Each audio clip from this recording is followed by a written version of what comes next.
Pakistan has the right to respond. You're like, what? Historic day here today. Congratulations. This is a huge moment. But what happens now?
Good morning, this is Sky News. I am Sophie Ridge. We're live in Downing Street as the UK prepares for its 7th Prime Minister in just over a decade.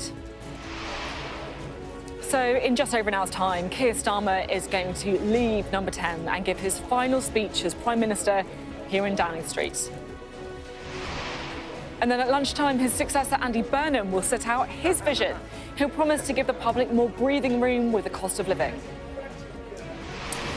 Well, who's in and who's out this afternoon? We're going to find out who Andy Burnham wants in his cabinet and what it tells us about his policy priorities.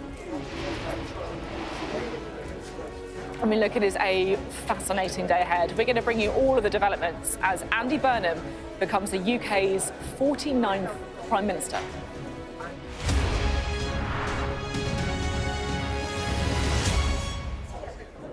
Good morning from a very busy Downing Street. Well, look, barely a month after he re-entered Parliament, Andy Burnham is about to become the country's 7th Prime Minister in just over a decade. I mean, it is a remarkable churn. He'll be hoping to last a bit longer than some of his predecessors. Before, of course, he takes the reins, before he goes to the door at Number 10 behind me, we will hear from the man who came before him, Keir Starmer, as he leaves Number 10 for the final time, which will happen probably about an hour or so from now. At lunchtime, after he's been to see the King, Andy Burnham will then make his very first speech as Prime Minister, where hopefully we'll get a bit of a sense of what his priorities are. And then a bit later, we'll find out who is going to be in his new cabinet. So lots to discuss, lots to get through, and we will. But first, perhaps most importantly, let's have a look at what policies we might get from the new man at Number 10. So he's given an interview with the Times newspaper with a few clues. He says the thing that came up more than anything in that by-election in Makerfield was the freezing of the tax-free personal allowance at £12,570, and that has apparently been lodged in his mind, so it looks like it could change. We also know he wants to see more public control of utilities, so the future of companies like Thames Water could be in the balance. And Andy Burnham's also said he will scrap Keir Starmer's plans for a digital ID scheme. So that is just one example of how his government is going to make different choices. Well, let's give you a sense, shall we, of how the next few days are going to unfold. Here's our political correspondent, Rob Powell. So, what will Andy Burnham's first week as Prime Minister look like? Well, Monday will probably be the busiest day. It'll start with Sir Keir Starmer making his final speech before he goes to see the King to formally resign. Then Andy Burnham will head to Buckingham Palace too, arriving as an MP, but leaving as Prime Minister after King Charles asks him to form a new government. Now likely upgraded from a normal car to a prime ministerial jag, news choppers will likely follow Andy Burnham as he's driven to Downing Street. He'll then make his first speech as PM, focused, we're told, on the cost of living, on devolution and on economic growth. Now, after being clapped into number 10, he'll be briefed on everything from his living arrangements to national security and intelligence.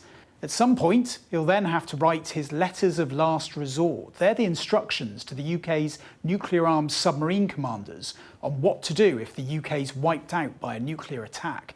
He'll also likely take phone calls from world leaders congratulating him on his appointment. Then comes the task of picking his team. Some cabinet ministers will be sacked.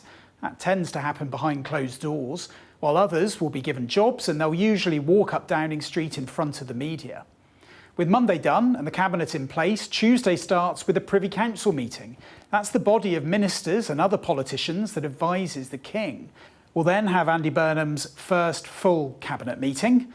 Other, more junior ministerial appointments will likely still be taking place over this time as well. And we may also get policy announcements at this point. We know they'll be focused on cost of living, so perhaps energy prices and drilling in the North Sea, maybe bus fares, public ownership of utilities too, maybe.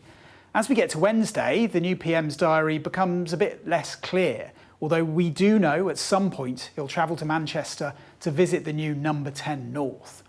So that's the plan, but as always, things can get blown off course as the weight and responsibility of being in charge begins to bite. Rob Powell reporting for us there. Well, me and Beth are here again on Downing Street for another transition of power. I mean, it is extraordinary, isn't it? Andy Burnham will be setting out his stall as Prime Minister, but I guess many of the same issues are going to be the same. Yeah, I mean, look, he is promising the biggest change in 40 years in the way he's going to run the government, whilst in the same breath saying I'm not going to deviate from the manifesto. So let's see how he does with that. I would say that where we are sensing a change is just in the way he communicates, the way he wants to do things, the way he's talking very passionately and genuinely about devolution and taking power from Westminster and devolving it around the country. But as Keir Starmer himself found out, the public are impatient for change, and living standards have not risen in this country for 20 years, over 20 years since the financial crash. And there is a public that voted in 2024 for change and became very disillusioned very quickly with the incumbent Labour government when they did not see the fruits of that change. And what's interesting, the challenge, I think, for Burnham is on the one hand, he's talking about really unpicking like long-term problems for the UK, like fixing social care. Who hasn't tried to do that for the past 2 decades? Growth in every postcode. How many industrial strategies, levelling up, devolution have we had? So he's talking, more control of utilities. I mean, that is a massive, massive task and not uncontroversial either. So he's talking about big, long-term structural issues that he wants to fix, but at the same time he knows that he needs quick wins. So I think what we're going to see from Andy Burnham are some policies in the short run that actually materially make a difference to people's lives. And I think there's going to be a combination of what we will see here when he stands up is about taking the pressure off people a bit, injecting hope back into politics and a different way of working. Like, whether he can deliver it is another question which we will be poring over in the coming months. But that's the ambition. And ultimately, why is Andy Burnham becoming Prime Minister? It's because the Labour Party took a decision that they did not think they could win the next general election with Keir Starmer. There are Keir Starmer allies that think that they've gone too quickly and that actually things were coming good and reform was struggling and Keir Starmer would have been okay. But the party decided the public had stopped listening to him and they needed to change the leader to have a run at 2029, and that's where the focus is now for Labour. I think where Andy Burnham does benefit is the party at the moment. It's going to be very difficult for them to change leader again. Yeah, surely without another election. So you know, he comes with, at the moment at least, a party that has at least publicly unified behind him. Yeah, we know a bit about what he wants to do around the domestic agenda in particular, as you say, Beth, particularly on the cost of living, giving people more breathing space. The other thing I wanted to get your take on, though, is one of the very first decisions he's going to have to make when he gets in the door of number 10 is to take that call from Donald Trump, who's going to want to use British air bases for the war in Iran. So, you know, I guess straight away we're going to see his foreign policy chops. Yeah, but I think on foreign policy, this is where it's very interesting with Burnham, because, you know, if it was Never Hear Keir, as he got the nickname, which I don't think Keir Starmer liked, I've come up with Always Away Andy, which everyone hates apart from me. I keep trying to use it, I've just used it. But the reason I'm saying that is he going to find himself also in the predicament where he wants to do domestic policy, but he's unable to? I think on the matter of Trump using bases for strikes, I think Keir Starmer was very clear on that. He's not clear on a lot of things, but on that he was.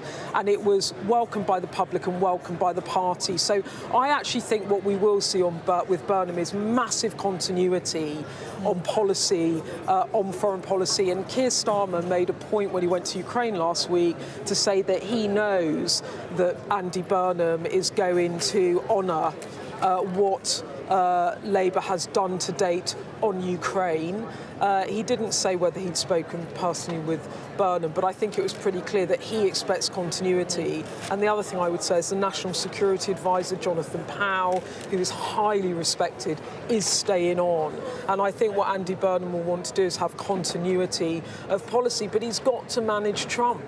And Keir Starmer did a pretty good job of that, actually, and that will now be his task. And as we were talking about earlier, if he does choose to put Ed Miliband into the Foreign Office and not the Chancellorship, you know, that could be quite testing, because especially on energy and green and wind farms, etc. I mean, these are massive bugbears of Donald Trump, who just bangs on about it whenever he's asked. Yeah, I mean, we've already seen him posting overnight on Truth Social saying, isn't it great that Andy Burnham's going to fully open up the North Sea, which I don't think is exactly what Andy Burnham's about. And Lucy, not that helpful. Yeah, and Lucy Powell, the deputy leader, kind of pushed back on that. There's 2 licences of 2 oil fields that are up in a legal challenge at the moment. So there will be a decision on whether or not, that's for the Energy Secretary, whether or not they open up those existing sort of sites. But new drilling, I don't think that's where the Labour government is at.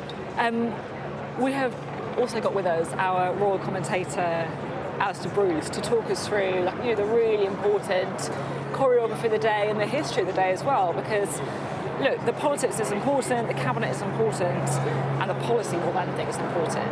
But this is a historically significant day as well, our 49th new Prime Minister. Well, I think we'll witness the Prime Minister in the firmament of the turmoil that has been the conclusion of his period as Prime Minister, and then leave and go up to the absolute calm of Buckingham Palace, where he will hand over the responsibilities he's been carrying for the last 2 years. And for the King, he acts as a sort of national grandfather by taking back that huge responsibility and asking only one question: who shall I send for as my next Prime Minister? And Sir Keir Starmer, well, we all know the name that he's going to give, and then the King's Private Secretary will send for Andy Burnham. And for him, going from what he has seen as the firmament of making his way through a political career, and then I don't know what will go through his mind as he does that last 100 yards up to the great gates of Buckingham Palace, up the stairs and into the presence of the King, thinking back through his family, his time in Parliament, all that he has done between Parliament and coming back to it. And finally he's got there. And then in the calm of the King's presence, being invited to form a government, when he says yes, the firmament and the turmoil of politics will land on his shoulder fully and completely. It is his job to be the last person with whom the buck stops. Yeah, you can imagine, can't you, the thoughts on that drive. A man who's... It's the third time that he's tried to become Prime Minister. He's wanted it for a very, very long time. He says, I'm ready. But in the silence of that moment, I mean, there's an awful lot on your shoulders. It must be there. Oh, yeah, I mean, look, he has tried, as you said, to become Labour leader twice and was foiled in that. And this is the culmination, if you like, of at least a decade of trying. So it's a massive moment for Andy Burnham, and I don't doubt his belief, and I don't doubt as well that they have been planning this for a long time, because Keir Starmer has appeared unstable for a long time. But it is a massive upheaval, and there is a huge weight of expectation on him. So it is a lot to take. And I would say, observing like the pressure on prime ministers these days, you know, I follow the prime minister around, exhausted, and I see it up close, and it is a phenomenally hard job. It is just so pressurised. There's endless demands. It is a huge job. I do expect, though, I think Andy Burnham is going to bring his family to Downing Street today. Right. I think we're going to see his wife and his three adult children here. I don't think the dog is coming. Apparently he's got a dog. I don't think the dog's coming. Oh, really? I don't think the dog will cat will be off. We don't yeah, poor Larry. That will be a bit of upsetting, maybe, for Larry to have the dog. But you know, and I think he might do it differently from the very get-go. So we'll have to wait and see. Yeah. I was really intrigued earlier when you talked about the stillness of those meetings with the monarch. And I guess, you know, the turmoil that Beth's talking about, perhaps that becomes even more important. I think the King's way is to provide a sort of an in-wrapping of whoever is carrying the burden of his government. And I think for the Prime Minister of the day to be able to talk to the King, who is a friend, an ally, who will listen. And the King has known not only his soon-to-be four Prime Ministers, but he has been aware of and with all those of his mother during his adult time. So the King has witnessed all of this. He's seen it from every angle. And I think whatever the direct experience that any individual politician has of life, with the sovereign, they have somebody who has a reach into almost every part of national life. Equally, I think the King has been very helpful to Keir Starmer as Prime Minister. You know, I remember being in the White House, in the Oval Office, for that first visit, and there was so much anticipation and pressure on Keir Starmer to kind of make good with Donald Trump, and he was threatening trade wars. And, you know, they aren't from the same political backgrounds ideologically, and he furnished him with the letter from the King inviting him on the state visit, and Donald Trump absolutely, he just loved it. Do you remember he held it up so everyone could read it, which you're not meant to do? I'm sure that wasn't ideal for the palace. Do you remember that?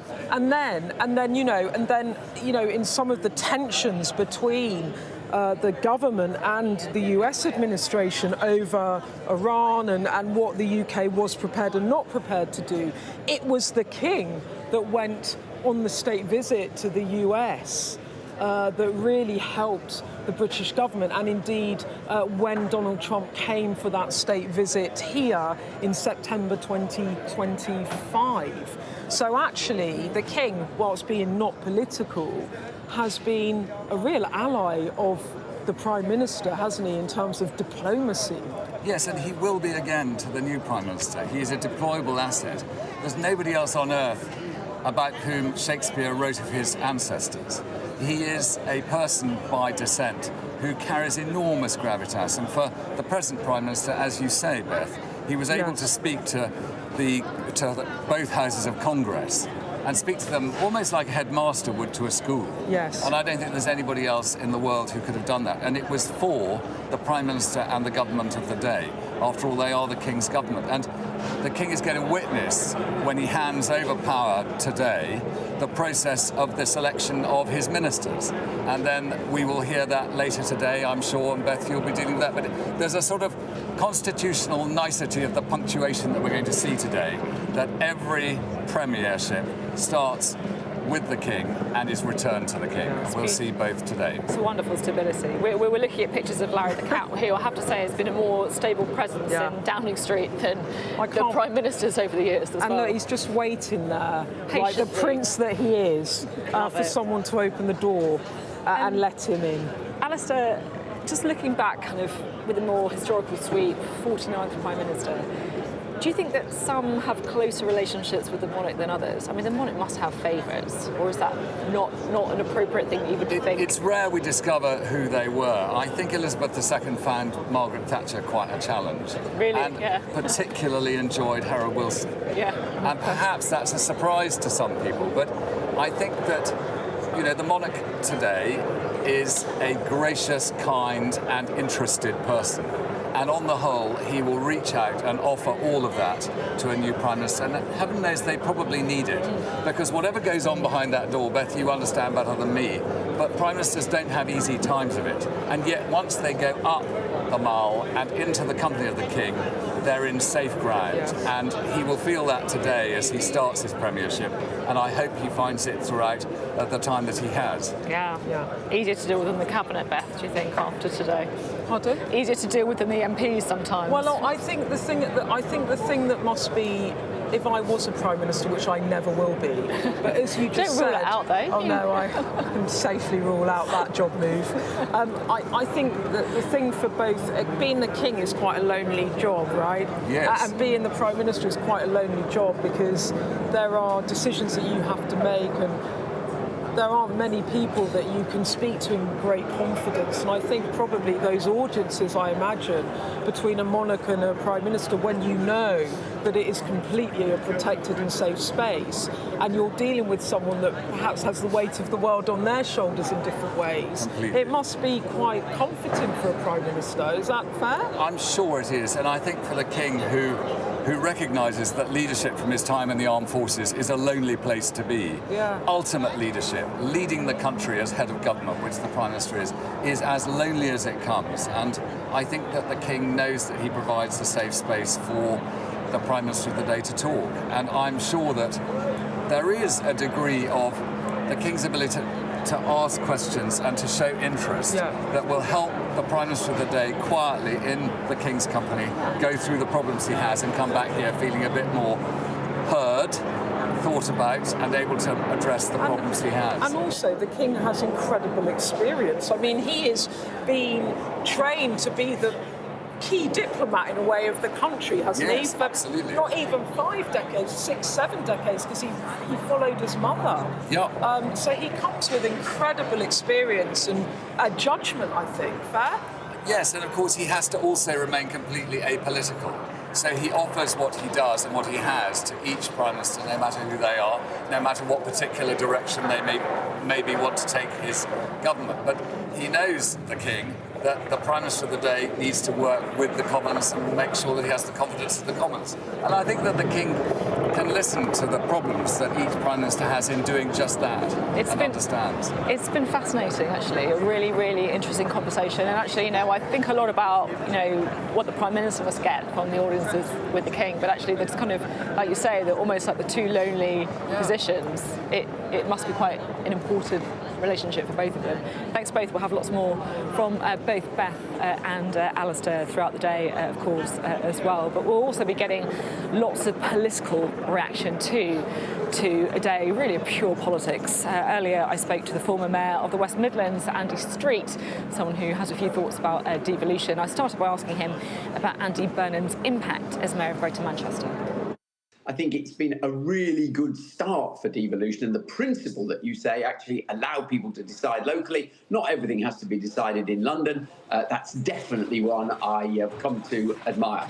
But I think the next stage of devolution, if it's really going to be a success, is about giving mayors across the country financial responsibility. At the moment, they make proposals to London. London decides on the cash, basically. So the paper that Prosper UK did last week said, OK, if this is part of the solution, then the incoming Prime Minister has got to take the next big step and devolve financial responsibility. But that also, you know, is a political maturity as well. To some extent, the model's very immature at the moment because the mayor isn't ultimately held accountable for their own finances. There's another thing that I wanted to ask you about, because I think it's fair to say you are someone who perhaps has at different times been the victim of factionalism within the right, within the Conservative Party. Andy Burnham goes in promising to unite the right and the left, but we know, of course, that some of his decisions made today, like that of Chancellor, could end up irritating, putting their noses out of joint, one wing of the party over another. What's your advice to him on how to build the broad church that he obviously wants to do?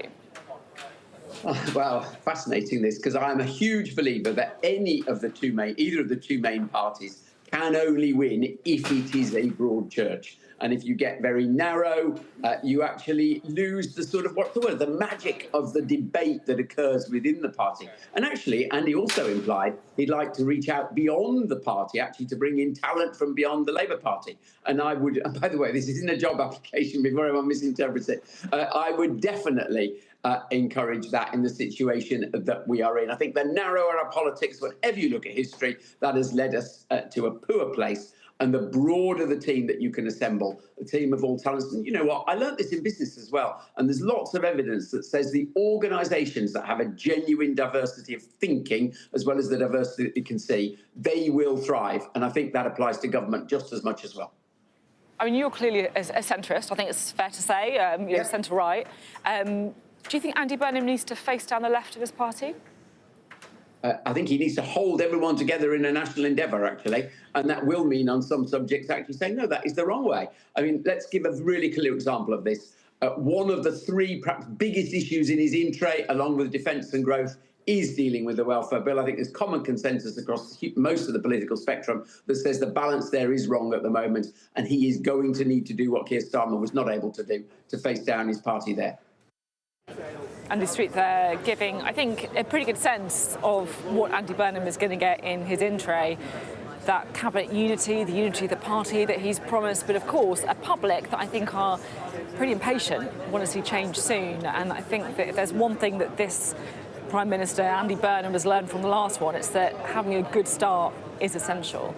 Well, to talk about what we can expect from the next Prime Minister, the incoming Prime Minister, we're joined now by Rosa Prince, who's a Bloomberg opinion columnist covering UK politics and policy. Great to have you with us. What can we expect from Andy Burnham? Well, I think, as you say, he wants to have a good start. And the other thing I think he'll have learned from Keir Starmer is he needs to be kind of optimistic. He needs to give people a reason to feel good about him becoming Prime Minister. Look, there's no point changing PM if it's going to be more of the same. So I think what he'll want to do is to say, look, everyone calm down, we've got stability, and then let's look forward, let's have some hope. So I think that's probably what we're going to hear from his speech in the next couple of hours. How much change do you think he is really going to represent from Keir Starmer? Well, the problem is that all the things that hemmed Keir Starmer is, mainly that there's not enough money to do all the things that this Labour government wants to do, remain. So I think in that sense he'll find the same old problems. But he is quite temperamentally different, you know. He's a much more optimistic character. He's got a kind of common touch, which I think Keir Starmer lacked. And you might think that's not important, but actually that kind of vibe, that sense of self, is crucial. You need to have that charisma if you want to lead people and sort of say, you know, follow me and don't kick me out after, you know, 2 or 3 years, which is what's happened to the Prime Ministers that have gone before him. Rosa, I can see Jenny Chapman, who of course a very key member of the kind of Keir Starmer ally. Thank you for coming. Sophie. Hey, it's really good to see you. Thank you so much for being with us. Rosa, we'll come back to you, but obviously it's chaos in Downing Street these days, I'll be honest, absolute chaos. It never normally looks like this. Exactly. How are you kind of reflecting on Keir Starmer's final, I guess, few moments as Prime Minister? I'm obviously sad that Keir won't be our Prime Minister anymore, but I am very much a kind of looking forward, not back person, and I think that's what most people in the Labour movement are feeling today. It's what Keir himself is feeling, and I think we take a real signal from him. So we've got an important job to do for the country. We need to apply ourselves to that, and that's what today is. A sad morning, but then there's renewal this afternoon, and that's how psychologically I think we get through these days. And Jenny, you're about to go in. I imagine you're going to be there for his final speech. Yes. When I saw Keir Starmer last week, he seemed very reconciled to what has happened to him. Given that he has been forced out in a bloodless coup, have you been surprised at how he's handled it? Yeah, I have, if I'm honest. He's been, like you say, quite calm, reconciled. I think some of this is to do with his experience before coming into politics, where people forget that he spent years working with parents of children who've been murdered, people who are risked their lives for the cause of others. And I think he has perspective in a way that those that have spent our lives, including me, a lot of my life, in Westminster and in politics, you sometimes don't get that ability to step back and say, well, hang on, yes, this is an important job, but this is a change of power in a country where we do this in a way that's smooth, respectful, and that's what you're seeing today. And I think that he feels that helps him, and also he feels enormous pride in what he's achieved in the party and also in government, and I think he's earned the right to feel those things. So. And he obviously had an incredible career in the law before he came to politics. Within 10 years, under 10 years, he wasn't only the leader of the Labour Party but the Prime Minister. Yes. He's, 63 years old. Has he got another big job in him, do you think? Yeah, I definitely think so. I think if that's what he wants, my advice, should he wish to take it, why would he, is that he should sort of take some time out and regroup and really recover from what is an intense and want to do something else. But for sure, I think that he's got a huge amount of experience and a lot to give the country, or perhaps internationally. But I don't know what that is. I don't have any inside knowledge. And last week he said that he chose not to stand and fight Andy Burnham, despite saying just days before he announced his resignation that he would stay on and fight. And he said he didn't do it because he didn't want to implode the party and implode the government. Do you think he's been forced out too soon? I think time will tell. History will be the judge of these things. That's not how I feel today. Today, I respect the decision that he took. I see exactly why he took that choice. And I think what today is all about is saying goodbye to Keir, thanking him for his service, and then it's looking forward to what comes next. Jenny, talking about looking forward to what comes next. Yes. Obviously, some things have gone wrong for Keir Starmer, otherwise he would be leaving. Mistakes have been made. What advice would you give to Andy Burnham about what you've learned? What should he do differently? I think he needs to stay true to what he believes today. And, I'm from the northeast of England. I want to see the north invested in alongside our other regions. I want to see this real commitment to inclusive growth. I want to see the focus on the cost of living, continue to get the NHS waiting list down, all those things that really, really matter to the people of this country. I think he's got to keep those absolutely central to what he wants to achieve. I believe he will do that. I wish him every success in that. We've got to come together as a Labour team, and all of us have got a job to do in making sure that the new Prime Minister and the new team succeed. Okay, I'm going to let you go in. Thank you very much. It's lovely to see you. Thank you very much. Thanks for your time. As we're speaking there, we are seeing more people coming out from number 10. The choreography really starting here in Downing Street as people get prepared for not just the arrival, of course, of the new Prime Minister, the person we'll be talking about an awful lot this morning, Andy Burnham, but also, in around half an hour or so, Keir Starmer is going to give his final speech here on the steps of Downing Street as Prime Minister, which we can, really see, I'm sure, is going to be a big moment for him. Rose is still here. Sorry for interrupting you. I feel this is a new thing, Beth, but people just coming out and talking to us. We're not used to this. Yeah, we have to work out how to navigate it. I hope that this is continuity Burnham and the whole cabinet comes out for impromptu interviews. It's great. Thank you for watching. We're here. Yeah, exactly. We've got it all ready for you. Rose, what did you think about, I don't know if you managed to catch what Jenny Chapman was saying there, but they seemed quite sad, I think, those around Keir Starmer, obviously. I think it was a reminder that these are human beings, and this is a very human moment. This is a guy who's losing his job live on television. And essentially, I think Jenny Chapman's right. You know, Keir Starmer is a good person, a decent person. I think the reason he wanted to serve was from the heart, from a sort of devotion to public service. And he wasn't the best Prime Minister, I think, in the end. I think even his own party agreed with that, which is why they've kind of hoofed him out after only 2 years. He made a lot of mistakes, but that doesn't detract from the emotions today that the people around him will be feeling. And it is a sad moment for him and people like Baroness Chapman who served him and wanted him to do well. It was interesting as well that ultimately he could have forced a leadership race. He would have had enough nominations. He chose not to do that because in the end, in his words, he thought he needed to put the country first and not cause chaos. In a way, it's a kind of giving way of your own ego. And I have to say, being Prime Minister, you have to have an ego. You can't want to do that job without thinking that you're the best person to do that job. But I have genuinely been surprised, knowing him a bit as I do, knowing how competitive he is, knowing how much he hates losing. He must be, privately, it must have been torturous realising that there was no other option. Every option had closed, and there was nothing but standing down. Because I guess that's it as well. Like, he could have got the names, but then he probably would have lost. Right? Yeah, you know, that's a reality. Yeah, and he chose not to do that. Now, a different person might have done that and thought, you know what, I'll chance my luck. Maybe Andy Burnham will implode in a leadership race because he's done 2 before and not 1. And he chose not to do that. And I think part of that is about Starmer's legacy. Because I think what he will want is, I think he genuinely will want Andy Burnham to succeed, because then he'll be able to argue that part of the success of the first Labour administration was partly about the foundations he built as Prime Minister, and that Labour, if they could succeed in the next general election, he would take some of the credit for that. So actually, it's quite helpful for Andy Burnham to have a soon-to-be former Prime Minister who is actively trying to be supportive. And I don't think you're going to see public interventions from Keir Starmer. I think what he has secured from Burnham is this commitment on Ukraine, which mattered to Starmer, because part of the reason of setting up the coalition of willing of over 30 countries supporting Ukraine was because the European Union was struggling to do it, NATO was struggling to do it, the United Nations wasn't the right organisation to do it. And he did spearhead that movement, if you like, with President Macron.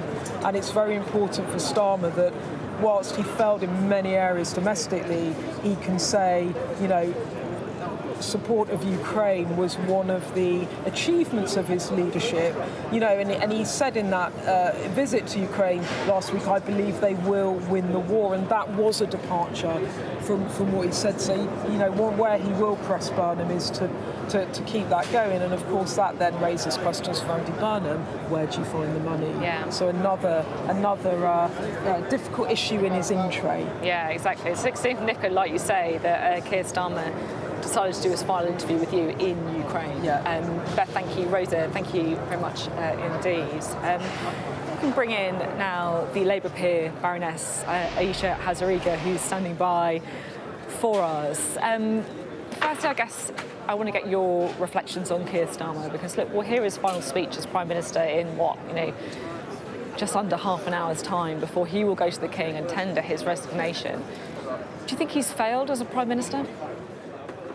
Well, look, I think the thing that I will remember Keir Starmer for is taking the Labour Party from a point where it had been absolutely smashed to smithereens after that defeat in 2019. He was my constituency MP. I knew him well. I mean, I remember thinking Labour is just hasn't got a chance of getting anywhere near power for probably another kind of 10 years. And I think what he did to rebuild the party and to get the party into power is what I will remember him for. And, you know, the Labour Party is not very good at winning general elections. There have not been many Labour prime ministers who win power from the Conservatives. And he took the Labour Party from a party of sort of being in opposition to being a party in power. And I think everybody owes him a lot for that, especially Andy Burnham. What do you think Andy Burnham needs to do differently to Keir Starmer? So if I was Andy Burnham, I would spend a bit of time looking at incoming Prime Minister's first speeches at Downing Street with the hope and the optimism. And then I'd spend a moment looking at their final speech outside Downing Street with the tears and the crack in their voice. And just bear in mind that being a Prime Minister in Britain right now is very challenging and it is very precarious. And I think if you speak to lots of outgoing Prime Ministers, they say, I wish I'd done the things that I really wanted to at the beginning when I was at the height of my powers. I wish I hadn't left it right until the end where I suddenly felt like, actually, these are the things I really, really want to do when the pressure is against you and the polls are against you and the party is, you know, starting to turn against you. Andy Burnham is going to be at the height of his powers now when he takes over. I want him to think really, really carefully what are the key priorities he wants to do, and to really, like me in the party, want. This country is really anxious at the moment. This country is really disappointed at Westminster in politics, the fact that we're now on our 7th Prime Minister. And I think it's quite lazy to say, oh, this country is ungovernable. As leaders, we all need to step up. And I want to see Andy Burnham really think, right, what are the key things I want to do to try and fix this country, not in terms of just playing to the party gallery and crack on and actually prove to the public that this country is governable, that we can have people in Downing Street that can work really, really hard and try and make progress for the public. Look, it's so interesting what you say about acting quickly. And that's certainly, I think, what people around Starmer would say, that they should have been much more optimistic at the beginning, and also Tony Blair as well. You know, his advice in his books was that he wishes he'd been more radical more quickly. But those guys both won an election. How radical can Andy Burnham really be when Labour was elected on that manifesto under Keir Starmer? Look, it's definitely true. And I think when we look back on this period of time, people will say it was a mistake to have gone in binding your hands so tightly in terms of tax rises, particularly the 3 tax rises in the manifesto. But look, there's still scope for other things he can do. There's lots of immediate challenges facing him. I would say the first is to try and get growth going. You know, he did a good job in that in Manchester. I know it's not exactly the same thing, but he can certainly learn some lessons. He's got to help small and medium-sized businesses get on. Tackling welfare is really important, but doing it in a Labour way. I think one of the mistakes that Keir Starmer and Rachel Reeves and Liz Kendall made on the welfare is that they didn't approach it in the right way. I think Alan Milburn has already started some important work on that. But I think Andy Burnham can make a strong case about why it's incredibly Labour to not want to let young people languish on the scrap heap for life. Defence spending, the defence of our realm, is incredibly important. He can actually link that to the economy. So I think there are things that can be done within, you're right, the difficult envelope of those manifesto commitments. But I don't buy this idea that he can't do anything because he will be bound to the manifesto. I think if he is imaginative, I think if he is courageous, I think if he is bold, I think if he works hard, he can get stuff done. You might be wondering why we are, by the way, looking at a picture of a helicopter on our screens now. That's because we believe, we're not totally sure, so I'm not going to, say anything for definite, but that may be the King's helicopter going to Buckingham Palace. But look, what this really shows, I think, is the choreography of the day as well. We'll hear from Keir Starmer. He then goes to Buckingham Palace. He travels to Buckingham Palace to resign, to offer his resignation to the King, who will then call Andy Burnham. And that, phone call is what Andy Burnham has really been waiting for over a decade. He's tried to be Labour leader twice before. He will then travel to Buckingham Palace, accept, come back to Downing Street, And then, of course, he will give a speech. He'll tell us a little bit about what he wants to prioritise as Prime Minister. Aisha, it always happens, doesn't it, that Prime Ministers talk about the domestic, they talk about the cost of living, but then so often, I think it's fair to say, they end up spending a lot of time, an awful lot of time, on international affairs. Do you think Andy Burnham will be any different? Look, he's going to have to work out the right balance for him. But you are right, and nothing will clarify his mind more about his responsibilities on the international stage and the defence of the realm. And that is the primary duty of a Prime Minister and politicians, is to keep the country safe. When he enters Downing Street, yes, there'll be the speech he makes outside. He will be clapped as he goes in. It'll be a very kind of emotional moment. He will then have a very sobering moment where he will go into a room with the senior military people and he will be told about nuclear matters, and he will have to write a letter in terms of what he intends to do if there were a nuclear attack on this country. And nothing will sober the mind and clarify his mind about the international. I know he cares a lot about the domestic. That's incredibly important. He cares about devolution, the local and people's communities, very, very important. But that conversation will absolutely sort of clarify in his mind how important the international is as well. And he has to get the right balance. And I think, you know, Keir Starmer did do a good job on the international stage, and he mustn't sort of rip up all of that work or squander that work. But he also must remember that there's no point spending all of your time, there's no point having doors open for you in Davos if you're having doors slammed in your face in Doncaster. You have to get that right. You have to get that balance right. And you have to explain to people here in the country why the international is important and what it's delivering for them. Yeah, I love that. It doesn't matter how many doors open in Davos if you're getting them slammed in Doncaster. Great campaign slogan for you there, Aisha. Just finally, I need to ask you about the prospect of a cabinet reshuffle. And we're going to get a new cabinet today, obviously, and all eyes are going to be on who he picks as Chancellor. Who do you think it should be? So, look, I think there's a strong case for both Ed Miliband and Shabana Mahmood. I think Ed Miliband has got a lot of experience of the Treasury. I think Shabana Mahmood is actually one of the most sort of talented kind of operators in the cabinet. Personally, I think Ed Miliband has done an incredibly important job in energy. I think energy is absolutely critical going forward in terms of high prices for businesses and for consumers. It's one of the big things holding this country back. Personally, I think he's still got a very, very important job to do in energy. And I think it would be good to see a woman do that job as well, but not just because she's a woman. I would definitely support Shabana Mahmood doing that job. Aisha, we appreciate, as always, the straight answer to a direct question. Great to have you with us today. Thank you. Well, look, we're now counting down to Keir Starmer's final speech as Prime Minister. We're expecting that shortly after 11. It will be here in Downing Street. We've already seen, some movement behind us as well. Then, of course, he goes to see the King, and things move pretty quickly. Andy Burnham will then give his first address as Prime Minister early afternoon. He'll then appoint his cabinet. And look, that means this afternoon we're going to know an awful lot more about what the new Prime Minister is going to be like than we do now. It's been a slightly bizarre contest, I think it's fair to say, because there's been no election, there's been no hustings.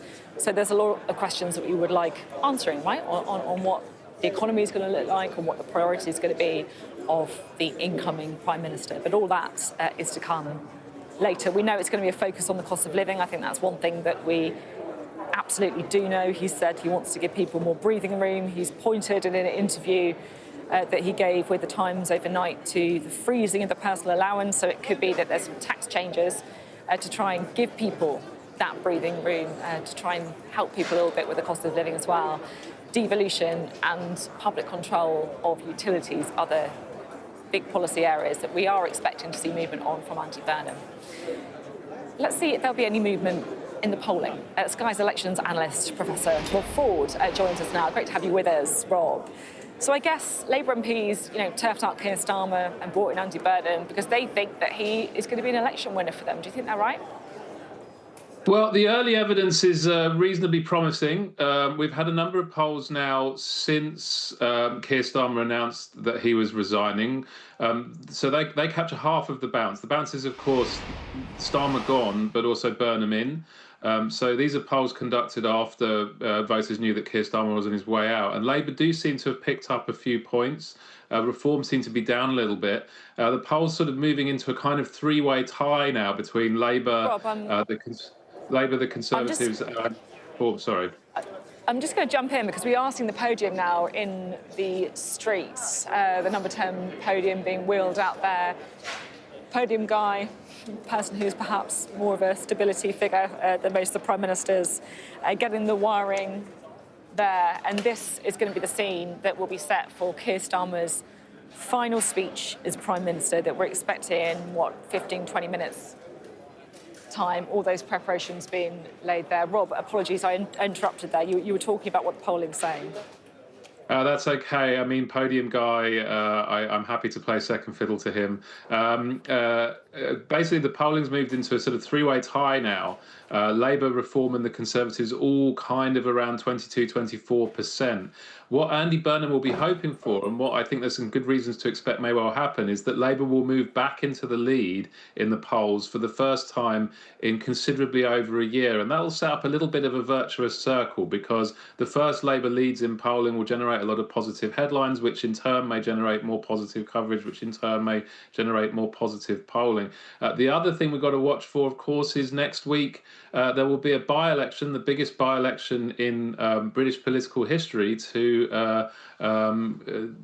provide Manchester with a successor as Greater Manchester Mayor. At present, we've had a few polls for that as well, and it looks quite likely that Labour will win comfortably. Nowhere near as comfortably as Burnham himself won those mayoral elections, but at present, it looks like it should be a fairly comfortable hold for Labour. That will be another major boost for Burnham fairly early on. The first electoral test of his premiership coming just a week in, and it looks at the moment like he will hold that. So at present, his run of good luck looks set to continue, both in terms of the polling and in terms of getting potentially a very favourable electoral result quite early on.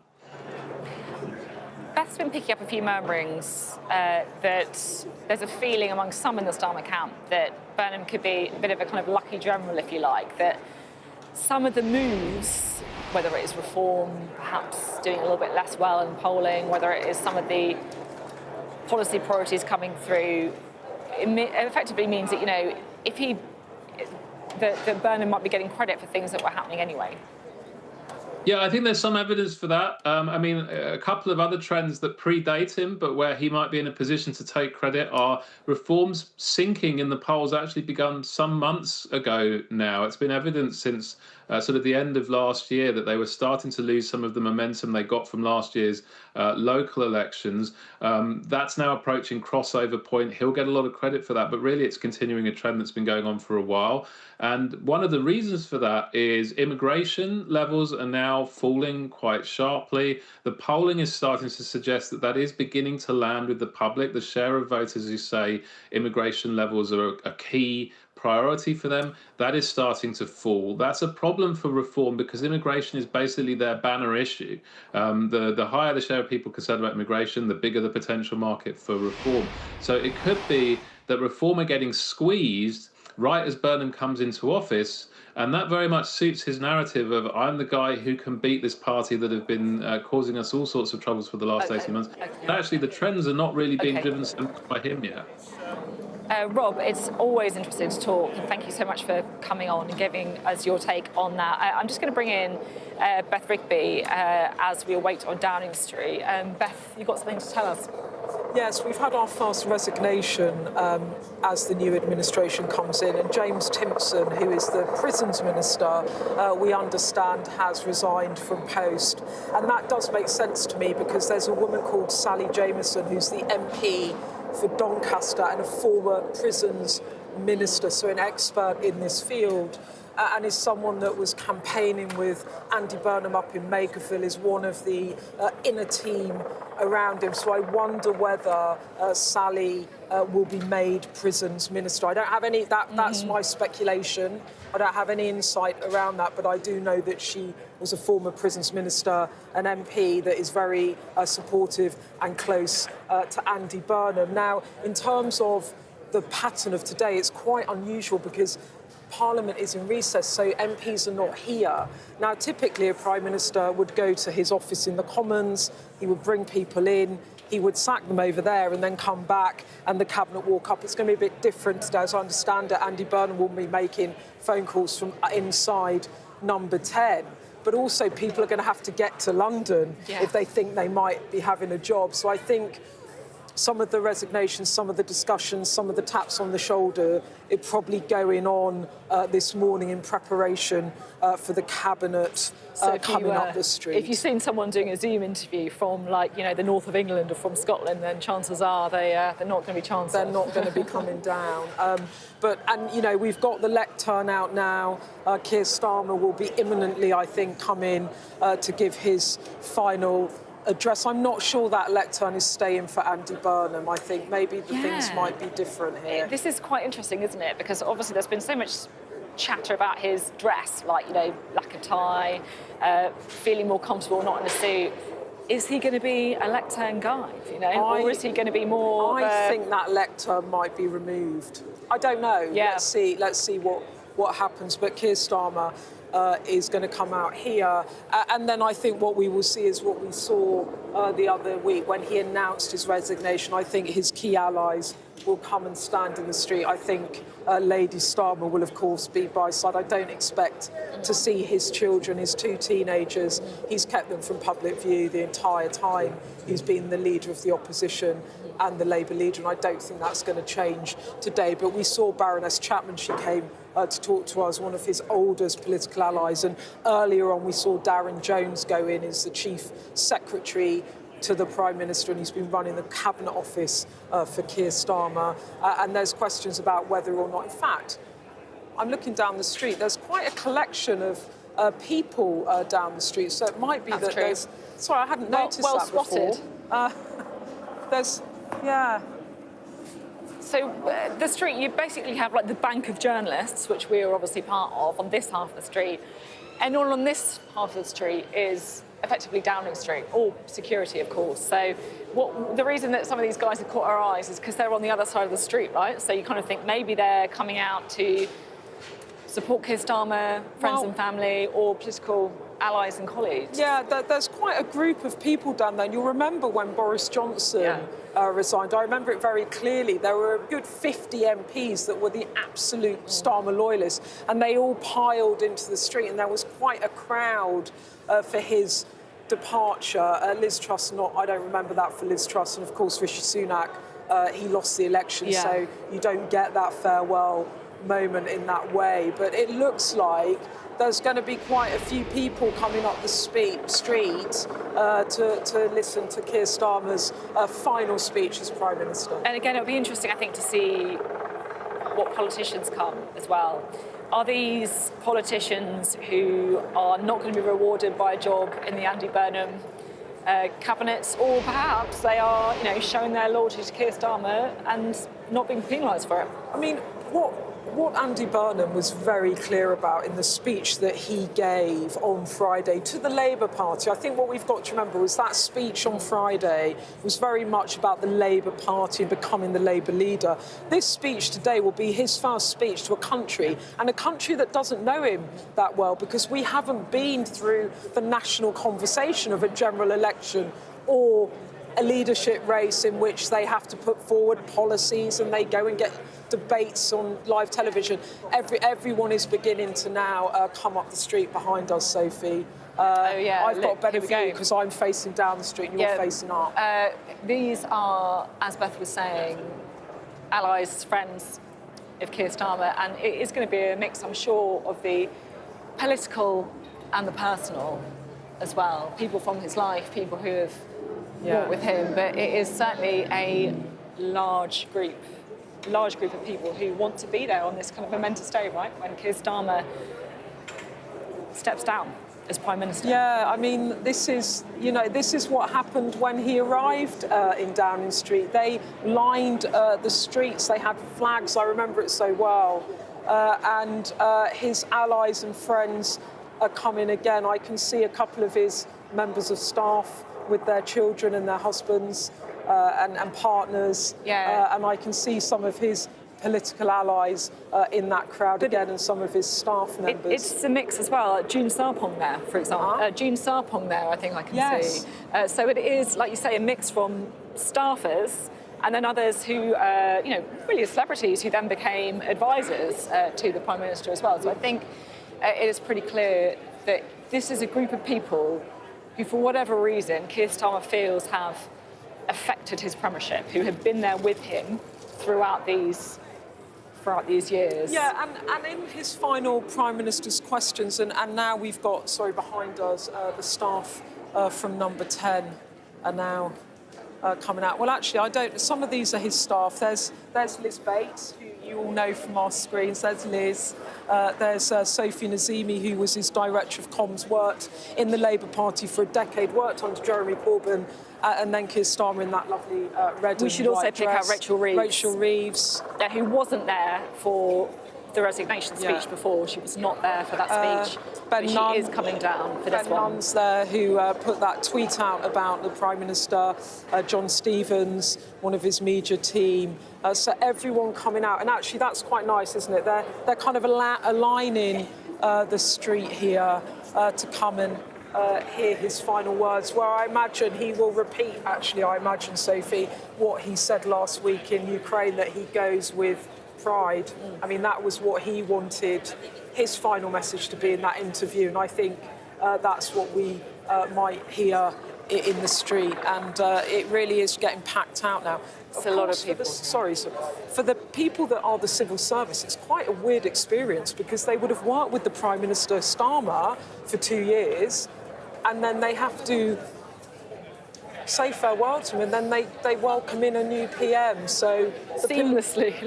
The political staff, some of them will stay, some of them will go, but the civil servants, they continue. But yeah, they've got a real crowd down here actually for his final words, and lots of familiar faces here. And Beth, this is his final moments to frame his premiership. Right? He has the audience of the nation in Downing Street. I feel like you, perhaps more than anyone, because you did his exit interview, his final interview in Ukraine, will know the message that he wants to get across. Like, how do you think he wants to be remembered? I am absolutely sure he will come out and he will want to land the idea that he left the country in a better place than he found it, that he is proud of what he did. He will talk about, I'm sure, NHS waiting lists. He will talk about the 2-child benefit cap, which of course wasn't in the manifesto, but he now talks about as a true legacy.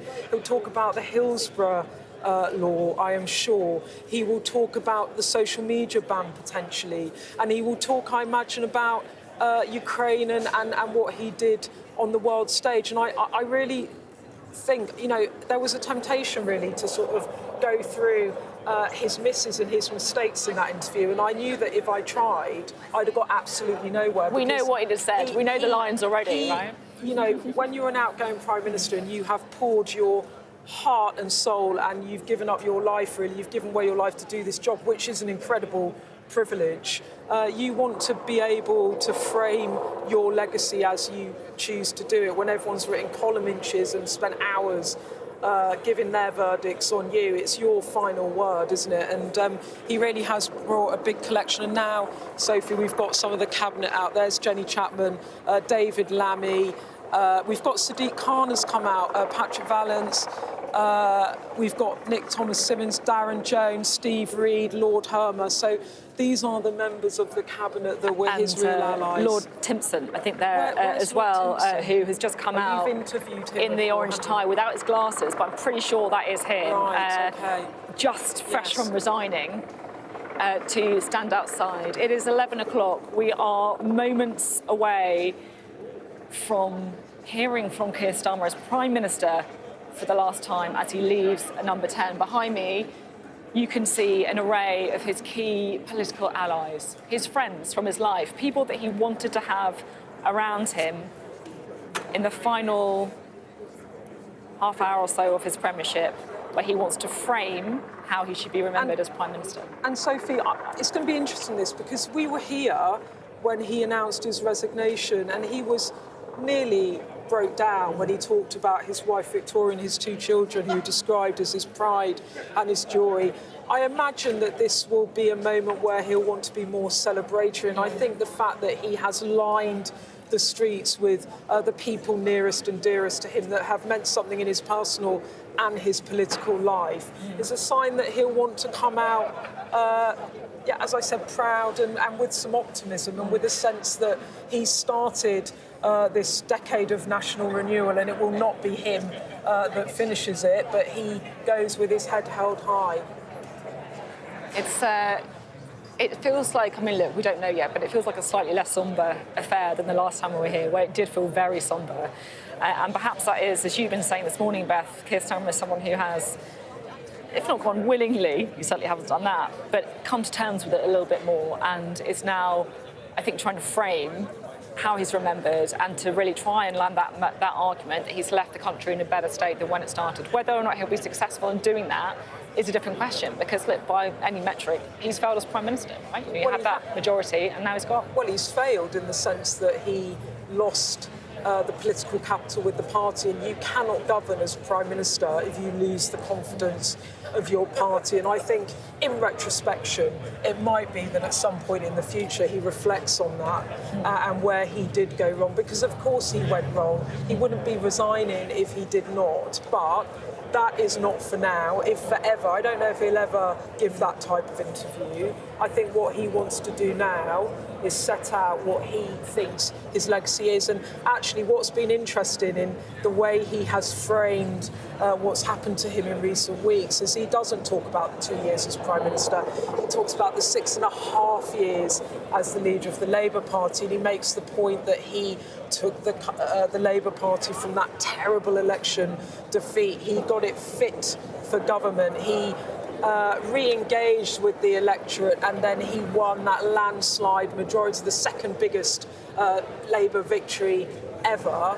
And yes, it hasn't gone how he would have wanted in government, but he sees it in the round. And on that basis, to take your party from a terrible election to victory, that is a winner, isn't it? That is winning. It's just probably very painful for him that he has to stand down. But in the end, he saw the writing on the wall and he handled it with good grace, as he puts it. And I think everyone in his party can agree that he did that. And he'll want to leave his mark here. And I think he will want to claim credit. If Labour can turn things around, he wants to have his stamp on that alongside Andy Burnham. Well, look, we are well into the choreography of today, a historic day, a day when Britain sees its 49th Prime Minister. We are moments away from hearing the final speech of Keir Starmer as Prime Minister. Friends, family, colleagues, politicians gathering in Downing Street to see that happen. He will then go to see the King at Buckingham Palace, where he will tender his resignation, which will, of course, be accepted. And then Andy Burnham gets the call up. He will then travel to Buckingham Palace for his own audience with King Charles. And then around lunchtime today, perhaps early afternoon, Andy Burnham will then make his first speech as Prime Minister here on Downing Street, and then he will go through the doors of number 10. He will appoint his cabinet, and it is one of those days where you just reflect a little bit, it's impossible not to, on the transition of power, the sheer number of prime ministers that we've had in such a small space of time, each one of them, of course, coming into this street and walking through that iconic door with a vision and a belief, frankly, that they will be able to turn the country around, that they will be able to make change. Keir Starmer spoke of a 10-year plan. Andy Burnham spoke of a 10-year plan. And I think the challenge now is, will this Prime Minister, frankly, unlike the others before, be able to last for longer and, as a result, get more done? It's interesting as well, so if you're just looking at who is here, there aren't loads of politicians here. There are not loads of MPs here. And I think that speaks to Keir Starmer as he was as a Prime Minister. I imagine that there are people in this crowd that he brought to the gallery of the House of Commons for his last Prime Minister's question.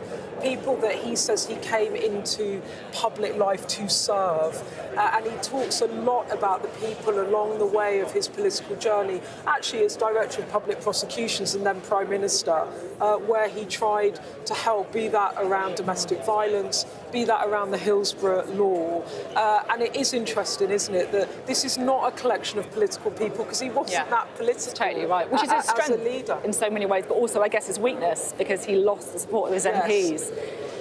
You're right. I mean, who can we see? We can see Rachel Reeves, we can see David Lammy and Lord Hermer.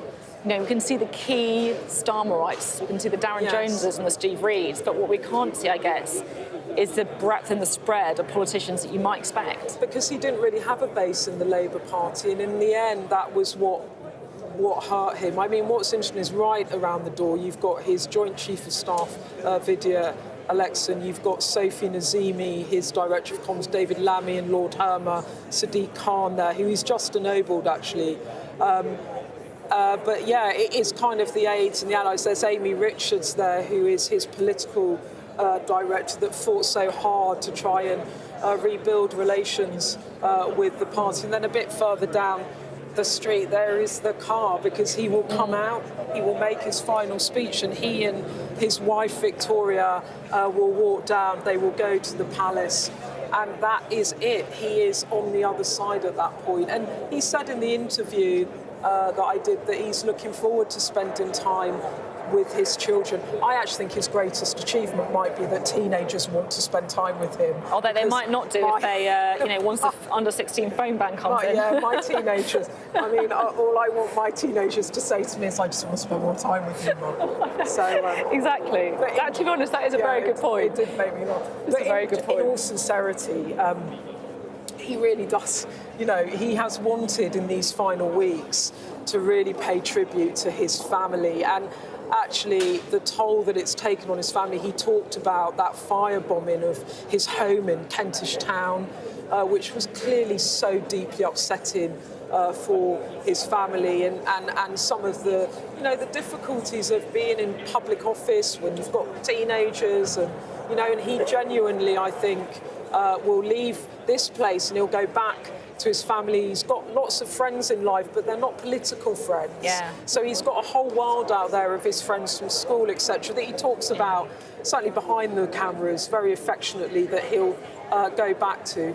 And you can see that here, as we were saying, obviously there are an awful lot of people on this side of the divide that we know, because they're the aides or they're the politicians, but further down the streets, closer to Whitehall, if I'm being totally honest, there's a lot of people I just don't recognise. And that, as you say, Beth, is probably because these are from Keir Starmer's life away from Westminster. They're people that, we don't know. Maybe they're his best mates. Maybe they're people that he knew when he was Director of Public Prosecutions. But that, again, does say quite a lot about the man. Yeah, and he's talked, hasn't he, in recent weeks about coming into politics later in life. I mean, he didn't become an MP until he was in his, mid-50s?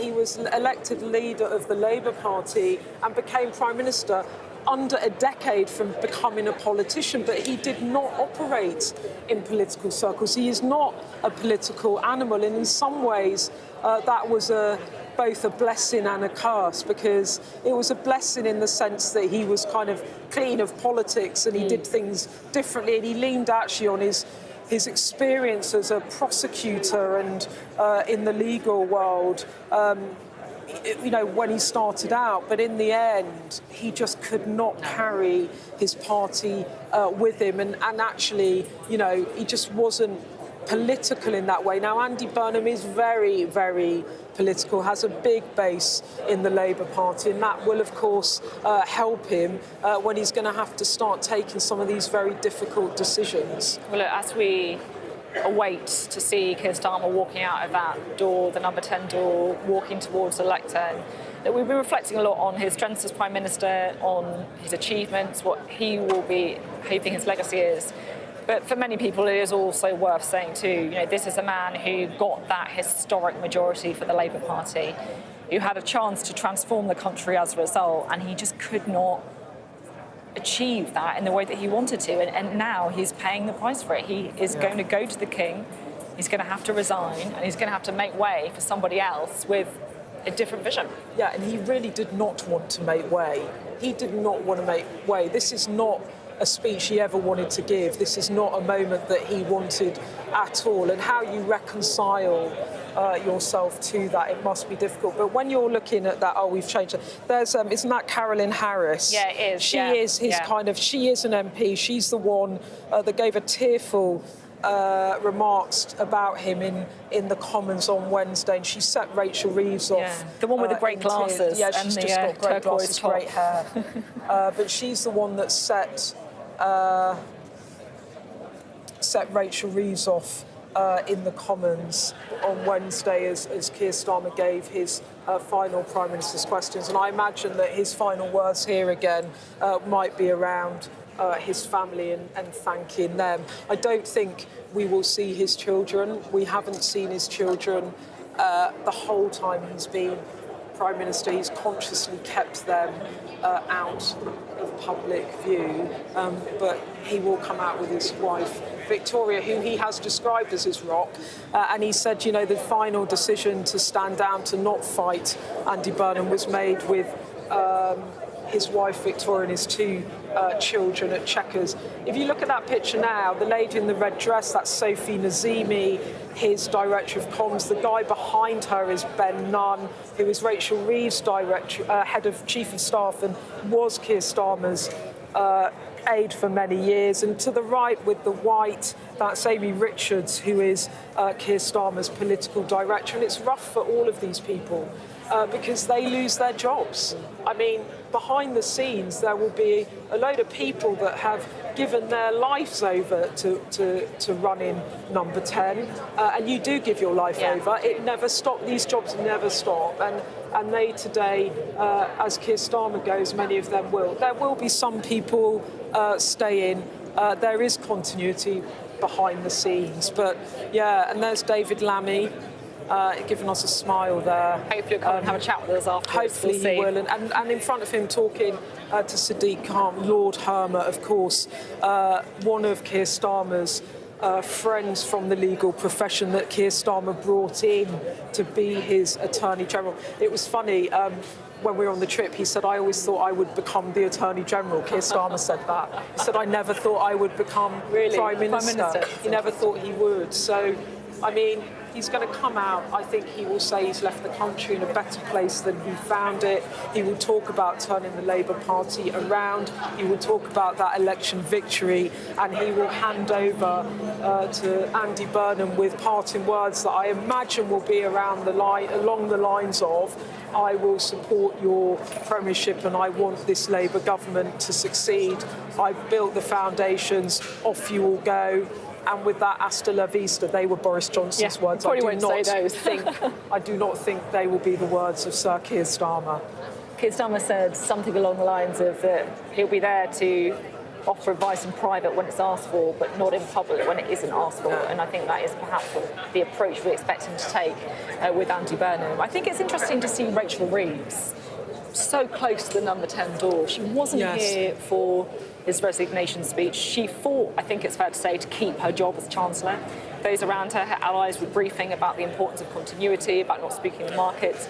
It's almost certain that she's failed in that, inevitably. I mean, I asked around about this, and I think what might have been happening on that day is that Rachel Reeves was very, very upset. You've seen her quite tearful in the Commons because Keir Starmer's departure, she knew, meant her departure.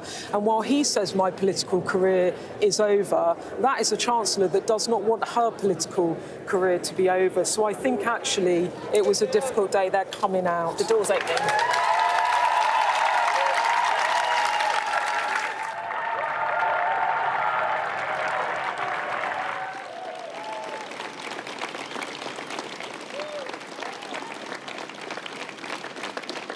Thank you.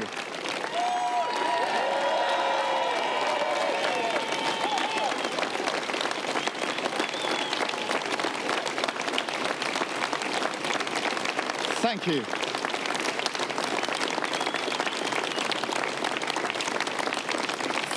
Thank you very much, and good morning. I'm about to visit His Majesty the King to offer my resignation and close the book on my time as Prime Minister. My work is done.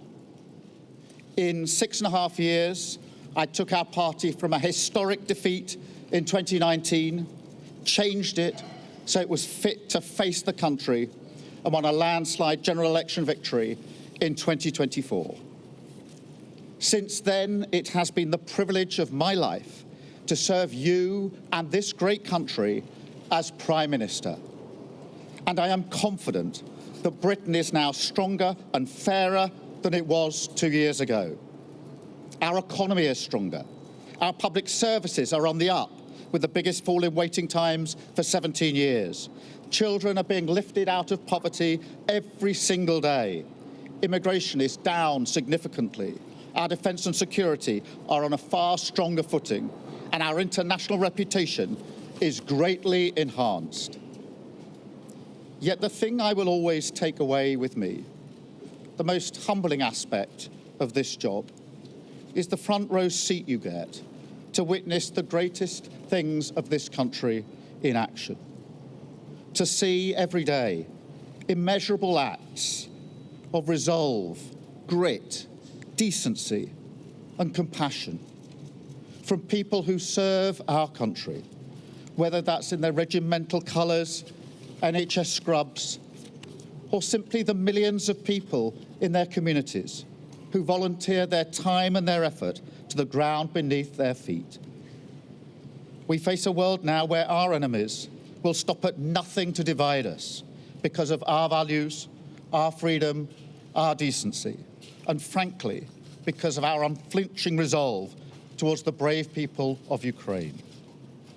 And so under this attack, it is vital that we remember the greatness of the Britain all around us, that while we debate how to fix our problems, there is something we inherit from our country and our character that can give us confidence, that we can change our country for the better, that we can create a Britain where every child can go as far as their talent will take them, and we can unite different people under our common flag if we don't succumb to that division.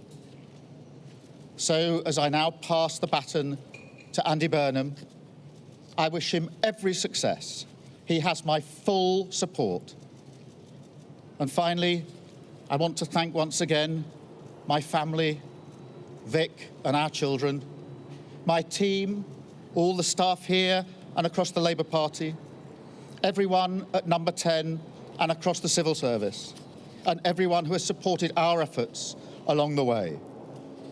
For all the focus on individuals, politics will always be a team sport, and the changes we've delivered for our country and our party belong to everyone who has fought for them. I thank them again today, and I thank the British people for the opportunity to serve. I go with good grace, I go with a smile, and I go proud of everything that we have achieved. Thank you very much.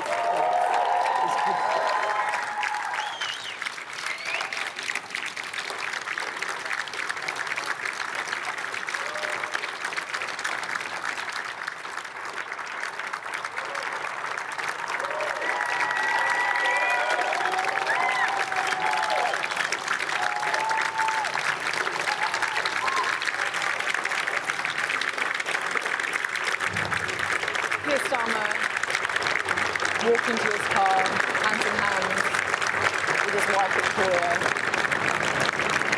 after delivering his final speech as Prime Minister.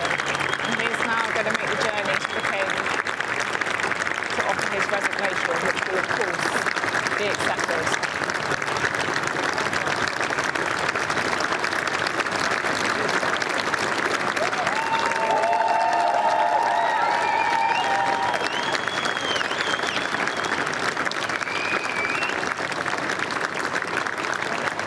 can hear the applause on the street still continuing.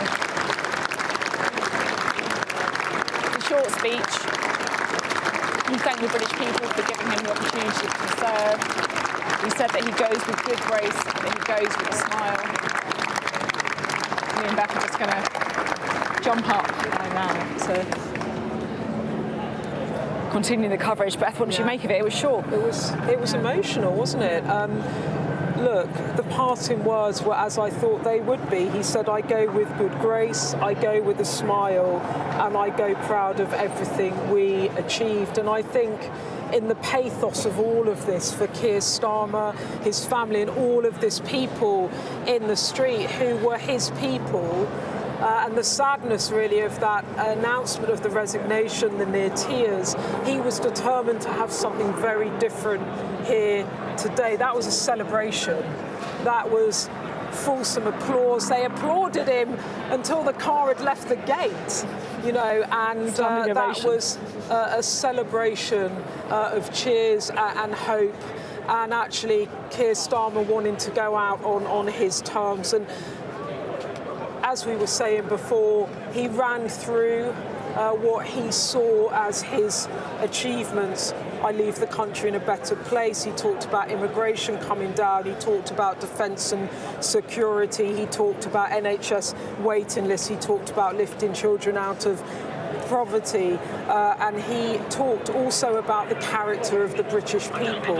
It was a very hopeful speech. He talked about Britain becoming a better country and saying that we had the character to make it so. He said of Andy Burnham, as I thought he would, he said, I wish him every success. He has my full support. He thanked Victoria, his wife, and his children, and he thanked all of his team. And he said, politics will always be a team sport, and all of the changes that we achieve has been down to all of the people that have worked with me. And from the rigour of Number 10 and the responsibilities of being Prime Minister into the enfolding of the park around Buckingham Palace. And for this servant of the nation for 2 years as Prime Minister, coming now to tender up his resignation to the King, who waits for him here. It was in 2024, on the 5th of July, that this journey was taken by Sir Keir Starmer in order to be invited to form a government. And on that day, the previous Prime Minister, Rishi Sunak, who had lost resoundingly to the Labour Party, recommended to the King to call Sir Keir Starmer into the North Centre Gate and across the forecourt and into the quadrangle of Buckingham Palace, where waiting for him will be the footman to open the door for Sir Keir and Lady Starmer. Meanwhile, a salute to the outgoing Prime Minister from the changing of the guard as he heads inside. And it is into this palace where all Prime Ministers come to conclude their term of office, if that is possible. And indeed, on almost every occasion, it is here that they come. And to a halt, and he will be met by the equerry to the King and by the King's private secretary.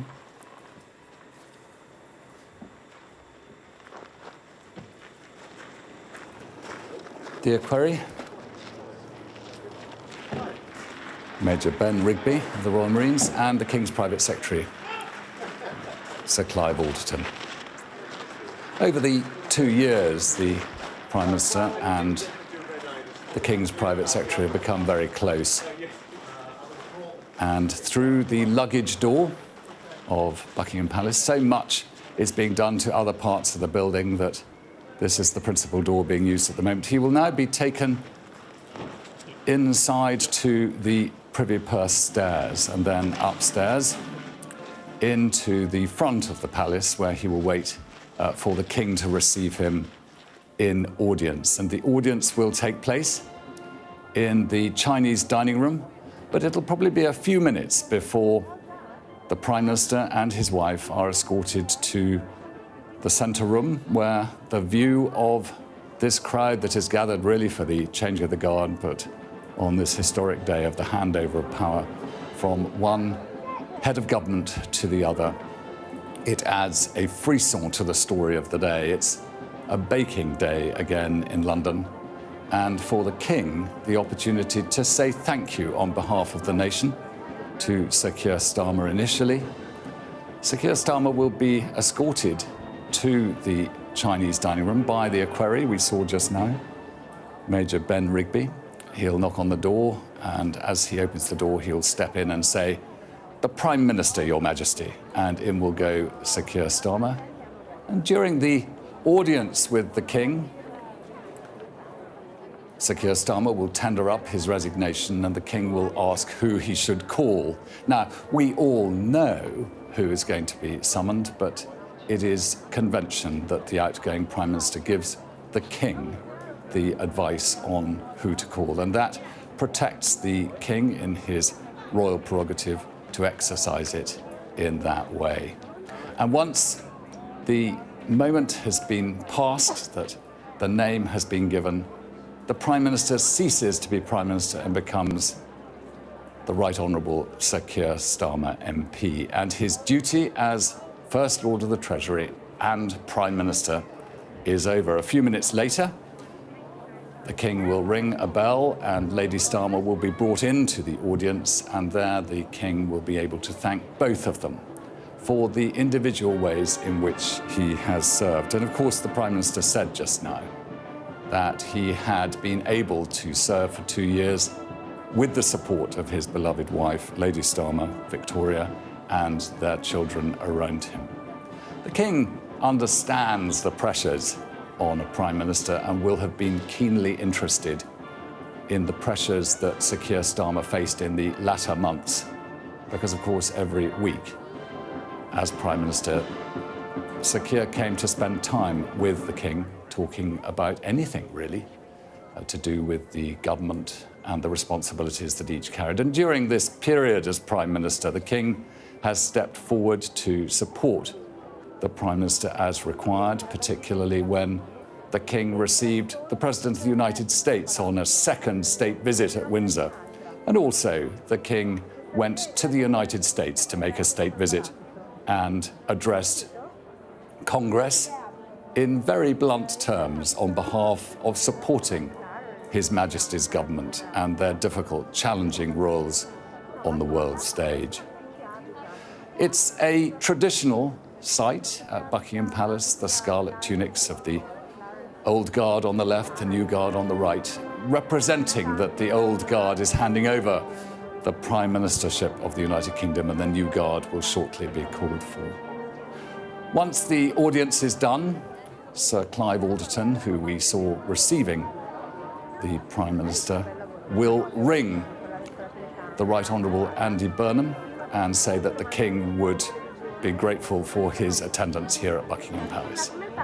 No mention at that stage is meant as to why the King has summoned, we all know, but it will then be for Andy Burnham to come here to the palace, and in turn he will be received in the same room, the Chinese dining room, and there the King will invite him to be the Prime Minister. Interestingly, the equerry will be the first person when that audience for Andy Burnham is over. As the door opens and the King has finished, he will be the first person to greet Andy Burnham with "Congratulations, Prime Minister," a tradition that they always care about.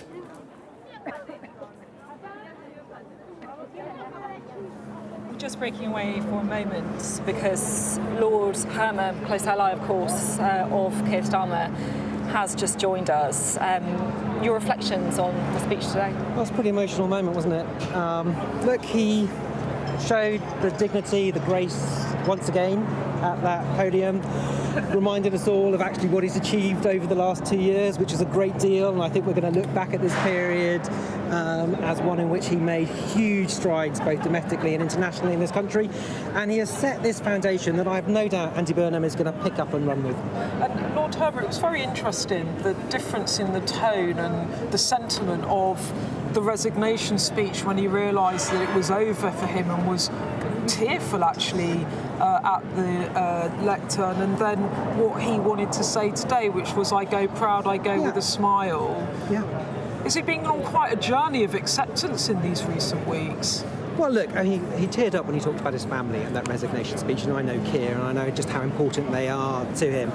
I don't know about a journey, but I know that he's leaving this building with his head held up high, proud of what he's done, the achievements that he's brought for this country domestically and internationally. And I think when he looks back at it, whether it's tonight, in a year's time, or 10 years' time, he's going to have every reason, Beth, to be incredibly proud about what he's done as Prime Minister. What do you think it says of the character of the man that he is forced out of office against his will, having worked so hard to become Labour leader, get Labour from opposition into power, spent half of his life travelling around the world trying to fix things up, and then he gets booted out of his party, and then he says, I wish my successor every success. What does it tell us about him? Everything you need to know about him. His dignity and his grace. And he means it. He really genuinely means it. Because for Keir, he will know that one of the measures of what he's been able to achieve is what Andy Burnham can go on and do for this country as well.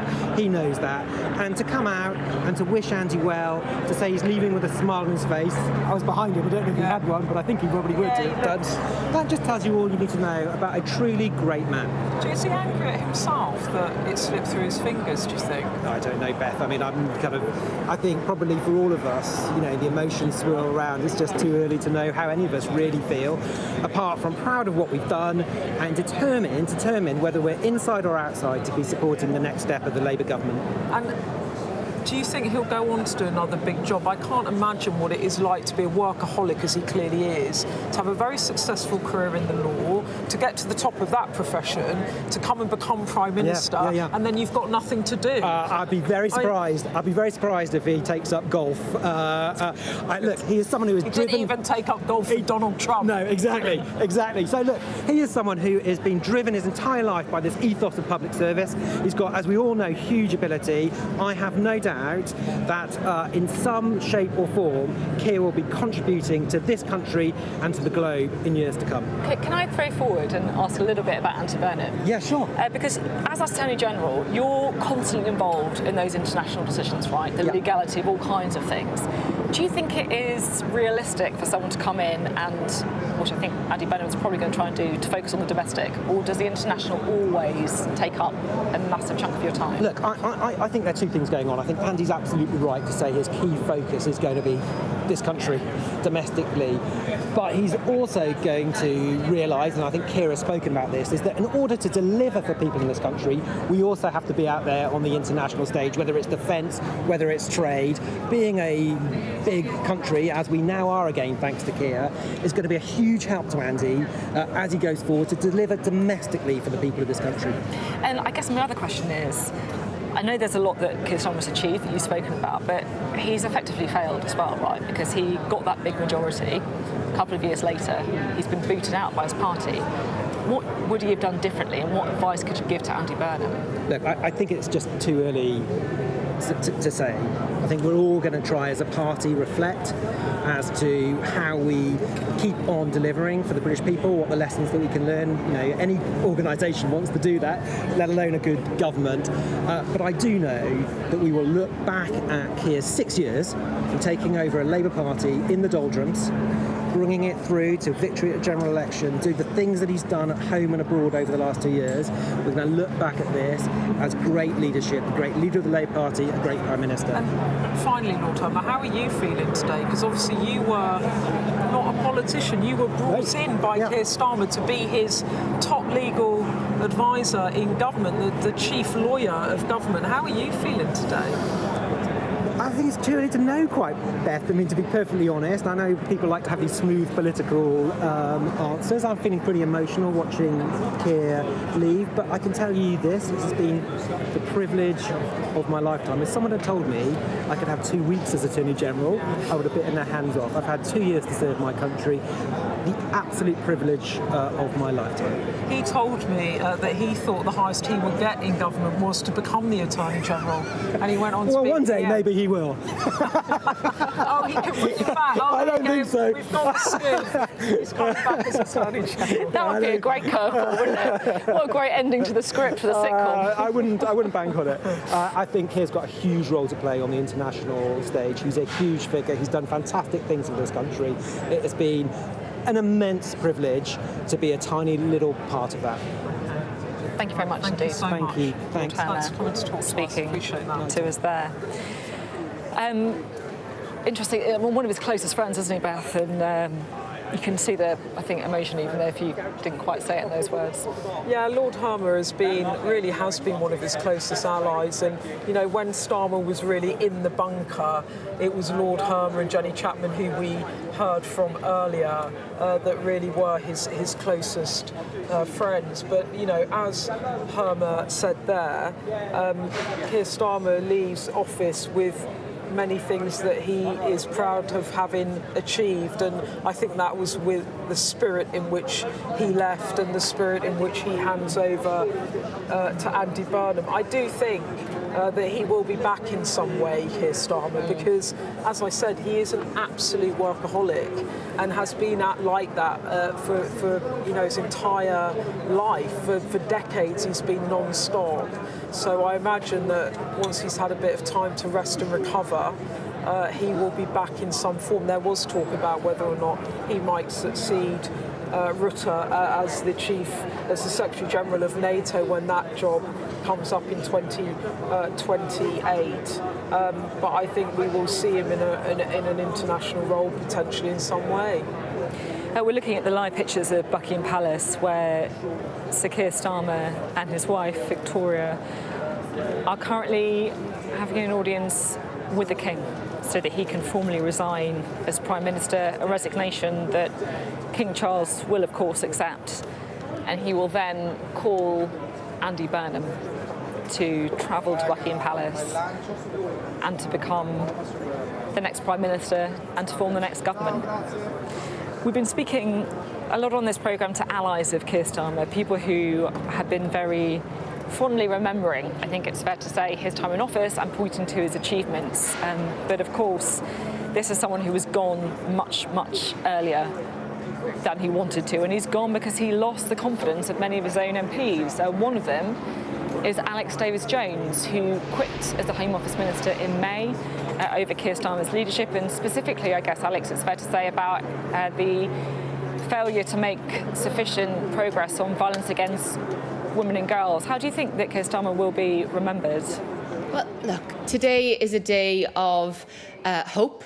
It is a day of positivity. It is a day for looking forward. And yes, of course, we have to acknowledge the achievements that Sir Keir Starmer made as Prime Minister, including to ensure that the agenda of tackling violence against women and girls was put right at the top of government, that priority.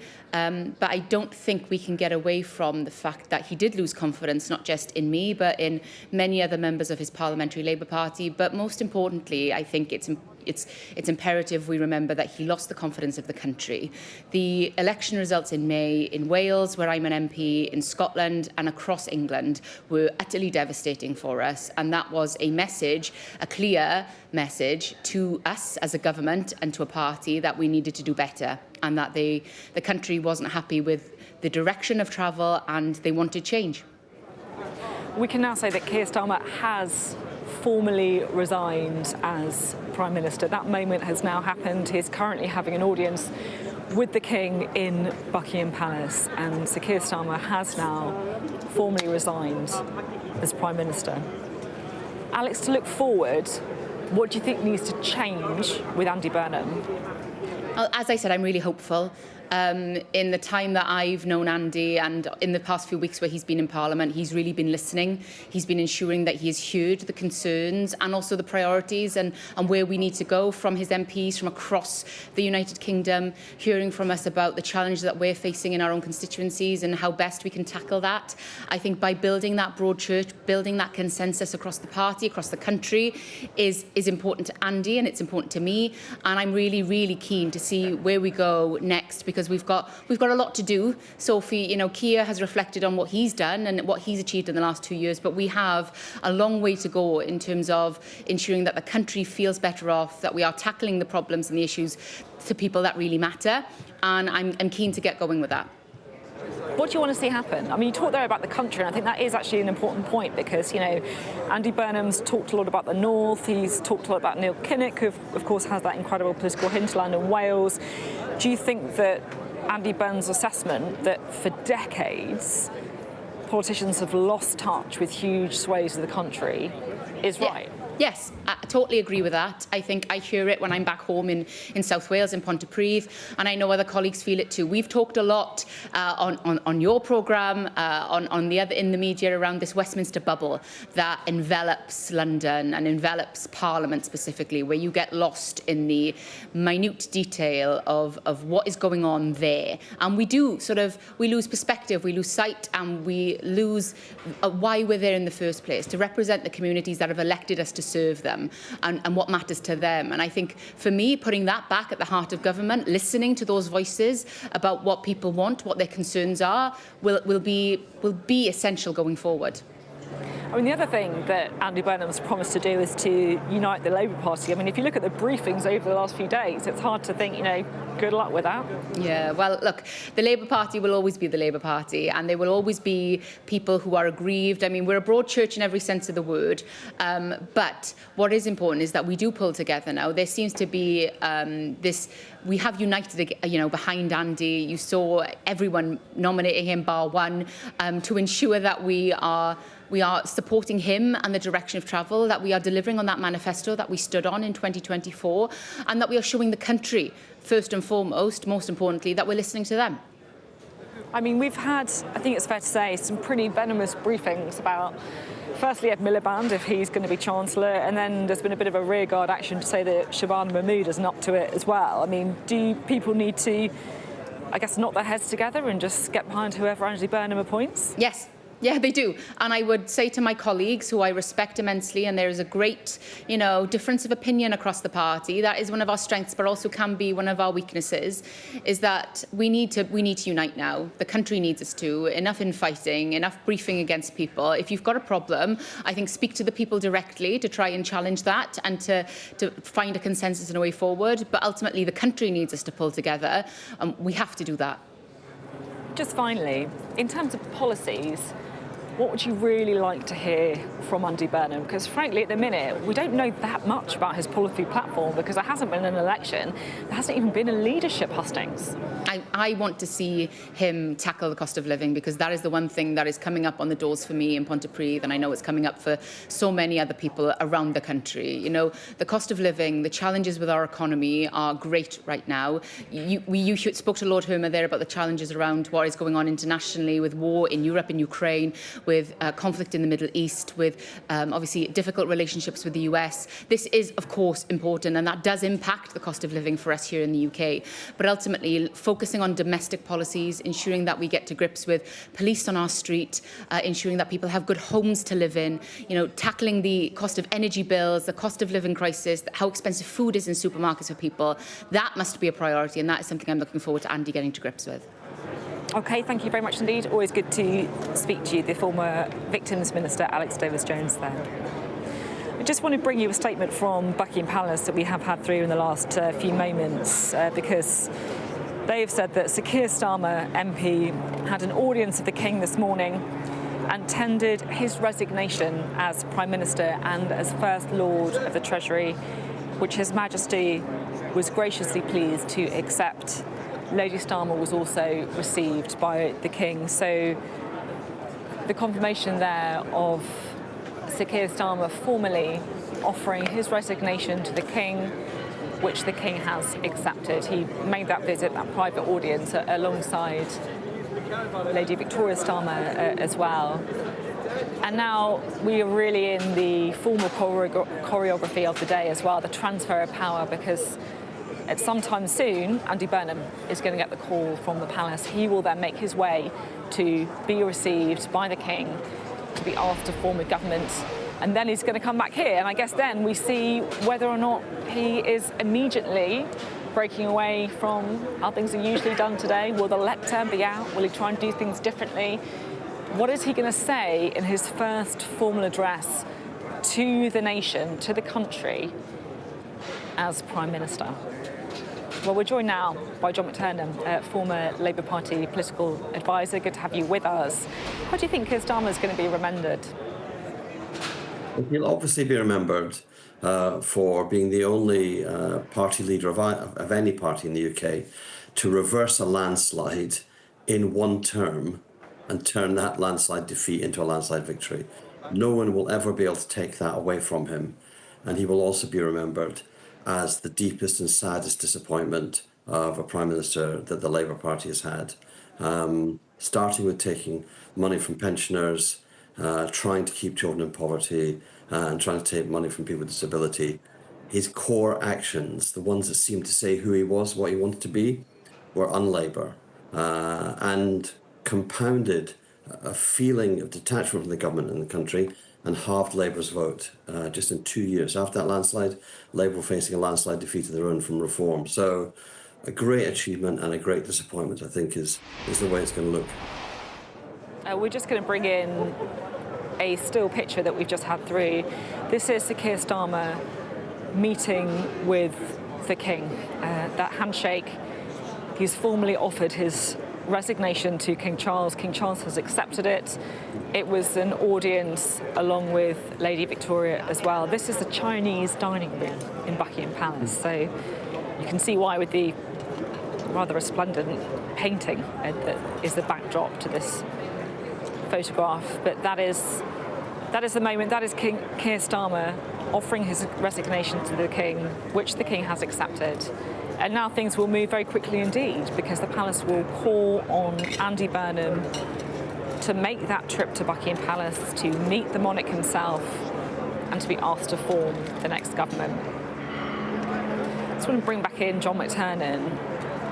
I was interested to hear what you were just saying there, because all of this morning we have been hearing from allies of King Keir Starmer saying that he is should be proud of his record, that he left the country in a better place than when he found it. We heard, I think, about 30 seconds of applause, like a real long bout of applause before he gave his final speech as Prime Minister. But you were saying that he's the deepest disappointment of any Labour leader ever. Are his allies deluded?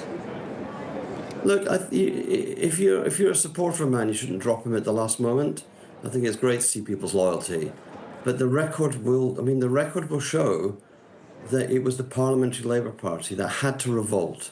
The Parliamentary Labour Party had to force Keir Starmer into what he now claims is one of his greatest and proudest achievements, lifting the two-child benefit cap.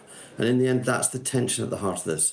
An election winner who had no plan for office, an election winner, landslide winner, who was the most vindictive Prime Minister, not just towards the backbenchers, but also towards his own cabinet. The brutal briefing just last year against West Streeting from Number 10.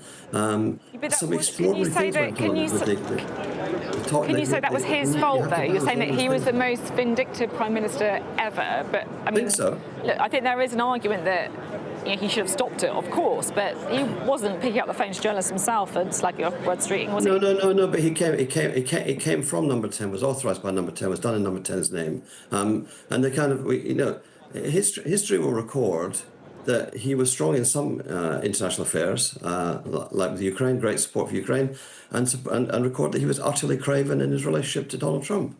And it's like, you've got to, it will get balanced out and be looked at backwards, but such a disappointment as a Prime Minister, and this turn against him by the Labour Party in the country, by voters in the country, it's been so quick, 2 years, and it's been so deep with the threat which brought Andy Burnham into Parliament, the threat that the Green Party would replace the Labour Party as the leader of the progressive bloc of politics. I know that people have to be nice to a Prime Minister as he's resigned, but you have to be realistic, because if you don't look at this with full sight, clear sight, you can't actually have a successful Labour government. And it's essential as a successful Labour government, because the battle at the next election is with reform, and that is an existential choice for the country between a far right party and the Labour Party. So, you know, one has to really be honest about this before being able to create a platform to move on. Well, John, I mean, it sounds like you didn't get the memo that you had to be nice to the outgoing Prime Ministers, but look, we appreciate the honesty. And as you say, you know, the realism, I think, of looking at someone's record. Looking forward, what do you want to see from Andy Burnham? Action, not words, not speeches, but action, action, action, action. So let's bring back the £2 cap for bus fares across England. Let's actually bring Thames Water immediately into special measures and therefore government control. Let's actually see a proper and fast devolution. Let's actually see council house building starting with whoever runs MHCLG. The things that show a tangible difference immediately, the things that show that the government's power can be used immediately and progressively, and actually just burn up the roads. Just do as many things as you can, all of which are a down payment on the decade of renewal that you want to lead. But Andy's got to show that that decade starts in days, and you don't have to wait 10 years to feel the change. John, you're known for being a bit of a straight talker. I think you've certainly shown it in this interview. So I'm going to ask you a straight question. Who do you want to be Chancellor? I wrote about it last week. I want Ed Miliband to be Chancellor. This is a moment where we're in the end of the third heat wave of this summer. Climate crisis is real. Climate crisis is here. You need to have an economic view of the world, a political economy in which you can transform our fossil fuel economy into one that's based on renewables. You have to transform everything in our economy, and that has to, the most successful minister in the last 2 years has been Ed Miliband, because he came into government with a plan. Number 10 had no plan, but Ed Miliband had one. I'd like to see a Chancellor who's got a plan. I think the question ultimately, when you appoint your chancellors, does the government run the economy, or does the Treasury run the government? OK, thank you very much indeed. Always good to talk to you, John McTernan there. Reflecting on the legacy of Keir Starmer and also looking forward to what to expect from Andy Burnham, because we are well and truly now in the handover of power. We are on the cusp of having our 49th Prime Minister, but right now we are in that slightly strange kind of middle ground where the former Prime Minister has resigned. Keir Starmer has met with the King. He's tendered his resignation. His Majesty the King has accepted that resignation, but we do not currently have a new Prime Minister. Andy Burnham, of course, just moments away from that moment, but he has to go through protocol. He has to go through the constitutional procedures for that process to happen. He will get the call from Buckingham Palace. He will then travel to Buckingham Palace. He will have his own audience with the King, and he will be asked to form the next government. And I have to say, at this moment in time, as we are poised for all of that history to unfold over the next hour or so, penny for Andy Burnham's thoughts. This is the guy who tried twice already to become leader of the Labour Party and then to become Prime Minister. He failed twice, but it's been third time lucky, because a man who has for well over a decade now been trying to get to that top job, into the doors of number 10, he is on the cusp of succeeding. But I think the question, of course, is what is he going to do with it? Many of the same hurdles, of course, that were there for Keir Starmer will still be there for Andy Burnham, but he will be hoping that his messages on the cost of living, on giving people more breathing space, and also devolution, unpicking decades, as he would see it, of the Westminster bubble, focusing on the Westminster bubble, of ignoring some of those industrial heartlands in the north of the country, or in Wales, in Scotland, Manchester, of course. He wants to unpick that, and he wants to turn the UK into a new story. We can bring in now Kim McGuinness, I believe, the Mayor of North East of England, who joins us now. Firstly, your reflections on Keir Starmer. John McTernan was pretty scathing. He said that he was a deep disappointment. He was one of the most vindictive Prime Ministers ever. I think that's probably overselling it somewhat. I think Keir's made a really good start, but what people have felt is they haven't had the change that they voted for. It hasn't come quickly enough and they're not feeling it. And I think there's been a real disconnect between people and the government. People don't feel like their government understands them, and that's what's got to change now. How should that change? Because, look, we can all talk, I think, in these kind of vague terms about levelling up or about devolution, about people feeling the government understands them, but what do you want to see happen? Well, more devolution, absolutely. I think this is the North's moment. I think it's time for us to start to see power move out of Westminster for the first time in generations, for us to take back control, because I represent the furthest English region away from Westminster, and you can feel it, and people know, and they feel that they have been left behind. And now Andy Burnham's got a historic chance to really change that and to hand power to people in the regions so that they've got more control over their own destiny. And I think the thing that I do agree with John on is that we have to move quicker. We've got to do more things faster, and it has to have a direct impact on people's lives that they can feel. So, for example, £2 bus fares, absolutely. He should do that. He should do it immediately. It's within his power to do it. People will feel it, and it'll make a difference to their pocket. I think I'm going to press you again for more specifics. I know you said the £2 bus fare, but you're talking there about handing more power back to the regions, so people are in charge of their own destiny in places like yours. Do you want to see powers to vary the rate of tax? What exactly do you want to see? Yeah, I mean, I think that we should have more powers over fiscal devolution, and that's a conversation that we've been having with this government and will clearly transfer to Andy Burnham. You know, he's been a part of that discussion with Rachel Reeves and with Keir Starmer, and I would hope to see that accelerated. But something I'm really focused on in the North East, for example, is that we've got too many young people who are just not in education, not in work, and who really need that support. And the answer to that has always been government departments doing things the same way as they've always done them, and now we need to see powers to tackle those issues devolve to a local level so that we can really take them on, so we can offer those young people the help, the support, the training, the skills that they need, you know, to get into work and to seize the opportunities that are available to them. And those are the things that will really make a difference to people every single day. What's your message to people listening who might be worried about all the talk of cities?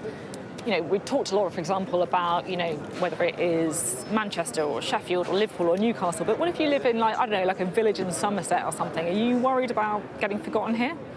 Not at all. I mean, I represent a vastly rural area. You know, the North East is 3 cities, it's a huge coastline and an absolutely massive rural area. And that has to be taken into account when it comes to things like transport connectivity and all of that. But that's really the reason why I would advocate for more devolution, handing more power over, because we are a heavily centralised country. That does lead to an over-focus on those cities, whereas actually if you hand that power across Britain, it can be much more evenly spread. The decisions can be made much more in the interests of all of the people that live in these regions. So I think it's a really positive time. I think Andy has shown that he understands what people need, the mood of Britain at the moment, and I think it'll be a real time of change and positive change for the nation.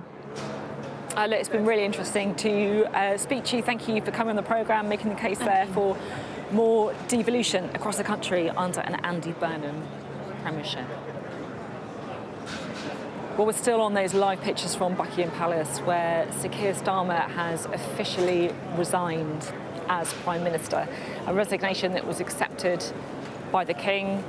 We are now awaiting, of course, the arrival of Andy Burnham, the man who will be invited for an audience with King Charles, and he will then be asked to form the next government. And then he will come back here to Downing Street, where he will give a speech. He will, I think, outline some of his policy priorities in what in many ways is an introductory speech to the public, not just to his party, but to the public across the United Kingdom. And then the decisions start, not least, of course, who is going to be his Chancellor, who is going to be sitting around the cabinet table with him, and whether or not the 49th Prime Minister of the United Kingdom can stick around for a little bit longer than the 7 who have gone before him, the 7 Prime Ministers over the last 10 years. Will Andy Burnham buck the trend? Will he be lasting for longer than those who've gone ahead of him? Good afternoon. It is now midday. We are live for you in Downing Street, where in the last hour, Sir Keir Starmer has formally resigned as Prime Minister. He said his work is done. Well, he walked out to applause, long applause, and he was also hand in hand with his wife, with Victoria Starmer, who he's spoken about with so much emotion and affection over the last few weeks. And members of his staff, some politicians, others who we're told have been on a journey with Keir Starmer, all gathered here in the sunshine, because it has been quite a sunny day, either side of number 10, to hear his farewell. He was trying to frame his legacy, I think it's fair to say, after being forced from office earlier than he wanted to, reflecting on his work on immigration and also on reducing poverty. Well, Keir Starmer then went to Buckingham Palace, where he formally resigned to the King. In the coming hour, we're going to hear from the guy who's coming next, his successor, Andy Burnham. He is due to meet King Charles at the palace himself shortly, and that, of course, means we are currently in this weird kind of in-between stage where we don't actually formally have a Prime Minister at all. Before we get on to the next one, before we start talking about what a Andy Burnham premiership is going to look like, let's hear from Keir Starmer as he spoke on the steps of Downing Street in his final speech as Prime Minister.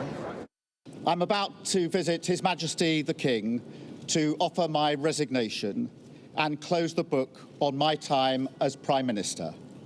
My work is done. In 6.5 years, I took our party from a historic defeat in 2019, changed it so it was fit to face the country, and won a landslide general election victory in 2024.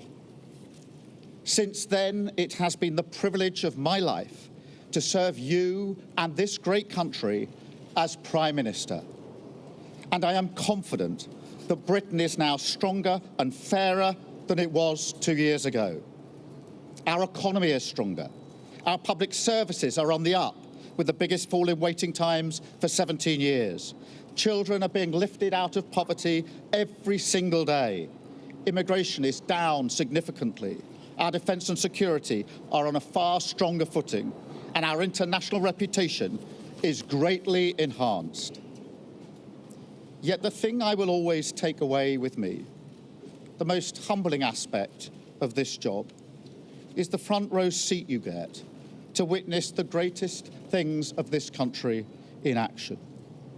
To see every day immeasurable acts of resolve, grit, decency and compassion from people who serve our country, whether that's in their regimental colours, NHS scrubs, or simply the millions of people in their communities who volunteer their time and their effort to the ground beneath their feet. We face a world now where our enemies will stop at nothing to divide us because of our values, our freedom, our decency, and frankly, because of our unflinching resolve towards the brave people of Ukraine. And so under this attack, it is vital that we remember the greatness of the Britain all around us, that while we debate how to fix our problems, there is something we inherit from our country and our character that can give us confidence, that we can change our country for the better, that we can create a Britain where every child can go as far as their... Well, this is the moment we just come out of that speech, because Andy Burnham is just arriving in Buckingham Palace. He is about to have his audience with the King, where he will be asked to form the next government. Alistair Bruce is there. He's ready. Greeted on behalf of the King by the Equerry, Major Ben Rigby, the Right Honourable Andy Burnham MP, travelling with his wife, Marie-France Van Heel, and Sir Clive Alderton, the King's private secretary, greeting them both. They'll go in through the luggage door and follow the same path up to the principal floor. And it'll be a short staircase to the right, the Privy Purse staircase, and then up to that principal floor. They'll both be taken to the centre room, which is the room from which members of the royal family come out onto the balcony, and there they will wait for the King to call the Right Honourable Andy Burnham for an audience. And the equerry will escort him there, and when the door opens, the equerry will step into the room, the King will be waiting, and the equerry will say, "The Right Honourable Andrew Burnham, Your Majesty." They'll then be left alone, and very soon after the door closes, the King, after welcoming the future Prime Minister, will invite him to form a government. At the moment he says, "Yes, I will," he becomes First Lord of the Treasury and Prime Minister of the United Kingdom, the 59th Prime Minister since Sir Robert Walpole. A little later on, after the King and his new Prime Minister have conversed about whatever the King wishes to talk about and whatever the new Prime Minister wishes to talk about, maybe he'll have in his top left-hand pocket a list of the people he wants to be in his cabinet. After all, it will be the King who makes the announcement of all those new ministers. They are the King's ministers, but it would be helpful for the new Prime Minister to discuss them with the King directly. Maybe the King will ask a question or two about why has this person been chosen for that?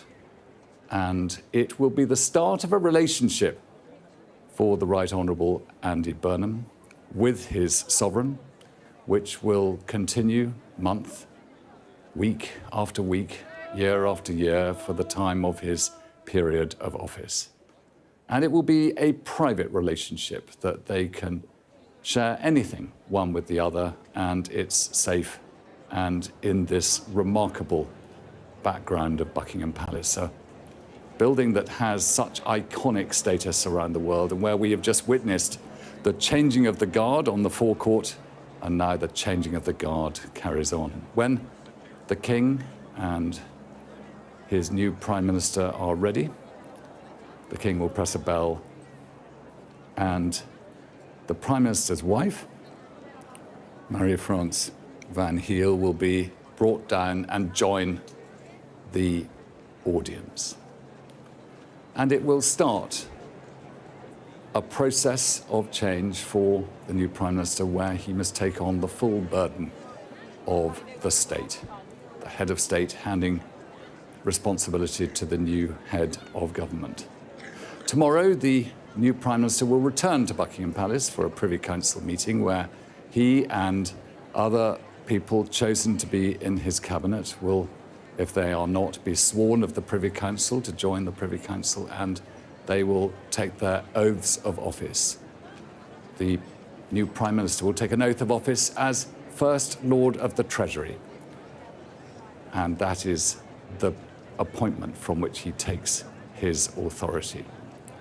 So it is the beginning of a process, and for the Burnham family, for Andy Burnham's mother right now, for Eileen Burnham to be imagining her son here after the years he has been serving in the political sphere, to be asked by the Sovereign of the United Kingdom of Great Britain and Northern Ireland to become its Prime Minister and First Lord of the Treasury.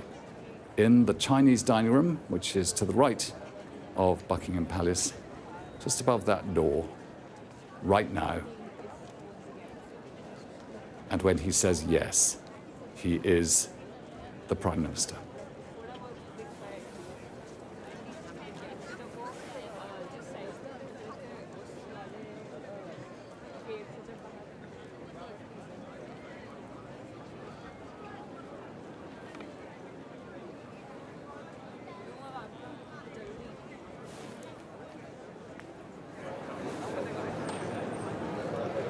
Alistair, it is worth, isn't it, pausing to reflect on a day like today. If you're someone like me, you're constantly in the thick of it, of the politics, who's up, who's down, what are the policies that they're going to announce next week, what's going to happen in the next 24 hours, who's going to be the, I don't know, the Chancellor. And yet, I think at these moments when you get Keir Starmer meeting the King, then you get Andy Burnham coming in to meet the King with their spouses, you get a sense of the enormity of what is actually happening, the transition of power. The 49th Prime Minister to be leading the United Kingdom. And how important do you think that relationship is, given the kind of frenetic pace of Westminster between the monarch and the Prime Minister? Whenever the Prime Minister of the day spends time at Buckingham Palace with the King, there is a sort of constitutional pause to the melee of politics. And of course, very soon, the new Prime Minister will step into that melee and be responsible for every decision within it. And the nation will watch, it will argue, it will discuss. But when he returns weekly to see the King, it will be into that place of constitutional pause that he returns. And a reminder, of course, that he is the King's Prime Minister. It was necessary when Robert Walpole was First Lord of the Treasury that he should advise King George I in the 1720s because King George I couldn't speak English and so could no longer exercise executive power. And so gradually developed the role of Prime Minister, where the executive decisions could be taken. And of course now all executive power is passed by the King to the Prime Minister and his ministers in order to govern the nation subject to the will of Parliament. And that constitutional role is a melee of responsibility for the new Prime Minister. It is endless, as Beth Rigby was saying earlier on, a relentless programme of decision-making and living within the role. It never stops, and it won't stop until one day he too, Andy Burnham too, will return to the sovereign of the day and tender resignation. But this is the beginning of a complete change in his life, and the responsibilities are the United Kingdom's, and all of it, with the King expecting the best, will be upon Andy Burnham's shoulders. I would imagine that by now, from the centre room there at the middle of the front of the palace, walking that few yards across to the right of our picture and into the Chinese dining room, decorated as it is with chinoiserie from the Brighton Pavilion and old Carlton House built by King George IV in its splendour. There the King will by now have received the Right Honourable Andrew Burnham and will have asked him to form a government. I would imagine he has said yes. So I should imagine by now we will get a confirmation from Buckingham Palace soon, but I would imagine that in that room we now have our new Prime Minister. Quite a moment, Alistair. The new Prime Minister, Andy Burnham, currently meeting the King at Buckingham Palace, and then, of course, he will make the short journey back to the streets here in Westminster and back to one specific street, one iconic street, Downing Street, somewhere that for over a decade now he has been hoping to end up, to go through the doors of Number 10 as Prime Minister. And we will then, of course, hear his first address really to the nation, because last week when he won the Labour leadership, he was talking to Labour Party members. Today will be different. Today he's going to be talking to the country and really, I think, introducing himself, because there hasn't been an election, there haven't been leadership hustings, and there are a lot of question marks about what the new guy in Number 10 wants to do with that power that he has been given. We can bring in our election analyst, Michael Thrasher, at this point. Michael, what do you think Andy Burnham will be doing? Well, as Alistair says, he's going to leave the calm of Buckingham Palace for the melee of making cabinet appointments in Downing Street. And I think that it was remarkable, wasn't it, that he's our 57th Prime Minister, but he's also the 5th Prime Minister in 4 years. So we really are getting through prime ministers at a rate of knots. And really his job now is about spinning plates, because on the one hand, he has to keep all the wings of the Labour Party content in terms of his cabinet appointments and not wishing to alienate certain fractions of the Labour Party. At the same time, he's got to keep the markets happy in terms of reassuring them that he's not going to destabilise the economy. And then there is the whole potpourri of foreign policy relationships. So there's quite a lot on his agenda, and the coming weeks and months will be rather interesting, shall we say. I think it's fair to say that the reason that Labour MPs ousted Keir Starmer, because they did oust Keir Starmer, even if it was a relatively bloodless coup, is because they didn't think he was going to win the next election. Do you think, if you look at the polling and the evidence, Andy Burnham is a better prospect purely from that election-winning perspective? Well, I think we just have to wait and see in that regard. And it's worth reminding ourselves that Labour won the landslide majority, not mainly because, they vastly increased their vote share. It went up by less than 2 percentage points. They didn't win the election because they persuaded a whole new cohort of people out to vote. The turnout in 2024 was the second lowest in history. They largely won the landslide because the Conservatives simply imploded, and deservedly so in terms of their performance in office. So it begins from a basis where the Labour government wasn't very popular to begin with. Less than 35% of the vote gave them a majority of 411 MPs. And being able to work a miracle from that, it's very seldom indeed that a party in power increases its vote at the next general election. So and so much expectation has been raised about this new prime minister, and yet there's precious little information about, other than he wants to devolve power, as we saw earlier. We know very little in terms of what the policy agenda is and the process that how long that's going to take. Michael, I'm just going to jump in and thank you, because we are getting pictures through now of the moment that Andy Burnham has met the King at Buckingham Palace. Andy Burnham there shaking hands with King Charles at Buckingham Palace, the same place, under the same picture that he just moments before, of course, saw Keir Starmer. And Beth Rigby is joining me now. I mean, look, you can see the smile on his face, what it means to him.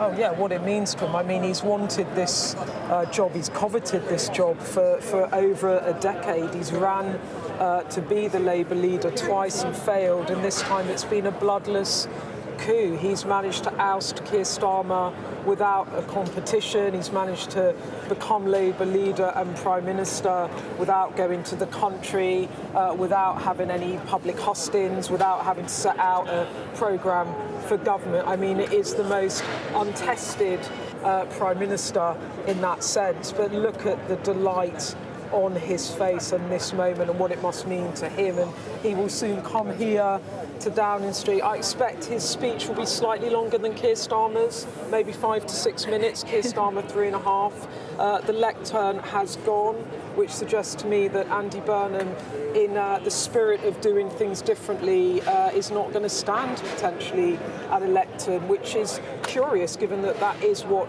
all successive Prime Ministers in my living memory have done. But I mean, what a curious thing for the King as well, to say goodbye to one Prime Minister and then welcome the other. So Andy Burnham now meeting the King. He was accompanied by his wife, Marie-France Van Heel, who he calls Frankie, who he met at Fitzwilliam College in Cambridge, so they have been sweethearts for a long time. He's got 3 adult children, which I think his kids might come here as well to watch their dad give his first speech as Prime Minister. On his wife, I interviewed Andy Burnham's old tutor from Cambridge, and he said that everyone was thought that he basically absolutely nailed the most good-looking woman at college with his wife. That everyone was kind of very, very jealous of Andy Burnham at the time. I mean, I interviewed Andy Burnham over a year ago about my podcast, and weird fact that no one cares about, but I also went to Fitzwilliam College. No way, did you? Yeah. So we went to the same college. So in the podcast, I kind of asked him about how he felt going to Cambridge and going to Fitzwilliam, and he talked about how he always felt like an outsider coming from where he'd come from to go to that place, and that it wasn't easy for him. And then I interviewed Wes Streeting a few months later about how he felt going to Oxford from a very, very modest background in state school, and he just felt he had a completely different approach. He was like, I totally deserve to be here and I smashed it, thank you. So interesting. You know, you went to the same college as Andy Burnham, I went to the same college as Keir Starmer. Well, there you How go. weird is that? Is there some weird symmetry here? I don't know what's going on. He studied at Oxford. He did a master's there, didn't he? I don't actually know which one it was. But, I think he did his master's at Oxford, and I can't remember. Did he go to Leeds? This is deep knowledge here. I think he went to Leeds. But yeah, so Andy Burnham will soon be on his way to give his first speech as Prime Minister, and we really do know very little about the Andy Burnham programme. As I said, typically when we have a new Prime Minister, they will at least face a leadership contest. Or, as in the case of Rishi Sunak, they would have been at the top of government for a number of years. So you would have seen them being interviewed, you would have heard their views on things, they would have sat around the cabinet table. Andy Burnham comes from being the Greater Manchester Mayor to becoming an MP, to becoming a Prime Minister. He has not been in Westminster for over 8 years. He hasn't sat in the cabinet since the days of Gordon Brown and Tony Blair. So he really is untested. We really don't know what his programme of government will be, and he's got a massive job to introduce himself to a public that don't really know who he is. And given how little most people pay attention to politics, probably don't even realise that we're going to have a new Prime Minister today. Let's talk a little bit, shall we, about what we do know. So what can we expect to hear from Andy Burnham? But as Beth was saying, these are quite broad brush things because he hasn't been through an election process, he hasn't written a manifesto, all the things that so often happen when you get a change of Prime Minister. We know, of course, that this is a man deeply committed to devolution. We also know this is a man who in recent interviews has talked an awful lot about the cost of living, specifically on the freezing of the tax thresholds, for example, and also saying about how he wants to give people more breathing room. I mean, I guess these are the, just hearing, before we do, let's just read the Buckingham Palace statement and then talk about what the new Prime Minister is going to do. So apparently His Majesty, this is from Buckingham Palace, His Majesty received in audience the Right Honourable Andrew Burnham, don't hear that name very often, and requested him to form a new administration. The Right Honourable Andrew Burnham MP then accepted the King's offer and kissed hands upon his appointment as Prime Minister and First Lord of the Treasury. Miss Marie-France Van Heel was also received by His Majesty. So there we have those news, the news coming in now, the official news. Andy Burnham has now been appointed as Prime Minister. Beth, we were just discussing what we can expect from an Andy Burnham premiership. Yeah, I mean, as I said, we don't know much about what his agenda will be, in that typically you would have a leadership race, you would have to set out policies, principles, you would debate that publicly, you would go into competition with someone else in which these policy platforms would be fleshed out. You would run a general election in which the country would see a manifesto for your agenda of government.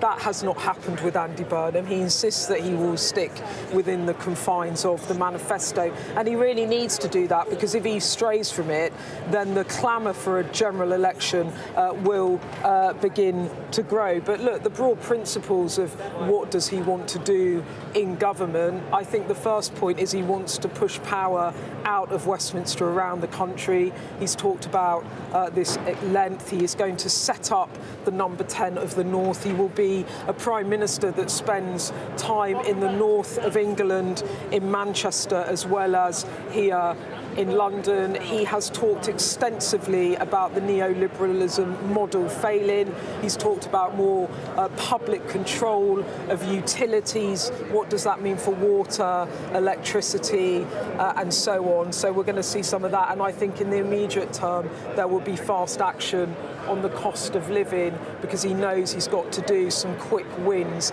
And actually, Sophie, I'm just looking down the street and there is a massive gathering now of more people, and it looks like Andy Burnham is also going to have quite a crowd of people around him. They're also putting out microphones now. So he's not got a lectern, he's got a couple of microphones there. I don't know, can we see it? Yeah, I think we should be able to see, because we were speculating before, Beth talking about the fact that he was unlikely to use the same lectern as Keir Starmer, and it does look now that two microphones have been brought out, a break, I think, perhaps from the tradition. Well, it's more like, it's kind of more like how we would have a press conference. There they are, the microphones. It's a new era. The lectern has gone. We've now got the mics. But that's much more of a press conference feel. Although I don't think he will be taking questions at this time. But look, this is interesting, isn't it? Because it is a change in tenor and tone. It's a kind of more informal, isn't it? A more informal way of doing things, which is of you know, what Andy Burnham's spoken of. And you can see down the street now, I'm just looking at my watch as to when he's going to be coming from the palace, but a lot of people are gathering down the street, and I imagine, rather like with Keir Starmer, what we've just seen, they will come and line the street of Downing Street for Andy Burnham's first address. In fact, they're beginning to walk up. They're beginning to walk up the street. We're seeing some people coming out of number 11 as well now. Yeah, the new guard. Yeah. Because I think there's Alison Phillips there, the former editor of The Mirror that went to run a Labour think tank for a while, and she's coming in as the Director of Transition. There's some of the aides. Yeah, everyone's coming out now. So, oh my goodness, there's a lot of people in the street. We just looked around that corner and just seen. You can see on the screen that there's dozens of people pouring into the street to welcome Andy Burnham. A couple of people to point out as well. We've got Dale Vince, I can see walking up the street, who of course was a supporter of Keir Starmer, someone who donated a lot of money to the Labour Party under Keir Starmer, someone who has recently fallen out with Beth Miliband. He is on the street there as well, but my goodness, there are a lot of people. Josh Simons, I can also see, the man who of course was instrumental in Andy Burnham getting elected for Makerfield because he resigned from his seat. He has travelled down to Westminster for this moment as well, but you are really starting to see the street fill up, and look, the speed with which this has happened, it feels like just a few moments ago that we were here surrounded by the allies and friends of Keir Starmer. They're gone now. This is a new group of people who are here for a new Prime Minister. Yeah, it's quite something, isn't it? The kind of brutality of politics, the swiftness with which you are replaced, and but this is also very coordinated and choreographed. These set pieces is something that all of the team in Number 10 know how to do. Honestly, Sophie, they cannot get in the street. I'm just looking down the street now. I think you can see us on camera there, but you can see right down the street, almost to the gate, there is just a crowd. Have you ever seen it as busy as this? Yes, I have, when Keir Starmer became Prime Minister. Yeah. People, and here they all come, and there's Josh Simons, the MP that resigned his seat. He's actually not going into government. I'm just scanning around to see if we can see any. The people here directly behind us, that's the Number 10 staff. Some of them I recognise from the Starmer era that are staying on, and there is a serious crowd here for Andy Burnham as they welcome the new Prime Minister.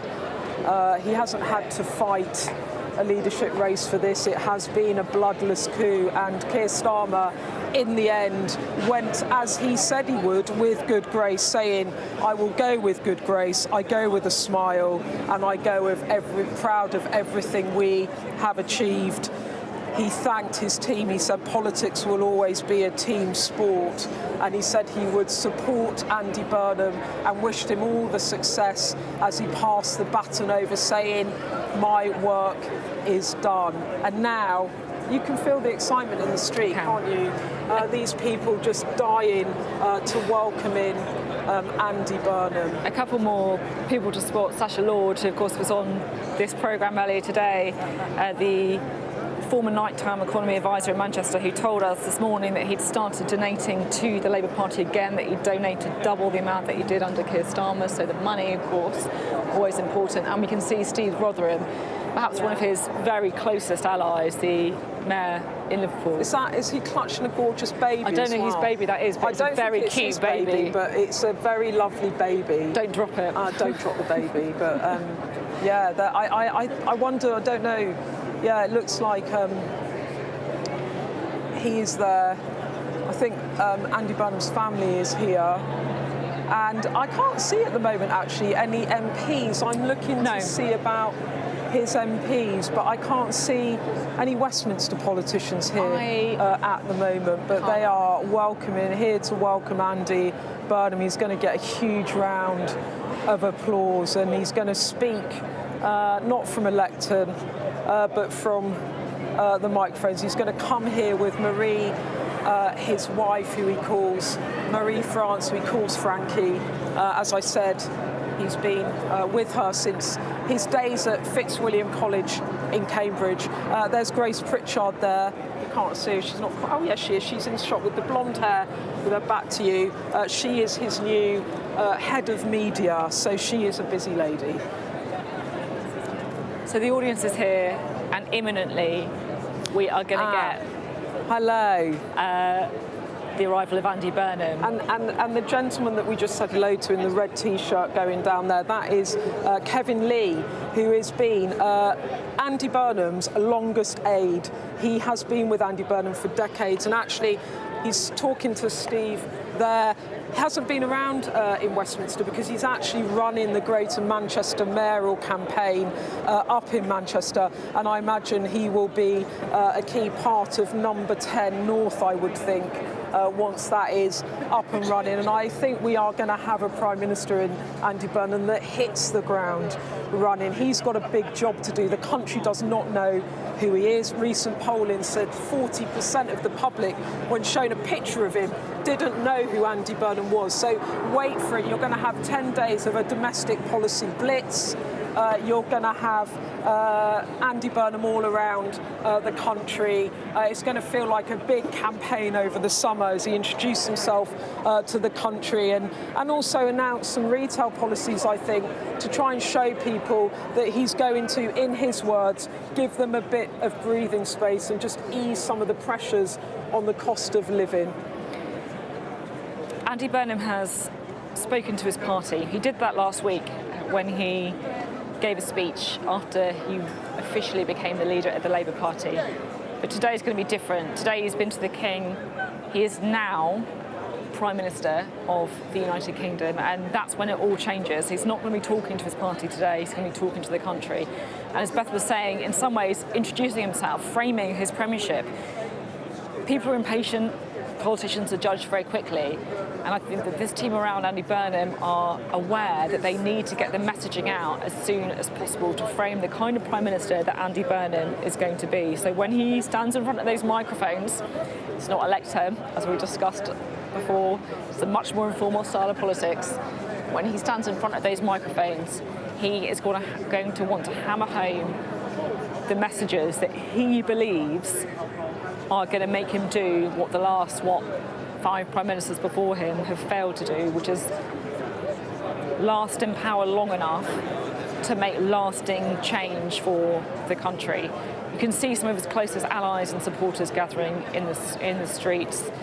We know, of course, the outlines of what Andy Burnham is likely to say on devolution, of course, on empowering communities that he feels have been neglected, forgotten, not taken seriously by a generation of politicians. Let's listen to Alistair Bruce at Buckingham Palace. We're at the luggage door of Buckingham Palace waiting for the Prime Minister to emerge and go to his car and make his way to the firmament of his responsibilities as Prime Minister of the United Kingdom, of Great Britain and Northern Ireland, and First Lord of the Treasury. He's been with the King for an audience, both with the King and also he had the chance to present his wife, who will of course carry so much of the burden. And for Marie-France Van Heel, I think discovering both of them, how keen the King is to talk about almost everything, his interest in life, he's probably making sure that the relationship between them is well and fully established. At this time, the door will have opened and the equerry will have stepped into where the King was and said, congratulations to the Prime Minister, and led him and his wife to the centre room of Buckingham Palace. And for a few moments they sort themselves out. There's a chance for the Private Secretary to the King to get to know the Prime Minister better. There is a very important role for that relationship, but it is from this door that the melee of responsibilities will present themselves to the new Prime Minister when he steps out, gets into his car and leaves the remarkable calm of Buckingham Palace. He succeeds Prime Ministers like Walpole, Disraeli, Gladstone, Lloyd George, and the first Labour Prime Minister who was invited by King George V 102 years ago in 1924 to form a government. Other Prime Ministers he follows like Churchill, Blair, Brown, and those from more modern times, and it will be for the new Prime Minister to carve his mark on the history of the United Kingdom and to shape from this point on how he wishes to use the executive power that has been placed into his hands by the head of state. And as I was saying earlier on, as the footmen come out to take their positions for the car, maybe the Prime Minister's had a chance to go through all the appointments he wishes to make over the next few hours of people to be in the King's administration, but led by his new Prime Minister.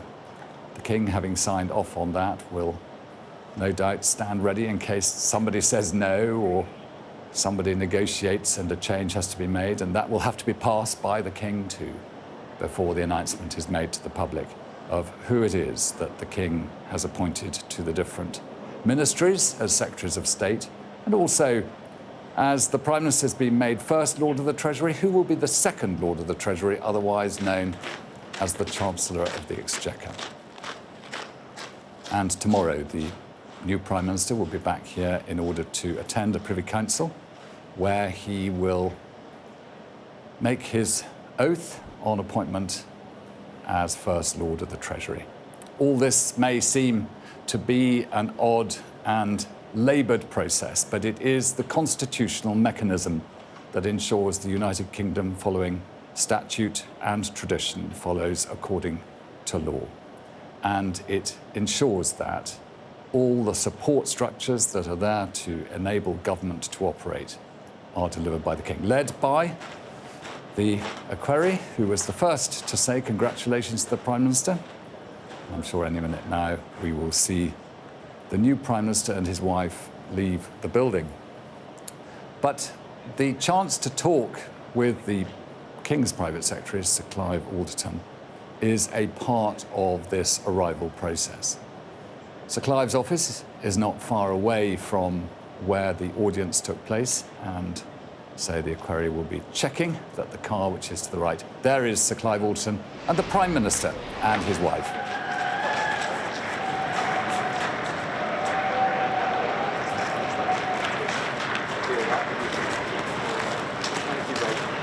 Congratulations again. Looking forward to working with you. Really looking forward to it. Lovely speech. Really good to see you. You're very welcome. It's been a great pleasure. Great pleasure.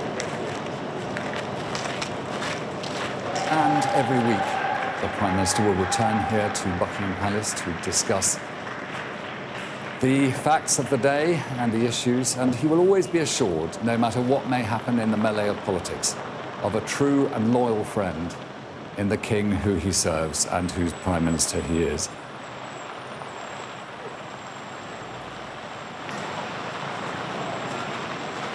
It's a short journey from the forecourt of Buckingham Palace through to Constitution Hill and then down the Mall. And who knows what, over the coming months and years, the history of the United Kingdom will witness, and what the Prime Minister's advice to the King on this and that will be, and what leadership he will give to the nation as it faces the huge geopolitical challenges that sit around the world. But as he leaves the iconic site of Buckingham Palace and Queen Victoria's Memorial and heads down the Mall towards the seat of government and takes up his office, he has been inaugurated and appointed Prime Minister and First Lord of the Treasury, and the enormity of the responsibilities that he now has undertaken await him at number 10 Downing Street.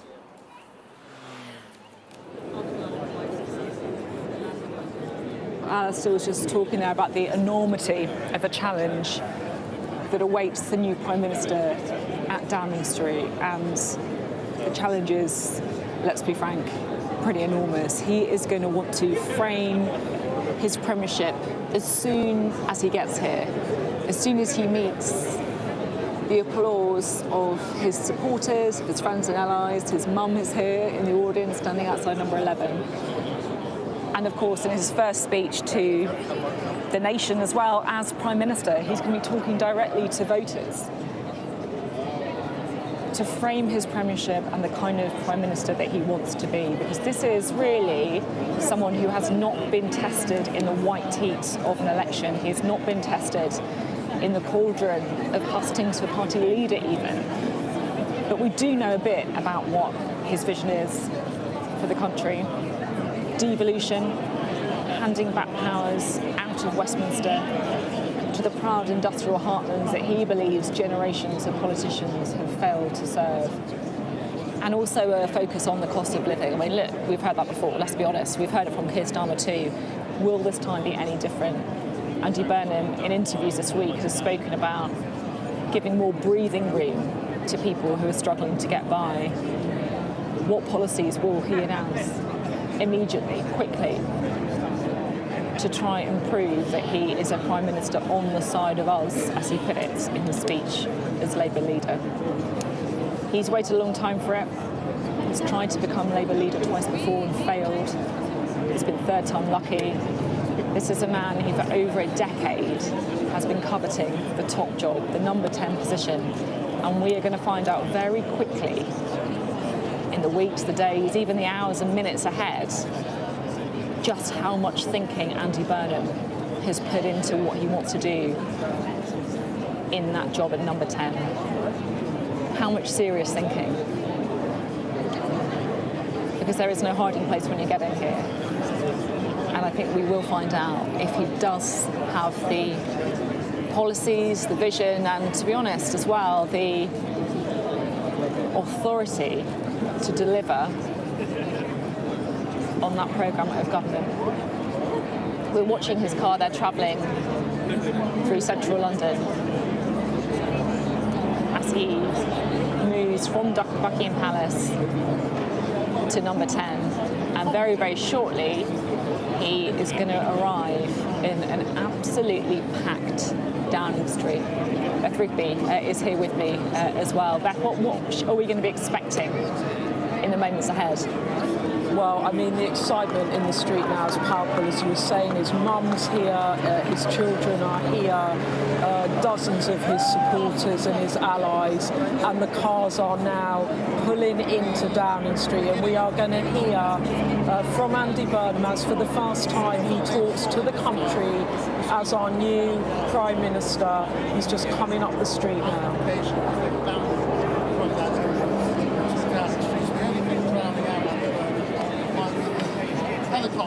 He's about to get out of the car. You can hear the helicopters overhead, I'm sure. You can hear the applause, and that applause is about to get even louder as the new Prime Minister arrives.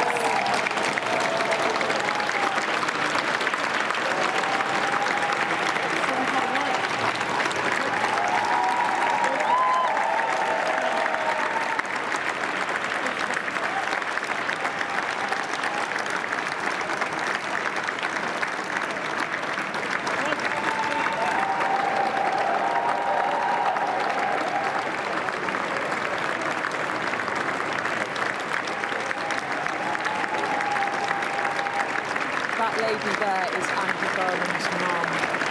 She couldn't be prouder of watching her son become Prime Minister, and he is embraced, there's my pen, sorry. There he is with his wife, Mary Frogs, who he met at Fitzwilliam in Cambridge, where I also went. So there you go, there's my Andy Burnham connection.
Thank you.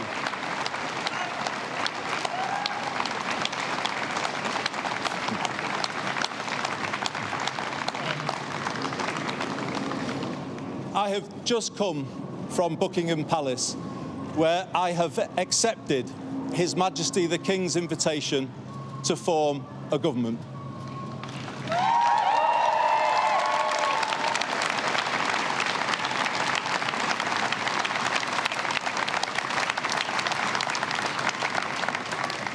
In doing so, I am acutely conscious that I am the 6th person in the last 10 years to walk up this street. The 7th Prime Minister since 2016. Making this a moment for reflection and new resolution. It requires my generation of politicians to raise our game and rise to the new challenge. Britain needs to show the world that we can regain our stability once again. And that is our challenge, to make politics work, to make it work better. I know people at home are fed up with politics. I hear you, and I want to be honest with you. We have not been good enough, and we need to be better. We will be. We will make this moment a circuit breaker for Britain, bringing forward the biggest changes in the last 40 years. A new political model and a new economic model. In the 1980s, Britain took some wrong turns. Political power was centralised, economic power privatised, large parts of the country deindustrialised, and they still haven't recovered. Many feel as though they're still in decline, and they don't have the ability to turn things around. And that's why we will change politics, to make it more collaborative, more about problem solving than point scoring. And we will take power out of here and carry it into every postcode in the land so that they can do more. And in doing more, build a new economy where we put life's essentials back under stronger public control to make them affordable to you again. Reindustrialising Britain, using public procurement to back British industry. Later this year, I will bring forward a new plan for Britain, a 10-year plan, laying out a path from where we are now to where I believe we all want Britain to be, wherever we're coming from, whatever party we support. But I can do something to give people some breathing space now, some help with the cost of living. And I will set out some of those measures starting tomorrow, including how we pay for them. We will help more young people into work by changing the education system and giving them more support, more mental health support. And we will build more council homes. That is the fair and sustainable way to bring the welfare bill down, to meet our fiscal rules and to honour our commitments on defence to our international partners. We will help people to live well, building a more preventative state, investing in people's success rather than paying for failure. And that work starts now. I will soon go through that door behind me and issue my first instruction to end rough sleeping in our country.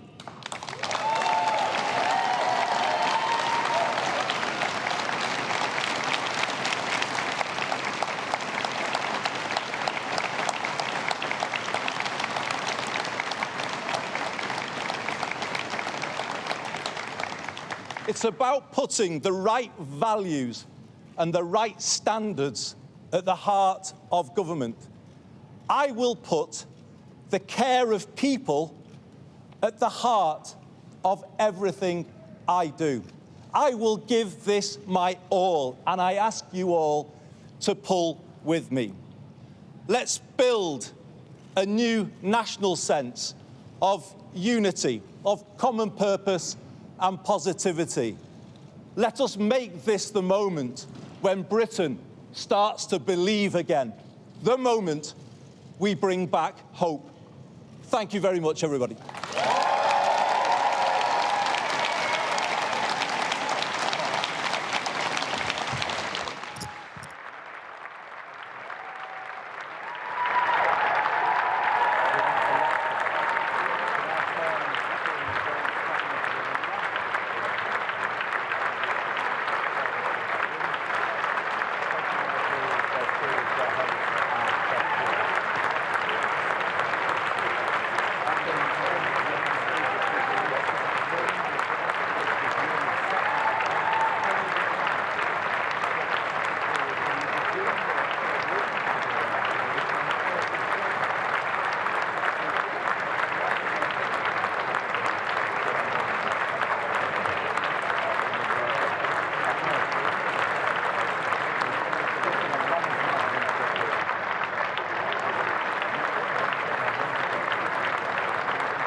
new Prime Minister, acutely aware, he says, that he is the 5th Prime Minister in 4 years, on the steps of Downing Street. After doing his speech, he first went to his wife, he then went to his longest standing aide, and he spent the longest time with his mother. And that hug with his mother, I think, perhaps showed the moment of his political ambitions being realised and what it meant to that family. And now the hard work starts. He's inside Downing Street. He's meeting Antonio Romeo, who is the Cabinet Secretary, and now he's going to greet the staff. But wasn't that a moment, Sophie? He walked up Downing Street, and at the far end is his mother, Eileen, and his children. He blew her a kiss before he gave the speech, and she blew one back, and then he gave her the longest of embraces. And what a moment for his mum to see her son become Prime Minister. Quite something. We got some detail as well of what to expect. He said that he will set out a 10-year plan for Britain later this year, but he said that there are some things that he can do more swiftly, including measures on the cost of living. That, of course, as we expected, will be his immediate priority, and he said that he will have some more details on that tomorrow, including how it's going to be paid for. So that, I think, one of the first policy priorities and the first pledge. We had the first pledge as well, which was to end rough sleeping in this country, in his words. Yeah, let's go through that speech. It was, number one, it was a very well-constructed speech, and let's just make the point, that was without notes and not at a lectern. And so one of the things that the Labour Party wanted in Andy Burnham was someone that could communicate with the country, and there was a complete change there. He gave that without notes. He was very expansive, expressive. In terms of the content of it, he first acknowledged, in his words, that the politicians of his generation needed to raise their game, as he put it. He said, people are fed up with politics. He said, I hear you, we have not been good enough. So there was an acknowledgement there from Andy Burnham about the disillusionment in politics and saying that it was time to raise the game. He then said what his principles were of coming into office. He said it would be a circuit break for Britain. He said a new political model, a new economic model to take power from here in Westminster to every postcode. And he spoke there of a new plan for Britain, a 10-year plan, rather like Keir Starmer at the election promised a decade of national renewal. And Andy Burnham said as Prime Minister he will set that out later this year. He then moved on to the shorter term, talking about people needing some breathing space now, and he said that he would set out measures from tomorrow and how he will pay for them. And that was what we were talking about earlier, some of these cost of living measures. He said he would help young people, he would build more council homes, he would meet the fiscal rules, and he would honour commitments on defence, which was a massive ask for Keir Starmer as he left office. And he said we will help people live well. And then he made his big announcement of the day, which was a commitment to ending rough sleeping in the country. That was his pledge for today. And he said, finally, I will give this my all. I ask you to pull with me. Let's make it a moment where Britain believes again and where we can bring back hope. So that was the Andy Burnham first message to the public, and didn't he deliver it well? To do that with a bit of noise in the background in front of all his allies and friends, no podium, no set speech, a different style of leadership, which I think you saw in that first address. And my goodness, he must have been nervous, right? His first address to the country. And you can see there's his wife, Mary. France calls her Frankie. He's known her since university where they met. And he just looks delighted, doesn't he? And at the other end of the street, his mum Eileen was there with his children, who he embraced, and there were some tears over that end, down that end of the street. It is 1 o'clock. You are watching Sky News. We now have a new Prime Minister, and that new Prime Minister is Andy Burnham. He spoke here on the steps of Downing Street just a few moments ago to an absolutely packed Downing Street, and he said very clearly that politicians have not been good enough. He said that he was aware of the churn of politicians and that he will try and do better. First of all, by setting out a 10-year plan later this year for national renewal, and also by taking more immediate measures on the cost of living that will be announced tomorrow. He also had his first pledge to end rough sleeping in this country. The tone of his speech and the theme of his speech was about a country that has been let down by decades of failure from politicians. He says that the UK took the wrong turn in the 1980s, so really with the advent of Thatcherism. And he made a point that his premiership will be about trying to help those countries that were the proud industrial heartlands of the United Kingdom and has, in his view, been let down by public contracts, for example, and by devolving power away from Westminster. It was a pretty emotional speech. I'm going to bring in Beth Rigby at this point. You know, I think the thing that perhaps was the most emotional of all was watching his mum watch him, and then that hug at the end. It was quite emotional, actually, but it might be just because I also have a son, so maybe I was pouring my mother feelings into it. But yeah, I mean, look, his mum was there, Eileen, and she stood there and she watched her son, and as I said, he blew her a kiss before she started. She blew one back to him, and then he went and embraced her for a very, very long time. And his family, there he is with his mum, Eileen, and his children, I think, were there as well. And I think he embraced them. But I think we're going to have a listen to what Andy Burnham had to say. Let's listen again.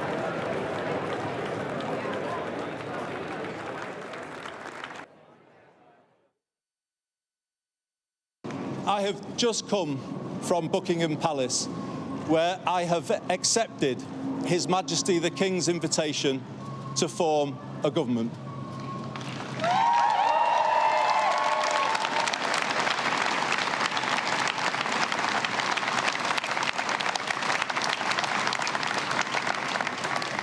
In doing so, I am acutely conscious that I am the 6th person in the last 10 years to walk up this street, the 7th Prime Minister since 2016, making this a moment for reflection and new resolution.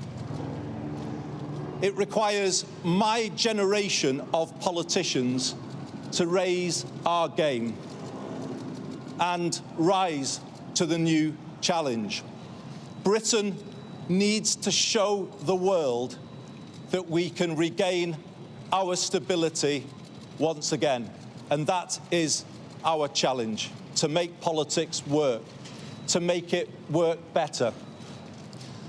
I know people at home are fed up with politics. I hear you, and I want to be honest with you. We have not been good enough, and we need to be better. We will be. We will make this moment a circuit breaker for Britain, bringing forward the biggest changes in the last 40 years. A new political model and a new economic model. In the 1980s, Britain took some wrong turns.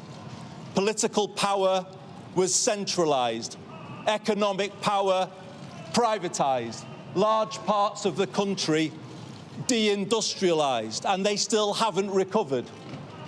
Many feel as though they're still in decline, and they don't have the ability to turn things around. And that's why we will change politics, to make it more collaborative, more about problem solving than point scoring.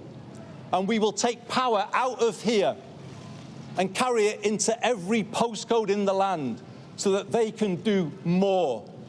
And in doing more, build a new economy where we put life's essentials back under stronger public control to make them affordable to you again. Reindustrialising Britain, using public procurement to back British industry.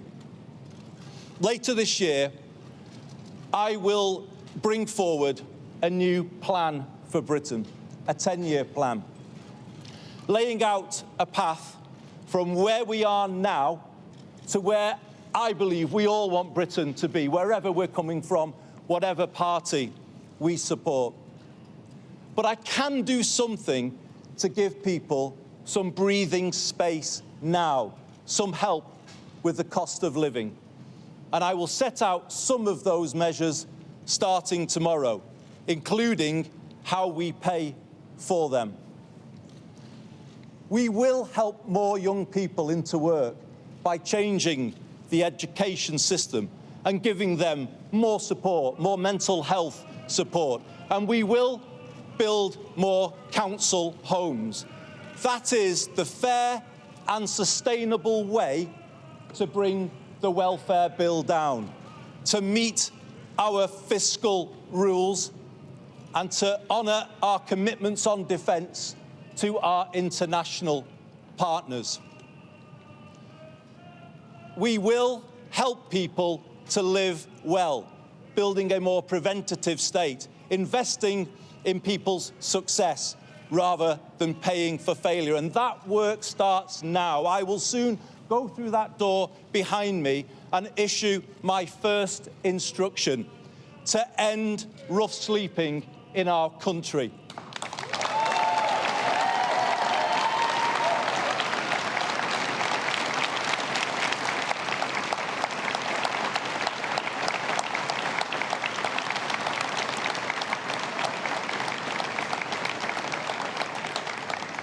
It's about putting the right values and the right standards at the heart of government.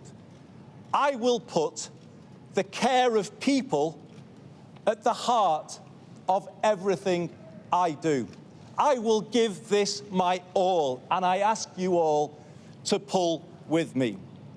Let's build a new national sense of unity, of common purpose and positivity. Let us make this the moment when Britain starts to believe again, the moment we bring back hope. Thank you very much, everybody.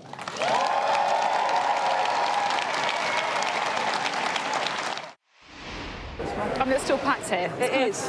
Party vibes almost on the street. It really does feel like a kind of party atmosphere. I mean, people are so excited, they're taking selfies, they're all hanging around. And look, in the spirit of Andy Burnham doing things slightly differently, he actually did go to a homeless centre at dawn this morning, very early this morning, and on behalf of the broadcast pool, I went along and I interviewed him ahead of becoming Prime Minister about that announcement that he wanted to make on ending homelessness. And I think we can now have a listen, can we, to what Andy Burnham said this morning, just hours before he became Prime Minister.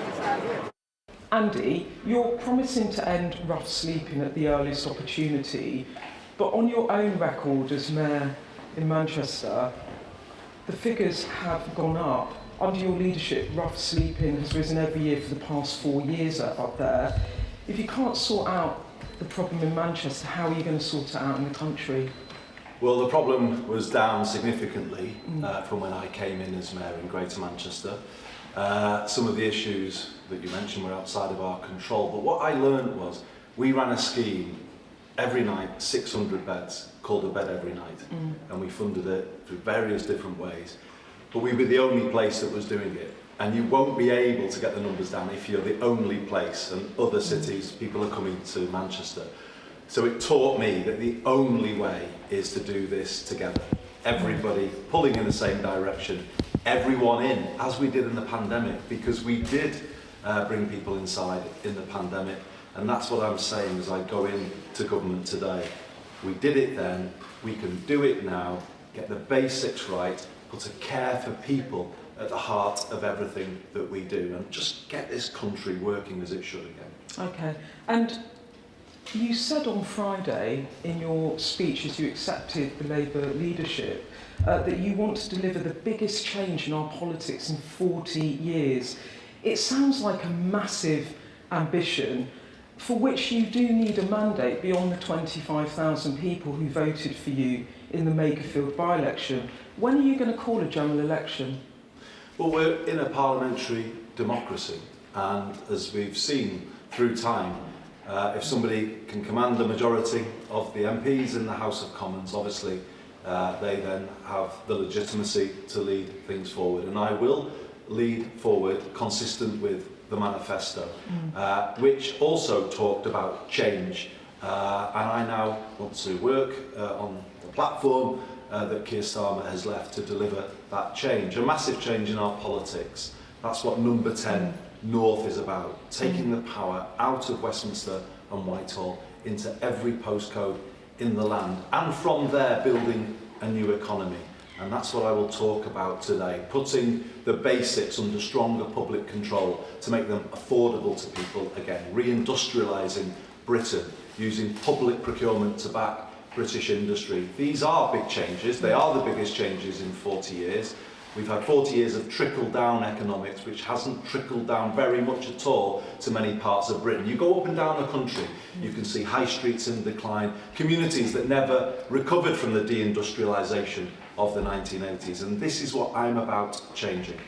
But you are going to stick to the manifesto, just to be clear. You are not going to go beyond the manifesto of 2024. I will stick to the manifesto. I will be bold and I will be true to what it says, but there are big changes that I can implement coming from that manifesto. It is about a new political model. Okay. It is about a new economic model for the country. Can I ask you about that new political model? Because you also talked about unity and bringing the party together and a different kind of politics and leading by example. But in recent days, there have been very aggressive anonymous briefings against Ed Miliband, a close ally of yours, over the Chancellorship. It's upset a lot of people in your party, and it shows really that Labour are more of the same under you, that the infighting doesn't stop. Well, I just reject that entirely. They haven't come from my team, and I'm appalled at those briefings. I'm appalled at any colleague being on the receiving end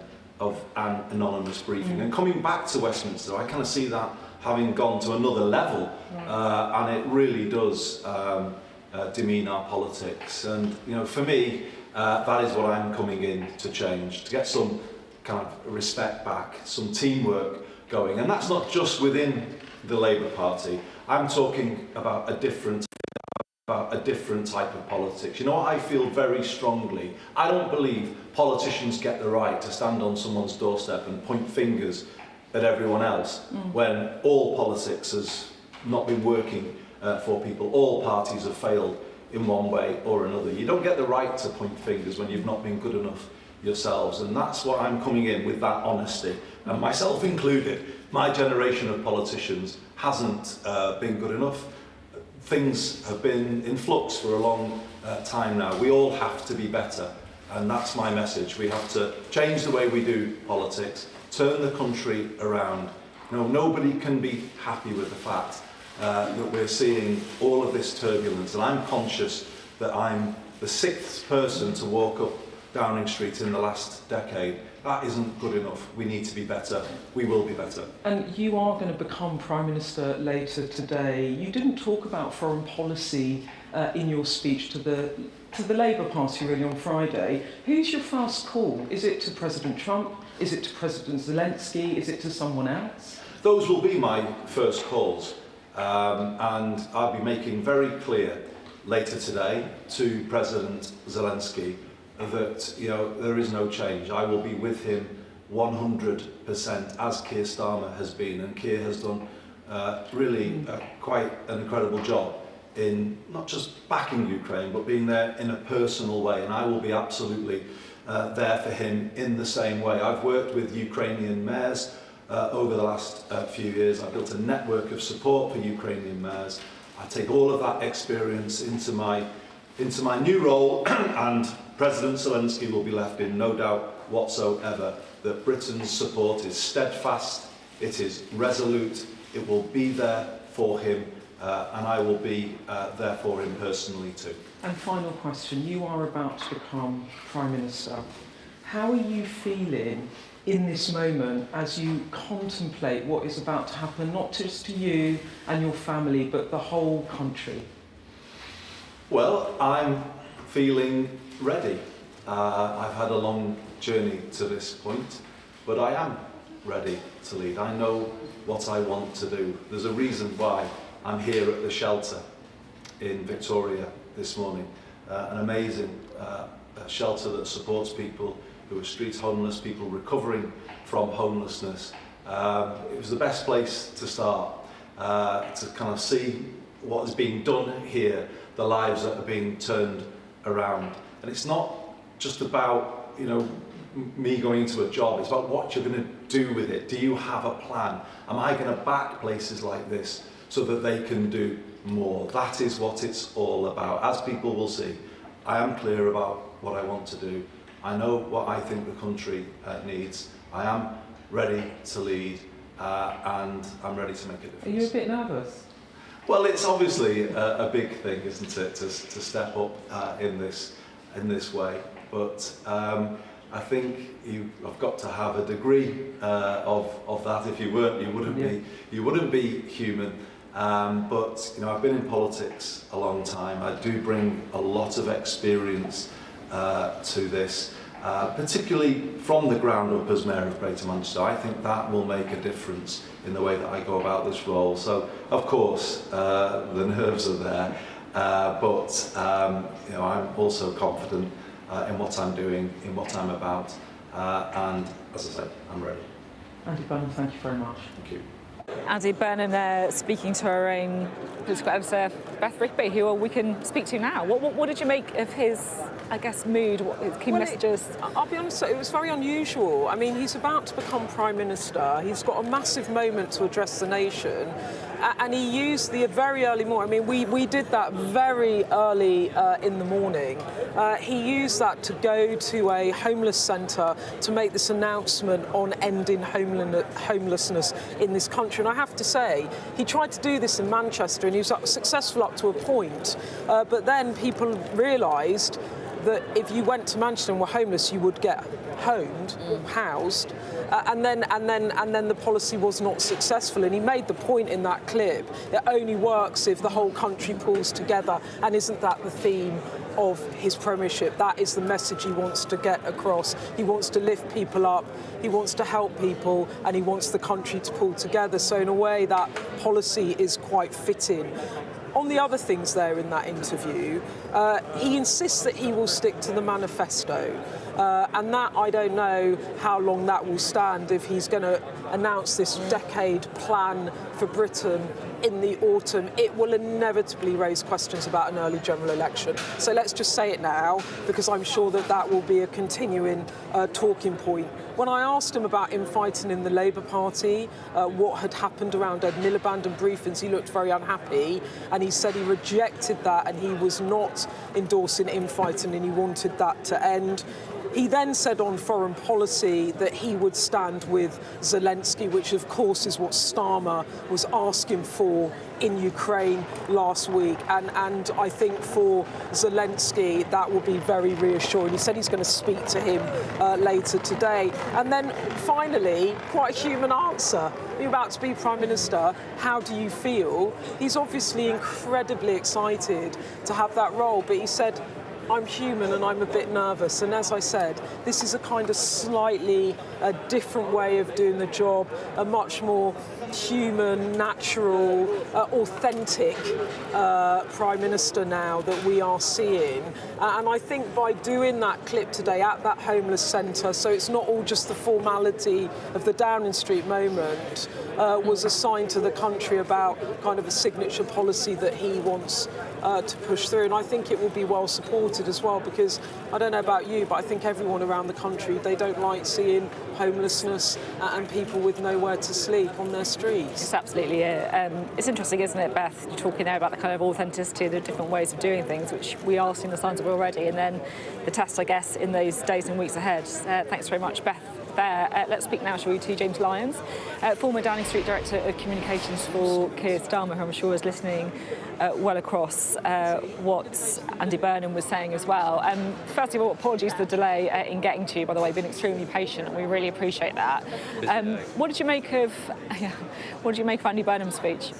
Well, look, I thought he was optimistic, he was confident, he was fluent, and actually my phone was lit up with messages praising what he said, not just for the vibes, but also for the policy substance. As Beth was just saying, you know, homelessness is not just something that is a kind of scar on the conscience of this country, but it's a scar on the face of many communities across this country as well. Do you think, how much of a change do you think he is going to be from Keir Starmer? How much of a change does he need to be?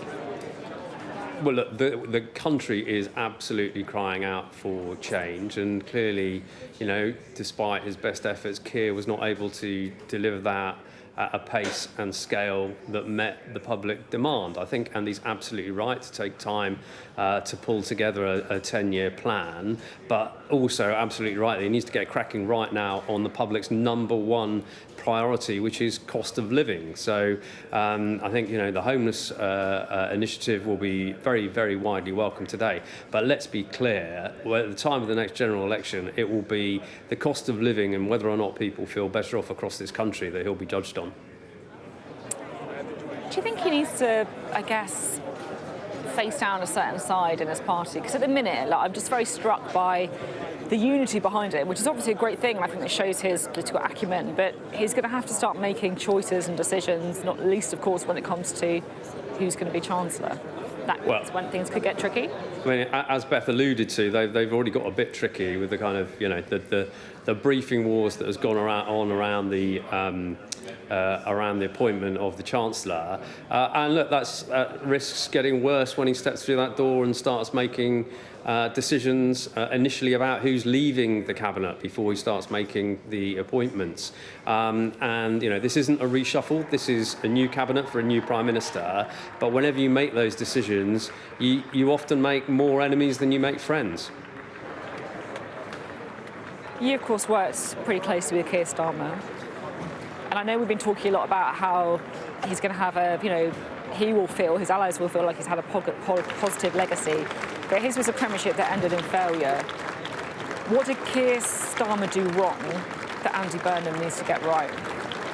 Well, I think part of you know, what went wrong is Keir came in without a plan. In fact, we had to write one when I was in number 10, which ended up being published as the Plan for Change. But he didn't have those initial announcements up his sleeve. You know, the first weeks of the Starmer government were dominated by stories about freebie specs and suits and Taylor Swift tickets. And they were swiftly followed by the cuts to winter fuel payments to pensioners. So it got off to a very negative start. Whereas what I think you've seen here today is Andy trying to strike a very optimistic, positive note. Talks about making Britain believe in itself again, restoring hope. There's a kind of real hopey-changey thing, as Barack Obama might have called it, thing going on. Great to have you on the programme, as always. James Lyons, thank you very much indeed. Well, we're joined now by Dale Vince, who's on the street. Can I ask you something? Yeah. Can I ask you something? How does it work when you get... Do you basically make a pitch to be on the street, or does someone give you a call up and say, do you fancy coming in? How does it work? I got a WhatsApp a couple of days ago saying, do you want to join the event? I'm like, yeah, why not? Sounds great. Did you... were you there for Keir Starmer as well? No, I wasn't. Didn't get that WhatsApp. Oh, right. So I guess, does that mean that you think that Andy Burnham's made a better start already? Nah. What do you make of his speech? Well, I mean, it was similar to the one at the TUC on Thursday last week, and it's full of hope and kind of a bold promise, really. I see things the same way as Andy does in terms of our problems being rooted in the 70s and the 80s and the privatisation and that kind of stuff. I see the role for public investment. We're producing economic studies at the moment that really kind of back that vision and show the potential for the economy if we do some of those things. So I'm overwhelmingly positive and excited about the change that might be about to come. It's really interesting to hear that whole sort of thread of reindustrialisation in areas that have been let down not just by the last governments but by ones going back for decades. How much do you think he can stray from the manifesto, though, without calling an election? That's not really something I could give you an answer to. I mean, I can just see the theory, right? The closer you are to the manifesto, the more impervious you are to the calls for a general election, and vice versa. So I can see that. What would you want him to focus on? This is your chance to kind of make a pitch to, Team Burnham. What are the top priorities you'd like to see? Go on then. Reform the energy market. We can halve our energy bills. That's a big deal, right? I like his national house building program. We've done the studies that show we can double GDP growth if we build 1.4 million homes on brownfield land. It's all there. It's all available when it can be done. A national rooftop solar program will do the same kind of thing, bring millions of homes into the green economy, knock £400 or £500 off the energy bills of the poorest people among us. Is a brilliant economic move. And then the other one, you got me on the spot now. This must be really important. Tax. Okay. Reform the tax system, and it is really important, and again helps the people in our economy that have the least money, and it's good for GDP. Can I ask you about some big cabinet choices that Andy Burnham is going to have to make later on? Because I will be honest, I had assumed that you would be backing Ed Miliband for Chancellor, but you're not. No. Why not? Well, I think it would be a mistake for a number of reasons. I think his spending decisions in DESNZ have been poor, no value for money at all. Tens of billions of pounds committed to projects that won't even move the dial on carbon, let alone our economy. Jobs that are going to be created at the cost of between £3 and £5 million each. That's not job creation. You might as well just give somebody a lifetime's worth of pay. They're a problem. I think Ed would be a lightning rod for right-wing criticism and stuff like that. And I also think the chancellorship, we've seen it before, when you get a competing, what would you call it, ambition in number 11, that can be a problem for government. So for all of those reasons, I'd say, look, start again, clean start, find somebody else. Is there anyone that you are backing, or is it just like anyone but Ed Miliband? I just think it would be a bad choice. I think he could do better, and I'm not like up to date on who could be a great candidate. Obviously, Shabana Mahmood's been suggested, and I've just got no opinion other than that. I just don't think it's the right man for it. I think it'd just be a problem for Andy's government from day one. Can I ask you about North Sea? Because we've had this Truth Social post overnight from Donald Trump saying it's absolutely brilliant that Andy Burnham is going to start drilling in the North Sea. There's going to be no holds barred on it. Yeah. Is it right what you're saying? And the Straits of Hormuz are open. You think we should take it with a pinch of salt, is what you're saying? Anything that man says. I mean, he's got a fabulous track record, isn't he, of talking fantasy and nonsense. What is your understanding, though, on what Andy Burnham does want to do when it comes to the North Sea? I have no idea. Okay. But I know it's in the manifesto that we don't drill, and I know there's no economic case for drilling, about 1,000 jobs, there's a year's worth of supply. It can't bring energy bills down, and it can't give us energy security, so I say, why do it? Other than to silence the voices on the right and in his party that are saying, we need to do this, it's about jobs and stuff like that. I mean, that is a legitimate, look, so you'd say that, if Unite or some of those unions in the region who are saying, hang on a minute, our economies depend on this, there is no current plan for skilling up these same people in other ways. But that transition is underway in terms of offshore. We've got offshore wind, for example, taking jobs now from the oil and gas industry, which has been in decline for 30 years, by the way. Output has been in decline. And we've got 10 years left. Sharon Graham would argue, of Unite, she would argue that those plans are not ready yet. In other words, you're kind of like jumping off the lifeboat without having the rope in place yet. Great metaphor. But look, there's 1 million jobs in the green economy already. So I don't think saying they're not in place yet is a correct thing to say. Okay. When Andy Burnham's there, meeting the staff behind him, what would you like his number one priorities to be? Cost of living, actually. Yeah. Okay. Good to see you, as always. Delvin's there. I was always intrigued to see how people manage to go up the street. Well, now I know. They get a WhatsApp a couple of days before. There you go. Right, we're joined now by the Labour MP for East Thanet in Kent, Polly Billington. Polly, what does Andy Burnham need to do that Keir Starmer didn't? Well, I think we've already seen how he's going to, what he's outlined, which is understanding the causes of the problems that we've been talking about. What I've noticed over the last couple of years is we've been very good at articulating the symptoms that everybody feels, that people don't feel like they've got enough money in their pockets, they're short on hope and security. And indeed, what we've got from Andy as an explanation of the causes that have contributed to this situation. And you can only address them once you articulate them. And I think that's really important. And then it's about making sure that we've got an understanding about how we address them. And that is about making sure that we are making things here, that we make the most of the skills that we already have in this country, and that we build on those levels of expertise in order to be able to create a growing economy in every postcode. And I think it's vital for me and almost all of my colleagues that is a phrase that we keep repeating, because so many of our places have been overlooked and we do not see the growth that our communities deserve and could be part of contributing to the overall national mission that Andy has articulated. So I think what we've got here is a Prime Minister who knows and understands the root causes of the challenges that the country faces and is starting to articulate how he will address them. And that, for me, gives me great hope.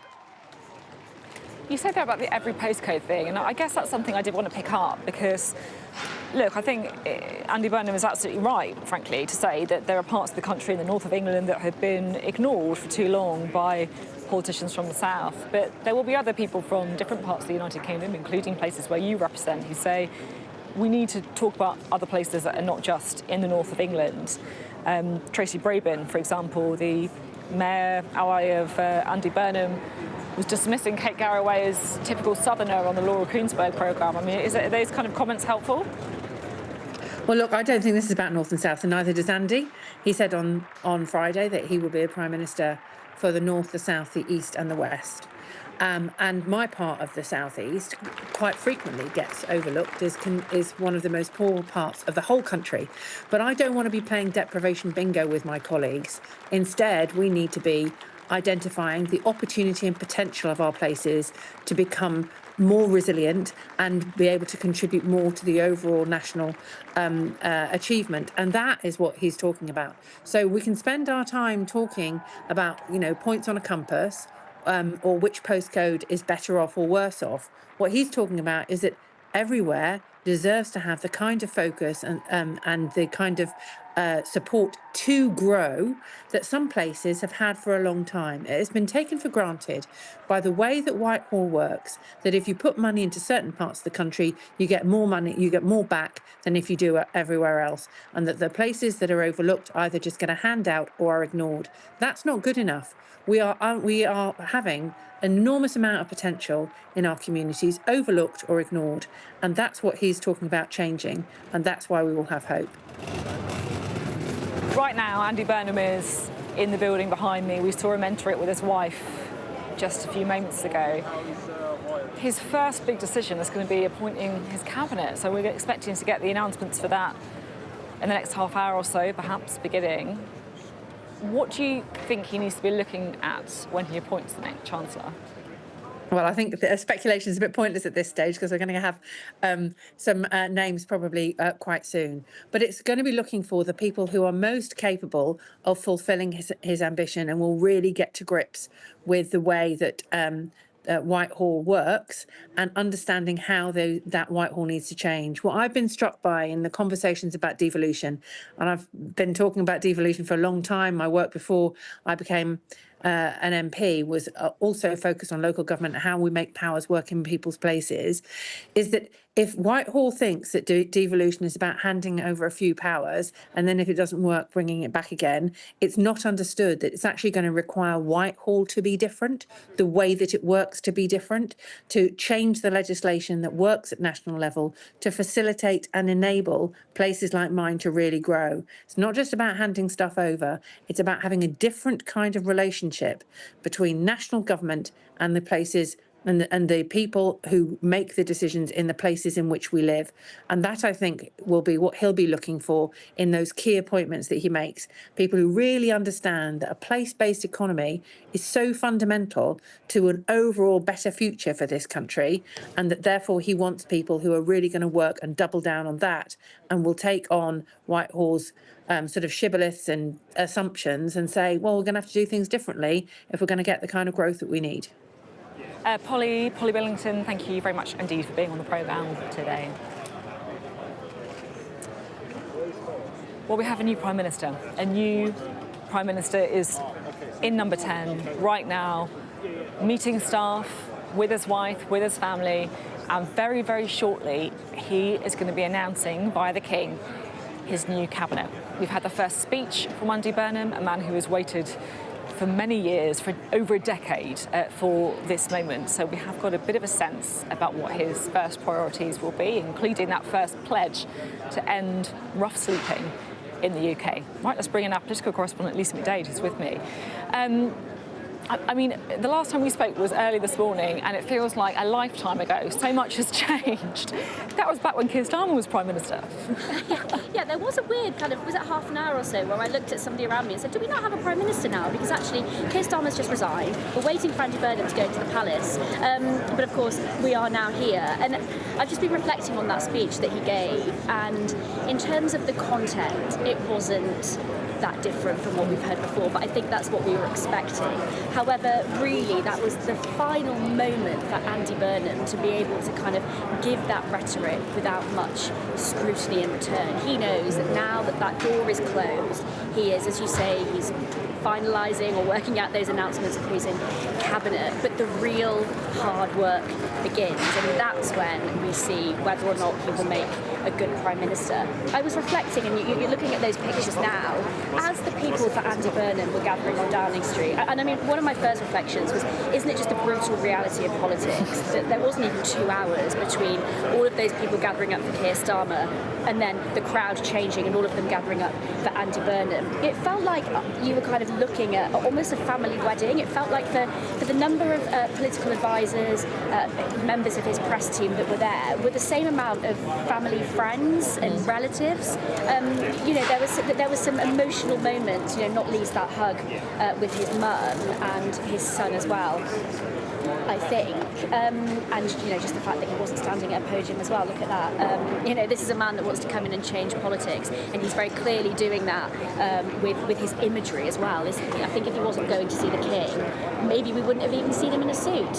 I really want to know how often he's going to ditch that tie, because you're right, all the different signals are that things are going to change. And I think it's interesting that, as you say, there wasn't loads in terms of policy announcements, although he said that they would come tomorrow on the cost of living. But what we did have was, I guess, like a thesis, like an ESCO question, because that is effectively these areas of the country since the 1980s have been abandoned, and I want to re-industrialise. That felt to me to be the story of the Burnham premiership. And on what he was saying about the cost of living, I mean, Keir Starmer came in, their whole Labour's general election campaign from 2024 was all about the cost of living. And I think what they did do was come in and immediately make a raft of policy announcements that people were going to feel. Andy Burnham, while he has been criticised for maybe not being clear enough about his plan, I think those working with Andy Burnham would say, well, no, hang on a second, we have said that we have a number of announcements to come that people at home will feel. We were saying this morning that he has already trailed that could be to do with the personal tax, the tax-free income allowance being £12,500 at the moment. He said people in Makerfield overwhelmingly said that being frozen for 5 years feels unfair. So we'll see what he does, but he has come in kind of being very clear about the fact that he's got announcements ready to go. Partly funding that by scrapping the digital ID scheme that was under Keir Starmer's government. So I think he knows that when he goes into number 10, he needs to start making some significant announcements now. Yeah, I guess the first announcement, who's going to be the Chancellor? Who's going to be his Chancellor? Well, of course, that needs to be the first one, really, doesn't it? All of the indications at the moment are that Shabana Mahmood will be taking that, moving from the Home Office. But then that leaves the question, where does Ed Miliband go, who's currently Energy Secretary? It was kind of rumoured for a long time that he would actually be in that role. And there are clear splits in the Labour Party, actually. Some who really want to see him become Chancellor, some who don't. Interestingly, Andy Burnham has said that he wants to end factionalism within the Labour Party and bring the party together. And I think while overwhelmingly they are behind Andy Burnham, I think it's very difficult to promise that you can end factionalism in a party that has is often divided into various different camps. Lucy, good to talk as always. Lucy McDade speaking there on another extraordinary day here in Downing Street. The day started with Keir Starmer as Prime Minister. It started with a street that was packed full of his closest friends, allies, and political group, if you like. And that's all changed now. Andy Burnham is the one in number 10. He is the one meeting officials. He is the one picking his new cabinet, and the people taking selfies in front of that door are Andy Burnham's friends, his family, his political allies as well. So Andy Burnham becomes our 7th Prime Minister in just over a decade. Let's hear what he had to say in the last hour when he arrived here to that rapturous applause. I have just come from Buckingham Palace, where I have accepted His Majesty the King's invitation to form a government.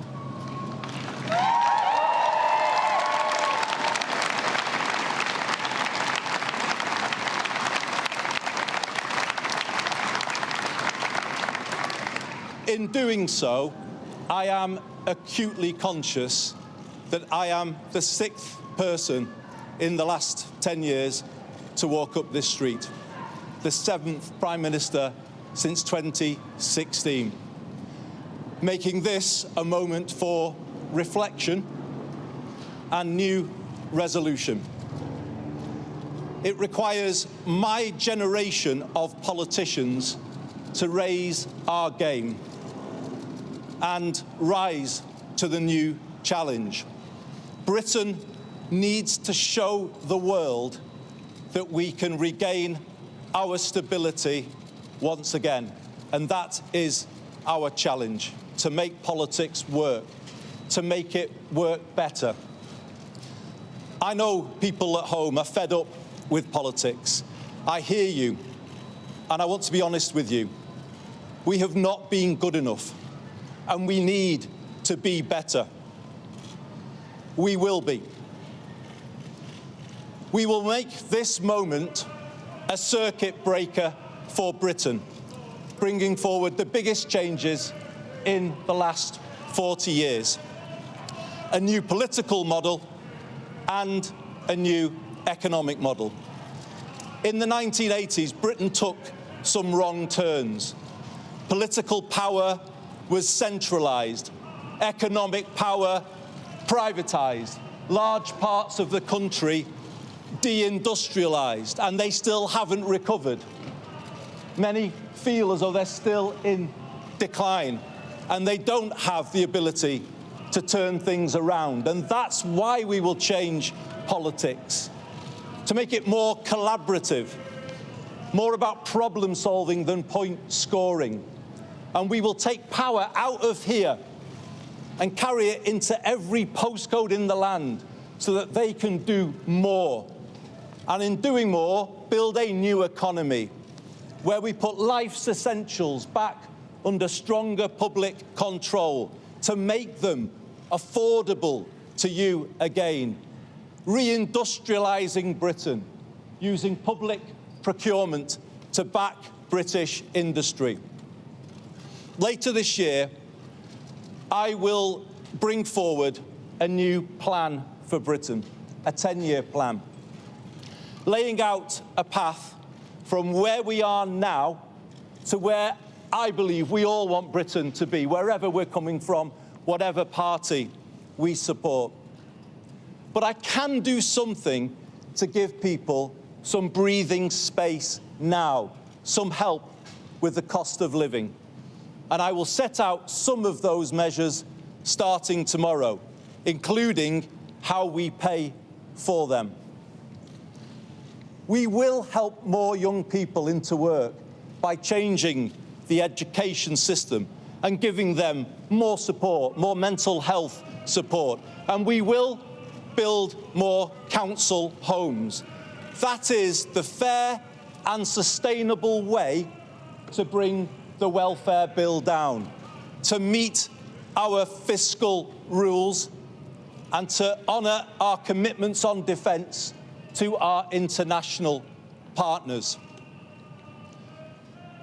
We will help people to live well, building a more preventative state, investing in people's success rather than paying for failure. And that work starts now. I will soon go through that door behind me and issue my first instruction to end rough sleeping in our country.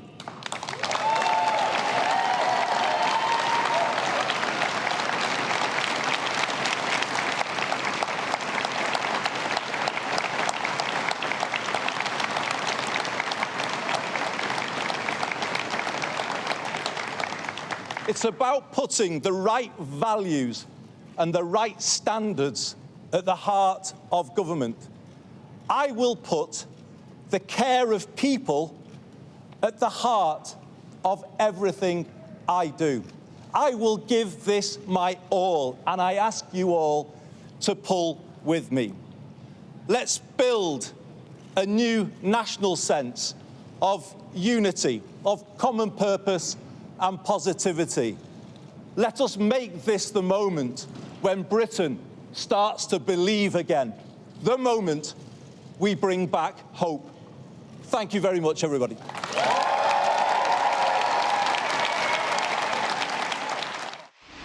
Hey, how about that was Andy Burnham's speech on the steps of Downing Street, really framing how he wants to see his premiership judged. And of course, there was that eye-catching pledge as well to end rough sleeping in the United Kingdom. Expecting more cost of living measures tomorrow. Before that, though, we are expecting the cabinet appointments, which is we'll get to see, I think it's fair to say, much more of a flavour about what an Andy Burnham premiership is going to look like. Let's talk now to Helen Miller, who is the director of the Institute for Fiscal Studies. Great to have you with us. Just talk us through, I guess, some of the tough choices that Andy Burnham is going to have to weigh up as he enters the door behind me. Yeah, well, Andy Burnham set out the contours of a really ambitious domestic policy agenda. We heard about devolution, public control of utilities, council house building, ending rough sleeping. That all comes on top of a really, really full in-tray of other issues that he's going to inherit. The tough choices are really going to be faced when it comes to where to spend the money. The public finances are very tight. He said he wants to stick to the fiscal rules, which is a good idea. That means that he needs to be bringing borrowing down, not increasing it. That in turn means if he wants to find any new money for any of his new priorities, he's basically going to need to cut other bits of government or to raise taxes. So today we got the contours of that ambition. What we really need next is the fleshing out of the vision and the ruthless prioritisation that allows him to just work out where to put public money. If he is going to stick to the manifesto, which he's effectively said he will, how much space does he have to raise taxes? Well, he certainly can raise taxes more, but the space is very limited. The manifesto rules out lots of the kind of big, easy tax-raising options. Rachel Reeves herself has also already raised a lot of tax using some of the other options that are left. So once you go through the rest of the options, there really aren't that many.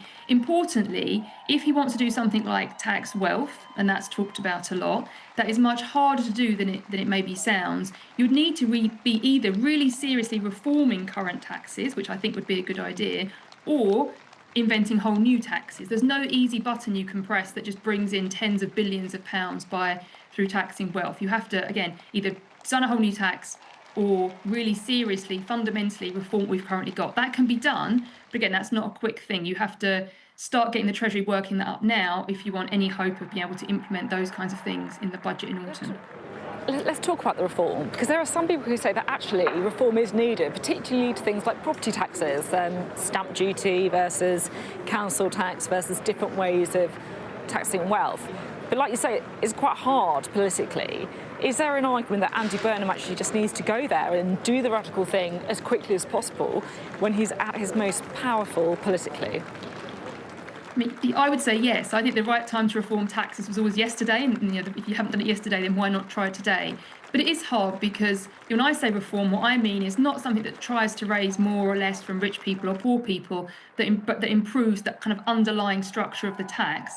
But however you do that, you end up making winners and losers, and the losers won't like it. So you do have to be politically bold to do some of these reforms. But we do have a whole host of taxes that aren't working well, that are creating more distortions than they need to, that are holding back economic growth. So I think it would make sense to maybe not try and fix the entire tax system, but pick a few big ones and try to make real progress this Parliament. And then just finally, I'm not going to ask you who you want to see as Chancellor, because I know you won't answer that, but what do you want the next Chancellor to do? Well, similar to the Prime Minister, actually. I mean, quite quickly, I think the Chancellor needs to set out a clear vision. If they want any hope of implementing serious policy this Parliament, they need to have other ministers and civil servants knowing exactly what they want to achieve so that they can pull in the right direction. With that big picture vision in place, you also need to be ready to prioritise and to put your money where your priorities are. So pick, which battles are you going to have, what matters most, how much money do you want to put into rough sleeping or cost of living or investment or anything else, so that you can make progress. The danger is that if it takes too long to get any of those things started, you won't see policies until later in the Parliament, and before you know it, there'll be a general election being called. So I think, get a clear vision, a clear sense of what you want to do, and then be able to move quickly. Helen Miller, thank you very much indeed. Always good to get your take and your perspective. Well, it's been another historic day here on Downing Street. We have a new Prime Minister. It is Andy Burnham. Let's bring in our Deputy Political Editor, Sam Coates. What did you make of Andy Burnham's first speech as Prime Minister? A lot of it we'd already heard lots of different times, and he's got a way of speaking that I think we're going to have to get used to. A lot of aspiration, a lot of hope. Not yet much of the sort of substance that we're going to see and need to see. It's going to change pretty quickly in the coming hours. There was one concrete commitment, which he's going to make, ending homelessness his first priority. Do you know the first Prime Minister to do that was Tony Blair? He got Louise Casey in to do that. As part of that, Andy Burnham has committed almost £500 million. So one of the big questions that flows from that is, where is he going to find £500 million? He talked about scrapping the digital ID plan at the weekend. I'm told that was an unfunded plan, so there's not a lot of money, if any, that comes with that. So it's all about really how the rubber hits the road. For me, the biggest thing that Andy Burnham said was that he announced that later this year there is going to be a 10-year plan. Now, does that set out specific costed policies? Is that aspirations? Is it the kind of thing that you can do without an election? Because the phrase 10-year plan sounds rather to me like you could attach the word manifesto to it. And it will come at some point alongside a budget. We're expecting a budget in October. Will we find the 10-year plan comes side by side with that? We all know that Andy Burnham ended up becoming Prime Minister perhaps at a velocity and with an amount of warning that's less than he would have wanted. So he's going to spend the summer drawing up how he's going to change Britain profoundly, because he's promising 40 years of change. We're not really going to understand what those plans look like probably until October. We've had the speech, we've had the applause. The next thing is the cabinet appointments. Are you picking up anything, or is it all complete closed book at this stage? It has been a really quite a closed book, if I'm being honest. We do expect Shabana Mahmood to become the Chancellor, and there's nothing that's thrown us off that course this morning. Interestingly, he spent quite a lot of her money already without consulting her. I don't think any of the cabinet picks have been involved in the various policy announcements. And then beyond that, well, we will just have to wait and see. My test for the cabinet is just how many of his friends does he put into cabinet? If you're a friend of Andy Burnham, you're a North West MP, you're somebody who helped him in the leadership contest, does that mean that you're going to be catapulted into his cabinet, or is this going to be a more balanced affair for all wings and all parts of the country? I think that will be an interesting test on whether favouritism, pragmatism, or another sort of metric is used when trying to get his people into the key jobs. And I guess bringing the whole of the party with him, because it's been, I think, a pretty fractious couple of days, it's fair to say. That's right. You know, inevitably, once you've done your first reshuffle, there are going to be 250 disappointed Labour MPs. There are going to be maybe half a dozen to a dozen sacked cabinet ministers now on the backbenches brooding. I'm already picking up some of that tension from those teams unlikely to be in office by the end of the day today. So you've got to have a strong mission and a sense of purpose. Now, he has done that, but the next bit is altogether harder given all of the constraints, fiscal and economic. Sam Coates, always good to have you on the programme. You're going to be here for the rest of the afternoon, right? Guiding us through all of those twists and turns as the new cabinet is announced. So look, it's been a historic day here in Westminster. It's a day that started off with Keir Starmer as Prime Minister. He then came out, he did his speech, he was surrounded by his closest allies and friends. He then went to the palace where the man you can see on your screens now, Andy Burnham, was appointed. And then it was a whole different host of people applauding as their man entered number 10.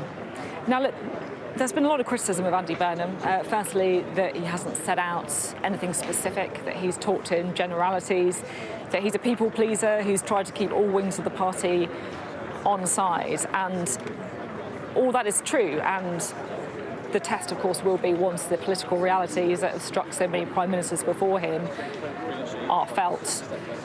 But the thing that I would say about Andy Burnham is that today he did lay out a story, and it's a story of geography. It is a story of those proud industrial heartlands of the United Kingdom away from London, the Liverpools, the Sheffields, the Manchesters, that he believes have been let down since the 1980s by a breed of politicians that did not understand them. He's promised to change things for people in those parts of the country, to level up. Others have said it, others have meant it, but Andy Burnham believes he can deliver it because he gets it in a way that people who have gone before him don't.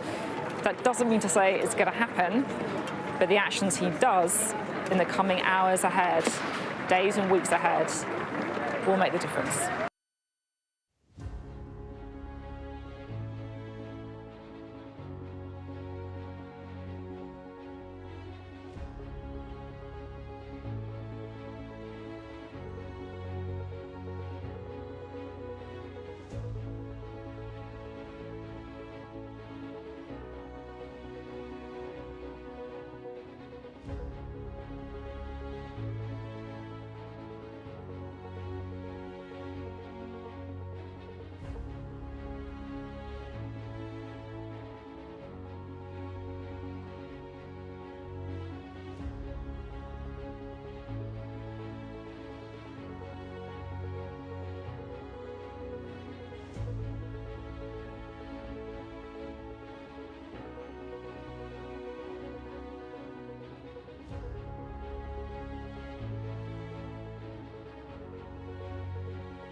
This is Sky News. It's 2 o'clock. I'm Sarah-Jane Mee, live from Downing Street as Andy Burnham becomes Prime Minister.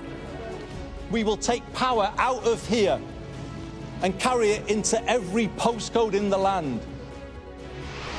After meeting the King at Buckingham Palace, the Prime Minister addressed the country from here, talking about bringing down the cost of living and ending rough sleeping. This morning, Sir Keir Starmer officially left office, praising his time in government. I go with good grace, I go with a smile, and I go proud of everything that we have achieved. Well, now the attention turns to the new cabinet. Who will Andy Burnham surround himself with? And what does that mean for the way he will govern the country? We'll bring you the latest live from Downing Street throughout the afternoon.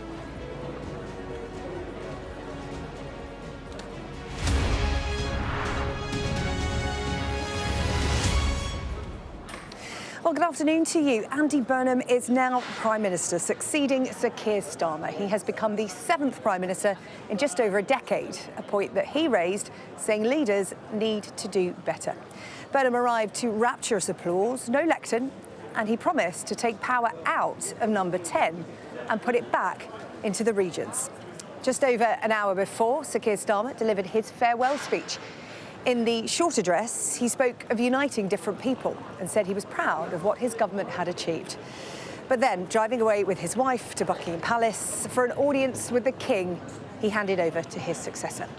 And here is Andy Burnham's speech, his first as Prime Minister. I have just come from Buckingham Palace, where I have accepted His Majesty the King's invitation to form a government.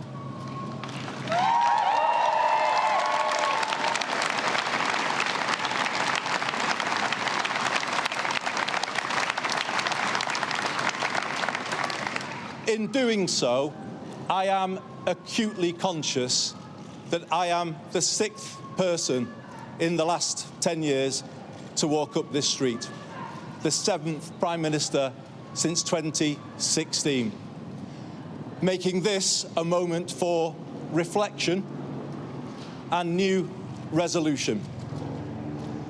It requires my generation of politicians to raise our game and rise to the new challenge. Britain needs to show the world that we can regain our stability once again. And that is our challenge, to make politics work, to make it work better. I know people at home are fed up with politics. I hear you, and I want to be honest with you. We have not been good enough, and we need to be better. We will be. We will make this moment a circuit breaker for Britain, bringing forward the biggest changes in the last 40 years. A new political model and a new economic model. In the 1980s, Britain took some wrong turns. Political power was centralised, economic power privatised, large parts of the country deindustrialised, and they still haven't recovered. Many feel as though they're still in decline, and they don't have the ability to turn things around. And that's why we will change politics, to make it more collaborative, more about problem solving than point scoring. And we will take power out of here and carry it into every postcode in the land so that they can do more. And in doing more, build a new economy where we put life's essentials back under stronger public control to make them affordable to you again. Reindustrialising Britain, using public procurement to back British industry. Later this year, I will bring forward a new plan for Britain, a 10-year plan, laying out a path from where we are now to where I believe we all want Britain to be, wherever we're coming from, whatever party we support. But I can do something to give people some breathing space now, some help with the cost of living. And I will set out some of those measures starting tomorrow, including how we pay for them. We will help more young people into work by changing the education system and giving them more support, more mental health support. And we will build more council homes. That is the fair and sustainable way to bring the welfare bill down, to meet our fiscal rules and to honour our commitments on defence to our international partners. We will help people to live well, building a more preventative state, investing in people's success rather than paying for failure. And that work starts now. I will soon go through that door behind me and issue my first instruction to end rough sleeping in our country.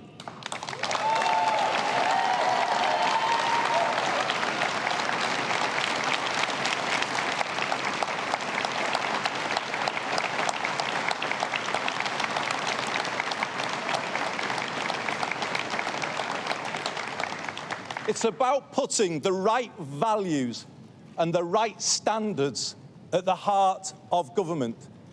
I will put the care of people at the heart of everything I do.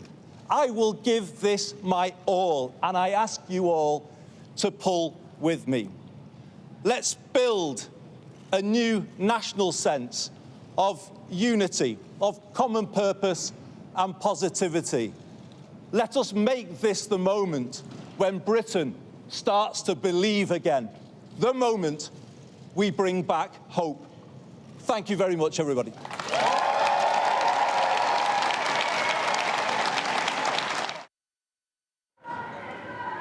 Andy Burnham's speech in full there. This the moment he met King Charles at Buckingham Palace this morning, accepting his offer to form a new government and become Prime Minister.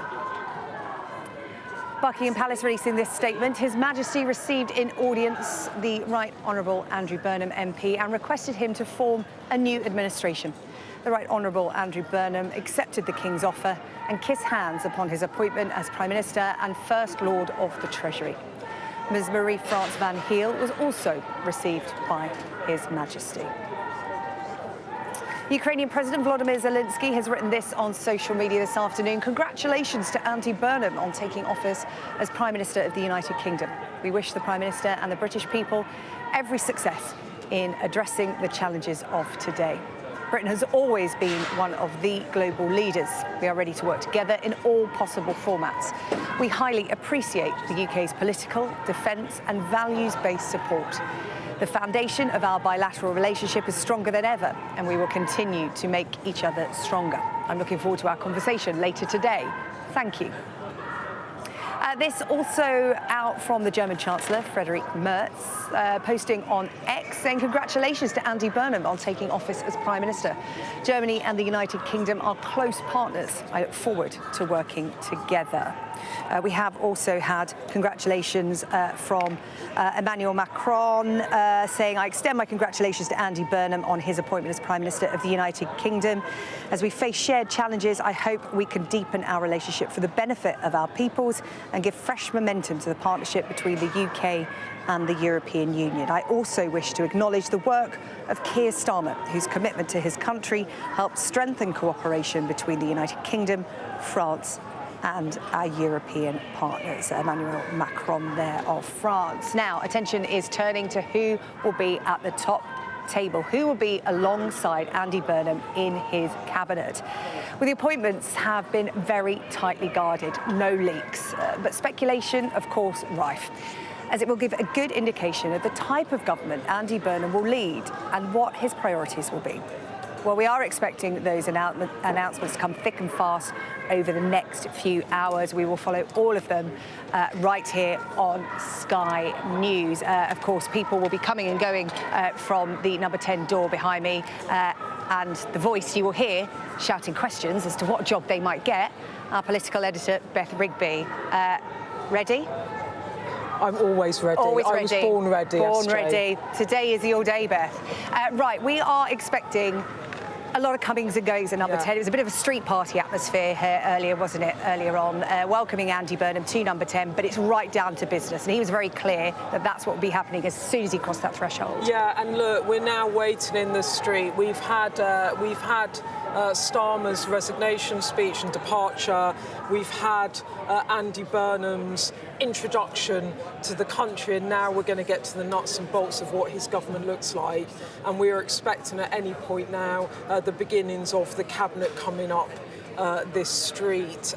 It's unusual because typically Parliament would not be in recess when you have a new Prime Minister, and everyone would be around Westminster waiting on their phones. But of course, a lot of people are out of London, so I think there's a lot of people that have come back to London today in hope.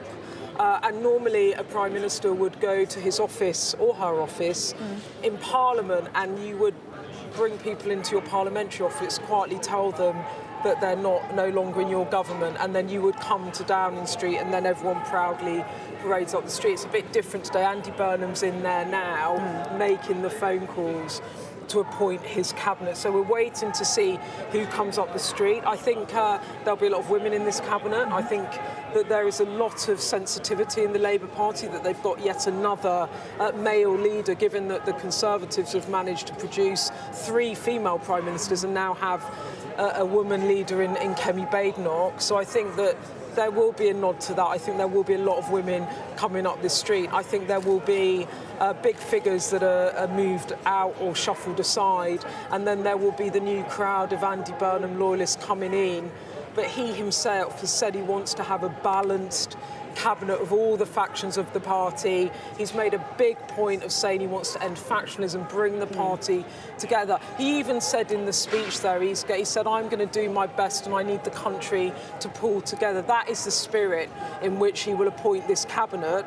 But the thing is, at the moment you start appointing people, others are disappointed. And really, that is going to be difficult for Andy Burnham, because there will be people that are missed out and feel bitter and sore about that. Yeah, we'll find out who's on his team sheet, to use a footballing analogy, because we know he loves his football, as do you, Beth. As do you. As do I, yeah. So there'll be a few of those coming along this afternoon. Yeah, shall we?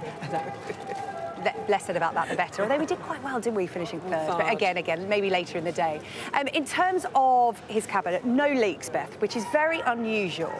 And it seems that Andy Burnham, one of the advantages he has is he's coming in really with a clean slate in terms of he hasn't had to do any deals.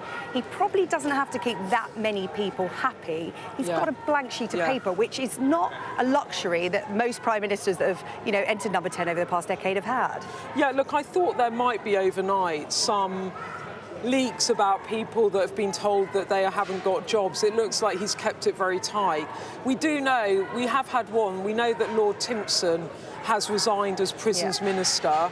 But that didn't surprise me, because Sally Jamieson, who is a right-hand woman of Andy Burnham, who was up in Makerfield campaigning, who is in his inner team, she was a former Prisons Minister. She's now MP for Doncaster. So I would not be surprised at all to see Sally Jamieson become the Prisons Minister. So we do know Lord Timpson's resigned, and Vallance has resigned as well. Patrick Vallance, who was the Minister for Science Innovation, he also resigned. You remember Patrick Vallance because he was in those COVID press conferences.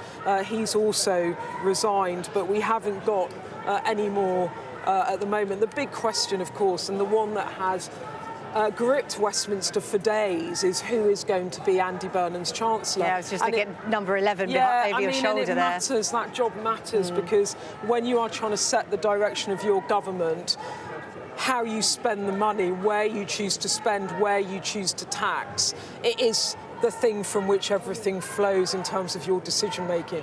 So the relationship between Chancellor and Prime Minister is critical. Now, Ed Miliband, the Energy Secretary. He served in the Treasury as a special advisor to Gordon Brown. He's a trained economist. He is also a close ally of Andy Burnham. He was one of the first to call for Keir Starmer to go. He has been advising Andy Burnham. It was expected at the start of Andy Burnham's ascent to power that Ed Miliband would be his Chancellor, and things have changed. Things have changed in the past couple of weeks. That's been driven by a lot of negative briefings around Andy Burnham, hostile press, unions not very happy, business not very happy, a number of his colleagues not very happy, and it looks like Andy Burnham might have had second thoughts on this and has pivoted to a person in government that has a reputation for getting stuff done, and that's the Home Secretary Shabana Mahmood. And from the mood music, it seemed that there was a decision really that it was going to be Shabana Mahmood. Now, until the decision is made, the decision's not made. Sometimes cabinet decisions don't always go the way you think they're going to as well. But it's between Ed Miliband and Shabana Mahmood. There's no other runners in it. But for my money, I think it's more likely now that it will be Shabana Mahmood. She leaves a big post, though, doesn't she? Home Secretary at a time when, you know, immigration is still a really hot topic. Yeah, and actually, I don't think Shabana Mahmood particularly wants to move from the Home Office. Could she say no, I want to stay? Well, I mean, you can say no, but people don't... You know, if he's got someone else in mind for it. Do you want the second biggest job in government? No, thank you. No, I don't. I mean, look, there is a sort of... There is something as well with politicians and ministers. It's like if the Prime Minister asks you to serve, it's quite hard to say no. I mean, there was the famous case of Sajid Javid resigning as Chancellor because Dominic Cummings, the then Chief of Staff to Boris Johnson and Boris Johnson, was trying to pick his advisors in order probably to better control the Treasury, and he did resign, and that was a massive shock. And Rishi Sunak became the surprise Chancellor in that reshuffle, and then went on, of course, to become Prime Minister. The Chancellor is not just the second biggest job in government, it's also arguably one of the hardest in terms of Andy Burnham's come in and said, look, top of my list of priorities is helping you to live well, the cost of living. He really wants to have that. He really wants to have a sort of running start on that. And, you know, Shabana Mahmood, you say she wouldn't turn it down, but a lot of people have said, hang on a second, what is her sort of background in that area? Because it is one of the quirks of government, isn't it, that often people are given posts where they don't have a grounding in that, if you like. Yeah. And look, I think the thing about Shabana Mahmood and the questions around her is that she doesn't have a grounding in the Treasury. But also, I think what's going to be very interesting about the next 24 hours is Andy Burnham's made it really clear there he's going to hit the ground running. Yeah. He's already said he's going to make a cost of living announcement tomorrow, and it's going to be costed. So he's already taken economic decisions within his team, getting ready for number 10. And I think there's something in this about the decision about the Treasury, because if it is Shabana Mahmood, it's partly because they are trying to move the power of decision-making around economy back into number 10 and out of number 11. So he wants more control over it. And, you know, one of the experiences of Keir Starmer and some of the criticisms that he came in for were around decisions the Treasury made. So the decision to increase national insurance on business by 25 billion quid and the knock-on effect that had in terms of employing young people, for example, and the rise in unemployment. That was a Treasury decision. The winter fuel allowance was a Treasury decision. So there was the farm tax. So there was a sort of... Some around Starmer would say actually it was some of the decisions Rachel Reeves made as Chancellor that caused him problems in number 10. Now, I imagine he would say we made the decisions together.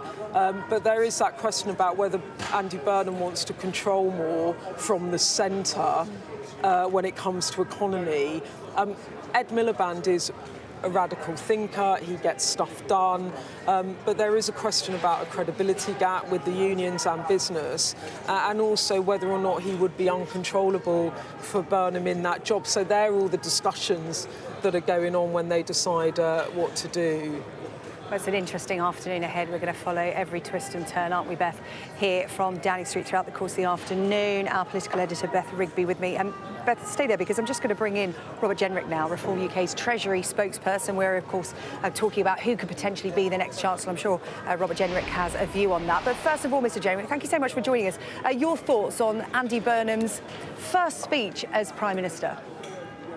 Well, look, I wish Andy Burnham well for the sake of the country, but I do fear that this is not going to end well. He says he's going to bring about the biggest change in 40 years, although he doesn't have a mandate for that. But even more concerningly, he doesn't seem to have a plan. He has had lots of debates within his team. There are internal divisions. He actually asked, it's reported, Keir Starmer for several weeks more time to prepare because he didn't have a worked out plan as to how he could fix the problems facing the country. We've heard that he might be on the cusp of approving some existing oil and gas licenses, but not new ones. He says that he's worried about the cost of living, but then he actually has said he was going to increase taxes on people. And in the past, he's proposed £38 billion of additional tax rises. He needs to rule those in or out, or else there's going to be massive uncertainty in the weeks and the months to come. It feels as if it's going to be more of the same, and the country is crying out for real change at the moment. Yeah, you say Andy Burnham hasn't got a plan. I mean, that statement might be out of date tomorrow because he's saying he's going to come forward with a 10-year plan. No, he said actually on the steps of Downing Street that later in the year he's going to come forward with a 10-year plan. Well, I don't think that's good enough. If you've spent months, years in the case of Andy Burnham, trying to become Prime Minister, undermining the last one in his case, you should know exactly what you want to do if you want to lead this country. And there was no evidence of that from what he said on the steps of Downing Street, which was really just a collection of platitudes, slogans, empty words. The country at the moment is in a very perilous position. We've got stagnating wages, we've got rising unemployment, particularly amongst the young. We've got immigration and the small boats that remain out of control. And it was very noticeable that Andy Burnham didn't even mention that on the steps of Number 10. You've got factories closing because of Ed Miliband's crazy net zero policies. What is he going to do to fix these problems that are facing the country? I don't think he knows. I don't think he has a plan in place. There are lots of divisions within his team and certainly within the Labour Party on the backbenches as to how you address any of these issues. All the while, the country is just going down and down and down. OK, the 10-year plan is loading. Tomorrow he's going to come out with help with the cost of living, including, he says, crucially, how he's going to pay for the measures he'll announce tomorrow. I've got our political editor, Beth Rigby, with me, Mr. Jenrick, who wants to ask a question. Hi, Mr. Jenrick. Just on the issue of Nigel Farage just putting out a tweet calling for a general election, given that he is contesting his seat at the moment in Clacton, and given that he is still under investigation if he is returned to Parliament over some donations he received before becoming an MP, and given that Reform is actually falling in the polls, is that really a good idea for Reform right now? Of course it is. Look, we believe in the people and testing their judgment. We're not running scared of the public. That's why Nigel's holding this election. But we don't just want one in Clacton. We want one in every constituency right across the country. And you can't say that you're going to bring about a massive change and not put that to the people. You can't increase people's taxes to the tune of billions and billions of pounds without going to the people and seeing what they've got to say. In recent times, Andy Burnham has proposed tax rises and new taxes on everything from the estate of your mum and dad if they died, capital gains tax, pensions, family holidays, your workplace parking space, for goodness sake. Let's see what the people have got to say about all of this, because they've already had £66 billion of tax rises under Keir Starmer and Rachel Reeves, none of which, or very little of which, was in the Labour Party's manifesto. If Andy Burnham's going to increase taxes even more, which he says he is, because he says there's room for movement on tax, call that general election, test the public's reaction to it. I suspect he'd find out that the public are already taxed to the hilt. They've been battered by Labour's taxes in recent times. They do want change, but they want a clear plan to turn this country around, and we haven't heard anything like that from Andy Burnham. And Mr Jenrick, Reform have led in well over 230 polls since the general election, but things are changing. Labour are now within 1 percentage point of you. You are losing support nationally, according to polling. What's going on? Well, look, I've been hearing this for a very long time, that Reform was on the way out, that it was a flash in the pan, and it's not happened. In fact, Reform have led in 340 separate opinion polls. It's never going to be easy. Reform is looking to take over from a 100-year-old Labour Party, a 200-year-old Conservative Party. But the key thing is this: the public want real change. They see that the country is broken at the moment, and it's only Reform that's offering that, not more of the same, which is essentially what Andy Burnham said on the steps of Number 10 today, but just with a more human face than Keir Starmer. And just finally, Mr Jenrick, the decision by Nigel Farage to take a £5 million personal gift from Christopher Harborne and the effect that that's had in terms of potentially public opinion, how damaging is that to not just Nigel Farage personally, but to the Reform brand and the party that you defected to from the Conservative but months ago? Well, look, people have been throwing smears at Nigel for a very long time. They were throwing this kind of stuff at him before the local elections, when we swept the board all over the country, making incredible inroads in the north of England, Scotland and Wales, in the old Tory shire counties as well. And it didn't have an impact. Look, the reason why people are coming after Nigel and Reform is very clear, because we represent change, and the established parties, parts of the media, do not want to see that happen. But I think the British public are crying out for real change at the moment, and the only way we'll deliver that is a Reform government. OK, so Reform wants a general election, and we'll wait to see whether one is called. Not looking likely at the moment, but you never know. But as Reform's Treasury spokesperson, Beth and I were just talking about the fact that there probably will be a new Chancellor today, a new resident at Number 11. Who would you prefer as Chancellor, Shabana Mahmood or Ed Miliband? Well, that's not my decision. That's up to Andy Burnham. It will be the end, by the looks of things, of Rachel Reeves. And she will go down as one of the worst chancellors in modern history. And we've had some pretty ropey ones at the moment. Look, the two options you're presenting to me are Red Ed, and the markets have already said that they can't stand him. His net zero policies are destroying our oil and gas industry and heavy industry right across the country, from steel to chemicals to all forms of manufacturing. Or Shabana Mahmood, somebody who has literally said she doesn't want the job. She spent weeks arguing that she wasn't right for it, that she wanted to stay at the Home Office. And in her 16 years in Parliament, she seems to have said precious little about the economy at all. So his plan is unacceptable to business and to working people. She doesn't have a plan at all. It's a very unenviable choice for the British people. Robert Jenrick, Reform UK Treasury spokesperson, appreciate your time on Sky News this afternoon, reacting to the changes here at Downing Street. Many more of those to come throughout the afternoon. We did just mention that by-election that's going to happen in Clacton. Let's just bring you the candidates in full for that. You can see them there on your screen.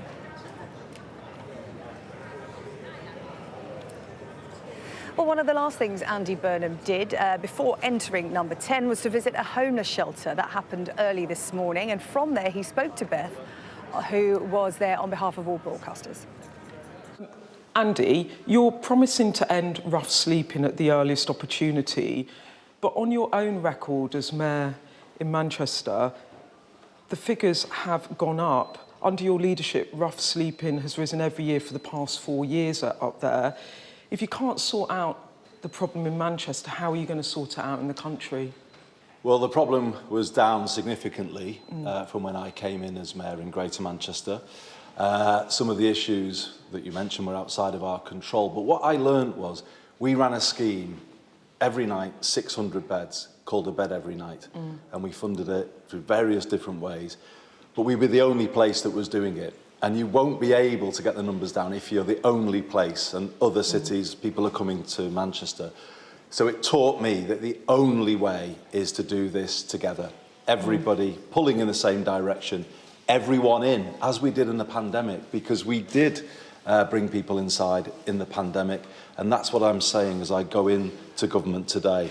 We did it then, we can do it now, get the basics right, put a care for people at the heart of everything that we do, and just get this country working as it should again. Okay, and you said on Friday in your speech as you accepted the Labour leadership that you want to deliver the biggest change in our politics in 40 years. It sounds like a massive ambition for which you do need a mandate beyond the 25,000 people who voted for you in the Makerfield by-election. When are you going to call a general election?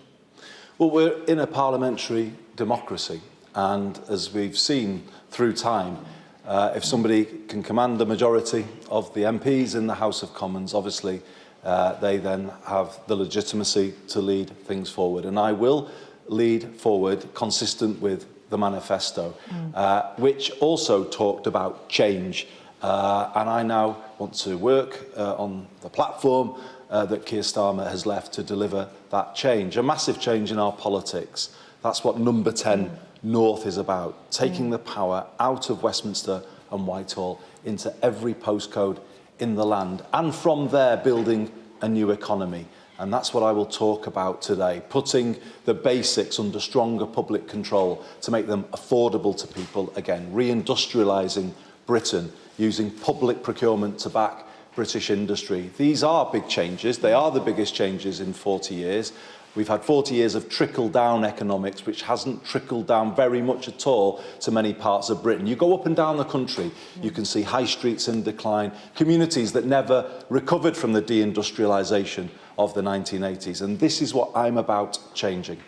But you are going to stick to the manifesto, just to be clear. You are not going to go beyond the manifesto of 2024. I will stick to the manifesto. I will be bold and I will be true to what it says. But there are big changes that I can implement coming from that manifesto. It is about a new political model. Okay. It is about a new economic model for the country. Can I ask you about that new political model? Because you also talked about unity and bringing the party together and a different kind of politics and leading by example. But in recent days, there have been very aggressive anonymous briefings against Ed Miliband, a close ally of yours, over the chancellorship. It's upset a lot of people in your party, and it shows really that Labour are more of the same under you, that the infighting doesn't stop. Well, I just reject that entirely. They haven't come from my team, and I'm appalled at those briefings. I'm appalled at any colleague being on the receiving end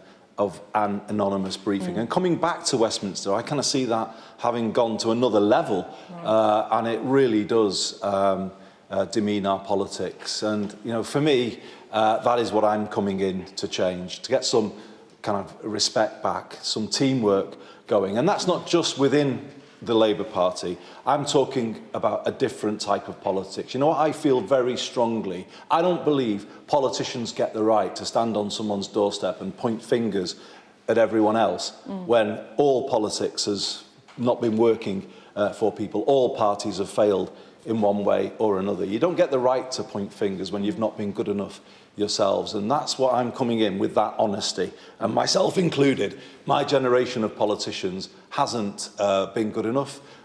Things have been in flux for a long time now. We all have to be better, and that's my message. We have to change the way we do politics, turn the country around.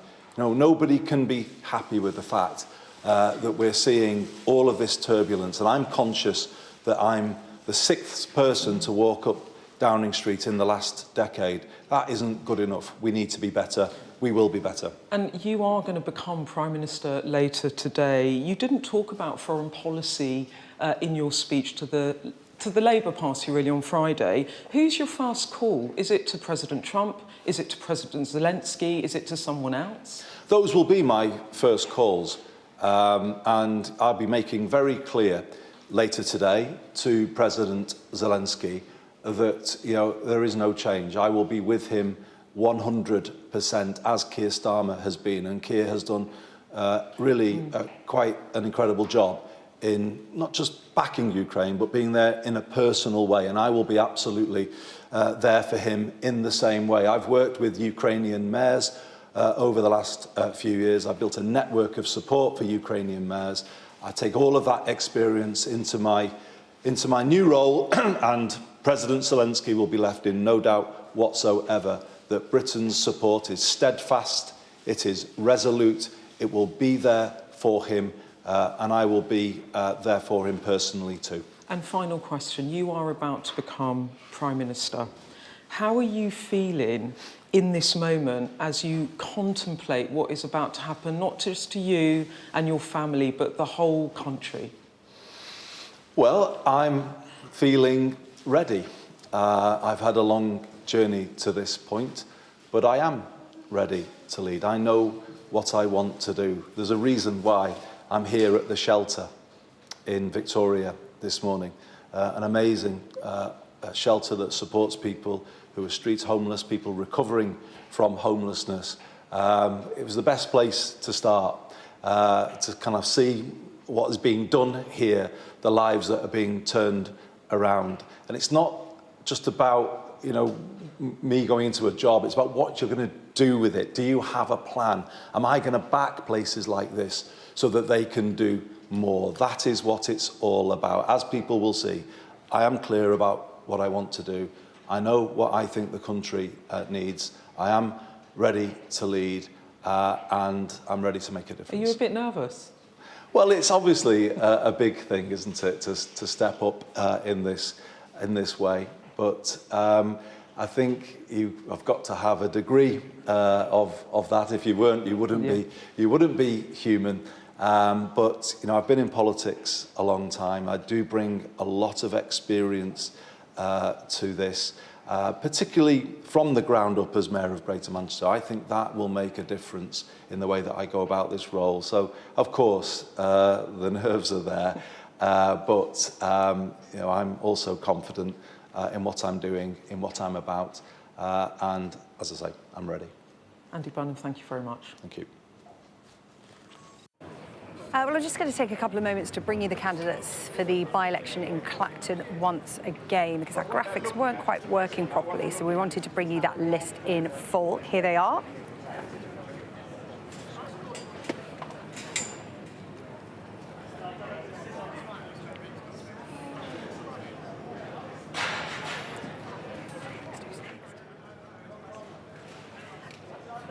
Right. Well, now I believe we can speak to Emma Burnell, editor of Labour List. Emma, apologies, I thought we had another guest then. I saw your name pop up and I thought I don't want to call somebody Patrick. Emma, but it is you. Emma, good to see you. Good to see you. First of all, your reflections of what we've seen unfolding here on Downing Street today. So much has happened in such a short space of time, but here we are, a new Prime Minister in the shape of Andy Burnham. Yeah, absolutely. It's been a classic bit of British dancing, one in, one out.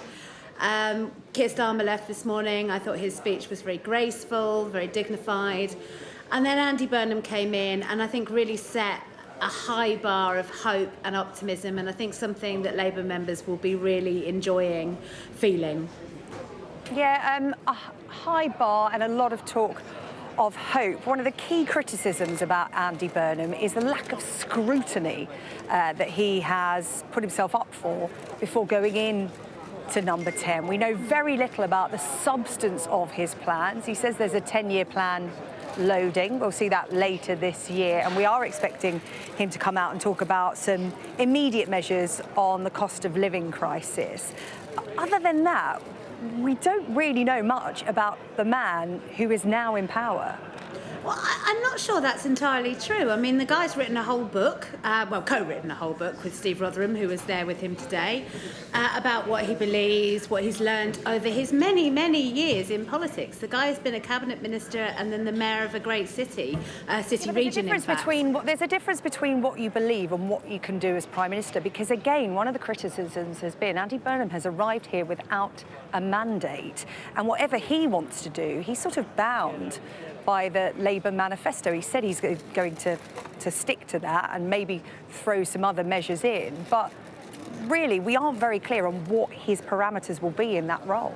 Well, he is bound by the Labour manifesto. He said that, we are not a presidential democracy. We elected a party, a governing party, and the Labour manifesto is what we were elected on. But within that manifesto, there's quite a lot of space for Andy Burnham to do the things that he's been talking about as his priority. So there was quite a lot on devolution in the manifesto. I think the question is the difference of emphasis and the difference of speed, pace, and dynamism, perhaps. I think where Andy Burnham really laid out this morning was how ambitious he is to actually achieve at the top end of what that manifesto allows him to deliver. With that in mind, how different will his 10-year plan be from what's already in the Labour manifesto? How different can it be? Well, I think you can see if he's got a 10-year plan, then he'll be laying out things that would have to go through one, if not two, general elections. So what you'll see is a kind of a long-term ambition, a vision for what the country could be and should be if we do all of the things that Labour are going to set out to do. That will then be a sort of a much further along the line ambition, and then you'll need to have lots of milestones along the way that show that they're getting towards delivering that. And I think we might see the first of those tomorrow with these cost of living packages. In terms of calls for a general election, we had Robert Jenrick on from Reform UK a few moments ago, and he said, look, Andy Burnham hasn't got a mandate. There should be a general election. Andy Burnham's made no signs that he's ready to do that at this point or in the near future. Should there be one? If Robert Jenrick were the patriot he likes to pretend he is, he would know what our constitution is and the fact that we don't live in a presidential democracy. I think that, frankly, we're all a bit Brenda from Bristol. We've had, Andy Burnham said he was acutely aware that he was the 7th person to take that office. We've also had an awful lot of general elections. I think the public want to give him a chance to get going, set out his stall, prove himself in office for a while first, and then there'll be an election, and then it will be up to the public to decide whether they think he's delivering enough on his ambitions.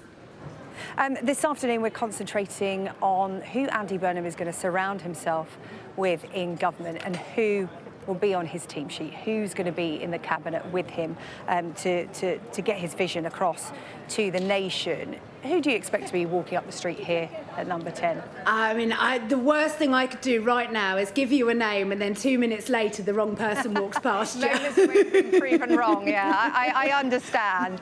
But in terms of some of the bigger names that have been talked about, the likes of Shabana Mahmood, Ed Miliband, Angela Rayner, would you expect to see them at the cabinet table with him? I fully expect all three of those to play a role. I will not tell you which role I think they might get.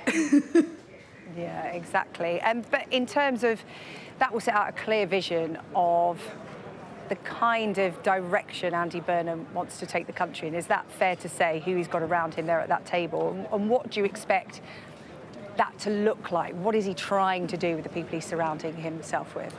So I think what Andy has talked about a lot is trying to end the really factional, very narrow nature of factional Labour politics, which Labour does have a tendency to fall into, and that we report on it regularly. I think what's interesting is that you've got in Shabana Mahmood someone who sits on the old, what's called the old Labour right, the sort of non-new Labour right. Ed Miliband, very much the sort of darling of the soft left, and Angela on the harder end of that soft left. So you're kind of already seeing someone kind of bringing in talent from across the party. And I think that's going to be really important because Andy's been very clear he will set out the programme. So it's his ambitions. And if he's going to deliver that ambitions, he's going to need his best players on the pitch. Thank you so much for joining me. I'm going to bring in our political editor, Beth Rigby, now. But first, a message of congratulations from the Secretary-General of NATO, Mark Rutte. He's congratulated Andy Burnham this afternoon, saying congratulations to Andy Burnham on becoming Prime Minister. The UK is a leading NATO ally, and I look forward to working with him to strengthen our shared security. So another message of congratulations on social media for Andy Burnham, that one from the Secretary-General of NATO. Our political editor, Beth Rigby, is here with me on Downing Street this afternoon, because we are expecting the first cabinet announcements to come to us any moment now. I'm not going to take it as, you know, anything rude you're doing, just constantly looking over my shoulder. She's got one eye on the gate. It's terrible, isn't yeah, it? I know. It's like I understand it. I'll let you off. When someone's always looking over their shoulder, like, how rude. I always call it out. This time I've called it out, but I know exactly what you're doing. I'm like a little meerkat. Yeah, you are indeed. We're not going to miss a thing. But we've just had some new pictures come into us, Beth, from behind that door at number 10. Andy Burnham crossing the threshold just a matter of hours ago now, and saying that he's literally going to get right to work. He's got some really important phone calls to make, one of them to Donald Trump. Yeah, this is him walking in, being greeted by the staff there at number 10. He wants to hit the ground running, Beth. So what will be happening behind that door right now? Well, I think what's happening behind that door right now is Andy Burnham's making a series of phone calls to people that he's not keeping in his cabinet, and then people that he is keeping in his cabinet. And that is the big job this afternoon for him, is to get the top team assembled. Then tomorrow, he said in his speech, he's going to be making a big announcement on the cost of living. Will it be around energy bills? Will it be around bus fares? Will it be around something else? These are things that have been discussed that he might want to help people with. He said, you know, people want to see something quickly. I can't solve all the problems, but it's a down payment, if you like, on his promise to help improve people's lives. And he says he's going to make that big announcement tomorrow, and he said it will be costed. So there's a big announcement coming from Andy Burnham tomorrow, and so he's getting on with that. So it's going to be a big afternoon when we see the cabinet come up. There's going to be a big announcement, and then he's going to be doing a sort of national tour, I think, getting around the country. There was some polling that we did in our electoral dysfunction podcast with Professor Rob Ford, where he made the point that 40% of the public, when showed a picture of Andy Burnham by a polling company, couldn't identify him. You know, he is not widely known around the country, and why would he be? Because he's been, of course, a very prominent mayor in Greater Manchester, but he's not been at the top of government for well over a decade. He's not been sitting around the cabinet table, out on media rounds, etc. And then the other polling showed that the majority of people didn't have a view of Andy Burnham, probably because they don't know who he is. So he's got a big job here. He's got an opportunity. I was going to say, it could be a good thing. Well, it's better to come in and people to not have an opinion of you than have a negative opinion of you. So he's got a big opportunity here, but I think what he's got to do now in the coming days and weeks is really introduce himself to the country. I think there's going to be a big effort over the summer. I don't think that team that did the campaigning in Makerfield into preparation for government are going to get much of a rest over this summer. He then talked about in his speech in the autumn setting out, quote, a new plan for Britain, a 10-year plan. And I think that brings on to obvious questions about mandate. Now, in that pool clip you saw with some initial questions to him this morning, we did a visit. I went on behalf of broadcasters to do his first interview as the Prime Minister, actually. I asked him about if you want to have a 40-year plan, also if you want to have the biggest change in government in 40 years, that's a massive promise. When are you calling a general election to get the mandate to do that? He said, I don't need to call a general election because I'm going to stay within the confines of the manifesto, the Labour manifesto of 2024. But when you hear about him talking about a new plan for Britain, a 10-year plan, it's going to inevitably raise questions about whether or not he is gearing up to call an early general election. It just is, because he doesn't have a mandate from the public. He was basically elected on 25,000 votes in Makerfield. He's not well known in the country. And also the polls, as we were asking Robert Jenrick, the polls have narrowed. Yes, Robert Jenrick's right. Reform have had over 240 polls since the general election, which they have led. But that lead I saw in the last poll I looked at has been whittled back to 1 percentage point. So if there is a big Burnham bounce and he really wants to announce a big new plan, does he call a early general election? Now, he's saying, no, I don't need to do that. That's what he said this morning. But I think there will be those questions around it. But it sounds to me like, we're going to get some quick announcements to kind of signal change, like a down payment, if you something like. Tangible people can feel, an easy win, if you like. And he's made a big announcement today. He said, I'm going to end homelessness. That was that he chose on the first day of becoming Prime Minister to spend his morning. He was there at 6:30 this morning, touring a homeless charity, talking to people that work there, and he said, my commitment to the country is I'm going to end homelessness. Now, he did try to do this in Manchester when he became mayor, and originally he was very successful at it, but then post-pandemic, actually the numbers began to go up over the past 4 years. The programme sort of stuttered to an end, and when I asked him about that in that broadcaster's clip there, he said, you've got to do it collectively around the country. And I think what was happening in Manchester, people tell me, is that because there was a pledge to end homelessness, people would travel to Manchester because they thought that they would actually have some refuge and potentially be rehoused. But, he's signalling there that he wants to, quote, in his world, lift people up and improve people's lives. So, he's choosing quite carefully what he wants to commit to and what message he wants to send to the public. It's all been about domestic matters, hasn't it? It's all been about domestic matters, but in Ukraine last week with the Prime Minister for his final interview and his final visit, he went to Ukraine, and his message to Zelensky privately, which he then spoke of publicly, was that the support for Ukraine would continue under the next Prime Minister. When I asked him, have you asked that of Burnham, he would not get into that.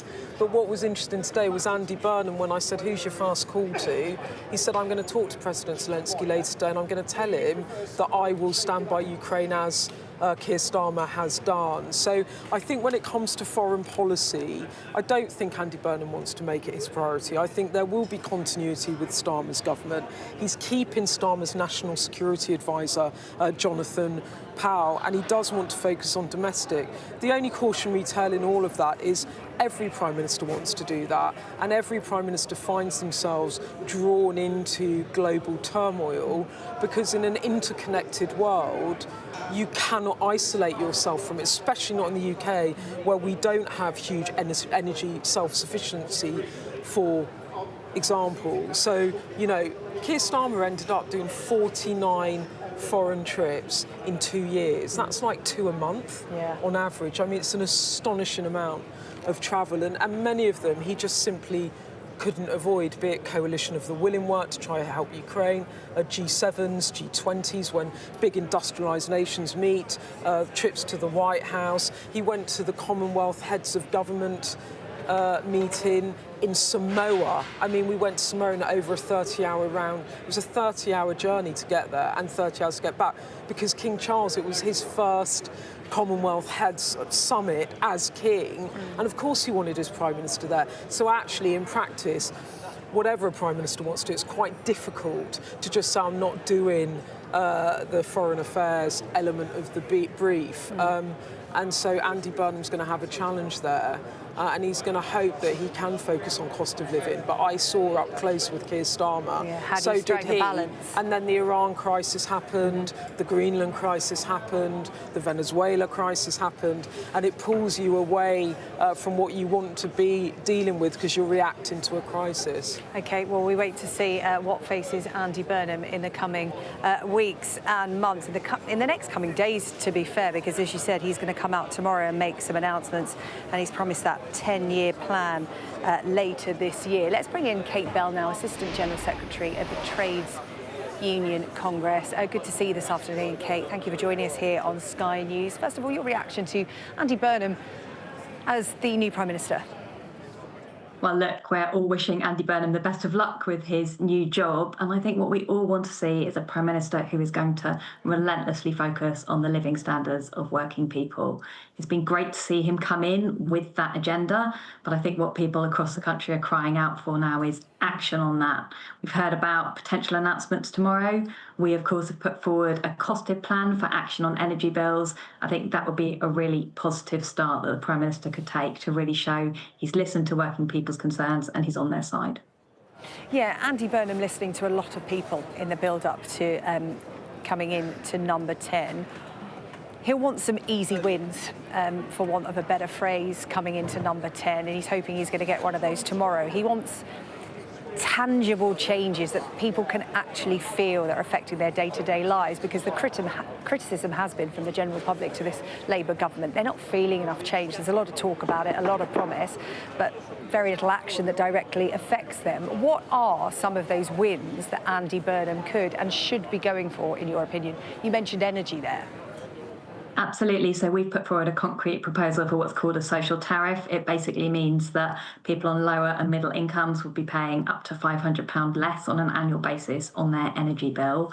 And we've suggested funding that by a tax on the profits of the banks, big four banks making £14 billion in profit just this first quarter. We think, you know, the government is going to have to make tough choices about how it pays for this tangible action. But we do think, you know, those banks have done very well during this period of crisis. We could tax the banks. We could use that funding to pay for that real help that working families across the country, as you've just said, are crying out for. Yeah, a crucial appointment then, as we await the first news of who's going to be in Andy Burnham's new cabinet, is that role of Chancellor. What is it, I'm not necessarily going to ask you for a name, but what is it you want from a new Chancellor? Well, absolutely someone who understands what working people have been facing, that 10 years of wage stagnation, the last few years of a real cost of living crisis that people have been experiencing, who gets that, who wants to do something about that, who knows the importance of growing the economy to do that, and also who I think is prepared to stand up to the vested interests. When it comes to making those tough choices, be absolutely clear. Working people cannot afford to keep on paying for the crisis that we've experienced over the last decade. It really shows that it's on their side.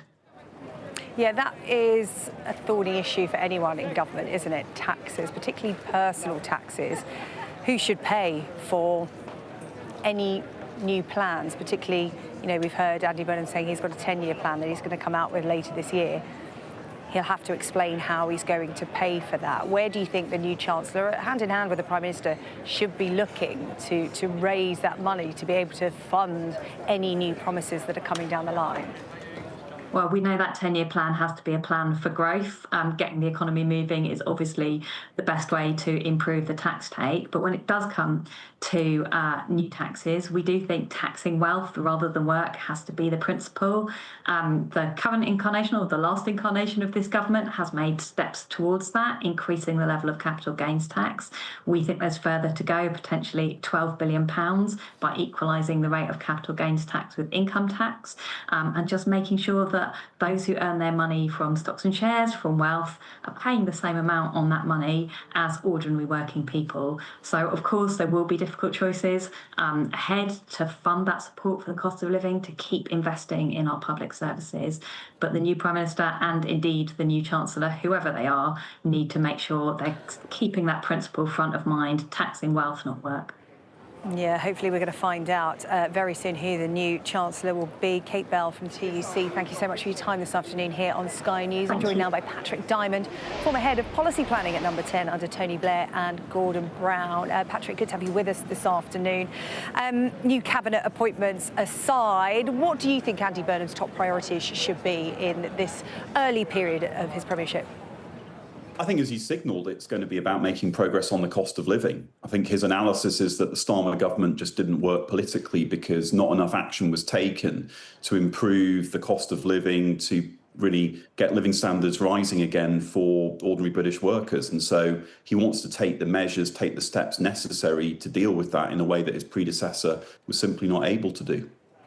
Yeah, we are, well, we have been told directly from Andy Burnham just here a matter of hours ago that he will be announcing some measures to help with the cost of living, to help people live well, and that's going to be fully costed. It's coming out tomorrow. What do you think he will announce? What are the easy wins, if you like, that he could get in these first few days?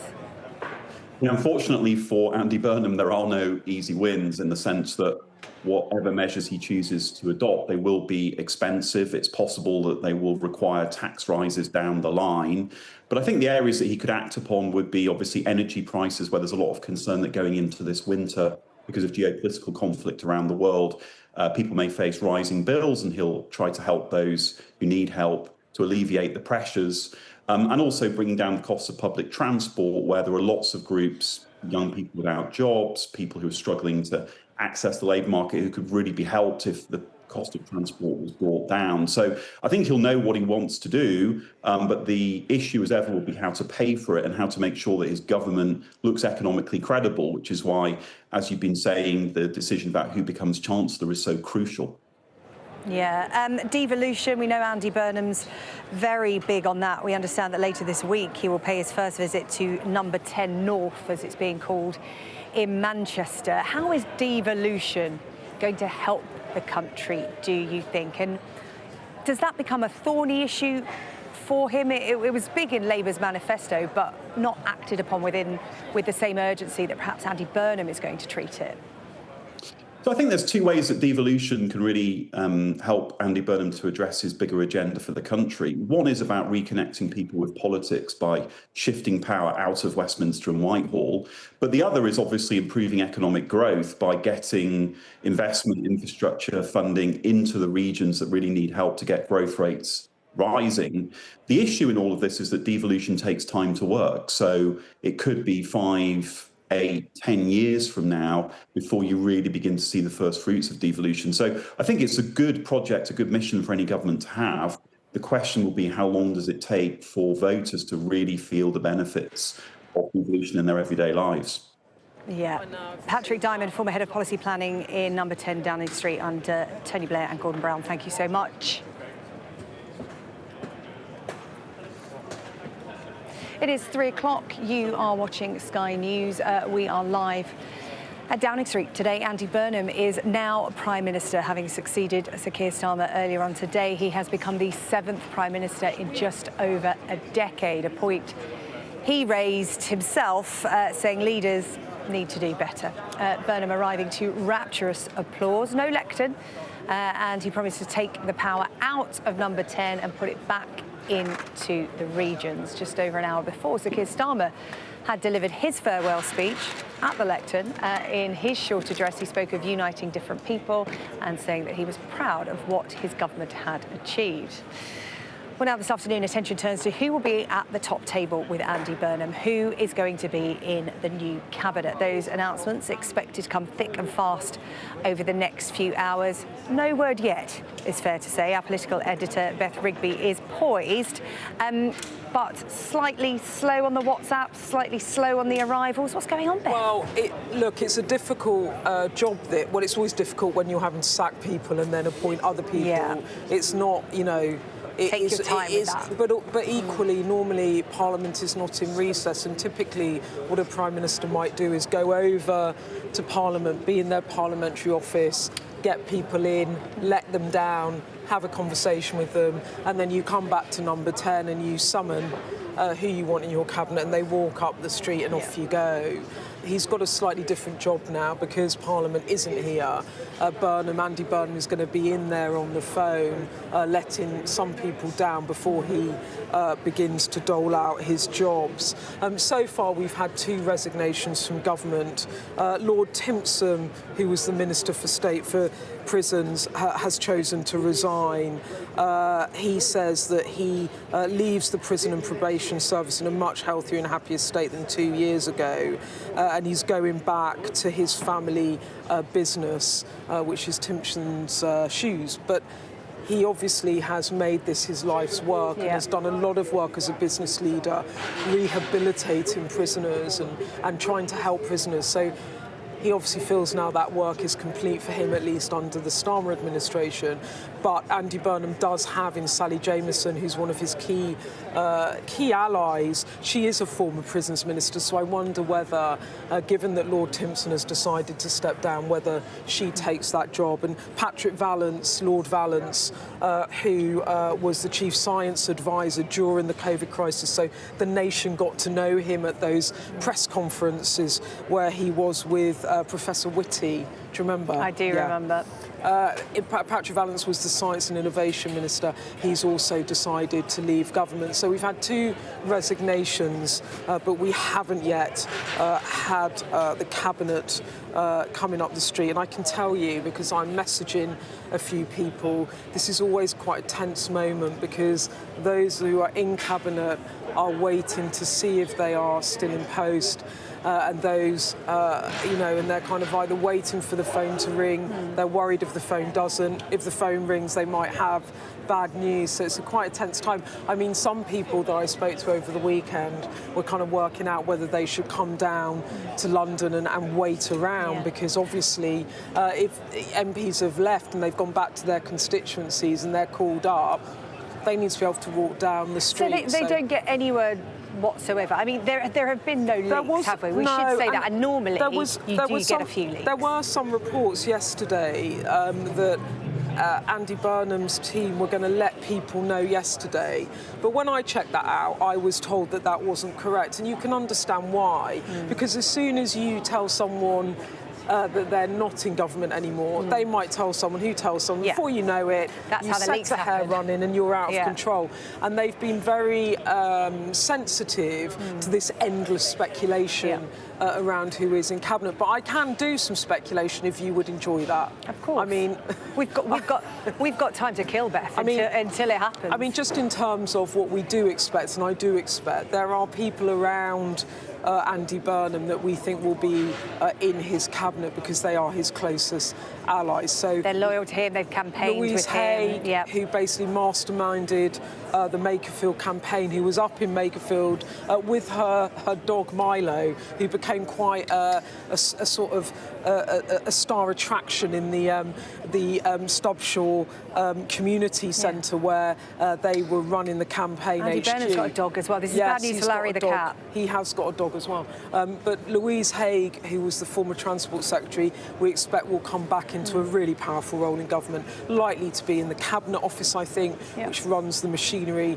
of government. There's Annalise Midgley, again, a close ally of Andy Burnham, who only became an MP in 2024, but a big trade unionist, a very good organiser, and very well liked in the parliamentary party. She could come back potentially in a chief whip role. Maybe she could come back as party chair, but I'd expect Annalise Midgley to be back. Lucy Powell, the deputy Labour leader, elected on her own mandate, but again, a Greater Manchester MP, a close ally and friend of Andy Burnham. I expect that she will become Deputy Prime Minister, as Angela Rayner was when she was Deputy Labour leader, and I think she'll be coming back to a big portfolio. Lisa Nandy, Culture Secretary at the moment, she is the MP for Wigan, and she is next door constituency to Andy Burnham. Will she get a bigger job? Maybe there's some talk that she might be asked to go to do the Department of Housing and Community and Local Government. That would be potential for her. We expect Angela Rayner will be back. I was going to say, would she not like to go back to that role? Well, I think Angela Rayner might want to go back to that, because where her interventions have been in recent weeks have been around housing and devolution. But it might be, there's talk that she might be asked to go to do health. As I understand it, Keir Starmer did ask her to go to health after Wes Street and resign, but she chose not to do that. But she might be asked to go to health or education. Then there's questions about what you do with Ed Miliband. I mean, we haven't got to the big one, which of course is the Chancellorship. We talked about it earlier. It looks like the money really now is on Shabana Mahmood rather than Ed Miliband to be the Chancellor. If that happens, and it is between those two, and I don't want to call it because I don't know for sure, but, you know, what will you do with Ed Miliband? Because he really did want to be the Chancellor. He's been a close ally of Andy Burnham. He was one of the first people that asked Keir Starmer to stand down. He's advised Andy Burnham on economic strategy, and, you know, they are fellow travellers in terms of their politics. Does he ask Ed Miliband to become Foreign Secretary if he doesn't give him the Chancellorship? And then who goes into the Home Office? There was some talk that I picked up last week. They might ask Wes Streeting to go in to be the Home Secretary. And then what about Yvette Cooper, who's the current Foreign Secretary and was the former Home Secretary? He's got to find a role, surely, for Yvette Cooper in Cabinet, having already held 2 offices of state and become one of the most experienced Labour politicians. And then, of course, you've got Rachel Reeves. It's literally like a game of Guess Who, Beth. I think we've put everybody down on the board. It's almost like, you know, in X Factor, yeah, and they've got all the they've got all the pictures, and then they're deciding. I think through to judges' houses. They'll have a board and they move everyone around. But Rachel Reeves, the Chancellor, I think she accepts that she will not be remaining as the Chancellor, but, you know, where's he going to put her? Because she'll want to remain in Cabinet, I would have thought. OK, all right, Beth, thank you. Let's bring in Lord Wood, who worked as an advisor to former Prime Minister Gordon Brown between 2007 and 2010. Really good of you to join us this afternoon. Thank you so much for taking the time. Your thoughts on what Andy Burnham needs to do this afternoon and who he needs to bring into his Cabinet? Well, as Beth has been explaining, he's got this unusual job because he has to make sackings before he actually appoints a cabinet, unlike a Prime Minister who comes in after an election. And that's a difficult job to do, but it has to be done. Look, I think he needs to show a strange mixture of continuity and change, right? Because he's coming in mid-Parliament with a manifesto in the bank from the last election. He has to be consistent with that for all sorts of constitutional and political reasons. But he's also coming in to replace a Prime Minister who's left early, and he's a changed Prime Minister from what came before. So his Cabinet's got to reflect those two things. There's some serious long-term challenges that Keir Starmer faced on defence, also on long-term economic issues, which still are there to be grasped. But there's new priorities. You've heard a lot about devolution. You've heard a lot about social care and Andy's own personal story with his father and how that's inspired him to re-grip an issue he tried to tackle 15, 16 years ago when he was health minister, long-term social care. So you've got to have people tackling those new challenges as well. That's the balancing act, I think, for today, before the rest of the week comes, when he can start to unveil some of the key sort of tram lines, the key issues and themes that are going to define his prime ministership.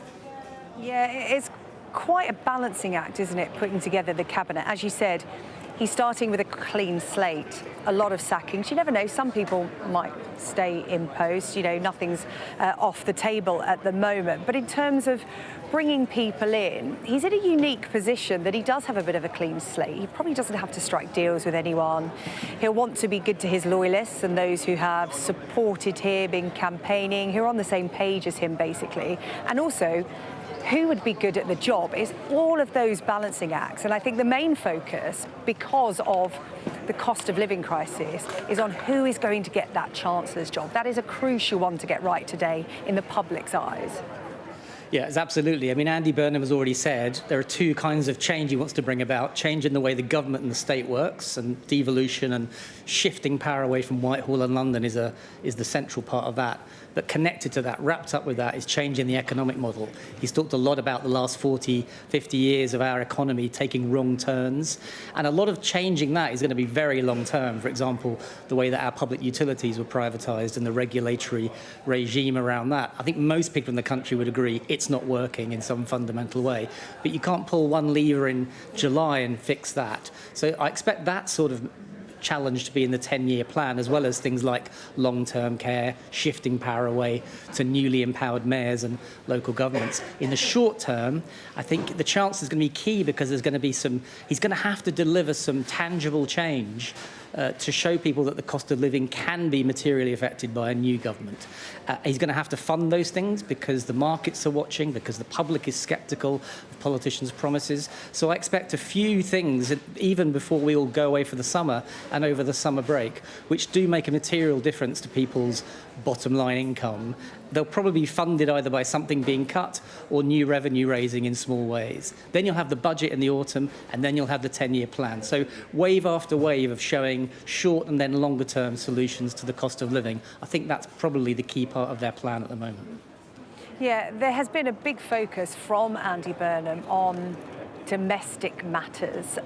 Much of what he has spoken about today and in the build-up to today has been what affects people here in the UK. But as I was talking about with our political editor, Beth Rigby, foreign affairs take over. They really did take over Sir Keir Starmer's premiership. Will Andy Burnham find the same? He really wants to make a difference to people's lives here, but the pull of what is happening globally is going to be a lot. So again, we talk about the Chancellor, but also who will be Foreign Secretary? Who will help him with this, with these unprecedented times globally? That's another key role, isn't it? It's absolutely key. And I think your intuition, Sarah-Jane, is right, that I think Andy Burnham would like to be a Prime Minister that focuses overwhelmingly on domestic policy. Of course, he'll be pulled towards the White House, towards Brussels, towards issues around the Gulf, Ukraine-Russia war. These are massive priorities. These are not things happening over there. These are things that have impact on people here day after day. But I think he will want a Foreign Secretary with gravitas, with negotiating skill, with a bit of heft, who can take some of the weight off compared to how Keir Starmer essentially became his own Foreign Minister. Now, whether he can do that, I think events partly will shape whether he's allowed to do that, but I think that's his preference.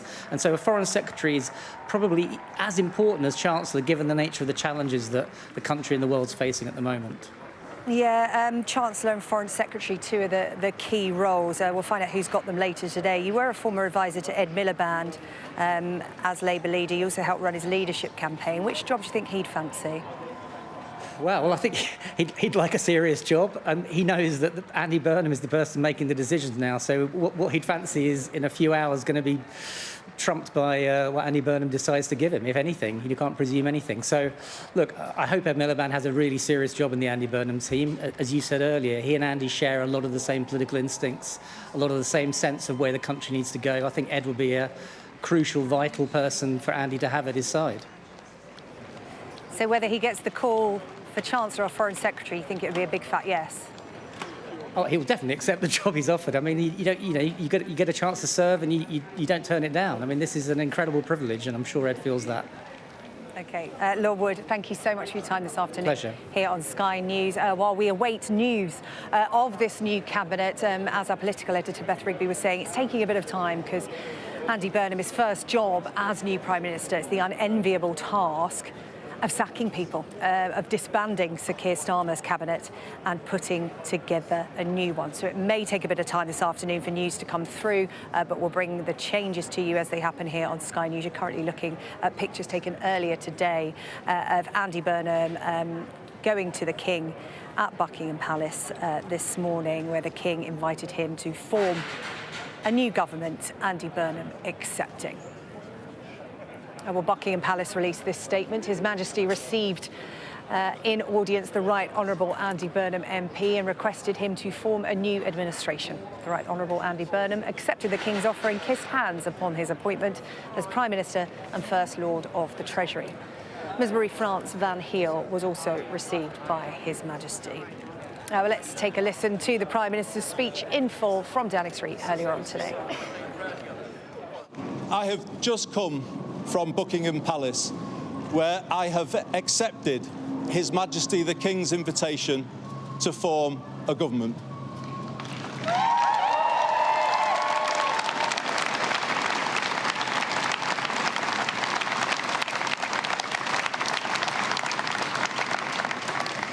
In doing so, I am acutely conscious that I am the 6th person in the last 10 years to walk up this street, the 7th Prime Minister since 2016, making this a moment for reflection and new resolution.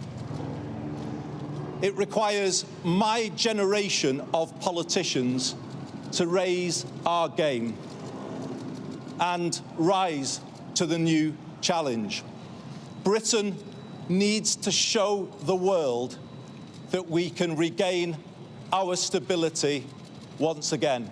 And that is our challenge, to make politics work, to make it work better. I know people at home are fed up with politics. I hear you, and I want to be honest with you. We have not been good enough, and we need to be better. We will be. We will make this moment a circuit breaker for Britain, bringing forward the biggest changes in the last 40 years. A new political model and a new economic model. In the 1980s, Britain took some wrong turns. Political power was centralised, economic power privatised, large parts of the country deindustrialised, and they still haven't recovered. Many feel as though they're still in decline, and they don't have the ability to turn things around. And that's why we will change politics, to make it more collaborative, more about problem solving than point scoring. And we will take power out of here and carry it into every postcode in the land so that they can do more. And in doing more, build a new economy where we put life's essentials back under stronger public control to make them affordable to you again. Reindustrialising Britain, using public procurement to back British industry. Later this year, I will bring forward a new plan for Britain, a 10-year plan, laying out a path from where we are now to where I believe we all want Britain to be, wherever we're coming from. We're going to interrupt Andy Burnham to talk about Andy Burnham. We understand he has just been on the phone with Beth. Yeah, he's just had a call with President Trump. I understand they've just had a phone conversation. We don't have a readout of what was in that conversation, but it tallies, doesn't it, with what he said earlier this morning when I asked him who's the first call, is it President Trump or President Zelensky? He didn't actually talk about Trump in the answer. He said that he would phone President Zelensky later today to reassure him that he would be steadfast in his commitment to Ukraine, as Keir Starmer was, but he has had that call with Donald Trump, and it's been interesting because Donald Trump has said a couple of things about Andy Burnham. He called him a mayor of a regional city, which I don't think would have gone down very well with the great people of Manchester, because it's obviously a great city and the second biggest city in England, but he has had a conversation with him. Also, Donald Trump over the weekend weighed in on drilling oil and gas. This is a bugbear of President Trump. He thinks that Britain should be exploring oil fields in the North Sea, and he said that Andy Burnham was going to open up all of the drilling. When Lucy Powell, the Deputy Labour leader, was asked about that on the round yesterday, she kind of corrected that and said, we're looking at 2 licences of 2 specific current oil fields, whether there should be an expansion of drilling there. So I imagine that they probably had a warm conversation in which Donald Trump no doubt congratulated him. And isn't that interesting that he wanted to make that first call to Donald Trump? They are our most important ally, the US, and Andy Burnham really continuing in the spirit of Keir Starmer, understanding how important the US because relationship is. Because Trump had a good relationship overall with Keir Starmer, didn't they? There were ups and downs, there was a bit of criticism, but in the main, they had a fairly solid relationship. And look, the sort of the breaking of the relationship really came over the Iran war and Keir Starmer's refusal to let President Trump initially carry out airstrikes into Iran from UK controlled bases or jointly controlled bases. And that really did upset and anger Donald Trump. He was also angry with Keir Starmer over his solidarity with the Danes over Greenland. That also upset Donald Trump. But actually, Keir Starmer saw Donald Trump at the NATO summit and also at the G7 summit. And because of United Kingdom and United States being alphabetically very close together, Donald Trump sits next to Keir Starmer, and Keir Starmer, when I asked him about the final meeting with Trump, he said that Donald Trump had wished him well and said that they would stay in touch. So I think from Keir Starmer's point of view, he ended that relationship on a good note, and you know, both sides will always talk about it's not about the individuals, it's about the institutions and the underpinning of the long-held relationship. We understand that there has been a phone call between President Trump and the new Prime Minister Burnham this afternoon, so he's really hitting the ground running, making those phone calls, you know, as he also looks to appoint his cabinet. Beth, thank you very much. We'll take a pause there. I just want to bring those of you watching this afternoon some breaking news, some very sad news, that the former England captain and manager Kevin Keegan has died. Kevin Keegan's family have just released this statement saying it is with immense sadness that we announce that Kevin Keegan has passed away at the age of 75. The former England player and manager had been battling cancer and was surrounded by his wife and daughters in his final moments. Kevin, a double Ballon d'Or winner, was a much-loved husband, father and grandfather. The family would like to thank Kevin's incredible medical team for all their support. This is a hugely difficult time and they are requesting space and privacy. The former England captain and manager, Kevin Keegan, has died. He revealed around a month or so ago that he had stage 4 cancer. His family releasing that statement saying that he passed away with his wife and daughters with him. He was 75.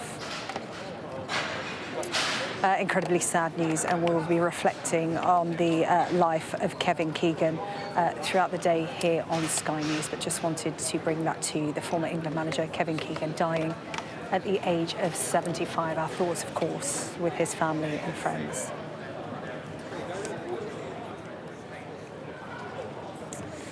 Well, we are concentrating on the changing of power here at Downing Street this afternoon. Sir Keir Starmer leaving Downing Street. Moments later, Andy Burnham arriving as the new Prime Minister. Let's bring in now Sonia Soda, former Senior Policy Advisor to Ed Miliband. Well, Sonia, these changes of power happen very quickly, don't they? And Andy Burnham has hit the ground running. We understand he's just had a phone call with Donald Trump, and he has the unenviable task of doing quite a lot of sackings today. Yeah, that's right. He's got to decide which ministers he's moving on before he appoints his new cabinet. Intensely political. It will also give us the first really strong clues about the shape of the government that he's going to run. You know, he made a couple of announcements today in his speech on the way in, but really I think it's who he appoints to key positions like Chancellor, like Home Secretary, that might give us a few clues as well as to what he intends to do in those departments. In terms of the cabinet, what do you think it's going to look like? A lot of big names have been thrown in the mix there, a lot of Andy Burnham loyalists, those who have been campaigning with him in Makerfield, those we know who were alongside him when he was last in amongst the Labour ranks. What do you think it's going to look like by the end of today? Well, there's been a huge amount of speculation, as you'd expect. We don't know, I think, is the honest answer until the announcements start coming in thick and fast. There's definitely been a fair bit of briefing. But I think what we should expect to see is quite a cabinet of unity, I think. Andy Burnham's aware that he's got to, you know, he's not directly elected as Prime Minister himself. He's taking over from Keir Starmer, and that he's got a party, the Labour Party has always had different factions, and I think he'll want to show the party that yes, he's absolutely putting in some of his allies to top jobs, and we've heard names like Lou Haig, like Lucy Powell, like Ed Miliband, but also he will be bringing in people, I'm sure, from the the right, the sort of centre right of the Labour Party, so the moderate wing of the Labour Party. So that would be people, Shabana Mahmood is definitely tipped to get a top job, might very possibly be Chancellor. Where Streeting, I'm sure, will also get a senior role in the cabinet. So I think that's what's to look out for. But also, we'll be able to tell something by who he puts in particular briefs. So, for example, Chancellor, a couple of weeks ago, people were saying it was going to be Ed Miliband. Now it's looking more likely that it's Shabana Mahmood. That tells us something, for example, about what his policy on North Sea drilling might be, who he chooses to put in at the Home Office. If it's not Shabana Mahmood, will they carry on with some of the tough policies Shabana Mahmood has been pursuing, which aren't necessarily that popular on the Labour backbenches? So I think that's the stuff we're going to be getting clues about this afternoon. Yeah, he's not hanging around either, is he? Obviously, our political editor, Beth Rigby, went down to speak to him this morning at around 6:30, where he was talking about one of the first things he's going to do is end homelessness in this country. That was the tone he set early this morning. He then arrives here at Downing Street and says, tomorrow, I'm going to come out and talk to you about the cost of living, give you something that's going to make a difference to your life and is going to be fully costed. And then, by the end of the year, I'm going to have a 10-year plan. He has this sense of momentum because the criticism of Sir Keir Starmer is that there was a lot of talk, not a lot of action, particularly action that people could feel that made a difference to their lives. Yeah, I think that the team around Andy Burnham will have looked at some of the mistakes that Keir Starmer and Rachel Reeves made in the first few months of the Labour government and thought we've really got to learn from those and not make some of those mistakes. And one of the most common criticisms levelled against Keir Starmer is it was hard to know exactly what he was for, what he was trying to achieve. Interesting contrast that people have drawn with another Labour Prime Minister, Tony Blair, who did have some very clear personal objectives, including reducing rough sleeping, reducing teen pregnancy, for example.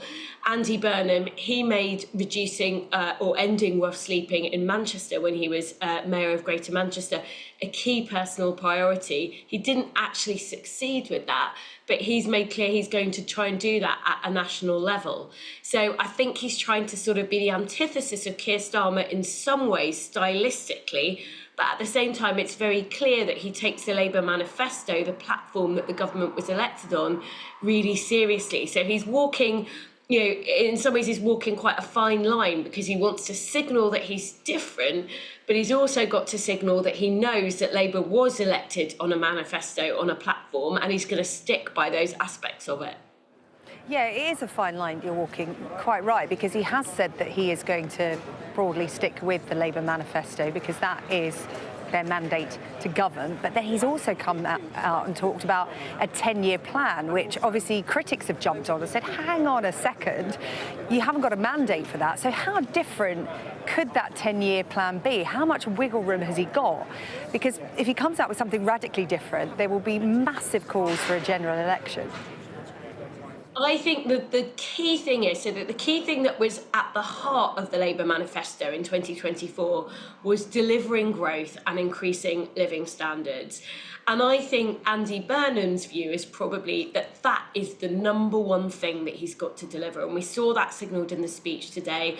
We saw him talking particularly around young people. It was very interesting because I do think young people have kind of been ignored almost by mainstream politics over the last couple of years.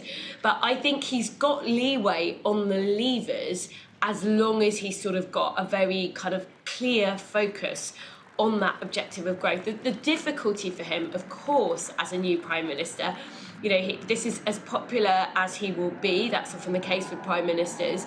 But the difficulty is that he faces the same difficult set of circumstances than Keir Starmer, in the sense that, we've got an economy that's essentially been stagnant for 20 years. Living standards haven't really gone up in a material way. We've got a time of great global instability. As you mentioned, he was on the phone to Trump this afternoon. However, I think the reason why there's a sense of optimism in the Labour Party is that people see the circumstances are the same, but they do look at Andy Burnham and see someone with different characteristics, different skills to Keir Starmer. And I think what backbench Labour MPs are going to be hoping is that Andy Burnham is the man who can take those difficult circumstances, can make a connection with the public and say, look, things aren't easy, we've got tough trade-offs as a country, but give me a chance, and in 3 years you'll get the chance to sort of say yay or nay when it comes to a general election, but I will show you that we're making progress in the next 3 years on some of those really long-term objectives around growth and living standards. So that is the challenge for Andy Burnham. Sonia, thank you so much. Sonia Soda, their former senior policy advisor to Ed Miliband. Oh, actually, on that note, what job would you like to see him get today? Is that to me? Yeah. Oh, sorry, I thought you were moving on. Well, I mean, I've got no doubt that I think Ed will play a really, really important role in Andy Burnham's government. I think that's clear. He really loved the job that he was doing, I think, as Energy Secretary, but we shall have to see. I think maybe it'll be Foreign Secretary, who knows, but I think it will be an important one. OK, Sonia, thank you very much. Sonia Soda there. Really good to speak to you. Well, just over an hour before Andy Burnham was appointed Prime Minister, Sir Keir Starmer spoke on the steps of Downing Street in his final speech as Prime Minister. I'm about to visit His Majesty the King to offer my resignation and close the book on my time as Prime Minister. My work is done. In 6.5 years, I took our party from a historic defeat in 2019, changed it so it was fit to face the country, and won a landslide general election victory in 2024. Since then, it has been the privilege of my life to serve you and this great country as Prime Minister. And I am confident that Britain is now stronger and fairer than it was 2 years ago. Our economy is stronger. Our public services are on the up, with the biggest fall in waiting times for 17 years. Children are being lifted out of poverty every single day. Immigration is down significantly. Our defence and security are on a far stronger footing, and our international reputation is greatly enhanced. Yet the thing I will always take away with me, the most humbling aspect of this job, is the front row seat you get to witness the greatest things of this country in action. We're going to interrupt Sir Keir Starmer there because things have started to change. We've been promising you cabinet appointments. There are also going to be a lot of departures. Let's face it, Andy Burnham having to sack a lot of cabinet ministers from their posts today, and we've just received news of one, Beth. Yeah, just breaking news here. We've had our first cabinet resignation, and it is Steve Reid, the Secretary of State for Housing, Communities and Local Government. Of course, a key Starmer ally who was in the bunker with him, telling him to fight on. He's just tweeted a resignation letter, and I can read some of it to you. It says that, "Dear Andy, serving as Secretary of State for Housing, Communities and Local Government has been the honour of my life." He says, "Although I'm disappointed to be leaving government now, I wish your team, your new team, every success." He goes on to talk about how Labour won power the hard way, and I was part of the campaign that fought to save our party. He was a big campaigner and ally with Starmer in the opposition years. Then he talks about Keir Starmer's leadership taking us forward to a landslide election victory. He says, "I was proud to be part of that team." He goes on to say that in 2 years since he's been in government, first as the Secretary of State in the Department of the Environment, and then going on to becoming the Housing Secretary of State. He says, "I sped up work to devolve power out of Whitehall and was grateful you acknowledged this increased clarity of drive towards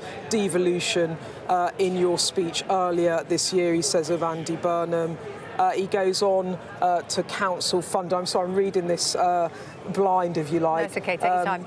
council funding, establishing the link between funding and deprivation. He talks about strengthening planning reforms to speed up house building, and talks about protecting democracy from dark foreign money by commissioning the Rycroft review and accepting recommendations including a ban on cryptocurrency. He says Keir Starmer showed me loyalty by appointing me to his cabinet. I make no apology for returning that loyalty, and I hope those who did not show loyalty to Keir will now show it to you. I'm proud I acted with integrity at every step over the past turbulent months. Steve Reid goes on to thank his ministerial teams, the Prime Minister he had honour to serve, his family and his team who supported him. He says Labour governments do not come often. They face pressures and hostilities that counterparts never do, but they are the single best vehicle we have for improving the lives of British working people.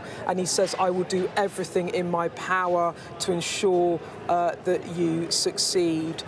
Yours sincerely, Steve Reid. So Steve Reid has left government as Andy Burnham begins to clear out some of those in the cabinet that are not his people, the closest ally really in cabinet to Keir Starmer alongside Lord Hermer and Baroness Chapman. So Steve Reid is the first one out of government. We are underway now. We are underway, and Steve Reid is the first to go. We've talked a lot about the Chancellor and Foreign Secretary. Who's going to get those positions? Under the plans that Andy Burnham has been talking about openly so far, housing is actually going to be a big job. Housing is a massive job.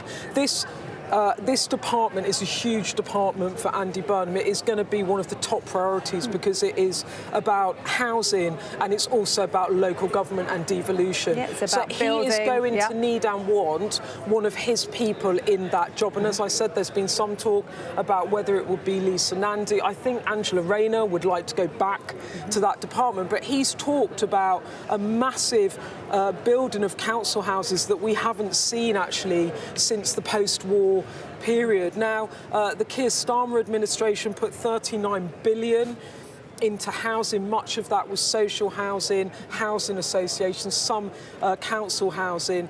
So he really does want to make that a massive part of his strategy. And actually, when he was talking about when he was talking here in Downing Street about wanting to change the country, he talked about improving housing in order to try and cut the welfare bill, to actually give more social housing to cut the welfare bill for the government. He talked about that and getting young people back into work as a way. He didn't explicitly link it to the welfare bill, but that's what he was implying. So Steve Reid out of government. He's the first one to go. I don't think he'll be the last Starmer loyalist to go, but it's now beginning, and we are now waiting to see what other resignation letters or come our way as people are asked to leave government. Yeah, you do get the sense that it's been quite slow, but as you said, Andy Burnham having to make a lot of phone calls to people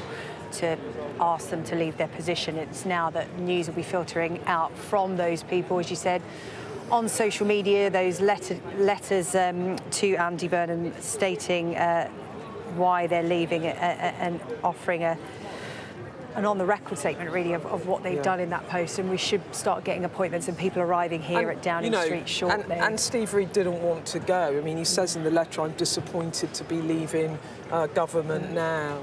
And then he went through his record, but he talked in that.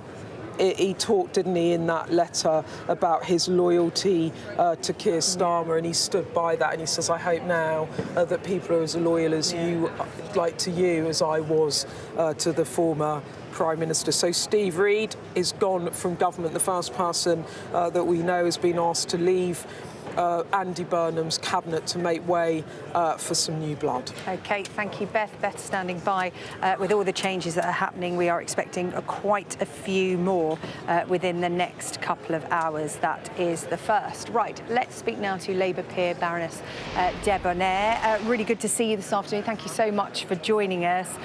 Your thoughts on our new Prime Minister and the fact that he has got off to A running start, if you like. Obviously, first thing this morning, talking about ending homelessness in this country. Then on the steps of Downing Street, just a couple of hours later, saying, tomorrow I'm going to bring you some measures on helping you with the cost of living. It really is a quick start from Andy Burnham. It absolutely is, and good afternoon. I think obviously it's great that Andy's talking about wanting unity. I mean, governments work much, much better when they are part of a unified political party. I really, really hope that we can see that through in what comes over the following days with the other ministerial announcements, both those he's removed and those he appoints. I'm also pleased that he paid tribute to the work done by Keir Starmer, because he is obviously going to benefit from some of that as we move on. The lowering of hospital waiting lists, those are coming down. That will obviously improve. So I think we need to sort of see this as a moment when we've all got to get behind Team Labour. I'm always been Team Labour, and I think that my colleagues, almost everyone is.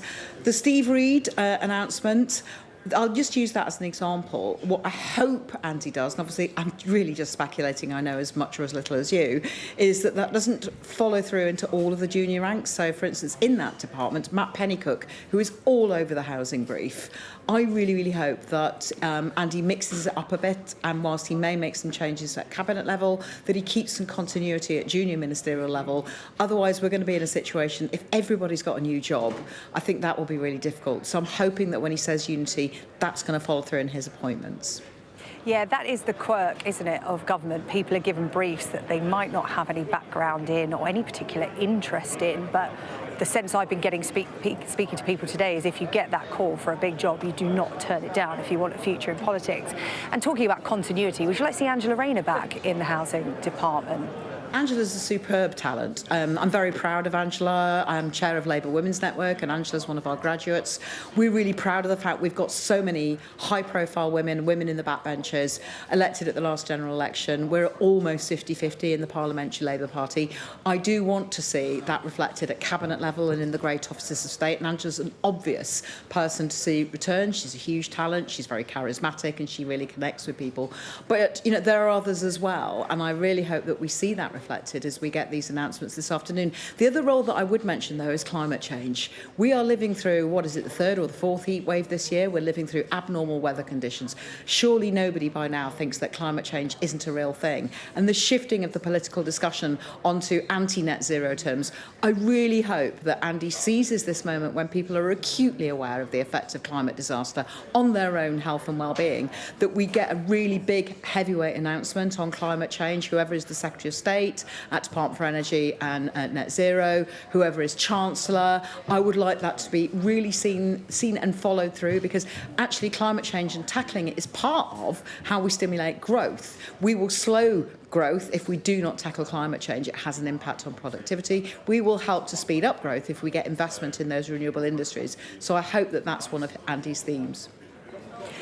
Actually, with that in mind then, should Ed Miliband stay in that post? Who in the Labour Party knows the climate change brief better than him? The idea today is that he'll actually leave that post to take a bigger job, as it's been seen. But as you're saying, you know, if climate change is one of the big problems, perhaps he should stay in that brief.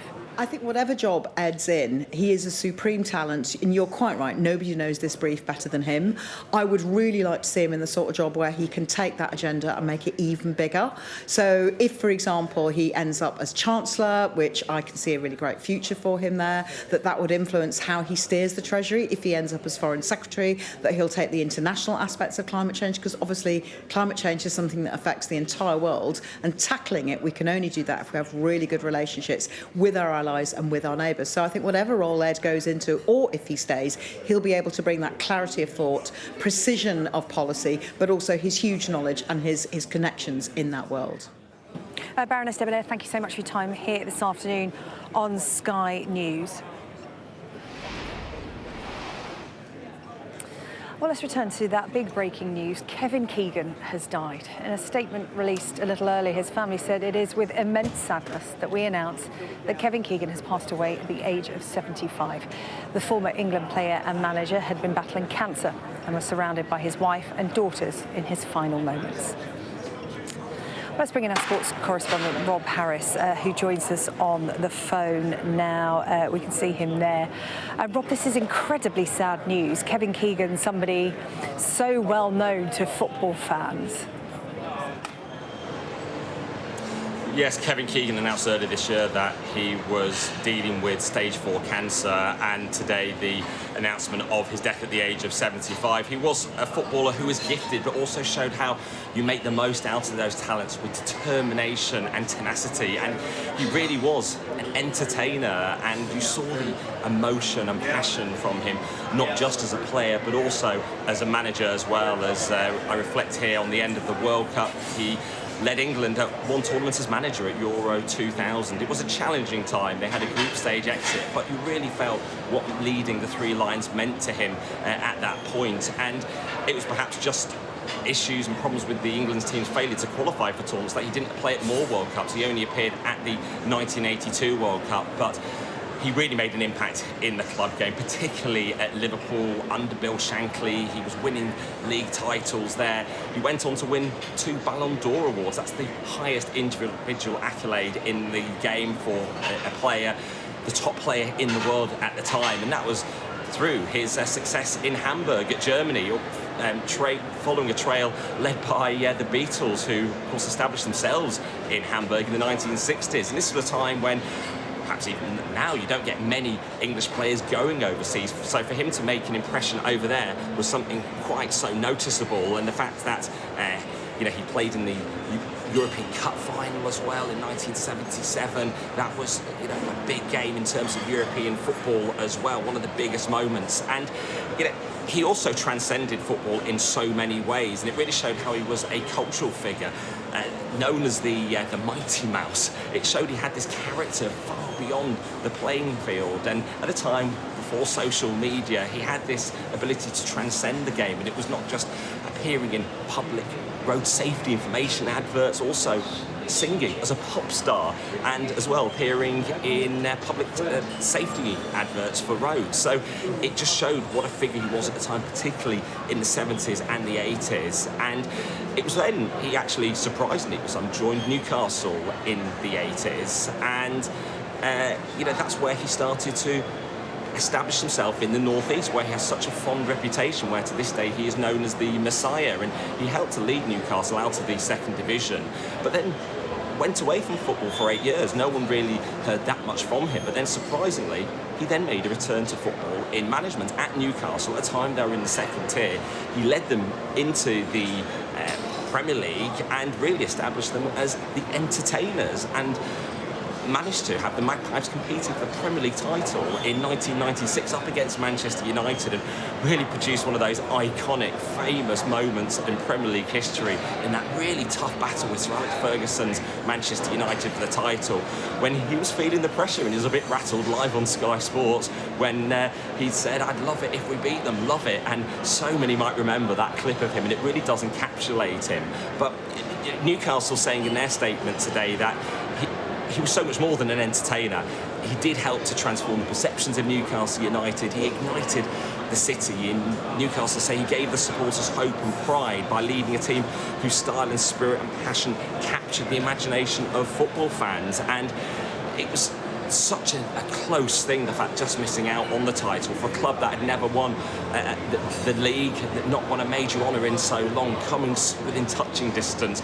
Really impacted Keegan. He did go on then to manage Fulham, and while he was at the West London club, England came calling after Glenn Hoddle left, and he stepped in and he led them to Euro 2000, and then had further jobs at Manchester City as well. And he was a figure I'd see all around the game. I'd see him at various events, and in fact just last year he was at Parliament campaigning on behalf of footballers in terms of dementia care, in terms of the impact of brain injuries as well, trying to think about the next, protecting those who are in the game or those who've been in the game, and really did reflect how he's quite a political figure, because as you share in Downing Street, one of those memorable images of him heading the ball with Tony Blair in the mid-90s. Many tributes coming in to Kevin Keegan, a real great, a genius of English football, who has died at the age of 75. Rob, thank you. Rob Harris there with the news that Kevin Keegan has died at the age of 75 after his battle with cancer. We are here on Downing Street today waiting for cabinet announcements to be made, but in order for new cabinet members to come in, others have to go. Beth, we've had more news on departures. I've got some exclusive breaking news. Peter Kyle, the business secretary, has been sacked from government. I understand that he will be putting out a letter. He's proud of what he and the team have achieved. He is being sacked. He is one of Keir Starmer's loyal allies and did not fit the new team. So he will remain loyal to Andy Burnham, but Peter Kyle, I can reveal, has been sacked from government. The other breaking news is that David Lammy, in the past couple of minutes, has also been sacked from government. He has tweeted, and I'm doing this blind, "It has been the greatest privilege of my life, coming from humble beginnings in Tottenham, to serve in government as Keir Starmer's Foreign Secretary, Justice Secretary, and Britain's first black Deputy Prime Minister." He says, "I'm immensely proud of what we've achieved in opposition and in government." He talks about his role as Foreign Secretary and Deputy Prime Minister. He talks about working hard to secure the special relationship, building up a very close relationship, actually, with J.D. Vance, the Vice President, and going to Trump Tower with Starmer before Starmer took office, whilst in opposition, and having dinner in Trump Tower with J.D. Vance, Starmer, Trump, and David Lammy. As Justice Secretary says, and Lord Chancellor, I put record investments into our courts and began stabilising the backlogs for victims waiting too long for justice. He goes on to help him deliver the Hillsborough law. He says, "I would have been proud to continue serving in Cabinet, but a new Prime Minister is entitled to build his own team.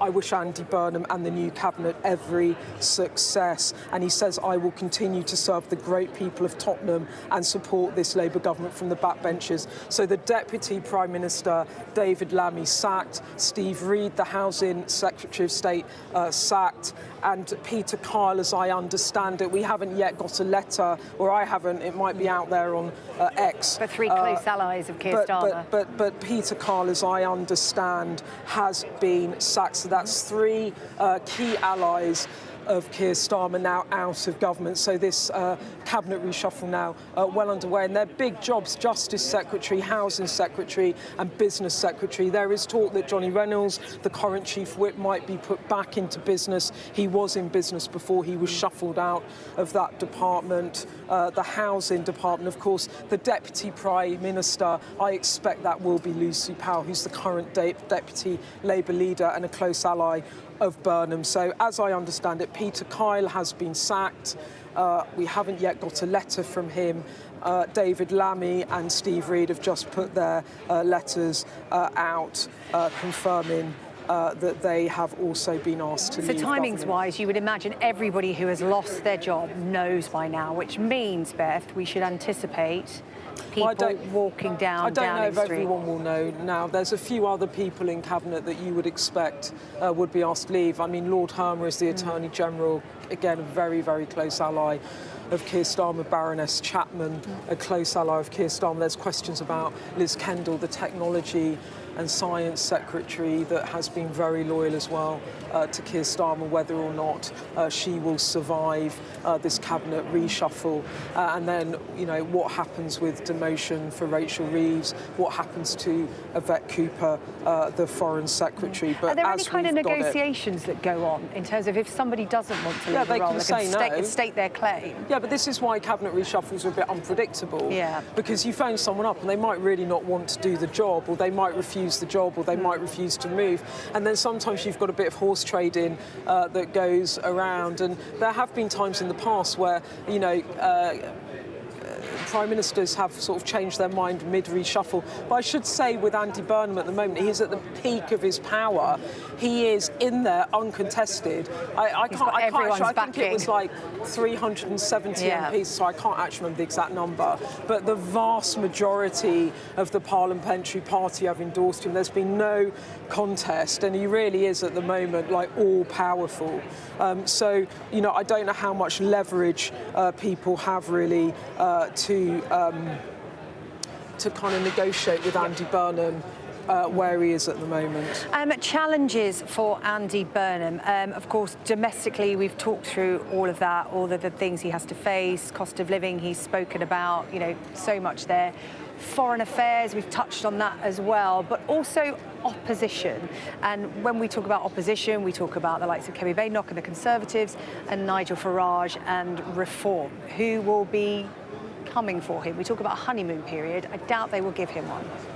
Yeah, but I mean, Nigel Farage has got his own problems at the moment, and this is why when Labour's folk talk about Andy Burnham, we talk about him in Westminster sometimes as being a lucky general. That's how some of his allies have been describing him, because he's coming in at the moment where Reform are really in quite a lot of trouble. I mean, Nigel Farage has resigned his seat in Clacton. He's refighting that by-election, arguing that he's going to put it to the people of Clacton about his conduct all over this row over a donation he took. He says it was a personal gift from Christopher Harborne, a crypto billionaire that lives in Thailand and a long-term donor to various parties that Nigel Farage has fronted. He was under investigation by the parliamentary authorities. If he is returned as MP, he will be under investigation again. So they have some of their own difficulties at the moment.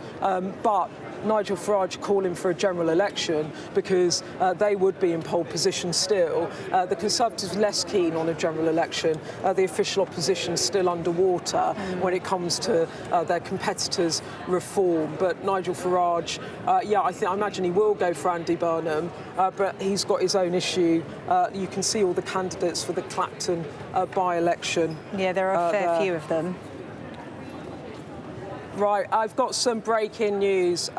Rachel Reeves has just put out a letter saying it's been my privilege of my life to serve as the Chancellor. The economy today is stronger, fairer and more resilient because of the choices we made as a Labour government. She says, I wish the very best of luck to my successor, Andy, and his cabinet. You have my full support. I will continue to play my part in helping this Labour government deliver the change the country needs. Rachel Reeves literally just putting that out. So it looks like Rachel Reeves has not just been sacked as the Chancellor, but it looks like she is leaving government. She says, I wish the very best of luck to my successor, Andy, and his cabinet. You have my full support. Now, there was an expectation that Rachel Reeves would be demoted but not asked to leave cabinet. So it might be that she was offered something she didn't want it. But from that message there, the Chancellor is out of office and out of the cabinet. And she says she's out of government. She says, let me just read a bit more of what she said. The economy today is stronger, fairer and more resilient because of the choices we've taken as a Labour government over the past 2 years. She says stability restored, investment delivered and reform to our economy underway. I said when I was appointed Chancellor I would judge my time in office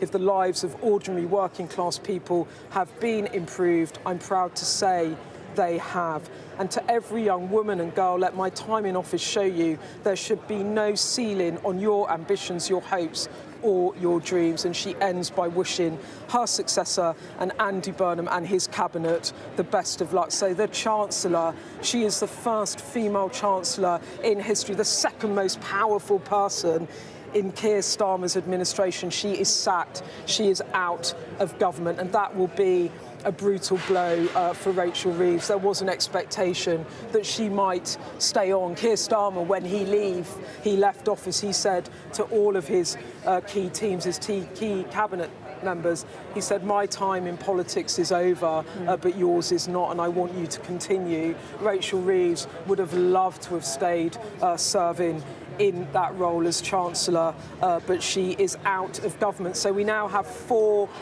big beasts leaving the cabinet. We've got David Lammy, the Deputy Prime Minister and Justice Secretary, who is out. Rachel Reeves, the Chancellor, is out.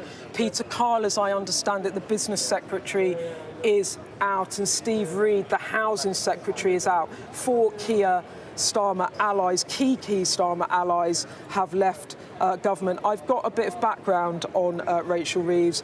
As I understand it, she was offered a big job but declined. My source says they are not providing any more details beyond that. So as I was just saying, there was an expectation she would be offered another job in government, and one of my sources telling me she was offered a job but declined. And that was the thing with Rachel Reeves. Did she want to take a smaller role? She's obviously been offered something and she just thought, no, I don't want to do that. So she's going back to the back benches. So in a way, you can't say she was sacked. She was sacked as Chancellor, but asked to stay on. As I understand it, a source telling me that Rachel Reeves was offered a big job in government, but she declined. And I haven't got any more details beyond that. Well, now we're just going to wait for news of who replaces her, but that is the latest. Rachel Reeves sacked as Chancellor. It has just gone 4 o'clock. I'm here with our political editor, Beth Rigby. We're hearing about sackings from the Cabinet as we await news of who will take up those posts around the Cabinet table alongside the new Prime Minister, Andy Burnham. So the Chancellor gone, that's one of the key roles. We've had Steve Reid there, Housing Secretary, just as I was thinking it was coming up on screen, useful for you and also for me and Beth as well, just to remind us, because that's the nature of these things, isn't it? It's slow and then it's really quick. And we've also had David Lammy going as well, and Peter Carl, we understand, although we've not had his letter yet, the Business Secretary, some big posts there. But none of them surprising, Beth. As you said, all Sir Keir Starmer loyalists. David Lammy and Rachel Reeves out here on the steps with Sir Keir Starmer for his farewell speech. But we expect to see Andy Burnham loyalists marching up Downing Street this evening. Yes, we do. I think it is a bit of a shock about Rachel Reeves because she was the second most powerful person in government. She was the first female Chancellor. She has been at the top of the Labour Party fronting up policy for 2 years, and for her to completely leave government is a bit of surprise, but as I've just been reporting, as we understand it, she was offered another role in the Cabinet, but she chose not to do that. And you know, you can understand why in a way, because being Chancellor of the Exchequer was the job she always wanted. She was someone who worked at the Bank of England. That was the job she always wanted to do, and she did not want to leave that job, and you can see how painful it has been for her. I mean, in the Commons on Wednesday, as Keir Starmer gave his final Prime Minister's questions, Rachel Reeves was in tears. You know, it's been tough for her.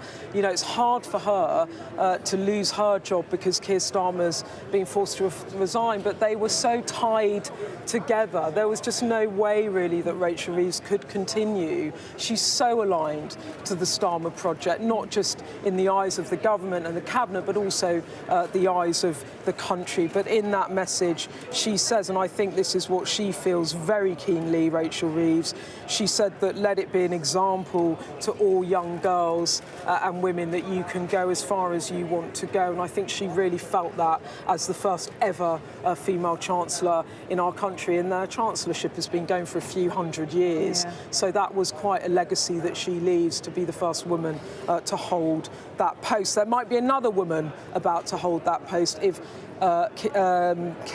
Andy Burnham appoints Shabana Mahmood as the Chancellor. We're just waiting to see. And that's pretty brutal, isn't it, for a politician like Rachel Reeves, who has always wanted to be Chancellor. That is her brief, that is her interest.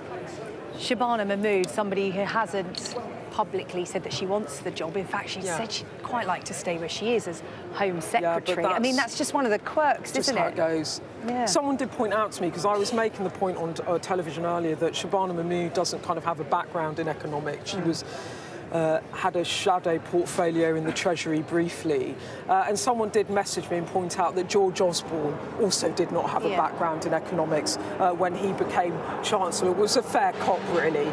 But yeah, Shabana Mahmood was the Justice Secretary. She then moved to the Home Office. Actually, Keir Starmer shuffled David Lammy out of the Foreign Brief into the Justice Department to make way for Shabana Mahmood, and then put Yvette Cooper into the Foreign Office. She had been the Home Secretary. And now there's a question about whether Shabana Mahmood becomes the Chancellor. But she is known as a doer in government. She's very effective. She's very effective at the Department of Justice. And that's the kind of government that Andy Burnham wants to run. So he kind of, you know, the logic for putting her into the Treasury is that she'll get stuff done. That's the kind of logic of it. And what would she find behind the door of number 11? What kind of legacy does the Sir Keir Starmer and Rachel Reeves partnership what's interesting about how Andy Burnham is framing all of his economic strategy is continuity, in the sense of he's made it very clear that he's going to maintain the fiscal rules that Rachel Reeves laid down. So actually the guardrails, if you like, of the Rachel Reeves, Keir Starmer handling of the economy, Andy Burnham is going to adopt. Now, it might be that within the fiscal rules he could borrow more for investment. We'll see. I think he will scope that out in the coming weeks. But actually, in terms of what he can do, he's actually quite constrained. If he stays in the fiscal rules, he's got to get debt falling as a percentage of GDP by the end of the Parliament. He's got to not borrow more. He can't borrow to fund day-to-day spending. And he's going to have a lot of difficult decisions in that first budget, because not least there's the defence investment plan that needs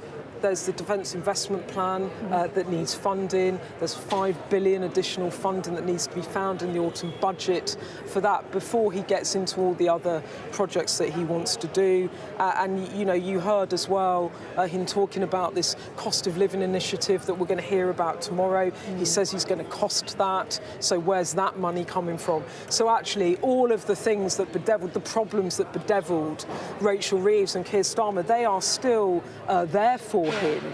They don't go away.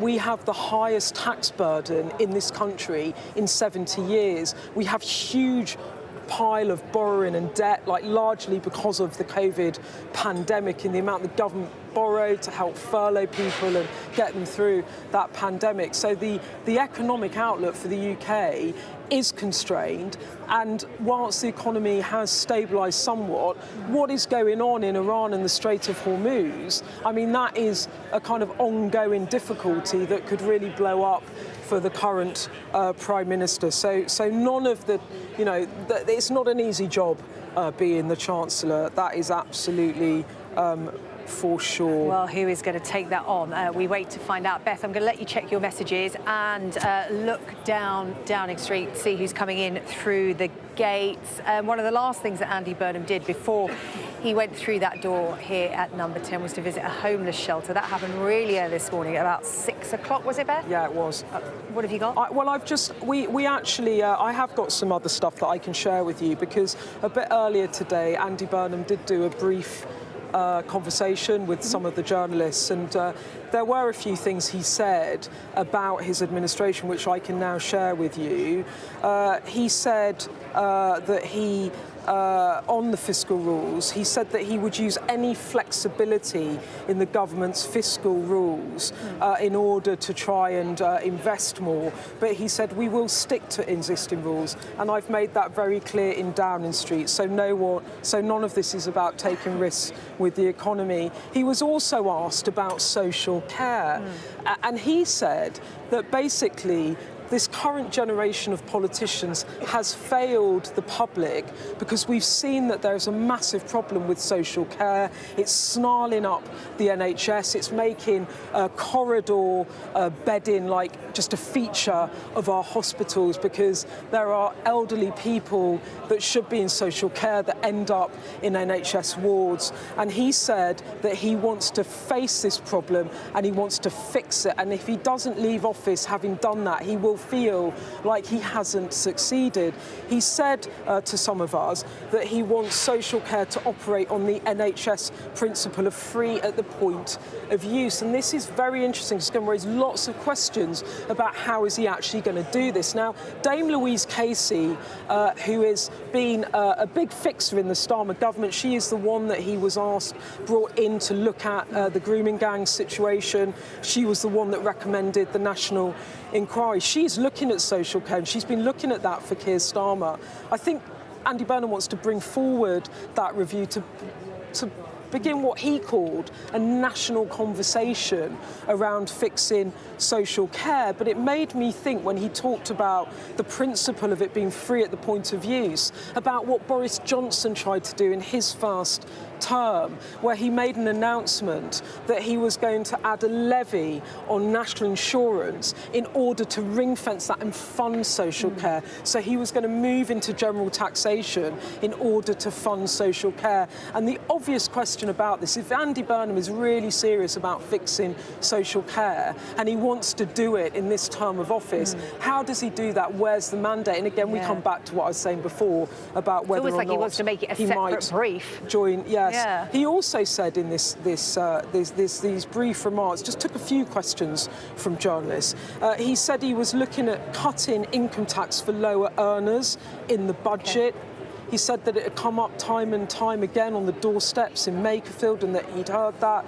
He said on that, the personal allowance has been frozen now for a number of years, so it's dragged more people in to it, pensioners, particularly those on low incomes, dragged into income tax because the thresholds are frozen. So if they're frozen, the more inflation goes up and you earn more, or the more you're taxed. He said it's premature to say.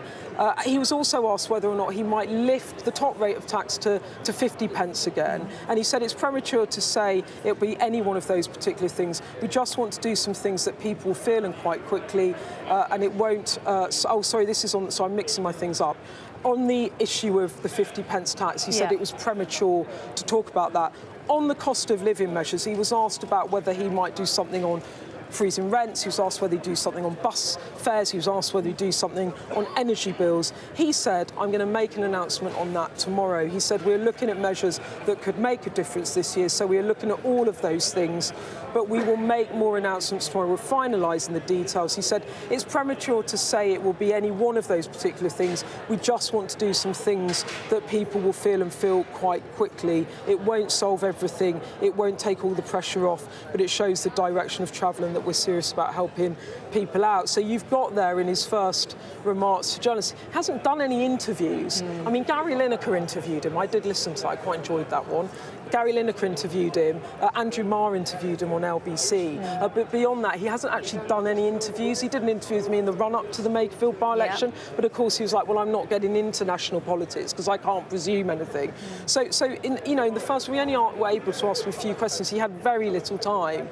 But it's really clear on social care that he has big, bold ambition for that. So there's this combination, isn't there, of big structural problems. He's saying these are going to be my northern stars that I'm really going to focus in on. And then some of this initial, like, easing the pressure, as he says, giving people a bit of breathing space, as he puts it. And we're going to get a big announcement tomorrow on the cost of living, and that will kick off, I think, what will be days of quite a lot of Andy Burnham activity as he gets out around the country. He's come out of the blocks fast, basically, Beth, is yes, I think what we're saying. Yes, he has. He is in there at the moment putting together his cabinet. We are awaiting news. We've had quite a lot of departures. Beth has been across those. Soon we'll start getting the announcement about replacements. But all of this takes time, as we've been reflecting on. He's having to call people to let them know effectively that they've lost their job and he no longer requires them in cabinet. Beth spoke to Andy Burnham along with other journalists there. Those remarks he made to her, she was just bringing us the details of, but she also spoke to him on camera on behalf of other broadcasters. That was at around 6:30 this morning, before he headed here to Downing Street to become the new Prime Minister. Here's their interview.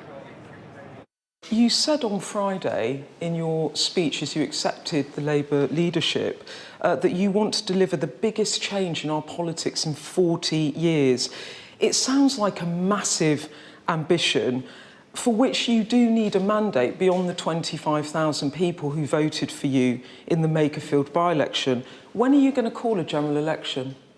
Well, we're in a parliamentary democracy, and as we've seen through time, if somebody can command the majority of the MPs in the House of Commons, obviously they then have the legitimacy to lead things forward. And I will lead forward consistent with the manifesto, which also talked about change. And I now want to work on the platform that Keir Starmer has left to deliver that change, a massive change in our politics. That's what Number 10 North is about, taking the power out of Westminster and Whitehall into every postcode in the land, and from there building a new economy. And that's what I will talk about today, putting the basics under stronger public control to make them affordable to people again, reindustrialising Britain, using public procurement to back British industry. These are big changes. They are the biggest changes in 40 years. We've had 40 years of trickle-down economics, which hasn't trickled down very much at all to many parts of Britain. You go up and down the country, you can see high streets in decline, communities that never recovered from the deindustrialisation of the 1980s. And this is what I'm about changing. You didn't talk about foreign policy in your speech to the Labour Party really on Friday. Who's your first call? Is it to President Trump? Is it to President Zelensky? Is it to someone else? Those will be my first calls, and I'll be making very clear later today to President Zelensky that, you know, there is no change. I will be with him 100%, as Keir Starmer has been, and Keir has done quite an incredible job in not just backing Ukraine, but being there in a personal way, and I will be absolutely there for him in the same way. And final question, you are about to become Prime Minister. How are you feeling in this moment as you contemplate what is about to happen, not just to you and your family, but the whole country? Well, I'm feeling ready. I've had a long journey to this point, but I am ready to lead. I know what I want to do. There's a reason why I'm here at the shelter in Victoria this morning, an amazing shelter that supports people who are street homeless, people recovering from homelessness. It was the best place to start, to kind of see what is being done here, the lives that are being turned around. And it's not just about, you know, me going into a job, it's about what you're going to do with it. Do you have a plan? Am I going to back places like this so that they can do more? That is what it's all about. As people will see, I am clear about what I want to do. I know what I think the country needs. I am ready to lead, and I'm ready to make a difference. Are you a bit nervous? Well, it's obviously a big thing, isn't it, to step up in this way. But I think I've got to have a degree of that. If you weren't, you wouldn't be human. But you know, I've been in politics a long time. I do bring a lot of experience to this, particularly from the ground up as Mayor of Greater Manchester. I think that will make a difference in the way that I go about this role. Well, I'm joined now by Tony Travers, Associate Dean at the School of Public Policy at the London School of Economics. Good afternoon to you. Thank you for joining us here on Sky News. Andy Burnham there talking about his experience. He's got a lot of experience when it comes to domestic affairs, if you like. And one of his key policies is going to be devolution. What kind of challenges will that present for him, do you think? Well, the most obvious challenge will be that not all of England is ready for devolution. He's been Mayor of Greater Manchester, and his great friend and near neighbour, Steve Rotherham, the Mayor of the Liverpool City region, was in Downing Street for Andy Burnham's arrival. And back in London, you've got Sadiq Khan, or in London, Sadiq Khan as Mayor of London. There's about 5 or 6 parts of the country where there are city regional mayors up and ready to go with a full team. But in many other parts of England, there's very little or nothing at the moment. So that's all going to have to be built up before it's possible to devolve powers at any scale other than to the cities such as Greater Manchester, West Yorkshire and Leeds, Birmingham, West Midlands and London, which it could be done much more quickly to. Yeah, just interrupt. Tony Travers, if I could just interrupt you for one moment. As you can appreciate, things are coming thick and fast now here on Downing Street when it comes to departures from government. Beth is here alongside me, keeping us up to date. Beth, what have you got? Yes, Lord Hermer has left government. Okay. Keir Starmer's closest ally, the Attorney General over the last 2 years. In a statement, he has said, "It's been the privilege of my life to serve my country as Attorney General over the last 2 years." He says, "I've been so lucky to be part of Keir's team as he delivered for the public at home while rebuilding the UK's reputation abroad, in particular in the rule of law. I'm particularly proud of the Hillsborough Law, which will be a truly radical transformation in the relationship between those who govern and the people they serve. Herma goes on to say, I'd like to thank all of those who've been part of my time in government, including the excellent officials in my department, as well as my trusted advisors. He says, I will continue to support the Labour government from the backbenches as it delivers the change this country needs. He says, Andy and his team know they have my utmost support. I wish them nothing but success. So the fifth key ally of Keir Starmer now out of government, that's Lord Herma, the Attorney General. Rachel Reeves, the Chancellor, was offered another job but declined it. She's on the backbenches. David Lammy, the Deputy Prime Minister and Justice Secretary, is out. Steve Reed, the Housing Secretary, is out, and Peter Kyle, the Business Secretary, out. So we are now seeing this clear out of Cabinet as Andy Burnham refashions that top table in the image more of what he wants now from government. OK, Beth, thank you. I'll go back to Tony Travers. Tony, I apologise for the interruption. I can't promise you it won't be the last interruption. Things are moving quite quickly here at Downing Street now, but we were talking about devolution and the challenges that face Andy Burnham and his plans to sort of spread that to more of the country. There's going to be challenges in some areas because not everywhere's prepared, you said.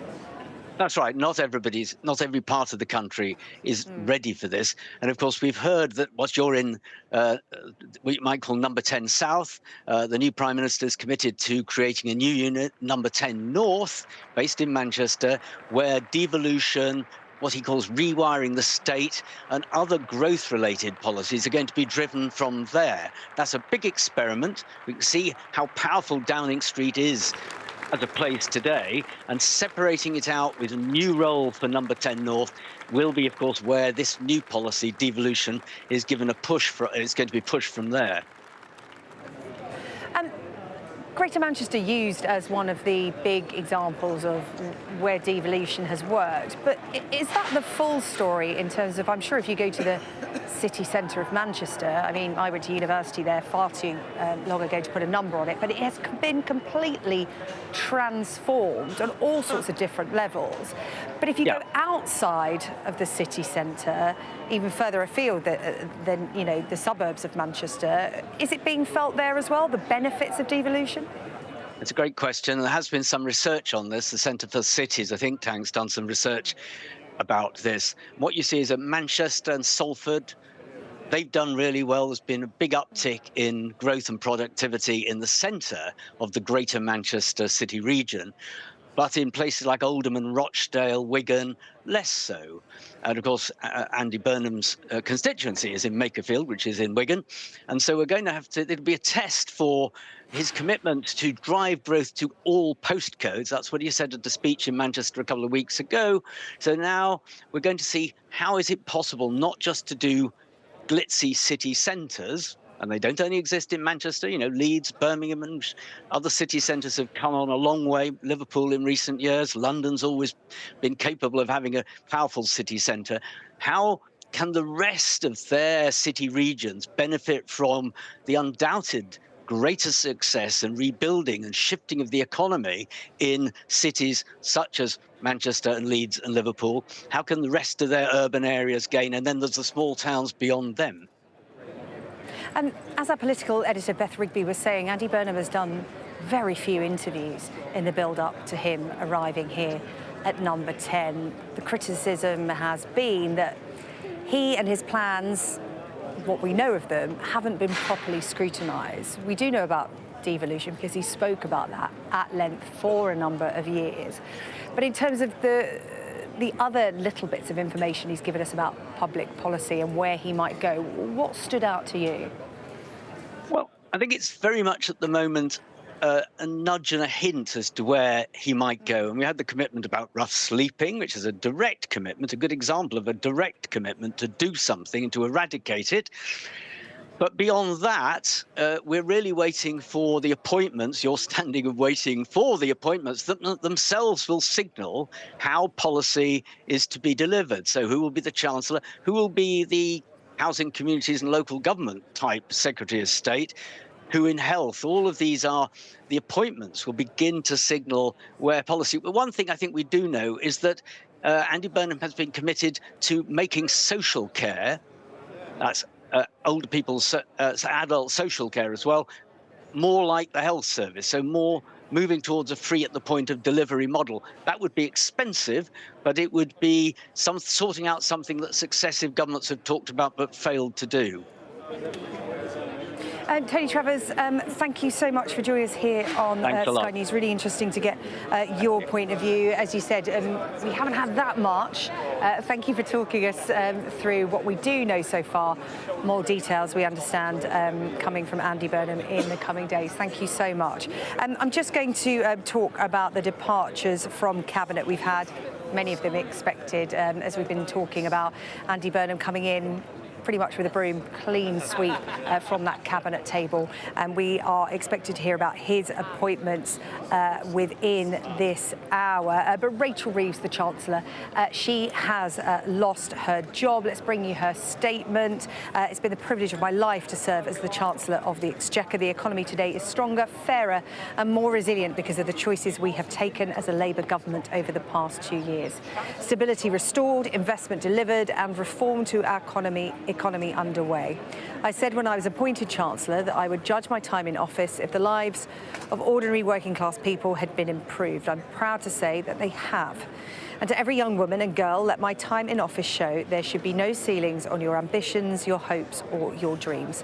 I wish the very best of luck to my successor, Andy, and his cabinet. You have my full support and I will continue to play my part in helping this Labour government deliver the change the country needs. That is the outgoing statement of the former Chancellor, now Rachel Reeves. She posted it on social media around half an hour ago. The Deputy Prime Minister and Justice Secretary David Lammy, he is also out. This is what he has had to say. It has been the greatest privilege of my life, coming from humble beginnings in Tottenham, to serve in government as Sir Keir Starmer's Foreign Secretary, Justice Secretary and Britain's first black Deputy Prime Minister. I'm immensely proud of what we achieved in opposition and in government. David Lammy going on to say, I would have been proud to continue serving in Cabinet, but a new Prime Minister is entitled to build his own team. And I wish Andy Burnham and the new Cabinet every success.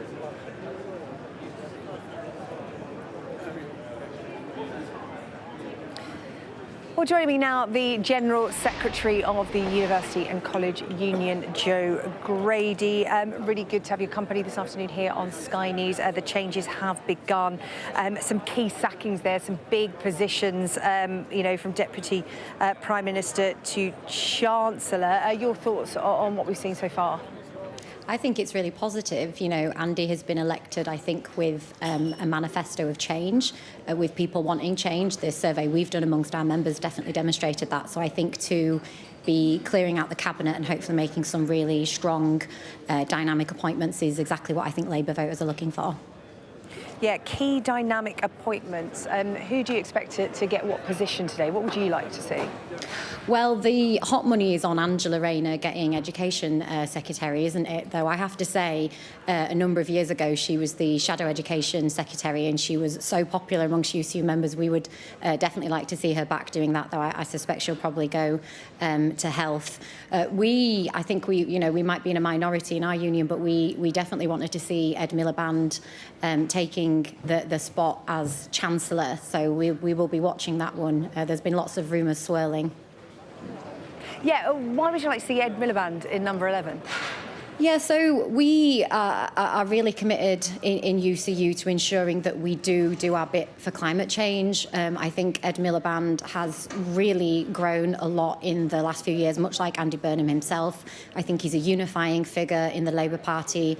He has a really important set of values when it comes to net zero and what it means to create more skilled jobs. We will be losing skilled jobs if we go down the path of net zero, so we need to make sure we're replacing them with more skilled jobs, and I really think he is well placed to do that, but if the rumour networks are true, it doesn't look like he's going to get that spot.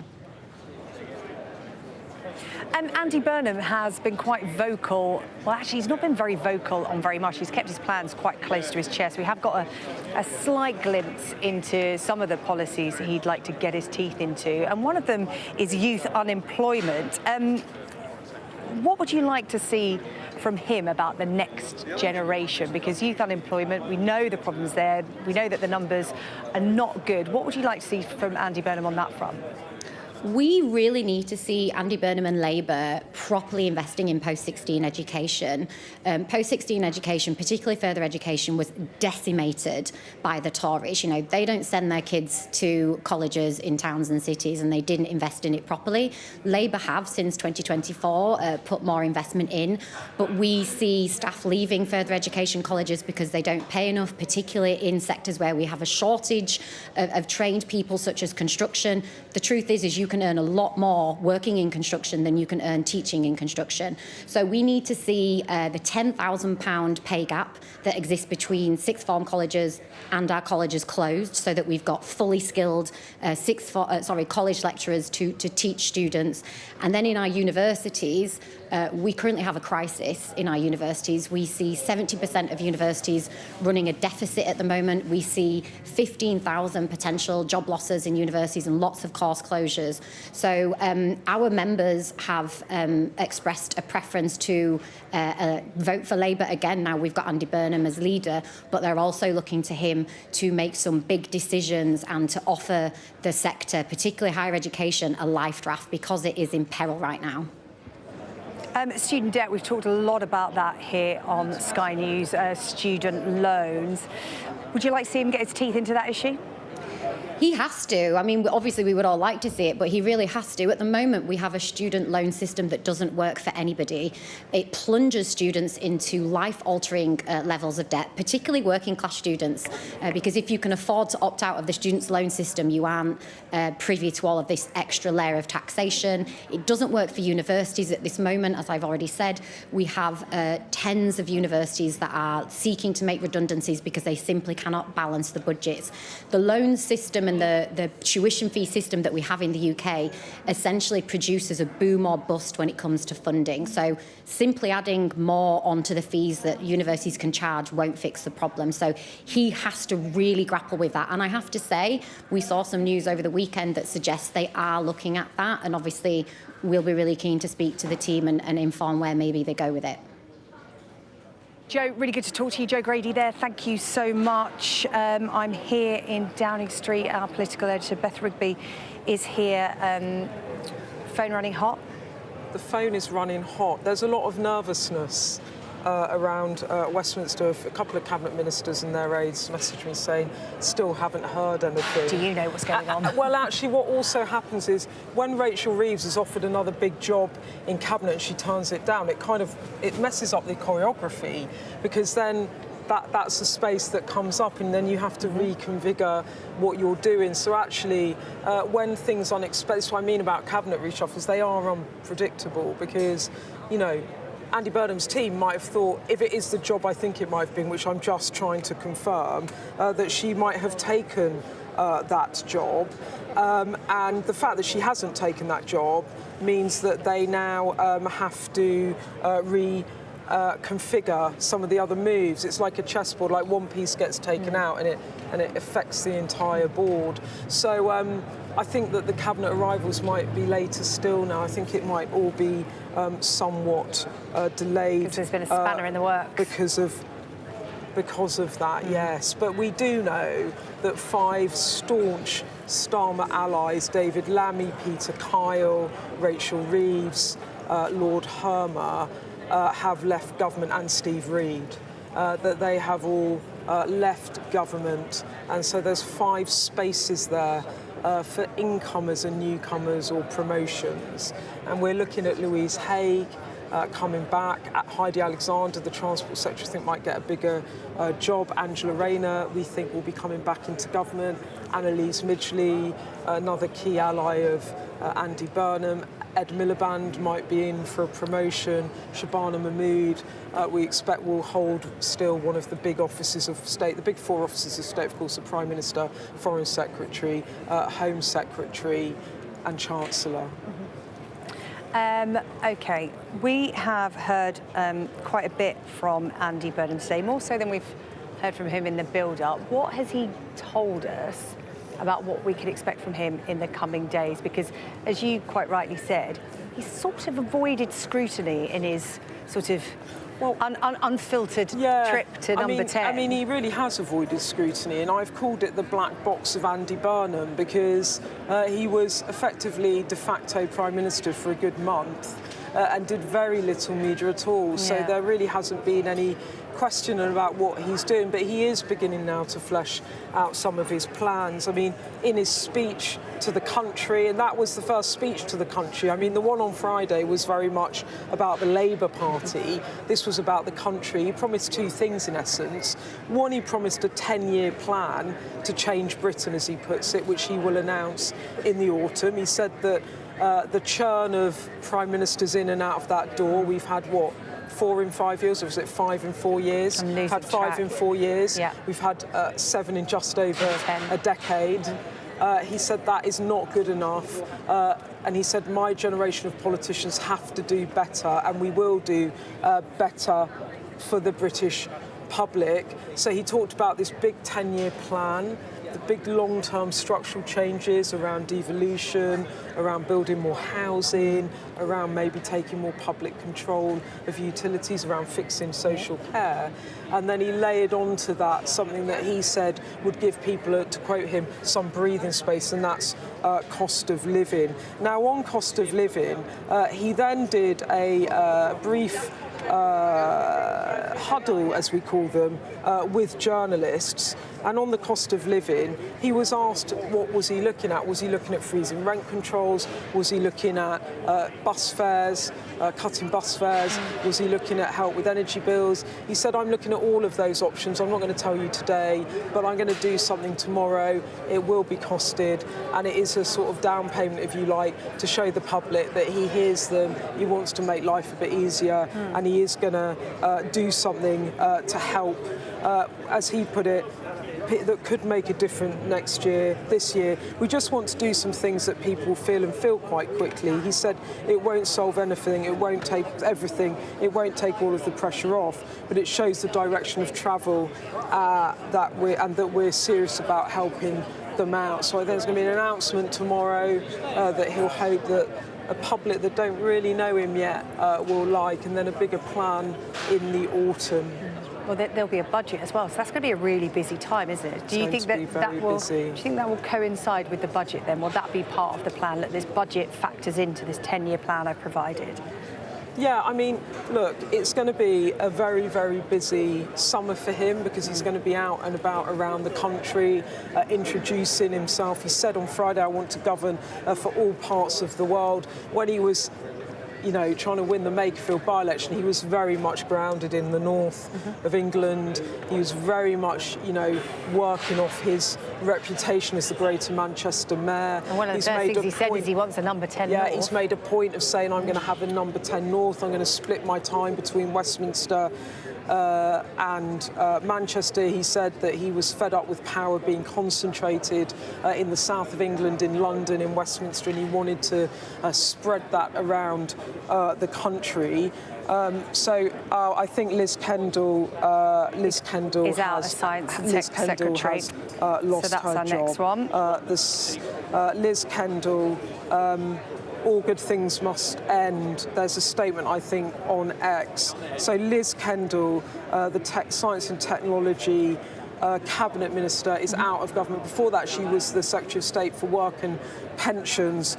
She is out of government. Again, another key Keir Starmer ally. So that's now half a dozen of Keir Starmer's closest allies in Cabinet have been sacked or asked to go. As I said, Rachel Reeves was offered another job, chose not to take it. So Liz Kendall, the Science and Technology. Yeah, I've got her letter here if you want to have a look at it, Beth. I'll just, as ever, when they release them on social media, the font is tiny, so I feel really unfair giving it to you. It's testing my eyesight. Now I can't. Now it's asking me if I want to share it. Okay, hang on. Let me go. I'm sure someone on my team. Yeah, let me go to this. She says, serving my fellow. Oh, have you gone there? Yeah, I've got it.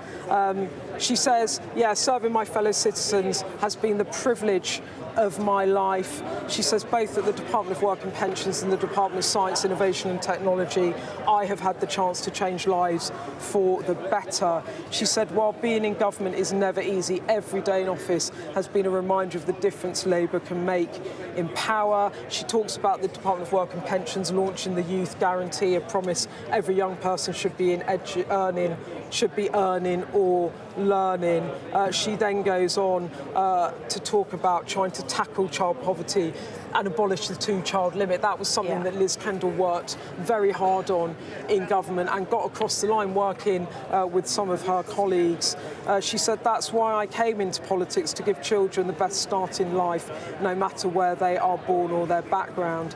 And she goes on to talk about being the Science and Technology Secretary of State, saying, I've been proud to stand up to Elon Musk and Grok, ban nudification apps, help make the online world safer for women and girls. She said, I've always championed women's equality, and she said, I want to give women a fair shot and make science and tech work for all. She then goes on to say that AI is the most powerful technology of our lifetimes. We need greater leverage and sovereign control to make it work for Britain. And then she goes on, it's quite a long letter, and then she says of Keir Starmer, I'm very grateful to Keir Starmer for giving me the opportunity to serve in government. I thank him for his leadership. She says, I'm also grateful for the support I've had from Cabinet colleagues, parliamentary private secretaries and many Labour MP. She says, I wish whoever takes on my portfolio the very best for the future. And she says of Andy Burnham, I know he will take this country from strength to strength. I stand ready to support him in any way I can. So Liz Kendall, they're out of government. And actually, as I understand it, I think they are going to make an AI cabinet minister. I noted in the speech on Friday that Andy Burnham didn't say anything about artificial intelligence. Given that it's going to be probably as big for our economy and our world as the Industrial Revolution, I was surprised that he didn't talk about artificial intelligence. But as I understand it, there's going to be a Cabinet Secretary for Artificial Intelligence, and it might be that the Department of Science and Technology, and I'm not sure about this, but this is some of the conversations that I've been picking up, that might be disbanded and elements have put into the Department of Culture, Media and Sport, and other elements of it put back into the Business Department. I don't have confirmation of that, but that is something that I have been picking up in recent days. OK, so Liz Kendall gone. That is the latest announcement. We are getting quite a few coming through to us now before, of course, the appointments start arriving, essentially, because presumably a lot of them will be coming to number 10. Will there be anyone that's away? There's a little bit of argy-bargy going on, actually, because the great Steve Swinford of The Times has tweeted from Katie Balls, who's the Times Washington correspondent, that Burnham has told Donald Trump that the G20 summit will be held in Manchester next year. As the two men spoke for the first time, Burnham has invited Donald Trump to the summit after the US president mocked him for being the mayor of some town. So that's via the Times' Katie Balls, their woman in Washington, via Steve Swinson, their political editor. And someone has messaged me from the Keir Starmer team to make the point that that was Keir Starmer's decision to put that in Manchester, and that does make sense because you can't actually organise where you're putting the G20 summit kind of a few months before, but Keir Starmer, perhaps got to deliver the news. It decided under us, it was our decision, someone's messaged me. But clearly it's very helpful for Andy Burnham, as the Mayor of Greater Manchester, to have that summit in Manchester and being able to invite Donald Trump over to the G20. Donald Trump does typically attend the G20 summit. It's the 20 most industrialised nations in the world. He does tend to attend the G20 as he does with the G7. So we haven't had a readout from number 10 yet of the call between Andy Burnham and President Trump, but that's from Katie Balls, who's obviously got something stateside about the conversation those two men have had. As I said, I haven't stood that up. We haven't had a readout yet, but that's quite useful for Andy Burnham to invite him to Manchester as one of his first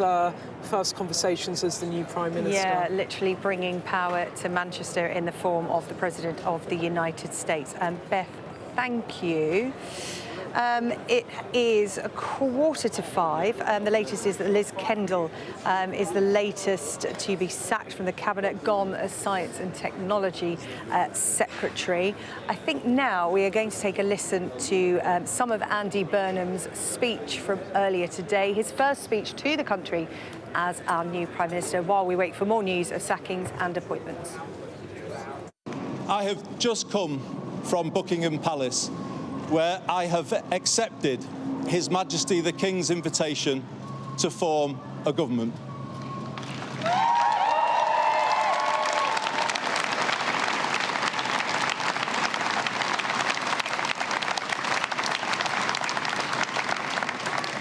In doing so, I am acutely conscious that I am the 6th person in the last 10 years to walk up this street, the 7th Prime Minister since 2016, making this a moment for reflection and new resolution. It requires my generation of politicians to raise our game and rise to the new challenge. Britain needs to show the world that we can regain our stability once again. And that is our challenge, to make politics work, to make it work better. I know people at home are fed up with politics. I hear you, and I want to be honest with you. We have not been good enough, and we need to be better. We will be. We will make this moment a circuit breaker for Britain, bringing forward the biggest changes in the last 40 years. A new political model and a new economic model. In the 1980s, Britain took some wrong turns. Political power was centralised, economic power privatised, large parts of the country deindustrialised, and they still haven't recovered. Many feel as though they're still in decline, and they don't have the ability to turn things around. And that's why we will change politics, to make it more collaborative, more about problem solving than point scoring. And we will take power out of here and carry it into every postcode in the land so that they can do more. And in doing more, build a new economy where we put life's essentials back under stronger public control to make them affordable to you again. Reindustrialising Britain, using public procurement to back British industry. Later this year, I will bring forward a new plan for Britain, a 10-year plan, laying out a path from where we are now to where I believe we all want Britain to be, wherever we're coming from, whatever party we support. But I can do something to give people some breathing space now, some help with the cost of living. And I will set out some of those measures starting tomorrow, including how we pay for them. We will help more young people into work by changing the education system and giving them more support, more mental health support. And we will build more council homes. That is the fair and sustainable way to bring the welfare bill down, to meet our fiscal rules and to honour our commitments on defence to our international partners. We will help people to live well, building a more preventative state, investing in people's success rather than paying for failure. And that work starts now. I will soon go through that door behind me and issue my first instruction to end rough sleeping in our country.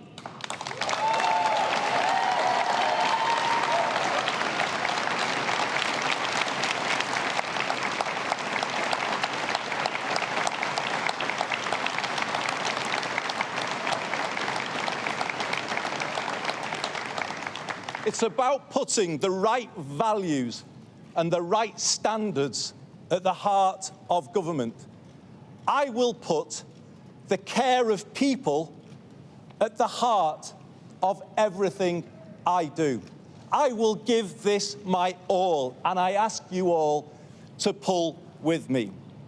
Let's build a new national sense of unity, of common purpose and positivity. Let us make this the moment when Britain starts to believe again, the moment we bring back hope. Thank you very much, everybody.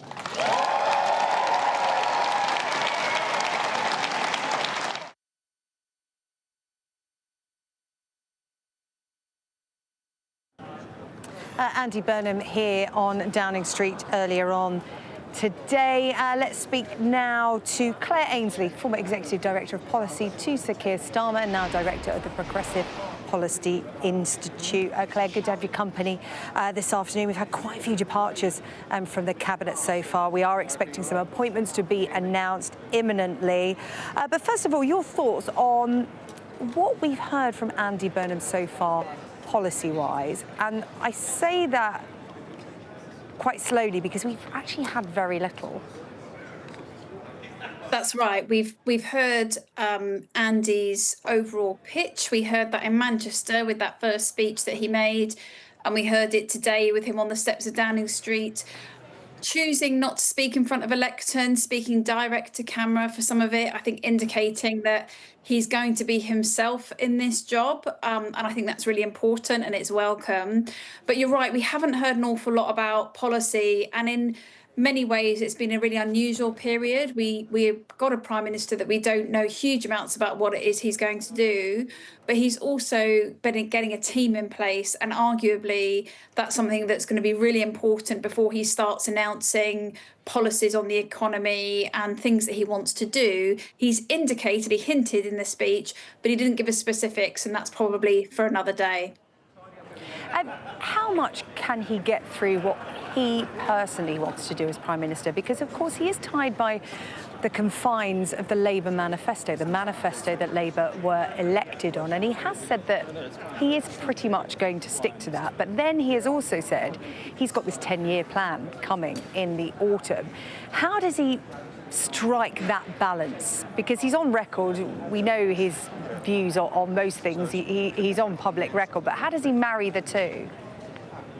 Well, I think what he has done is he has set out that overall vision, and I think that's one of the things that Keir Starmer was criticised for, that didn't come through strongly enough. So I think, to be fair to Andy Burnham, he has used these early opportunities to really set out where he wants the country to go, and it's this vision of a much more devolved country where you've got power and opportunity in all the places. So that obviously at the moment feels like just an overall statement, but I think it's quite important to get that out. What people really want to hear is, well, how are you going to go about that? And I think what he's going to be careful of is making sure that the how doesn't get in the way of getting that message across to voters about what it is that they need to hear.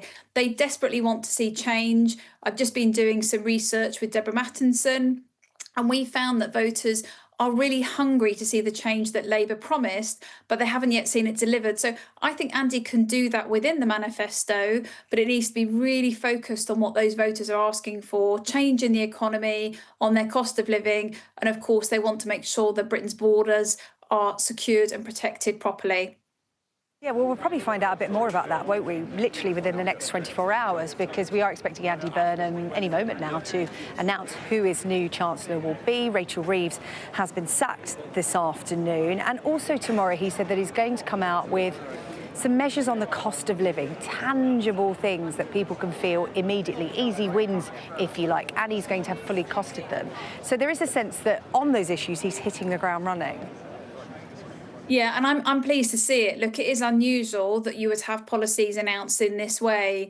But frankly, I think the voters that we've been speaking to, working class voters in the north and in the south, and we did a big poll over last weekend, they really expect to see change quite quickly. Most of them in our poll gave the new government, they want to see change within 12 months, if not earlier, 3 to 6 months. So I think Andy's right not to waste any time, actually, in setting out what some of those things are going to be. And he doesn't have to get it all out now. It has to be about big symbols that say to the country, I get it, I feel the pain that you've been feeling, I know that you want change, and here are some of the first things that we will do to address that. And also he'll have to say some of the longer term things, but not leave it as all jam for tomorrow. He needs to be able to meet that urgent need people have for change in their lives.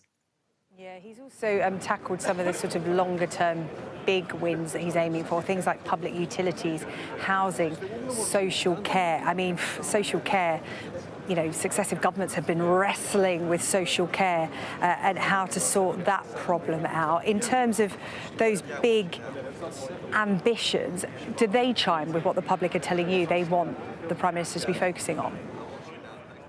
Well, some of those things are things that are important, but they're not necessarily what's top of mind for a lot of voters. For most voters, they've said that the cost of living is the thing that's really worrying them still, and particularly the impact on their local areas. But if you take an issue like social care, for the people it affects, it's really, really important. Perhaps for the wider public, it's not as salient an issue. But unless we sort out the funding of social care, we're not going to be able to give local councils some of the relief that they need to spend our local taxes on the things that are going to improve their localities. So I think that actually Andy's plan about having a long-term view for some of those issues like social care actually matters to the day-to-day bread and butter issues that people face too. So I think what he's just got to be careful to do is make sure that that frankness that he's known for, that candour, that directness, really speaks to the core things people are worrying about now, rather than perhaps lots and lots of the things that I'm sure he and others want to do.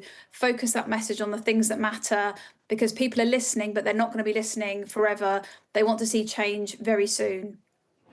Claire Ainsley, Director at Progressive Policy Institute, thank you so much for your time this afternoon as we await those first cabinet appointments. We've had quite a few departures this afternoon. Our political editor, Beth Rigby, is across the hall, and we've had another one. We have, just breaking news now, Jo Stevens serving as the Labour Party's first female Secretary of State for Wales. She has also been sacked from government. She's put a statement out saying that she is proud of what the whole UK Labour government has achieved in these first 2 years. She says, I wish the new Prime Minister and my successor the very best in their new roles, and I know they will do a great job alongside sorry, I've lost my train, I've lost it there. Anyway, something else. Anyway, she says, I know that we'll do a great job, and she says, Keir leaves with the country in a much better place than he found it, a committed public servant, always putting the country first, who's led with courage and strength, restoring the UK's reputation and influence globally. You can see her statement there on the screen. I'm proud to have served under him and call him my friend. So Jo Stevens, the Secretary of State for Wales, also out of government. That takes it to 7 people having left Keir Starmer's government. Rachel Reeves, the Chancellor, was offered another big job. She turned it down, so she is out. The others were sacked and asked to leave government full stop. That's Steve Reed, the Housing Secretary, Liz Kendall, the Science Secretary of State, Peter Carl, the Business Secretary, Lord Hermer, the Attorney General, David Lammy, the Deputy Prime Minister and Justice Secretary, and now the latest one, Jo Stevens, the Welsh Secretary of State. And I think that actually Rachel Reeves is declining another lesser role in cabinet has probably slowed this process down a bit, because if someone doesn't accept the job, you have to then move the jobs around a bit. Although I'm hopeful that we might soon see some of the appointments now. I'm now joined by Mark, or rather Mark is joined by me, or I'm joined by Beth. you. How do we do this? Well, no, I'm very glad you're here. And we're waiting for the first cabinet appointment to happen. It is 5 o'clock. I'm Mark Austin. This is the News Hour, live from Downing Street, where the new Prime Minister, Andy Burnham, pledged to govern for the whole country and not just from here in Westminster. We will take power out of here and carry it into every postcode in the land. After meeting the King at Buckingham Palace, the Prime Minister addressed the nation, promising to bring down the cost of living and end rough sleeping. Mr Burnham arrived here in Downing Street after Keir Starmer officially left office, saying his work was done. I go with good grace, I go with a smile, and I go proud of everything that we have achieved. Now attention turns to Andy Burnham's cabinet, with Chancellor Rachel Reeves and Deputy Prime Minister David Lammy among those confirmed as gone. And the new Prime Minister has already had his first conversation with a fellow world leader. Guess who? President Trump. We'll bring you the very latest live, with cabinet appointments expected throughout the evening. And our other main news this evening, the sad news that the former England captain and manager Kevin Keegan has died at the age of 75.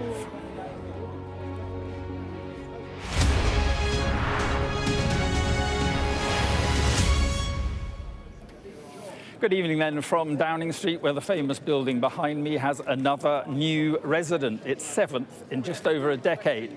Andy Burnham is now the UK Prime Minister after Sir Keir Starmer tendered his resignation to the King this morning. Mr Burnham then made his own trip to the palace to accept the King's invitation to form a government before heading back here to deliver a speech in a departure from tradition without a lectern. The new Prime Minister has already spoken to President Trump, and we're expecting details of his first cabinet shortly, with some high-profile departures already confirmed. Rachel Reeves has announced she won't stay as Chancellor, publishing this statement. It has been the privilege of my life to serve as the Chancellor of the Exchequer. The economy today is stronger, fairer and more resilient because of the choices we have taken as a Labour government over the past 2 years. Stability restored, investment delivered and reform to our economy underway. I said when I was appointed Chancellor that I would judge my time in office if the lives of ordinary working class people have been improved. I'm proud to say that they have. And she goes on, to every young woman and girl, let my time in office show there should be no ceilings on your ambitions, your hopes or your dreams. I wish the very best of luck to my successor, Andy, and his cabinet. You have my full support, and I will continue to play my part in helping this Labour government deliver the change the country needs. Well, as you saw, our political editor Beth Rigby is right here, and, well, I guess it could be at 5 o'clock the replacement for Rachel Reeves. Yeah, something quite curious is happening, because John Healey, the former Defence Secretary who resigned over the Defence Investment Plan, as we understand it, has come into the gate at Downing Street, because our reporters at the entrance has seen him. He is standing at the gate currently, so I don't know what else to say than that. John Healey is in the street, but he's not walked up the street. He told reporters that he's going to a meeting, but everyone is determined to make it work for Andy Burnham and the party. So John Healey is at the gate of Downing Street. He quit, of course, as Defence Minister. He quit as Defence Minister over the Defence Investment Plan.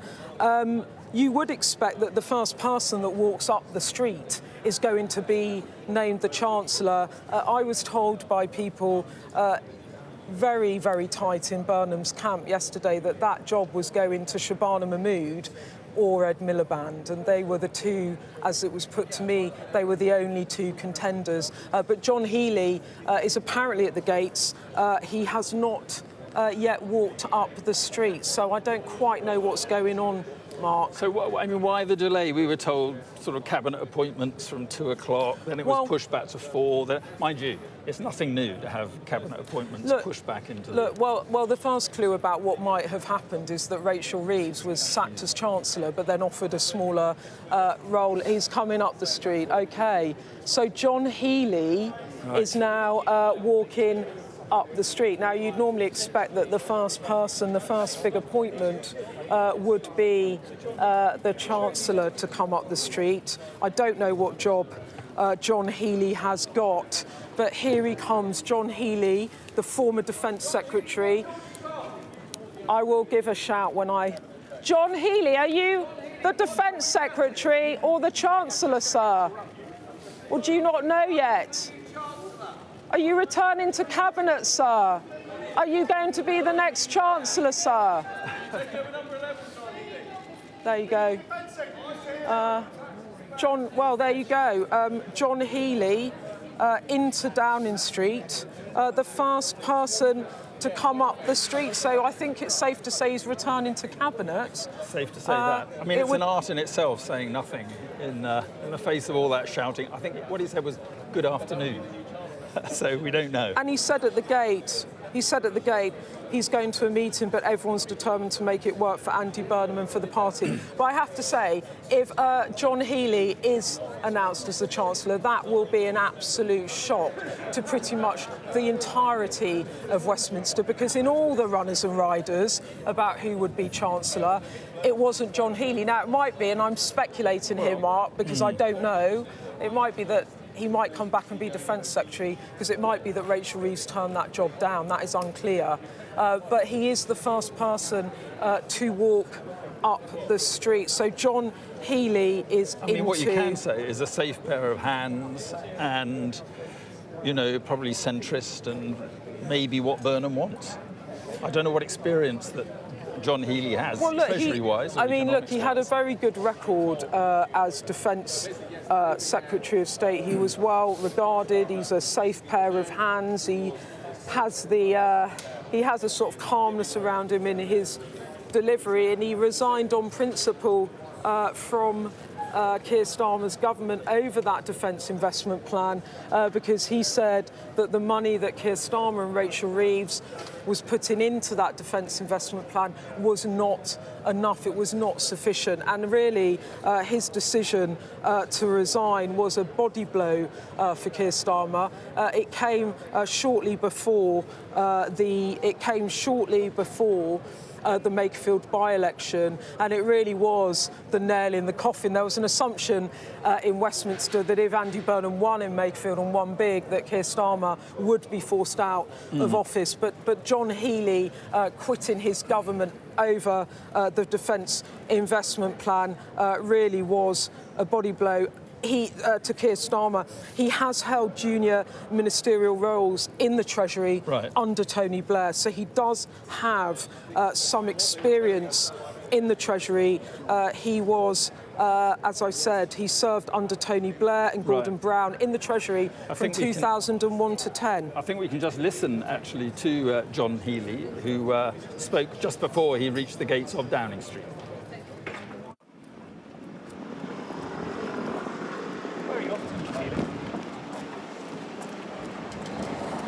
You got a new job? What did you make of the big speech this morning? What did you make of the big speech?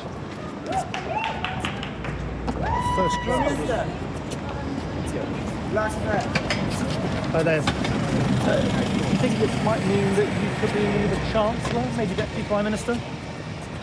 You know, everything like that is entirely for the Prime Minister. Just now, I'm on my way to a meeting, and look forward to seeing you later. And how are you feeling? What's the emotion, Mr. Healey? We're all determined to make this work for the country, for the Labour Party, and everybody will pull together to back Andy Burnham. So there we are, John Healey. We don't know what job he's going in for. Chances are he will be in the cabinet if he's arriving at 5 o'clock. Well, and he's also the first appointment. Well, he's also the first appointment, so typically the first appointment is the Chancellor. I mean, that's typically the choreography of these things. But as I said, there is a wrinkle in this reshuffle because Rachel Reeves refused a job.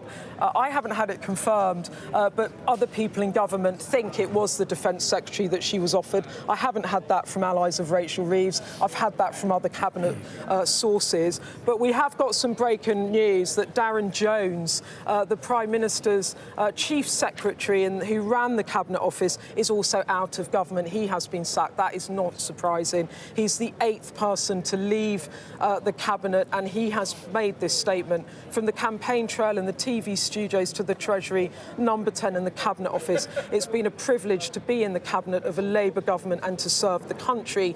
Andy Burnham has called to tell me I won't be part of his new Cabinet. I wish him and his team every success.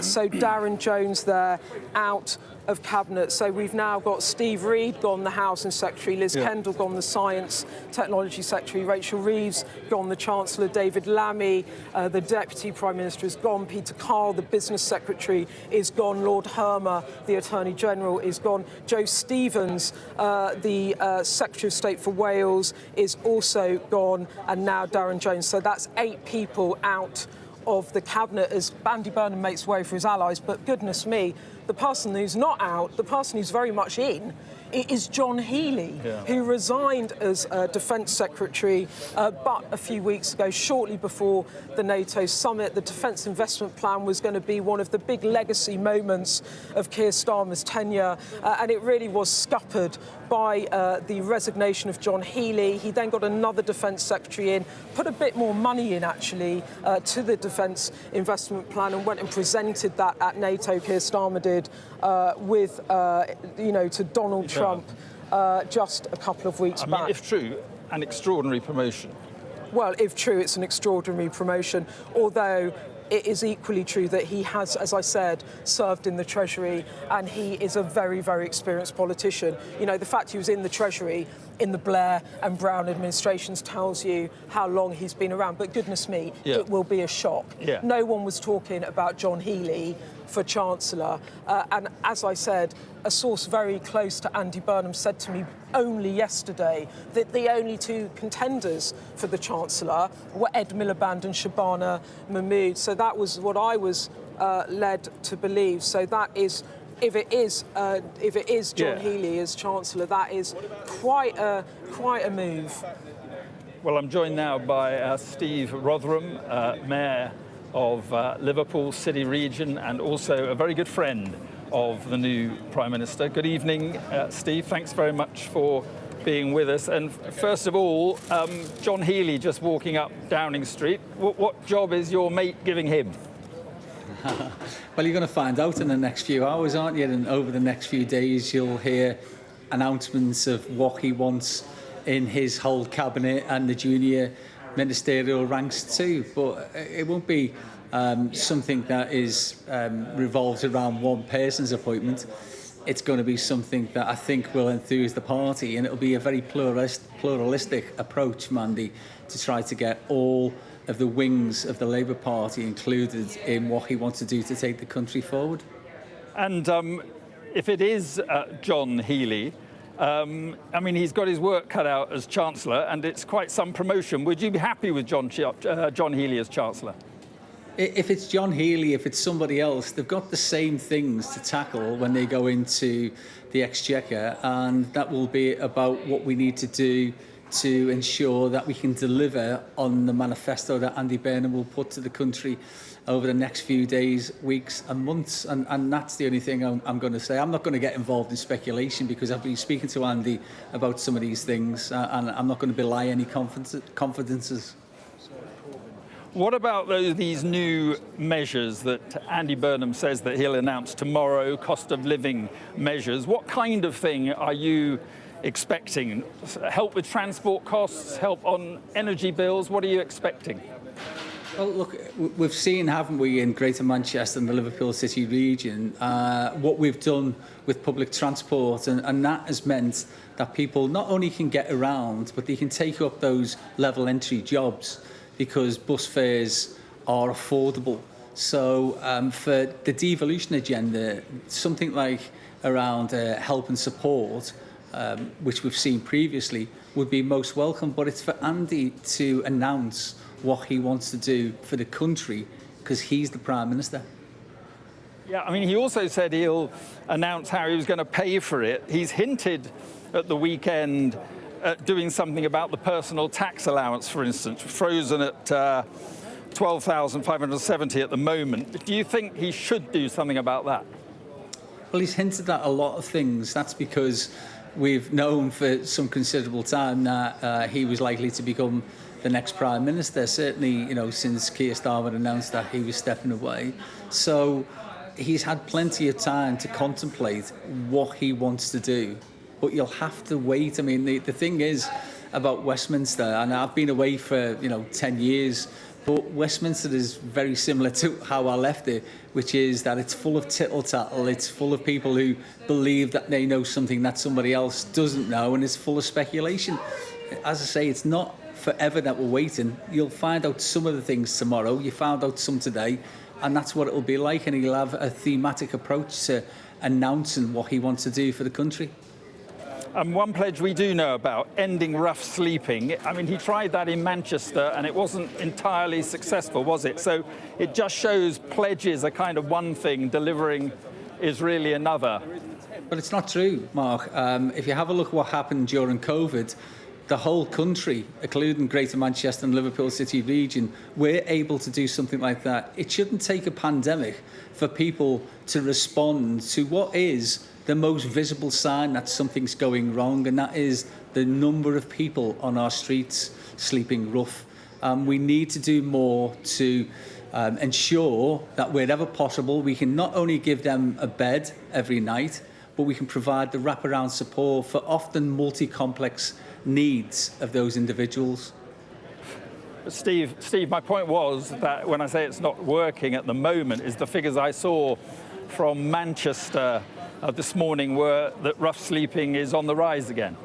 Yeah, but the issue is that we, as Metro mayors, none of us have all the economic levers. We don't have all the powers or resources to do what we need to do in a city region like Liverpool or Manchester, and that is that we need a housing first approach. What housing first does, and which Andy I'm sure will talk about, is it provides the roof over the head for people, but then it attaches itself to that person so that we can provide the wraparound support for them over a number of years.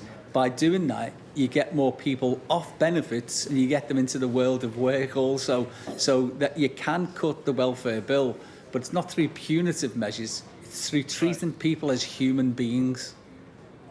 Right, look, he's talking about big change, the biggest changes in decades.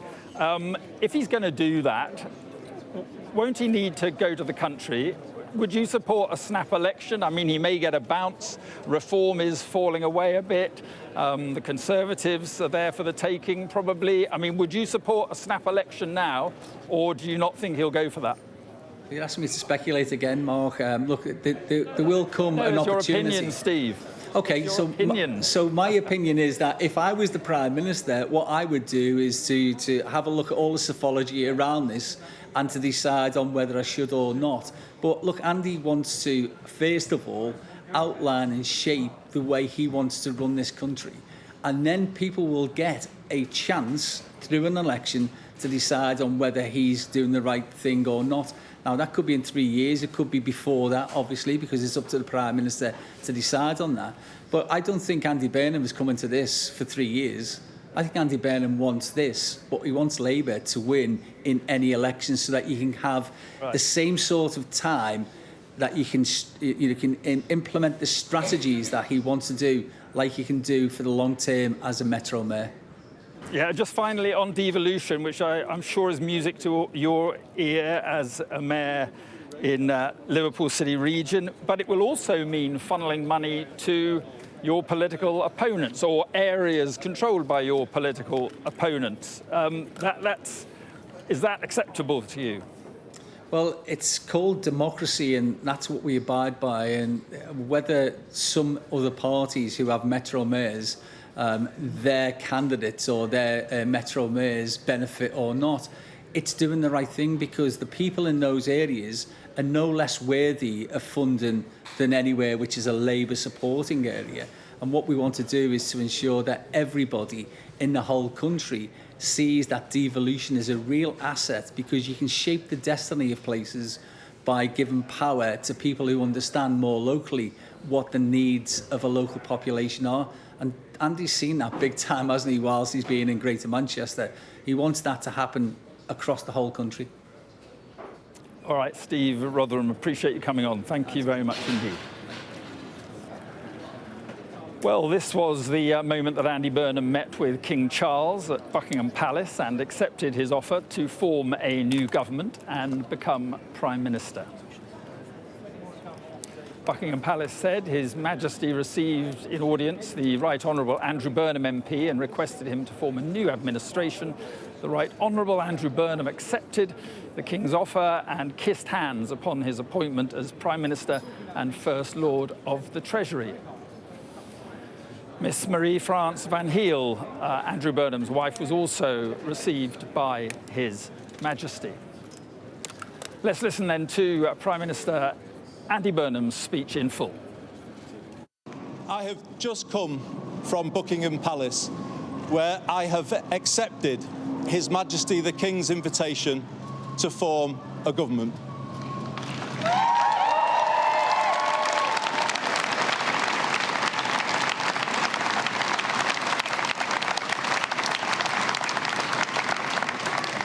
In doing so, I am acutely conscious that I am the 6th person in the last 10 years to walk up this street, the 7th Prime Minister since 2016, making this a moment for reflection and new resolution. It requires my generation of politicians to raise our game and rise to the new challenge. Britain needs to show the world that we can regain our stability once again. And that is our challenge, to make politics work, to make it work better. I know people at home are fed up with politics. I hear you, and I want to be honest with you. We have not been good enough, and we need to be better. We will be.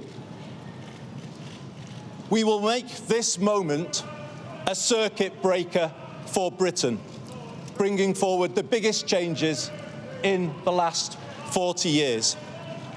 A new political model and a new economic model. In the 1980s, Britain took some wrong turns. Political power was centralised, economic power privatised, large parts of the country deindustrialised, and they still haven't recovered. Many feel as though they're still in decline, and they don't have the ability to turn things around. And that's why we will change politics, to make it more collaborative, more about problem solving than point scoring. And we will take power out of here and carry it into every postcode in the land so that they can do more.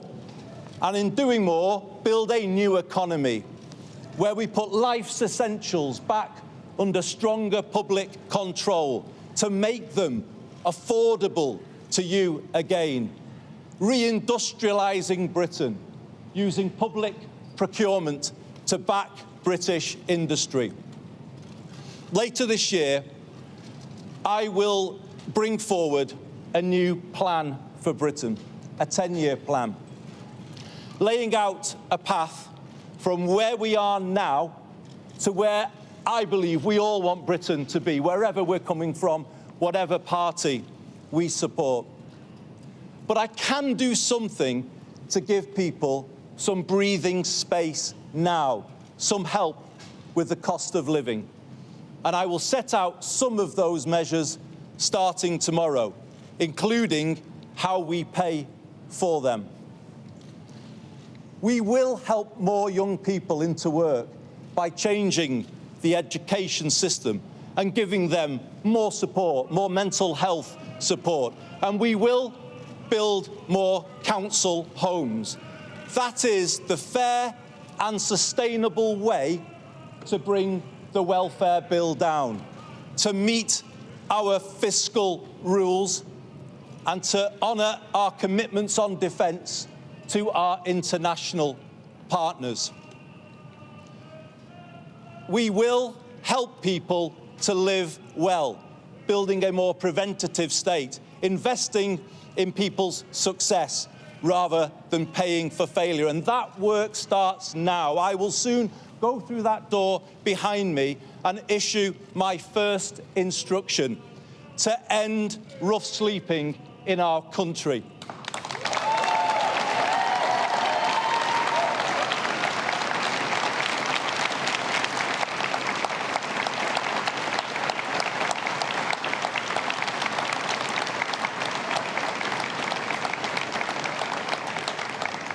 It's about putting the right values and the right standards at the heart of government. I will put the care of people at the heart of everything I do. I will give this my all, and I ask you all to pull with me. Let's build a new national sense of unity, of common purpose and positivity. Let us make this the moment when Britain starts to believe again.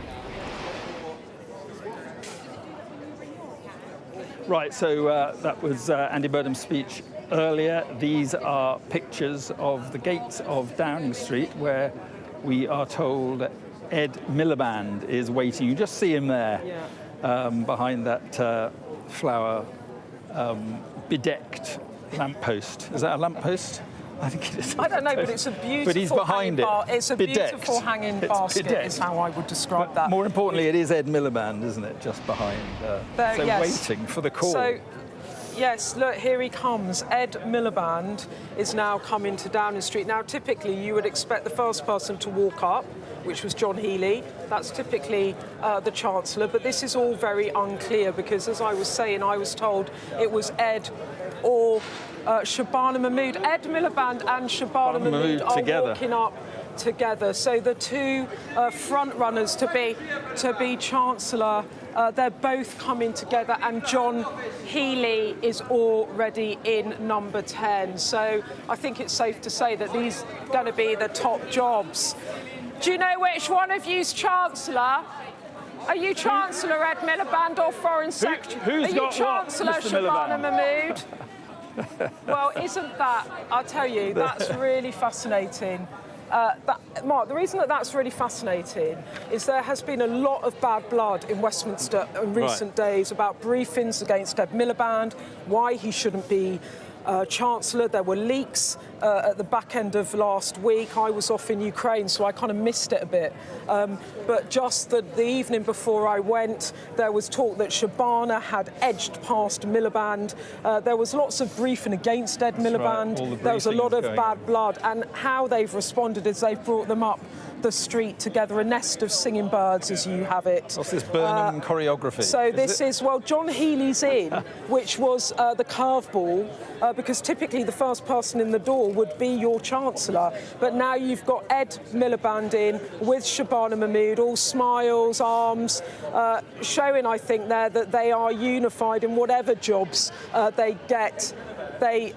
In whatever jobs they get in government, but they did travel separately. Ed Miliband was waiting there, wasn't he, for Shabana Mahmood to arrive. The current Home Secretary, the current Energy Secretary, both carded for massive jobs in the Burnham administration, and they walk up the street together. And we've already got John Healey in there. Now, as I was saying, other people in government, not allies of Rachel Reeves, the Rachel Reeves team will not discuss what job she was offered, but other people around the cabinet think that she was offered defence and she turned that down. So it is interesting that I don't know, but by the way, I have not got that confirmed from Rachel Reeves' team. Well, there's a lot of but that's what other speculation people are saying.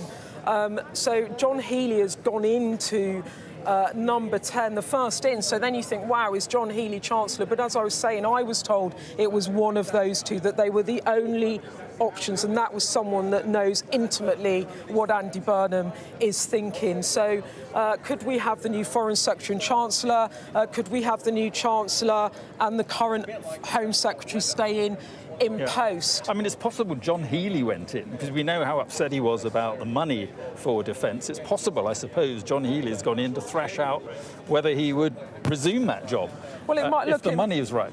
It might be that they've decided to give John Healey Defence Secretary, someone suggested to me they might give John Healey Chief Whip. That's another Cabinet Minister. That was a bit of a curveball. We don't know yet, Mark, unfortunately, despite my best frantic texting efforts.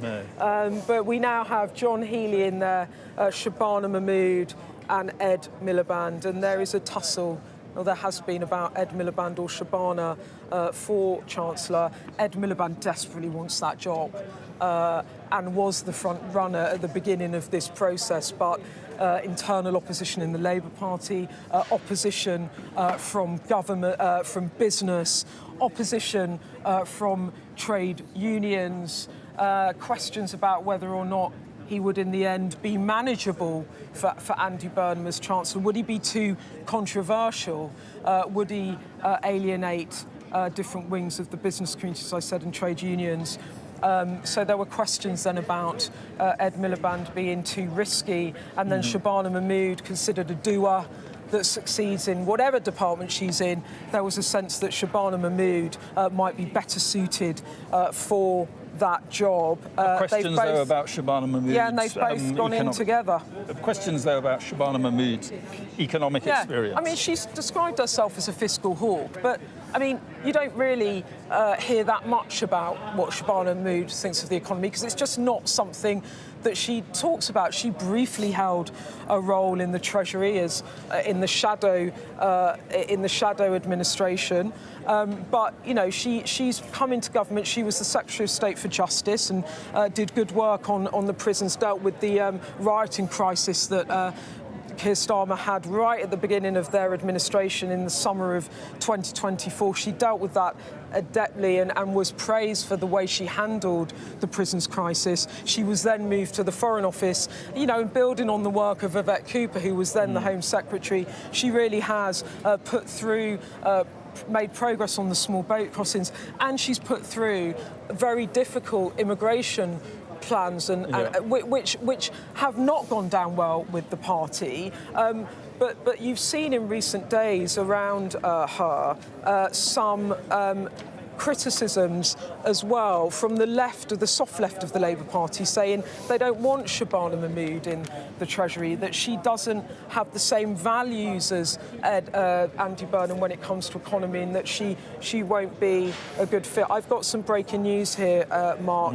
Andy Burnham has now spoken to President Zelensky. I've got a readout here.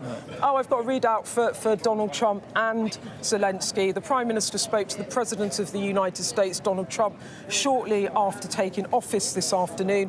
The Prime Minister began congratulating the President on a successful World Cup and agreed that England had had an excellent tournament as they came third. That's my ad-lib, and that's not a statement. Yeah. The Prime Minister also hoped he would be able to show the President what Manchester had to offer during a visit in the future, because the G20 is being held in Manchester. It goes on, setting out his vision as Prime Minister of the UK. The PM said he would focus on ensuring reindustrialisation up and down the country to ensure good growth in every postcode, and he underlined his commitment to defence and security. The President then updated on the situation in the Middle East, and the PM outlined the UK's commitment to securing the movement of shipping in the Strait of Hormuz to support global supply chains and drive down costs for businesses and families across the country. Yeah. They look forward to speaking again soon. Well, what's interesting about that is what is not said, and he congratulated him on the World Cup. What is he saying to him about the war, the ongoing war in Iran? Because I can't imagine for a moment that Andy Burnham is supportive of what's going on now. From that statement, it looks to me like Andy Burnham is continuity Keir Starmer on this. I mean, he talks in here about the President updating him on the situation in the Middle East, and the Prime Minister outlining the UK's commitment to securing the movement of shipping in the Strait of Hormuz. Yes. Now, this was what Keir Starmer, with other allies, had set up to try and help keep the Strait open. I think on foreign policy, Andy Burnham will stick very closely to Keir Starmer.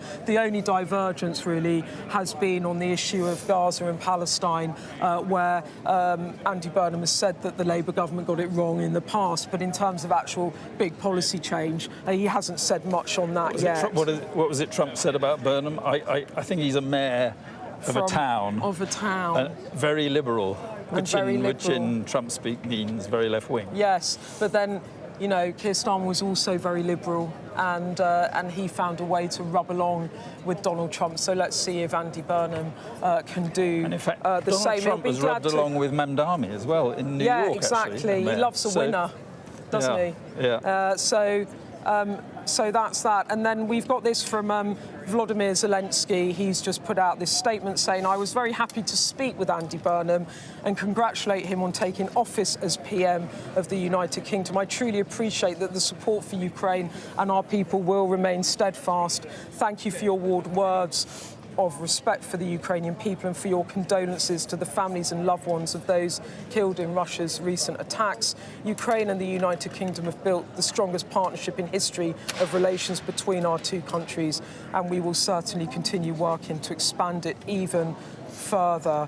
And he says, we agreed to discuss our future cooperation, including our work with the Anti-Ballistic Coalition, during a meeting in the near future. Thank you, Andy, and thank you, Britain. So clearly relief there from President Zelensky. But it's very interesting, isn't it? Because everything you hear from Andy Burnham, both in your interview, in the speech, it's all really domestic policy. It's a new political dynamic. It's a new economic dynamic.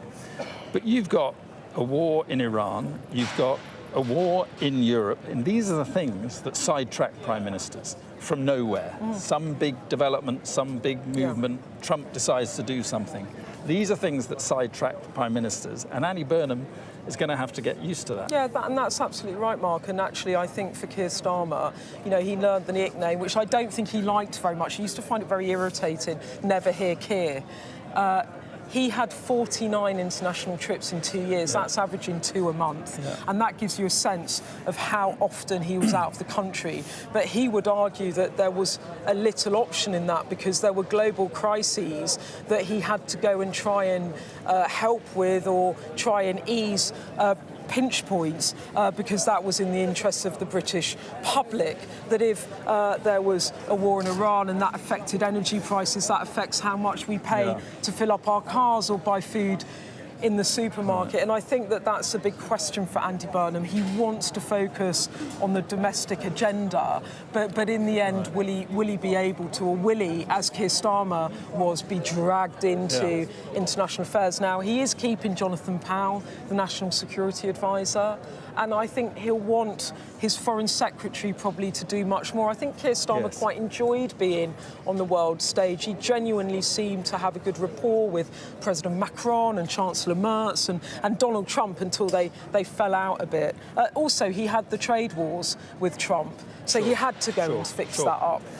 For the economy. Sorry to interrupt you. Catch your breath a bit. Get some more more news. Get some more news for us. No pressure there from Mark. Because we're joined by Anthony Selden, Sir Anthony Selden, who's written biographies of several prime ministers. You've certainly been busy, Anthony. You've got enough prime ministers to write about. Now you've got another one. 5th prime minister in 4 years. Can Andy Burnham be different, do you think, and stick around for a while?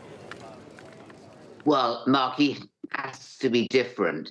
He has to be different. He has to justify why he has replaced Keir Starmer as Prime Minister after just 2 years, having won a massive landslide. Because if he doesn't say that he's going to be different and better, then why on earth is he there? And at the same time, that's tricky because he doesn't have a mandate. He didn't win a general election. Keir Starmer did win a general election. And also he hasn't had time to prepare for government to really think it through. Keir Starmer had 4 years. He could perhaps have used those 4 years a little bit better. But he did have 4 years. And Andy Burnham has barely had 4 weeks. So it's going to be difficult for him. And yet unless he comes in and is incredibly impressive, then it isn't going to convince the nation. So, Anthony, just bear with us. We've got another arrival here in Downing Street, and it is Louise Haigh, a key member, in many ways, Beth, of the Andy Burnham operation. This is Louise Haigh, are you going to the Cabinet Office? Are you going to the Cabinet Office? There you go. Yeah, Louise Haigh, the former Transport Secretary in Keir Starmer's government, just gone in. Louise Haigh is the right-hand woman of Andy Burnham. She was organising for him in Westminster. She masterminded the election campaign in Makerfield. She was up there constantly with her dog Milo in the Stubbshaw Community Centre managing that campaign. She has been the woman with him alongside James Purnell, his Chief of Staff, who has been organising and deciding on the cabinet. There is no one that knows more about what is in Andy Burnham's mind than Louise Haigh, and she is going back into government in a big role where we expect, I think she's probably going to be Chancellor of the Duchy of Lancaster. That's the person that runs the Cabinet Office, which really controls the machinery of government, which brings everything together. She'll be, if you like, Mark, the Chief Operating Officer of the Andy Burnham administration, and in she goes. Yeah, so what would be the title that she'd most likely end up with? Well, it's a weird... Well, it's a weird Chancellor of the Duchy of Lancaster or something. You know, Keir Starmer called that job Chief Secretary to the Prime Minister. And that was the job he gave to Darren Jones. I don't know if they're going to want to keep that title for Louise Haigh, but, you know, make no mistake, she is going to be right in there with Andy Burnham running this team at the top, and you can see his two closest political allies in there, Ed Miliband, the Energy Secretary, in there now, and Louise Haigh, and then Shabana Mahmood, considered one of the most effective ministers. And equally, Shabana Mahmood and Ed Miliband were two of the first cabinet ministers to quietly tell Keir Starmer it was time to go. And they're going to be rewarded. Well, Shabana really has a big job. So in there now, let's just recap. John Healey, these two, and Louise Haigh. Yeah. And I think it is, as I was saying earlier, it's very interesting that they've brought them up together, because there's been lots of talk about infighting and bad blood. And I think that that orchestration of Ed Miliband and Shabana Mahmood walking up the street together as equals, as colleagues, as friends, like joking and laughing and patting each other on the back, is an attempt really to give a different narrative to the one that has bubbled up in Westminster about bad blood, as these two have been spoken about a lot. Let's just pop back to Anthony Selden, who we're talking to. And so how do you think he should go about things then, Andy Burnham? He says he wants huge change. He says he's going to be bold. How does he do that without upsetting one or either wing of his party? Well, he's going to have to upset both wings of the party, Mark, and you don't make change by announcing this is going to be the biggest change in Britain for 40 years. He might just come and regret that. Better to under-promise and over-deliver. He needs to be very clear that it's going to be extremely tough to get the country back on the rails financially. They're going to have to be welfare cuts. They're going to have to be cuts in different places. He's going to have to find growth. He's going to have to deal with the debt. And unless he starts doing these things, there will not be the money to spend on all the things that he wants to spend the money on. So he is going to be unpopular either because he does things or because he doesn't do things. Starmer was unpopular because he never did things at home. No one quite knew what he was about. He has to now come in and be optimistic, say it's going to be incredibly tough, and but that he will prevail. He will get the country and Labour to a better place. Unless he does that and uses his political capital now, while it is massive, then he will squander it, and he will then be on the back foot. And once a prime minister, as you know, Mark, we've often talked about this, Beth too, once you're on the back foot as a prime minister, you are dead in the water. It's almost impossible ever to get back on the front foot once you've lost the initiative. You see, there are those who say he's too nice, that he needs to please everybody, he wants to please everybody. What would you say about that? Because that could be a handicap, clearly, when as you say, he's got to make the really tough decisions. No successful leader, whether of a football team or a company or a country or anything, is ever going to be popular with everybody. You have to be tough. You have to be, when the country is in this perilous position with our energy prices, with AI coming, with all the unemployment of young people, those NEETs as discussed, he is going to have to be tougher than he has ever been in his life, and he's going to have to face up to the fact he's going to be very unpopular, not the least with his MPs. And unless they understand the fact that you cannot spend money as a government unless you have it there to spend, if they don't understand that, he's going to have to really hit them hard and say, look, get rid of me if you like, but that's pretty much over for the Labour Party. Mark, it will be deeply serious, very, very serious, if this country loses another prime minister. Already foreign capitals are eyeing up this country. Is it somewhere you want to invest in? Putin looking for any weakness in this country. Trump also. It will be catastrophic if Andy Burnham fails because he's tried to be popular and doesn't want to do the tough things. So Anthony Selden, thank you very much indeed, and thank you for bearing with us as things are happening in Downing Street. And straight back to our political editor, Beth Rigby, who is chomping at the bit. Well, we have another. Chomping at the bit. Well, I'm just trying to bring you breaking news. No, I know. That's good. We've got another departure from number 10 from the cabinet, and it is Jenny Chapman, which is no surprise at all. She's one of Keir Starmer's key allies. She was the International Development Minister, but she sat in his cabinet as one of his key allies. She says, I'm disappointed to be leaving, but wish the Prime Minister and his new team every success. She says, thank you to all the brilliant people I've worked with in the UK and overseas. Thanks to them and to Keir Starmer, the UK is once again a force for good internationally. Also, more breaking news. Hilary Benn is also out as the Northern Ireland Secretary. He has just tweeted saying it's been a great privilege to serve as Secretary of State for Northern Ireland and to work with the many wonderful people I've met over the last couple of years. So you've got Jenny Chapman out, Hilary Benn out. This is 9 or 10 key Starmer allies now. Yeah, I've got 1, 2, 3, 4, 5, 6, 7. It's 11 people, including Keir Starmer. Yeah. So we've got, just to recap, we've got Steve Reed, the Housing Secretary, Liz Kendall, the Science and Technology Secretary of State.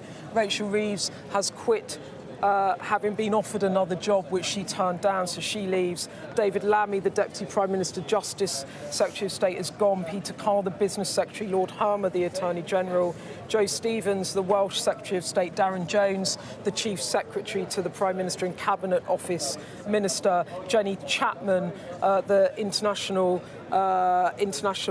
Development Minister, and a Keir Starmer ally, which I think is why she sat in Cabinet, and Hilary Benn. That's quite a big clear out. Well, but you can't promise big change and massive changes, and you know which is what he's doing, and then not have a clear out of the previous government, really, can you? Yes, but also he has also said that he wants to have a non-factional cabinet in which all of the parts of the party from all of the regions of the country are represented. And so, you know, he'll want to keep some of Keir Starmer's long-standing people. And I wonder whether, you know, like someone like Yvette Cooper, for example, who's been served as Home Secretary and Foreign Secretary under Keir Starmer. I imagine that I think she wanted to stay on, didn't she? I think she wants to remain as Foreign Secretary. But, you know, I imagine he will keep her on in Cabinet. He'll want some continuity. But you were saying just earlier that some of Keir Starmer's sort of backroom staff are staying. Yes. Jonathan Powell, was it you said that? Yeah, I think you said that he's staying. These are key positions. I mean, Jonathan Powell really has been credited with much of the success of Starmer on the world stage. Yeah. You know, he served in the Blair administrations. He's a very seasoned operator. Whenever I'm on a trip, he's always there. Always there in the background, and everyone that you come across in diplomatic circles will speak so highly of Jonathan Powell, and he is staying as the National Security Advisor at least for a period, and that will bring some stability and continuity. But other people are staying in number 10 as well. You know, some of the top layer have gone, the chief of staffs are changing, the director of comms are changing.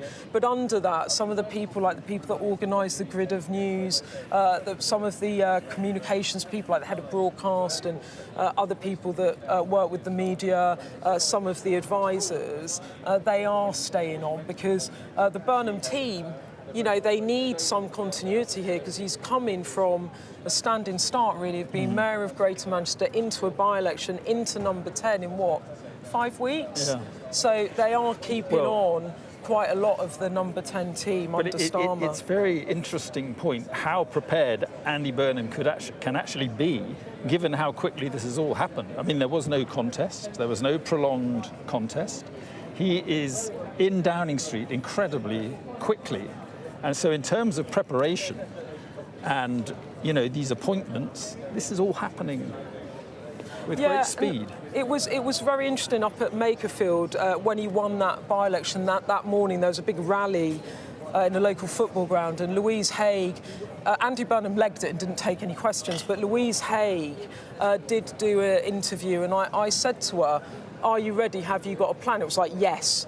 She then did an interview live in Sheffield, where she's an MP with Nick Robinson's for Nick Robinson's Political Thinking podcast on the BBC. And she said, which was quite controversial, she said, "We've been planning this for a year." Yes. And that went down badly in some quarters, because it was like, well, so you've been planning to oust Keir Starmer for a year. I don't think she quite meant it like that. I imagine what she meant was, you know, we've been preparing Andy Burnham if the ball came out of the scrum. He made no secret of his desire to one day return as Prime Minister, and it was the opportunity of he had to find a constituency and so forth. The Mandelson crisis, layered into those disastrous local election results that gave him the window. But, you know, that was what Andy Burnham was trying to impress upon the country today and last week when he did his speech to the Labour Party, saying, "I do have a plan." And but he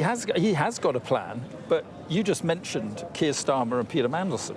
Now, look, if anything upended a plan there, that upended a plan. Burnham could have the best plan, the most, you know, prepared for plan, but you get these things happening. And the question is, you know, how easily they sidetrack him. And this is the challenge for any Prime Minister, that things happen that are sometimes your unforced errors, but there are also external events that throw you known off unknowns, course. Or black swan events that completely change the trajectory that you are on. What I would say that we have seen from Andy Burnham's team and from what he's said in the past, past few hours, is they do have a plan, in the sense of he's talking about a big announcement later in the year about a 10-year plan for Britain, which he says he'll deliver later in the autumn, and action tomorrow that we're going to hear that is costed on help with the cost of living. So forgive me for being naive here, but if he's got that plan, and he's got this plan that he's going to announce tomorrow on the cost of living, which will have to be paid for, are you really telling me he's not run all that past the prospective Chancellor? Yeah, I don't think he's... and is the prospective Chancellor happy with it? Does the prospective Chancellor know how it's going to be paid for? I mean, it just seems that do we really believe that he hadn't made up his mind on Friday about the Chancellor? Well, I think what you're saying, and this is what other people have said, what's really curious about what is happening is normally you have a shadow team, and you go into government and they have been working on their briefs, or you're running a leadership race and you make a series of promises to other would-be competitors to get allies where you promise jobs, so people have a bit of a sense of what the makeup of your cabinet will look like. In this case, no one has a clue, and Andy Burnham has genuinely kept it extremely close to his chest. I think there are just a handful of people that really knew what was going on. And you're right, Mark, it means that a load of secretaries of state go into briefs, start in their jobs, and they're going from a standing start. Well, I wonder if that's why John Healey went in quite early. Just because if he is going back, I mean, look, we don't know. Hate all this speculation, but if he is going back to defence, it may be that he wanted to clear a few things up first about money. Yeah, well, it may be, but I also think the fact that Burnham is about to announce a big cost of living, and which will be costed. He's doing it on his terms. He's not consulting the Chancellor. Is genuinely, I think, this particular number 10 wants to drive the Treasury from Downing Street and not have the Treasury drive number 10. And one of the tensions and criticisms of the Starmer government was that sometimes there's a view that the Treasury was saying you have to do this, and he was not properly tooled up with economic advisors, without an office, real economic office within number 10 to challenge the Treasury, because there's always this tension between the Treasury and other parts of government, because the Treasury, they've got to make the efficiency savings. They've got to determine the budgets when you have all these different cabinets wanting to spend money and wanting to get funding for their particular projects. Yeah. We've got Joe Twynham, the pollster, but I think we'll do him after 6 o'clock because we're just coming up to the top of the hour and we could run through who is out. And it's really interesting, isn't it? Steve Reed out, Peter Kyle out, Lord Hermer out. Now, then you go to Rachel Reeves, out, but we think was offered another job, didn't take it. Yeah, that's right. As I understand it, she was offered a lesser role, which doesn't surprise me. I think there was an expectation in the Labour Party that the first ever female Chancellor, the second most powerful woman in government, would be offered another job around the table, but she turned it down and she decided to leave government. So out of this list of many people who have been sacked, Rachel Reeves chose to walk. Yeah, but all saying they offer their support, or most certainly that I've seen in the statement, saying they offer their support to Andy Burnham. David Lammy, certainly, who was sacked, immensely proud of my work as Deputy Prime Minister, also Foreign Secretary, because, of course, he struck up that slightly... Well, it was a strange relationship with J.D. Vance, not political bedfellows by any stretch. It wasn't the most expected friendship, but it worked, apparently. And he said, I wish Andy Burnham all the success. And then there's the others that you were going to go on to mention, Liz Kendall and Joe Stevens. Joe Stevens, Darren Jones, Jenny Chapman, Hilary Benn. So what do we read into what we're seeing so far? The people who have gone and the people we've seen arriving in Downing Street. I think what's interesting is, as you said, everyone has left office, some saying they're disappointed, but all of them wishing Andy Burnham's success. And I think really, in a way, that has been driven by how Keir Starmer has handled this situation. In his final exit interview that we did in Ukraine last week, he said, I chose not to challenge Andy Burnham because I did not want to unleash infighting in the party that would have imploded the government. Those were his words. So he took a decision knowing that the writing was on the wall and the party had moved, the herd had moved to back in Andy Burnham. He could have fought him in a leadership race. He probably wouldn't have won, but he could have done that. And he chose not to. And he said to me he did that because he wanted to put the interests of the country first. I said, you put your ego aside. And he said, look, I didn't want to cause this chaos. And then he said to all of his allies and aides and multiple parties that he's had in Downing Street since he chose to stand down, he said, my political career's over. It doesn't mean that yours is. We have been a successful Labour government. We're leaving after 2 terms. I am, or rather, as Prime Minister.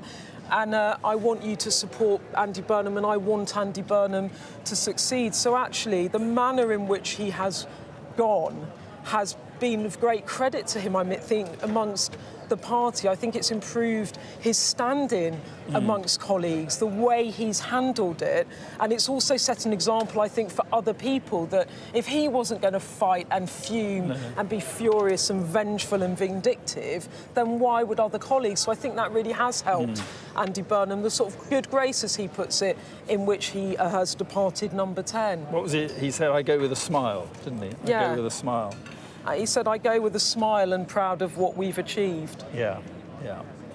And, you know, once he had gone, then the others followed. They were with him all the way, and I suppose to some extent they've now paid the price. But as you say, 11 have now left government, and we're waiting for the announcements to start, and that could well happen in the next hour. So it is coming up to 6 o'clock. I'm Mark Austin. You're watching the News Hour live this evening from Downing Street, where the famous building behind me has another new residence, its 7th in just over a decade. Andy Burnham is now the UK Prime Minister after Sir Keir Starmer tendered his resignation to the King this morning.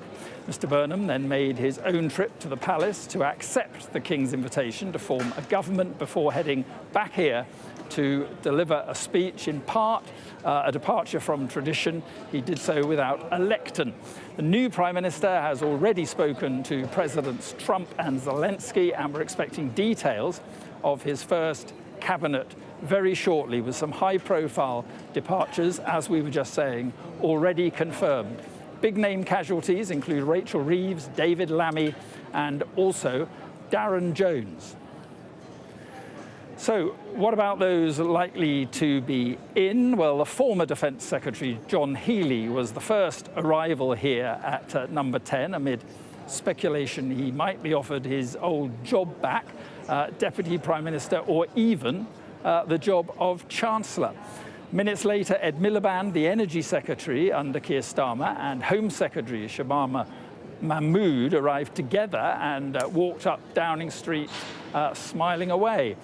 Before today, they were the two favourites for the Chancellor job, now, of course, vacated by Rachel Reeves. And also in the past half an hour, the former Transport Secretary, Louise Haigh, has gone into number 10. She ran Andy Burnham's campaign when he was elected MP for Makerfield last month, enabling him to challenge Keir Starmer for the Labour leadership. And our political editor, Beth Rigby, is here. So, Beth, it should be any time now that we will hear the key jobs in Andy Burnham's new government. And the key people are inside number 10 at the moment. Ed Miliband, Shabana Mahmood, Louise Haigh, and the curveball that is John Healey, who stood down as Defence Secretary, but he was actually first through the door. Normally the Chancellor would be first through the door, but then the quick follow-up of Ed Miliband and Shabana Mahmood in lockstep up the street makes me kind of revert to my original reporting, which was it was between those two who would be Chancellor. And after all the briefings and counter-briefings, and I asked Andy Burnham about that today when I did the interview with him for the broadcaster's pool, I said the infighting and the briefing and counter-briefing and nastiness around Ed Miliband and also about Shabana Mahmood, isn't this just more of the same? And he really didn't like that. He really didn't like that. And he said, no, I am going to run a different type of government. And I think, therefore, the idea of them both coming up in apparent harmony as one of them gets that job, I think is a sort of reflection of the desire in number 10 to show that this is a unified team. Louise Haigh, of course, in there as well, and as I was saying, she is the right-hand woman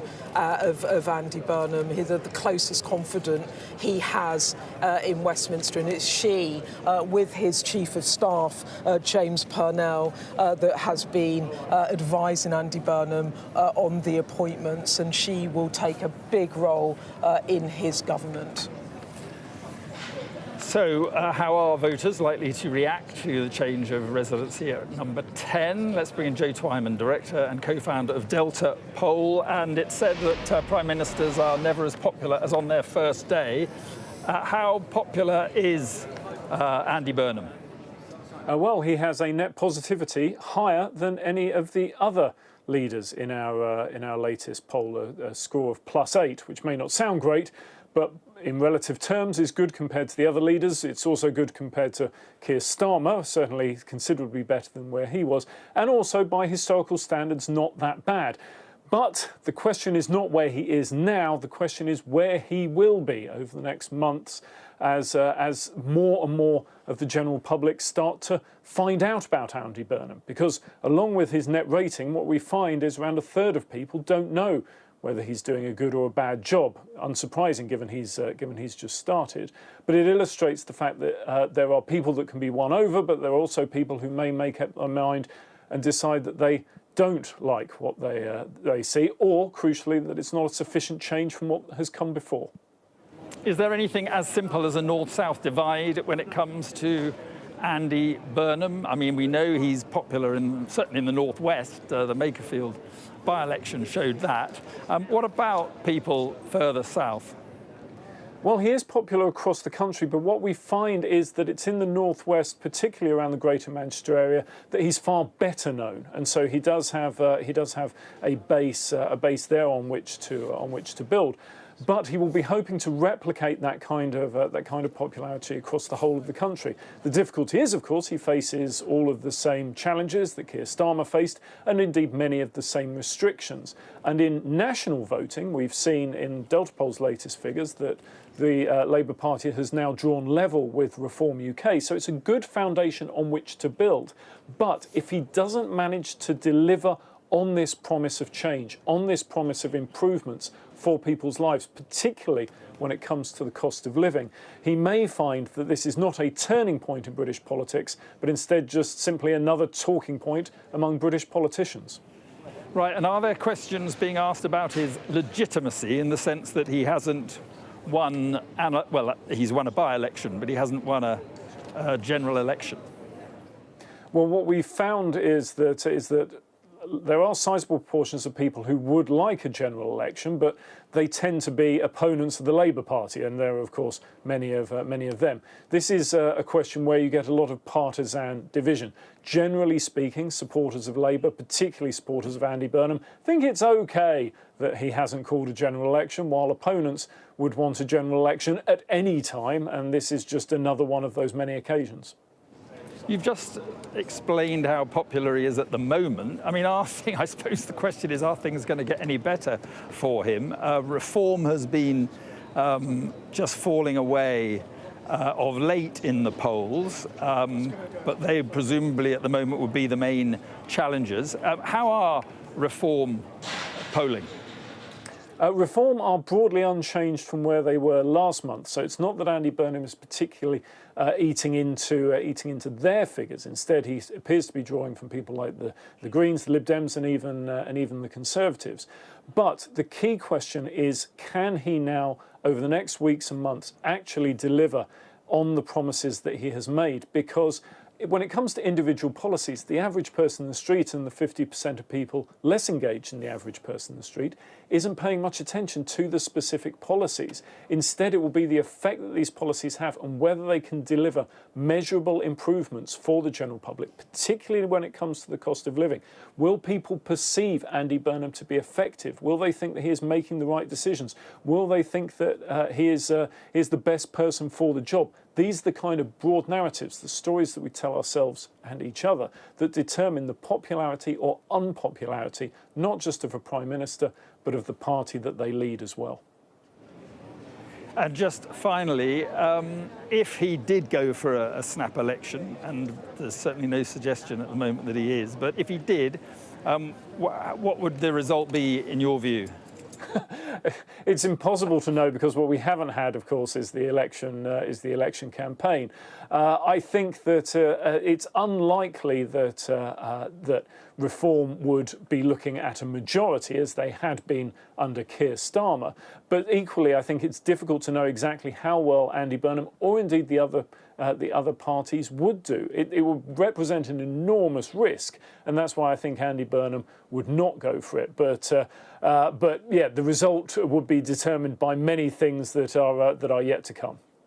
Yeah, and we, of course, don't know whether a snap election is on the cards or not. Thank you very much indeed for coming on the programme. Our political editor, Beth Rigby, is right here. And I think, I mean, what are your views about a snap election? I mean, will it be, I mean, Gordon Brown famously didn't, and I suppose paid the price. I think my view on a snap election is we're going to be talking about whether it's going to happen endlessly. And the reason I say that when you stop talking about whether a snap election is going to happen, what timescale? Well, the reason I say that is that also every Prime Minister will say they won't until the moment they do. Do you remember Theresa May? Yeah. I won't. And then she went walking in the Swiss hills and came back and called a snap election, which she then went on to regret because actually she lost her majority and then had to rely on a confidence and supply agreement with the Democratic Unionist Party. But look, I think the issue around Andy Burnham, and this is what will play out in the coming weeks about an election, is a question of mandate. He did not campaign on the Labour manifesto because he wasn't campaigning to become an MP. He won in Makerfield. Yes, he won a by-election. 25,000 people out of how many people in this country voted for him? A tiny, tiny, tiny fraction. And then he says, on the one hand, that he wants to bring about the biggest change in this country for 40 years. He talked this morning about a 10-year plan for Britain, a change government.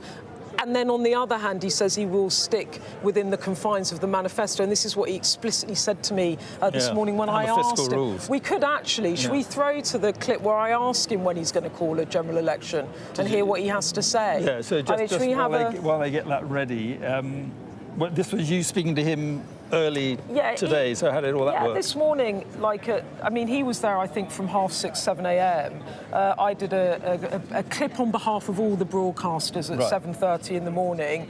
And he went to a homeless shelter to announce his first policy, which was a pledge to end homelessness. And he told me about that. And then I asked him about when he was going to call a general election. We can have a listen to what he said.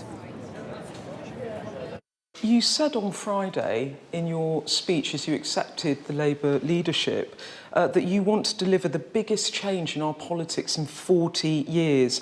It sounds like a massive ambition for which you do need a mandate beyond the 25,000 people who voted for you in the Makerfield by-election. When are you going to call a general election?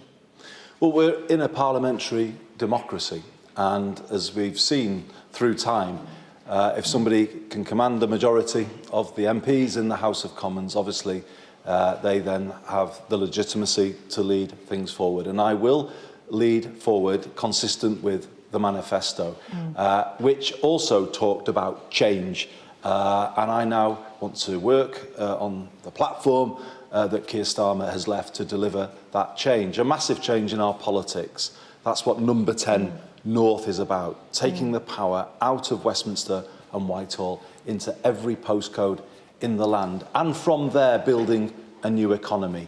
And that's what I will talk about today, putting the basics under stronger public control to make them affordable to people again, reindustrialising Britain, using public procurement to back British industry. These are big changes. They are the biggest changes in 40 years.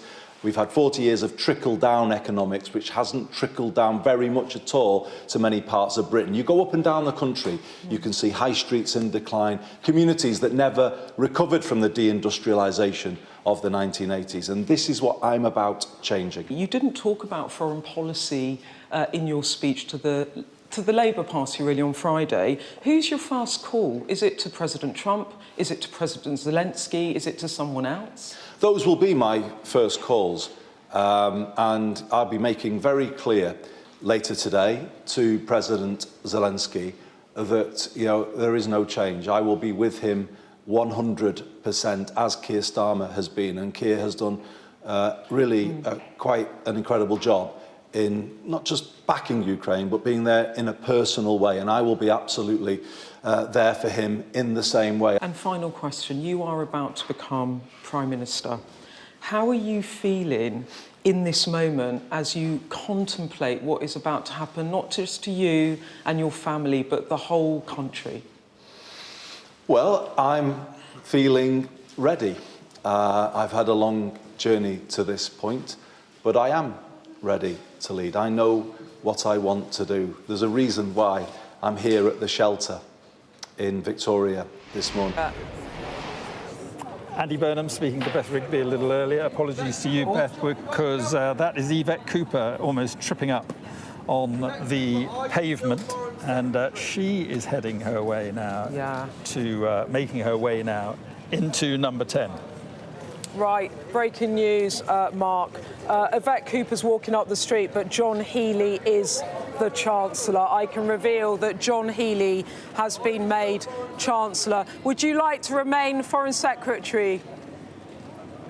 Not answering that. No. I can tell you John Healey is Chancellor of the Exchequer, and I can tell you that was not expected. No. It was not expected. The whole discussion in Westminster was Ed Miliband going into that job. Then there was all this talk about it becoming Shabana Mahmood, but it's John Healey. We were right. If you're first up the street, you are Chancellor, but that is a curveball. As I was saying yesterday, I was told by someone that I really think did know that it was between Shabana Mahmood and Ed Miliband, but until it's done, it's not done. And breaking news, John Healey, the Defence Secretary that quit government over the Defence Investment Plan, is the Chancellor. And I think if you are Mark Rutte in NATO at the moment, or President Zelensky in Ukraine, you're delighted. The Defence Secretary that has constantly talked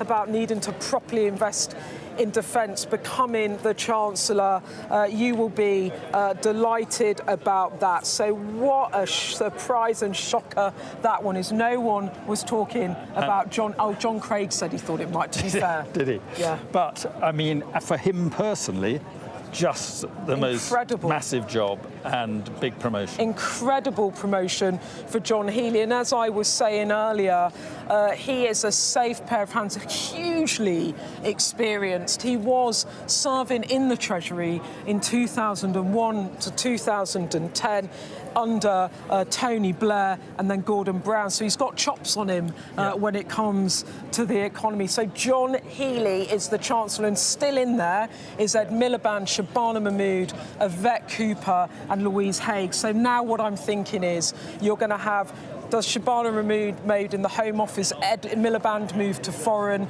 Does Yvette Cooper become Defence Secretary? Could there be some sort of configuration around that? And then also you've got Louise Haigh, of course. Yeah, so we can show you now pictures of the new Chancellor and Andy Burnham inside Downing Street, and there we are. I suppose what you can say is a safe pair of hands, a grown-up. Look at that. A centrist. Who'd have thunk it? Well, I mean, that is quite the comeback for John Healey. As I said, he resigned as Defence Secretary. He was the Economic Secretary in a previous Labour government between 2002 to 2005. He was then promoted to Financial Secretary between 2005 to 2007. And hasn't that just shot Westminster for months? For weeks, you've got something on you, Mark.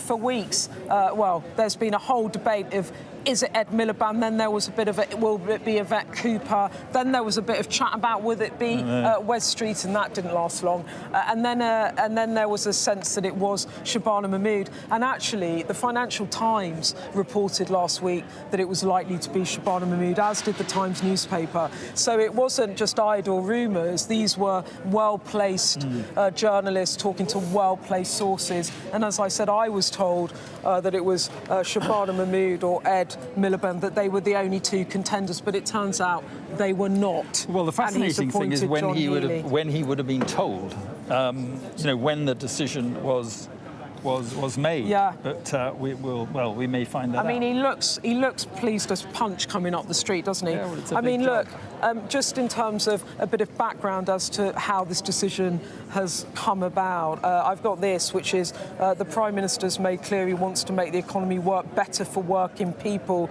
and he wants an experienced, trusted figure to deliver that ambition.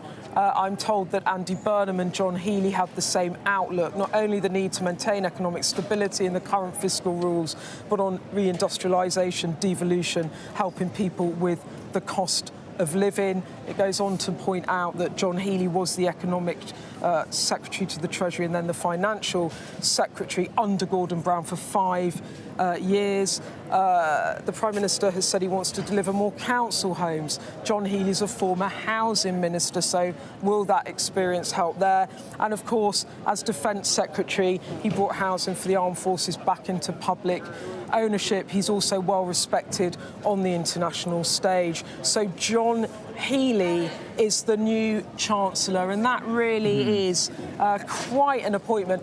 And look, when you think about it, Andy Burnham wants a safe pair of hands in the Treasury and someone really that he can direct. And he's chosen John Healey. Ed Miliband was the runaway favourite at the beginning, but there was a lot of opposition from unions, from business. Well, there was all this stuff about spooking the bond markets, and this probably won't do that. And also, Mark, I should say, this won't spook the bond markets, and also the whole bad blood briefing between Shabana Mahmood and Ed Miliband sort of made whoever was made Chancellor, if that was going to happen, it would have been controversial.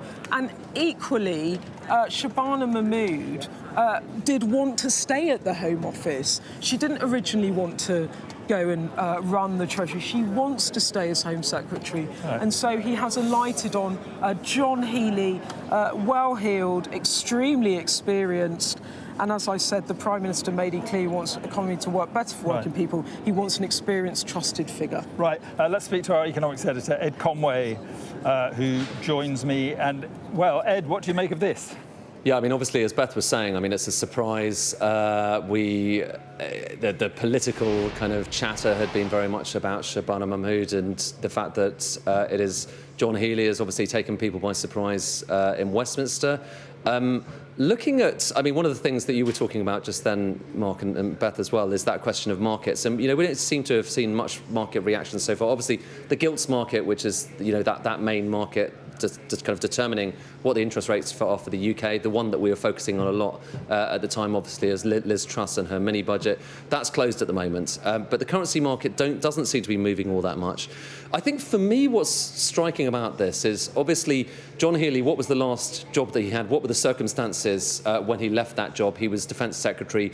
We had that investment plan coming through. He was not happy with the amount of money that was being given over to the armed forces in future years. There was a shortfall. And so you would have expected, you know, if he is coming into office as Chancellor, he would be committed to more spending on the armed forces, which, all else equal, would mean a significant shift in terms of the UK government's priorities in future years. More money for the armed services means you have to make questions, raise some questions about where that money is going to come from. Is it going to come from more borrowing? Is it going to come from other departments? These are deep issues that the UK is having to deal with at the moment, which actually are kind of deeper than a single government. It's about the shift from spending more money on the welfare state to spending more money on the warfare state, spending more money on defence, on the army, on navy, and so on. This is going to be very interesting to see whether he continues with that mindset now he is Chancellor. Obviously, what happens next is he is then brought into the Treasury. As Beth was saying, you know, he has some experience there. So from the Brown era, in the kind of new Labour era, he was there in the Treasury in a more junior role. So there is some familiarity there. But when you come in, you're given, you know, briefings on the state of the UK economy, the state of the public finances, how are things doing right now? And the short answer is, it's not that great. It's not disastrous by any means. We haven't had anything like a recession. Actually, the UK, broadly speaking, is growing faster than Europe, or many kind of European counterparts in recent years. But that being said, just over the last, I was just looking at charts of this recently, over the last kind of 15 or so years, the amount of growth that we've had, because the wealth creation that we've had in this country is the weakest that we've seen in about 200 years, actually more than 200 years. And so you're faced with this enormous challenge when you come into office as Chancellor of what are the levers that you're going to try and pull to deal with that. And frankly speaking, of all the levers that you might want to pull on trying to get growth going, which all of a sudden now he's in the Treasury, that's the main focus.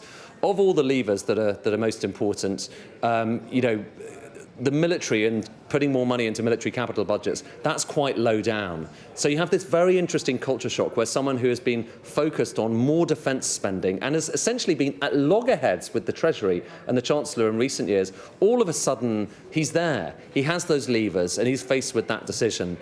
It's a really interesting appointment. What one could divine about what that means about the strategy of the UK and this new government under Andy Burnham, that's an interesting question I imagine we're going to be chewing over for some time, as will we be chewing over what the eventual market response is to this. I mean, is there a reaction when gilts markets open tomorrow?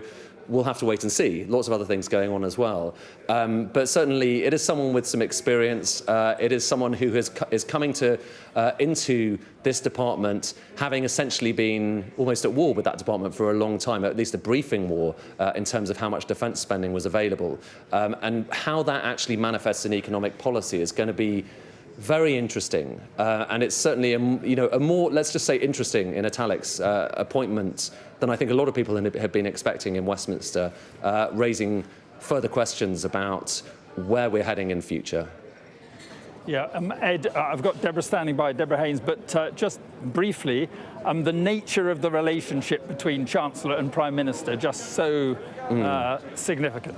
It's significant historically. I mean, we all know about the kind of famous examples, obviously Blair and Brown, George Osborne and David Cameron, and then Rachel Reeves and Keir Starmer, who had possibly a more functional relationship than many of the co-inhabitants of Downing Street. How they get on and how they are able to apportion all of their responsibilities is one of the most important questions in the kind of soap opera of Westminster, because ultimately that determines how much spending is going to happen in the economy. John Healey just walking past us there and heading off without saying too much other than good evening. But he looked like a man who was very, very pleased with what's just happened. I was convinced he was going to stop and do an interview. Well, I was absolutely gutted. No, yeah. I mean, yeah, look, there he goes. He came out of number 11 there, John Healey, the surprise choice for defence. The surprise choice for Chancellor, the former Defence Secretary.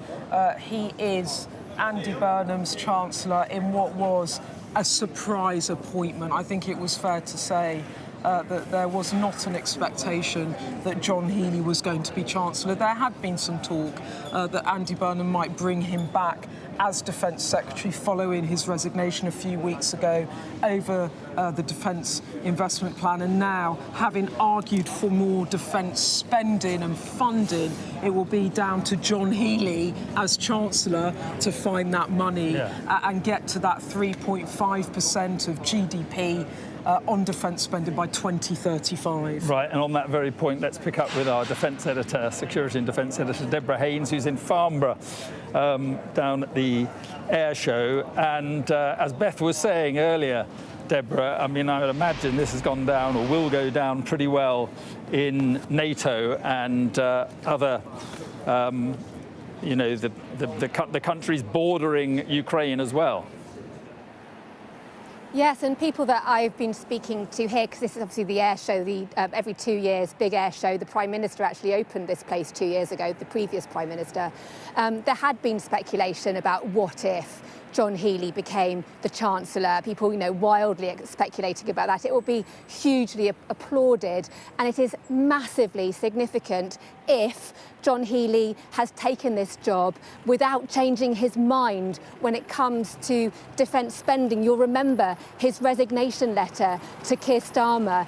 In it, clearly said that he needed the UK to lift defence spending to 3% of GDP by 2030. Within this Parliament, that means significant uplift in defence spending, far more than has been set out so far in the Defence Investment Plan. So it'll be really interesting to see whether he's managed to convince Andy Burnham that massive shift, a significant fundamental shift in prioritising of public spending has happened. It's going to be hugely applauded by the Ministry of Defence, and it also really signals that for the Burnham government, he said, defence didn't massively feature in his first words that he made outside Number 10 earlier. But putting John Healey as his Chancellor, to me, signals that he is absolutely fundamentally making a defence a top priority. And of course, there is a precedent for this, although a very different one. You'll remember Philip Hammond, when the Conservatives were in power. He had been a Defence Secretary. He did then go on to be Foreign Secretary, but he did move to the Treasury. And for him, there were howls of anguish inside the MOD because he was not seen as sympathetic to the pleas from the Ministry of Defence for more money. John Healey, who is much more aligned to what defence is saying and their justification for needing to rearm and the awareness of the immediacy of the threat. I imagine he'll be a far more sympathetic Chancellor, although he knows where the skeletons are buried in the Ministry of Defence. So you would have thought that he would also be demanding much greater bang for your buck when it comes to spending on the armed forces. Deborah, thank you very much indeed. You can see it there at the bottom of your screen. Quite the political shock this evening. John Healey is the new Chancellor of the Exchequer. Let's get the thoughts of Sir Craig Oliver, who was Downing Street Director of Communications under David Cameron. Knows a thing or two about what goes on inside Downing Street at times like this. And first of all, Craig, what do you make of John Healey becoming Chancellor? Egg on their face, having said that it was nailed on that Shabana Mahmood was going to be the Chancellor of the Exchequer. I thought what was quite interesting listening to the analysis there was I think that you've kind of missed something that's really important here. Many, many billions of pounds are going to have to be spent on defence now. And this is a Prime Minister who's come in who said that they're going to absolutely deal with cost of living as an issue for ordinary people. And I think that one of the big questions tonight is how are you going to make the sums add up here? Are you going to have to raise taxes dramatically, or are they going to be slashing and burning a lot of other government departments? And I think this has raised a whole load of major questions for the Burnham government now, and I think he's going to have to come up with answers pretty quickly. To be fair to Burnham, he said earlier that he would honour defence commitments. Now, I don't know what those commitments he means are. I mean, if it means 3% by 2030 and 3.5% by 2035, then that is a lot of money to spend, a huge amount of money to spend. But it may be just the commitments that Keir Starmer signed up to. So what I would say to you is that John Healey is somebody who resigned as being Defence Secretary because what Keir Starmer signed up to wasn't good enough. So if he's Chancellor of the Exchequer, people are just going to be constantly saying to him, well, you're going to go to the limits that you wanted when you were Defence Secretary. That means a huge amount of pressure on many other government departments and a lot of pressure to raise taxes perhaps as well, which is going to be a massive issue for this government. So I think it is a brave appointment. It's certainly a huge surprise, but it raises a lot of questions for Andy Burnham, and I think he's going to have to come up with some answers pretty sharpish. Just give us an insight in what you think might be going on in there now, the conversations, because someone turning down a job, as Rachel Reeves did, can delay the whole thing, can't it? It definitely can. And there were certainly moments when I was in Number 10 Downing Street where somebody who came in and was awkward and said that they weren't happy about something could cause lots and lots of problems and delay things immeasurably. I think what Andy Burnham's trying to do at the moment is get a united team. I think he wants to get out there and show that he's got the big beasts of the party in there, Ed Miliband, Yvette Cooper, Shabana Mahmood, and his ideal tonight is to show, look, I've got the top team here. It's surprised a few people, but it's brave and it's bold, and we're going out there. But you're absolutely right to point to the fact that somebody could throw a spanner in the works, and it'll be fascinating to see what Ed Miliband is willing to have accepted in this. Does that mean moving Yvette Cooper? Would she be happy perhaps in defence? You know, this is where the real complications come. And actually, I thought earlier today, Andy Burnham set the right tone. He did manage to say, look, we can be optimistic. We can be in a situation where the politics is less heavy and less problematic, and we don't need to be as pessimistic as perhaps we have been. And I actually thought that was quite a smart move in terms of tone. But in modern politics, things come at you incredibly quickly. And I think that there will be a lot of questions around John Healey and what the consequences of that are going to be for this government that are really going to come to the fore very quickly for Andy Burnham. Just in terms of the choreography of this day. I mean, the speed with which Starmer and his team are out and Burnham and his team are in it's just quite astonishing, isn't it? It is astonishing. And I thought what was interesting was that Andy Burnham taking that tone of conciliation, wanting to reach across the aisle, wanting to reach across to other party leaders, that kind of thing, to try and be more consensual. That's quite interesting for somebody who has shown the level of ruthlessness that Andy Burnham has in terms of prosecuting his own agenda here. And I do think that there are the first flickers of signs of some people in the Labour Party not very happy about that and feeling like that he's purged the previous administration perhaps too much. And as a result of that, there's going to be a lot of bruised egos on the bank benches. You mentioned his political ruthlessness there. A lot of people say he's actually too nice and wants to please everybody. There is certainly the case that he has got a reputation for never really taking a position. I think one of the things that has led him to be the Prime Minister of the United Kingdom with the fairly bloodless coup in the sense of not having to fight somebody for it, not managing to engineer a situation where he went into number 10 Downing Street unopposed, shows immense political skill. The big question for Andy Burnham is the skill that he showed in being able to achieve that, which is being all things to all people, never making people feel offended, being able to serve Corbyn and Blair and Gordon Brown and other people too. Is he actually going to be his own man? Is he going to be decisive? Is he willing to actually offend some people in the process? Actually, the first signs are he is willing to do that. He has been very ruthless again in terms of getting Starmer's people, and he's certainly shown ruthlessness in terms of getting to number 10. But is he going to take those hard choices? I don't know.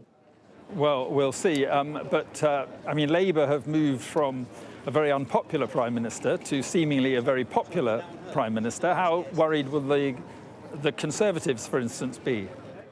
But popular to a point, Mark. He's still underwater in terms of, he's in minus territory in terms of national public opinion. I think one of the big questions for Andy Burnham is, will he come to regret the fact that he's emphasised Manchester and the North so much? Other parts of the country perhaps feeling, well, why are you mentioning us? Apparently saying to Donald Trump that he wants to have the G20 in Manchester. Why not have it in somewhere like Penzance or somebody else, somewhere else left behind? Why not show that you are actually governing for the whole of the country? And I think he's probably going to regret the extent to which he's gone towards Manchester as an issue. And I think he's going to have to backtrack on that quite quickly in terms of making people feel that he's the Prime Minister for the whole country. And snap election, yes, no? What do you think? I mean, if I were advising Andy Burnham, I would say absolutely don't. Make very clear very quickly that you are not going to have a general election. The problem is if you allow speculation to grow, you end up exactly the situation that Gordon Brown went in. Remember, the Labour Party are not that very far. They're nowhere in the polls in terms of winning at the moment. He isn't that popular as a national figure. I think quite quickly he will make clear that I'm not going to have a general election and I'm aiming to serve the full term that was won by Keir Starmer. Craig Oliver, I appreciate you coming on. Thank you very much. John Tongue is a politics professor at the Liverpool University. Thank you for being with us. And I mean, Professor, this has happened all so quickly. Do you think Andy Burnham is prepared for this? Well, he clearly is prepared because it's been a day of wholesale sackings. The removal of the Starmer loyalists has been quite something to behold. It was a good move by John Healey to resign from Keir Starmer's cabinet 39 days ago because he at least has found himself a plug job. In Downing Street. Pat McFadden, are you staying in post as the Work and Pension Secretary? There you go. Pat McFadden into number 10, and that is an interesting one because Pat McFadden was also considered a Starmer loyalist, but someone that has clearly survived the coal. He ran the election campaign with Keir Starmer and he was his Cabinet Office Secretary, so he's right in the machinery of government. He was then moved to the Department of Work and Pensions. He was utterly loyal to Keir Starmer, encouraging him to dig in and hang on. But clearly Andy Burnham has found space for Pat McFadden in his administration. It might be that he stays at the Department of Work and Pensions, where he's doing that very important work on welfare reform and trying to get young people back into work and getting them off benefits, get them into more training or employment, which is something that Andy Burnham is championing They've all mastered the art of the wordless walk, haven't they? I mean, it is Maybe a bit 2 words. ridiculous shouting at them, and it divides viewers, I can say, from my feedback on social media. But, you know, it's all part of the theatre of this moment, that you're going to have a go and see if they might say something. You never know. Yeah. So there are. Pat McFadden now joins the ranks of those inside Downing Street, waiting to hear what is their next job. I was talking to John Tongue, and John, the point I was trying to make was, you know, one moment he's mayor of Manchester, the next moment he's prime minister of this country, and the speed with which that has happened. Yeah, it's been remarkable. It's only 6 months ago that Andy Burnham was being blocked from even standing for Westminster. So the transformation is huge. But according to Lou Haig, who managed that campaign, the later by-election campaign in Makerfield, this has been a year in the planning. And Andy Burnham's been pretty ruthless today. Yes, Pat McFadden might have survived the purge, but if you look at the list of casualties, it is pretty extensive. Rachel Reeves, Darren Jones, Steve Reed, etc., etc. David Lammy, Hilary Benn, all the Starmer, so many Starmer loyalists have been removed. That's, you know, been planned, I suppose, for quite some time now. You felt power draining away from Keir Starmer at 3 o'clock in the morning in Makerfield just a month ago. There's no point in Andy Burnham representing continuity Starmer. It's perfectly understandable why there's been these wholesale changes and will continue to be wholesale changes within government. But the John Healey appointment is particularly interesting. The last time there was a Healey as Chancellor, we ended up at the International Monetary Fund borrowing millions to balance the books.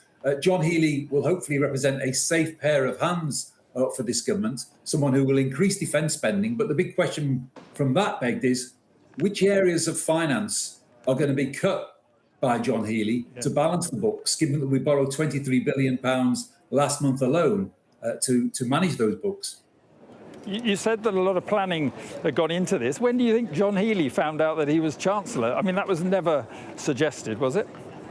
No, one of the remarkable things is how tight the Burnham team have kept this. There have been very, very few leaks on this. And, you know, the Burnham team has been very, very close-knit on this. It was always going to be the case that Andy Burnham would take a very, very fresh approach for his government. Simply no point in having the old Starmer team there.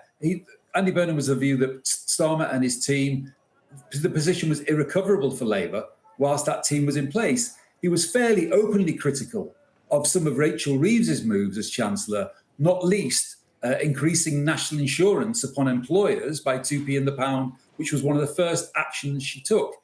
Andy Burnham was also very frustrated by the number of U-turns that were there. So Andy Burnham, you've got to remember as well, he's not a political novice. Yes, of course he's moved to a much grander stage from being City Region Mayor of Greater Manchester, governing 3 million people, to now governing a population of 70 million. But he did have quite extensive cabinet experience before that. He has been a successful Greater Manchester Mayor who has presided over economic growth not seen anywhere else within England. So it's almost inevitable Andy Burnham wanted to A, bring in his own team, and B, feels that he's perfectly competent to actually achieve wholesale changes within the government. And that's exactly what has happened. I think the sheer scale of the casualties of the Starmer loyalists might take people by surprise. This will certainly not be in any sense continuity Starmer. Yes. OK, we're just getting some breaking news that Ed Miliband is Foreign Secretary. So that was suggested that might happen. It was also suggested that his brother, David, who's working for a charity in New York, may come as Foreign Secretary. But that is news that is breaking right now. Ed Miliband named as Foreign Secretary. Sam Coates is right here. Evening, Sam. What do you make of this one?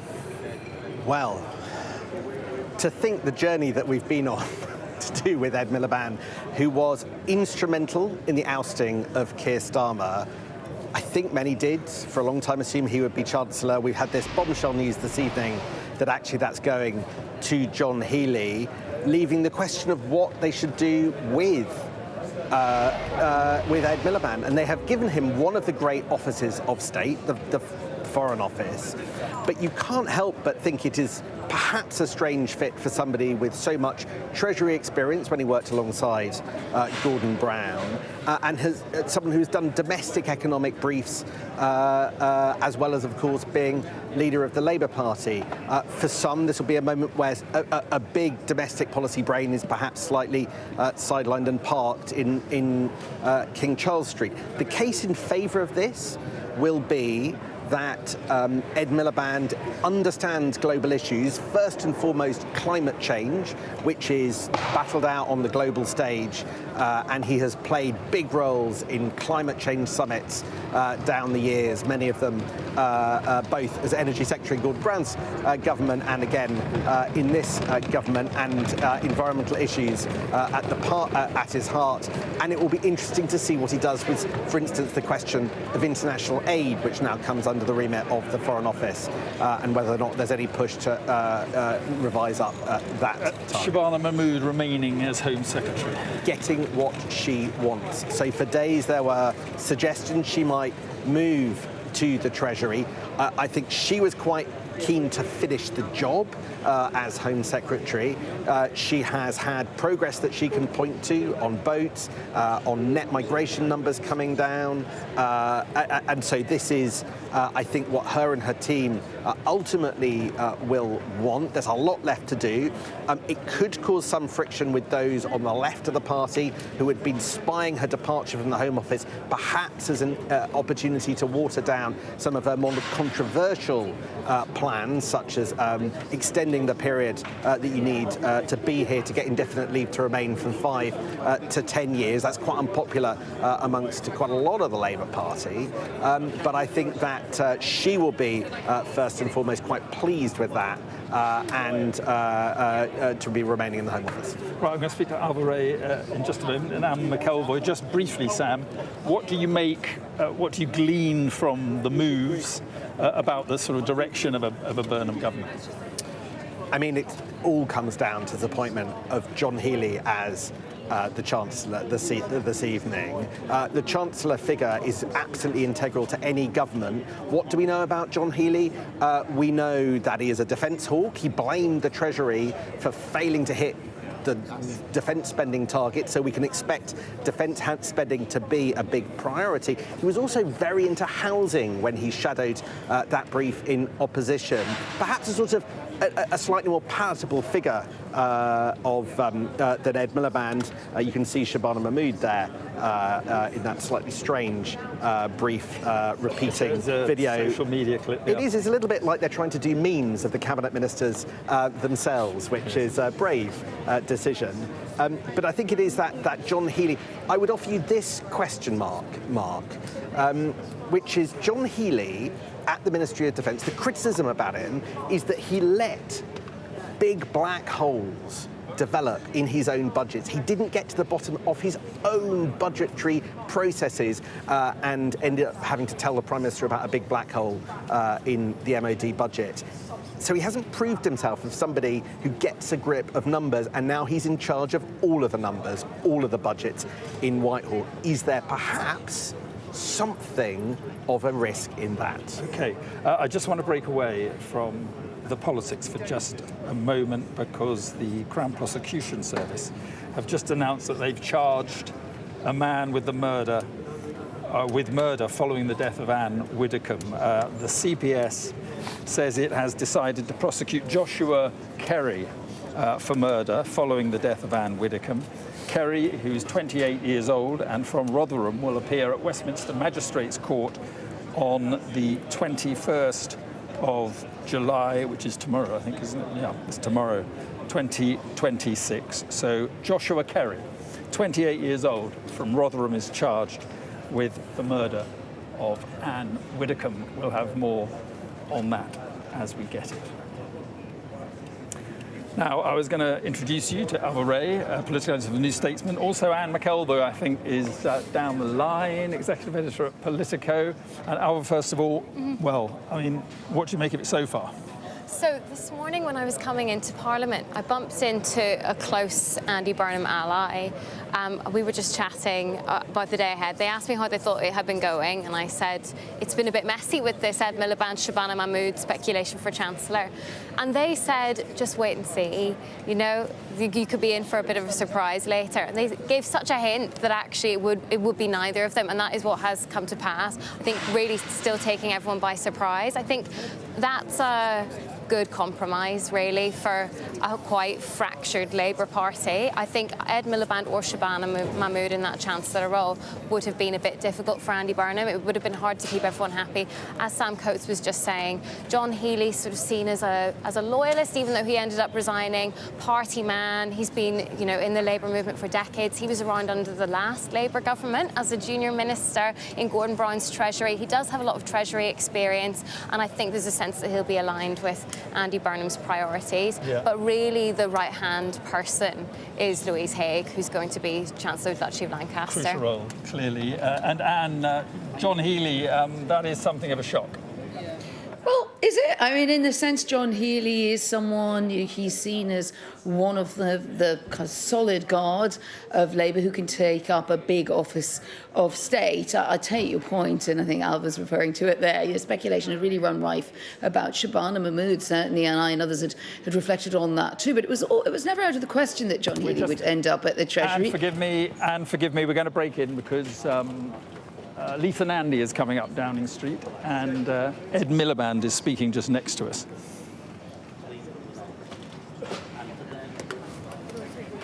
So Lisa Nandy, who is walking up Downing Street, Culture Secretary, wondering what job she is going to get, and we will no doubt find out in due course. There's just, Alva, there's just quite a number now of key figures in there.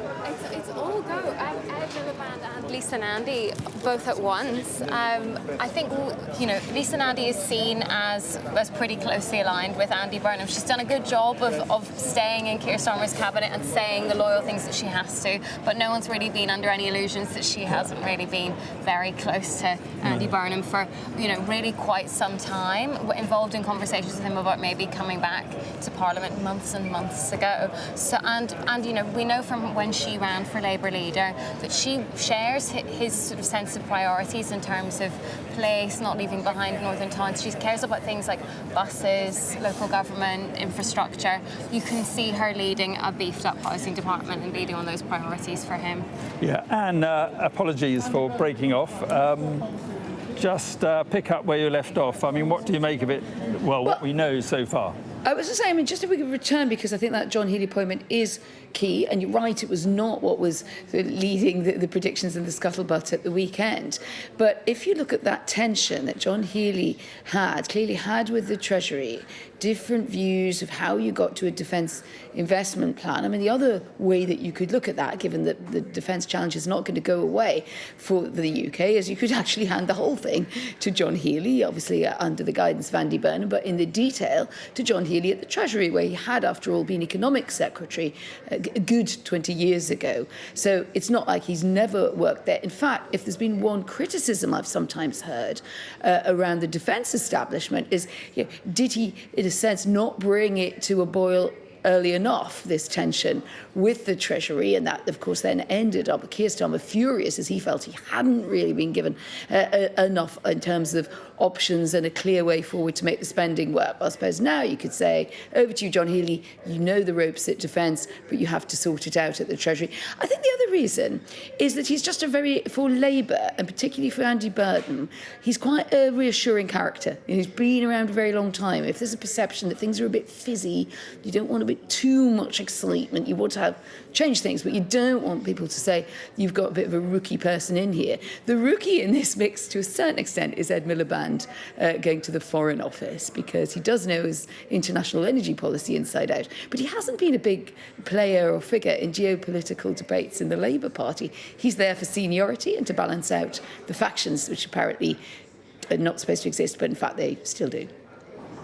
And Alva, I mean, a host of pledges and promises, I think 7 spending pledges of sorts in the speech just a little earlier.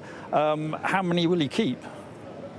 Well, I mean, And how many will he? How will he pay for them if he does keep them? Good question. So I interviewed him during the Makerfield by-election campaign, and this was something he brought up himself. He talking about the lack of trust in politics. He was just talking about how it's really important to say what you're going to do and then do it, and actually try to take people with you. I think he's been watching the Keir Starmer government feeling kind of frustrated that they did things they hadn't said that they were going to do and just didn't really make an argument for things or bring people with them. So he is sort of staking his political reputation on delivering on these things that he's saying will be his priority.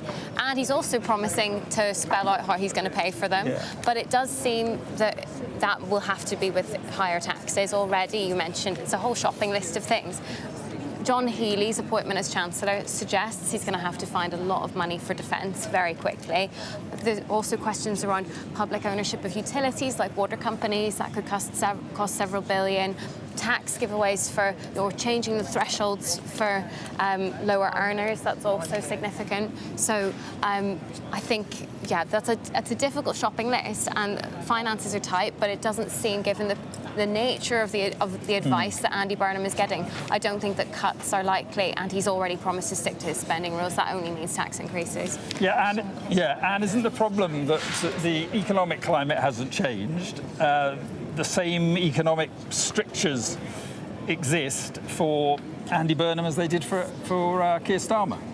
Yeah, that's certainly true. You don't get a leap and a bound and out of this one, do you? It was one of the problems that Keir Starmer struggled with in order to prioritise and define his government, and then found himself very tightly bound by the fiscal rules, which in fairness he had also agreed to because he thought that was a good way to get Labour elected. However, we've heard a lot of talk, and both Sam and I have talked in different interviews to Jim O'Neill, one of the key economic advisors, coming in with Andy Burnham, who genuinely does believe, and he's a former banker, a Goldman's guy, he's not some magic money tree sort of lefty economist. He does believe there's a bit more flexibility in terms of these instruments. He probably feels that they were overly tightly drawn and too tightly interpreted. So things like borrowing, for instance, against defence, or finding instruments in which you're able to raise money for defence spending, but it's not counting in the same way towards your debt pile. I think that is really one of the big issues there. I mean, of course, it is still part of debt, but you can at least say it's not going to be a part of your how you're going to describe the relationship between your debt and your day-to-day running. And sorry to interrupt once again. We're going straight to Scotland Yard on a police statement. I'm Lawrence Taylor, assistant the murder of Anne head of National Counter-Terrorism Policing. I'd like to start by offering my deepest condolences to the family of Anne Widdecombe and to everyone who knew and loved her. The impact she had on political life in this country has been clear to see since her death on the 8th of July. I hope some of the tributes paid over the last week have been of comfort to her family, who are also being supported by our specialist family liaison officers. Earlier today, detectives from Counter-Terrorism Policing were informed that, following a submission of evidence to the Crown Prosecution Service, charges have now been authorised. We have charged Joshua Kerry, a 28-year-old British national of Burley Road, Rotherham, South Yorkshire, with her murder. He is still in custody and will appear at Westminster Magistrates Court tomorrow morning for his first hearing. It remains the case that we are not looking for anyone else in connection with this incident. I know there has been significant interest in this case, and rightly so. I want to make it very clear that our investigation into this individual, determining his motivations and any wider activity he may have been involved in, is continuing. Given Anne Widdecombe's profile and the targeted nature of the attack, determining the motivation, including any possible political motivation, remains an active avenue of investigation for our detectives. And as with all murder investigations, understanding the why is a key part of our inquiries. This has been and remains a particularly intensive and complex investigation. Over the last week, our teams have gathered a huge amount of information, leading to over 800 lines of inquiry. Each of those needs assessing carefully and thoroughly, and I ask that we are given the time to do that. Should counter-terrorism policing identify any further offences, we will liaise with the Crown Prosecution Service and submit evidence where appropriate. As always, to ensure the best outcome for victims and their families, we must do this right, not just quickly. And I reiterate my ask for the support of the public in this. I know many have been understandably concerned about their own safety after this horrendous attack, particularly after hearing about the nature of the attack she endured in her own home. We're working closely with the Speaker of the House and the relevant authorities to ensure elected officials are aware of what we have in place to protect them. As criminal proceedings are now underway, and to avoid undermining the judicial process, we will not be making any further comment on the investigation unless absolutely appropriate. I would like to thank the public, the media, and those right across the political spectrum for their engagement and support whilst we progress this challenging investigation. I ask for patience as our teams do their work. Thank you for your support.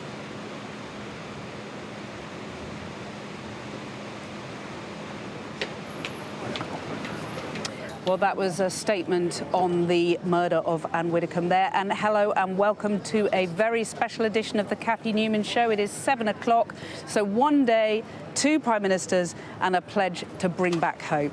Andy Burnham has been showing us he wants to do things differently. An early morning visit to a homeless shelter and a speech without notes here in Downing Street. But right now we're in the middle of the really important stuff. Who's made his top team? Key Starmer allies David Lammy, Peter Kyle, Darren Jones and Steve Reid, they're all out. And we've had a huge upset as former Defence Secretary John Healey replaces Rachel Reeves in the Treasury as Chancellor. Ed Miliband, one of those tipped for Chancellor, is instead the new Foreign Secretary. Shabana Mahmood, another person strongly linked with the Treasury, is staying as Home Secretary.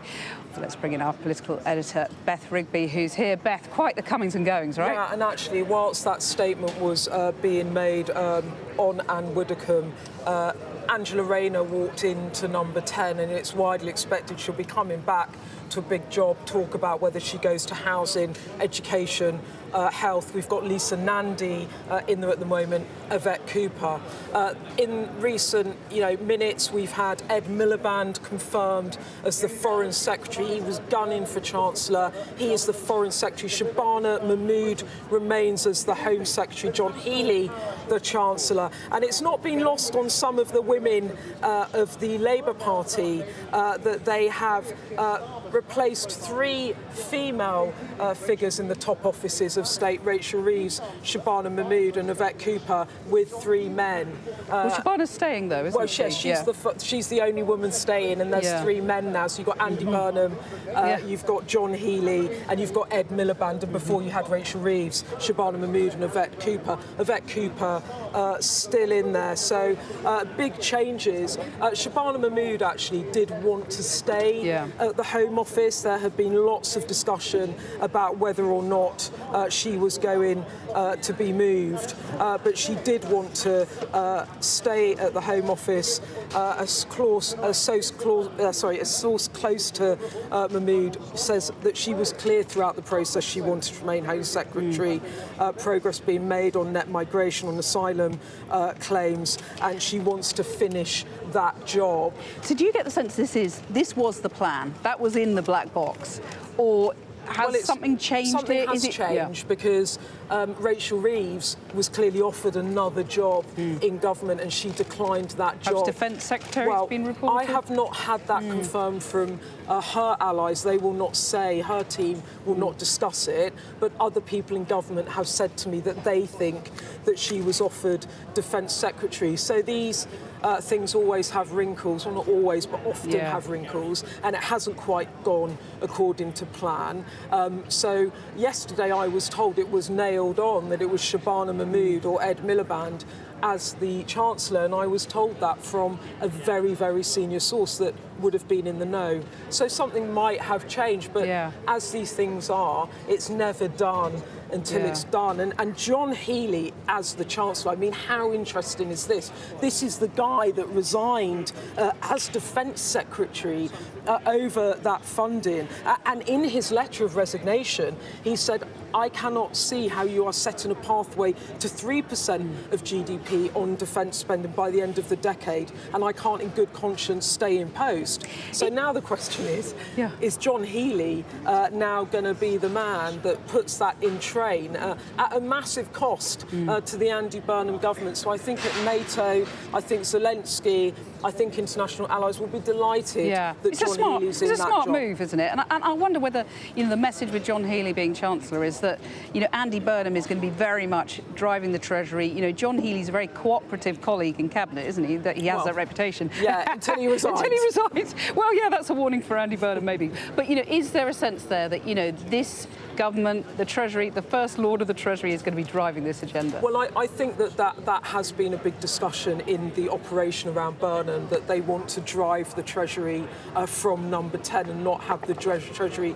drive number 10, that they can see the scars of that on the Starmer Premiership when Rachel Reeves did things in the Treasury that were not much liked. I should also say Louise Haigh has been promoted not only to Cabinet Secretary, the Cabinet Minister, the Duchy of Lancaster, but she's also the first Secretary of State. So that's a big promotion, big job title. She'll be there driving the Burnham agenda. I mean, it's tantamount to Deputy Prime Minister, that, but not in name. Not in name. And other people that have held that post have been George Osborne, William Hague, the last woman to hold that post. And a heroine, actually, of Louise Haigh was Barbara Castle. So, she is going to be a serious woman in the heart of that operation, driving the Burnham agenda. Yeah. And just in terms of other moves that we're waiting for, you said Yvette Cooper is still in there.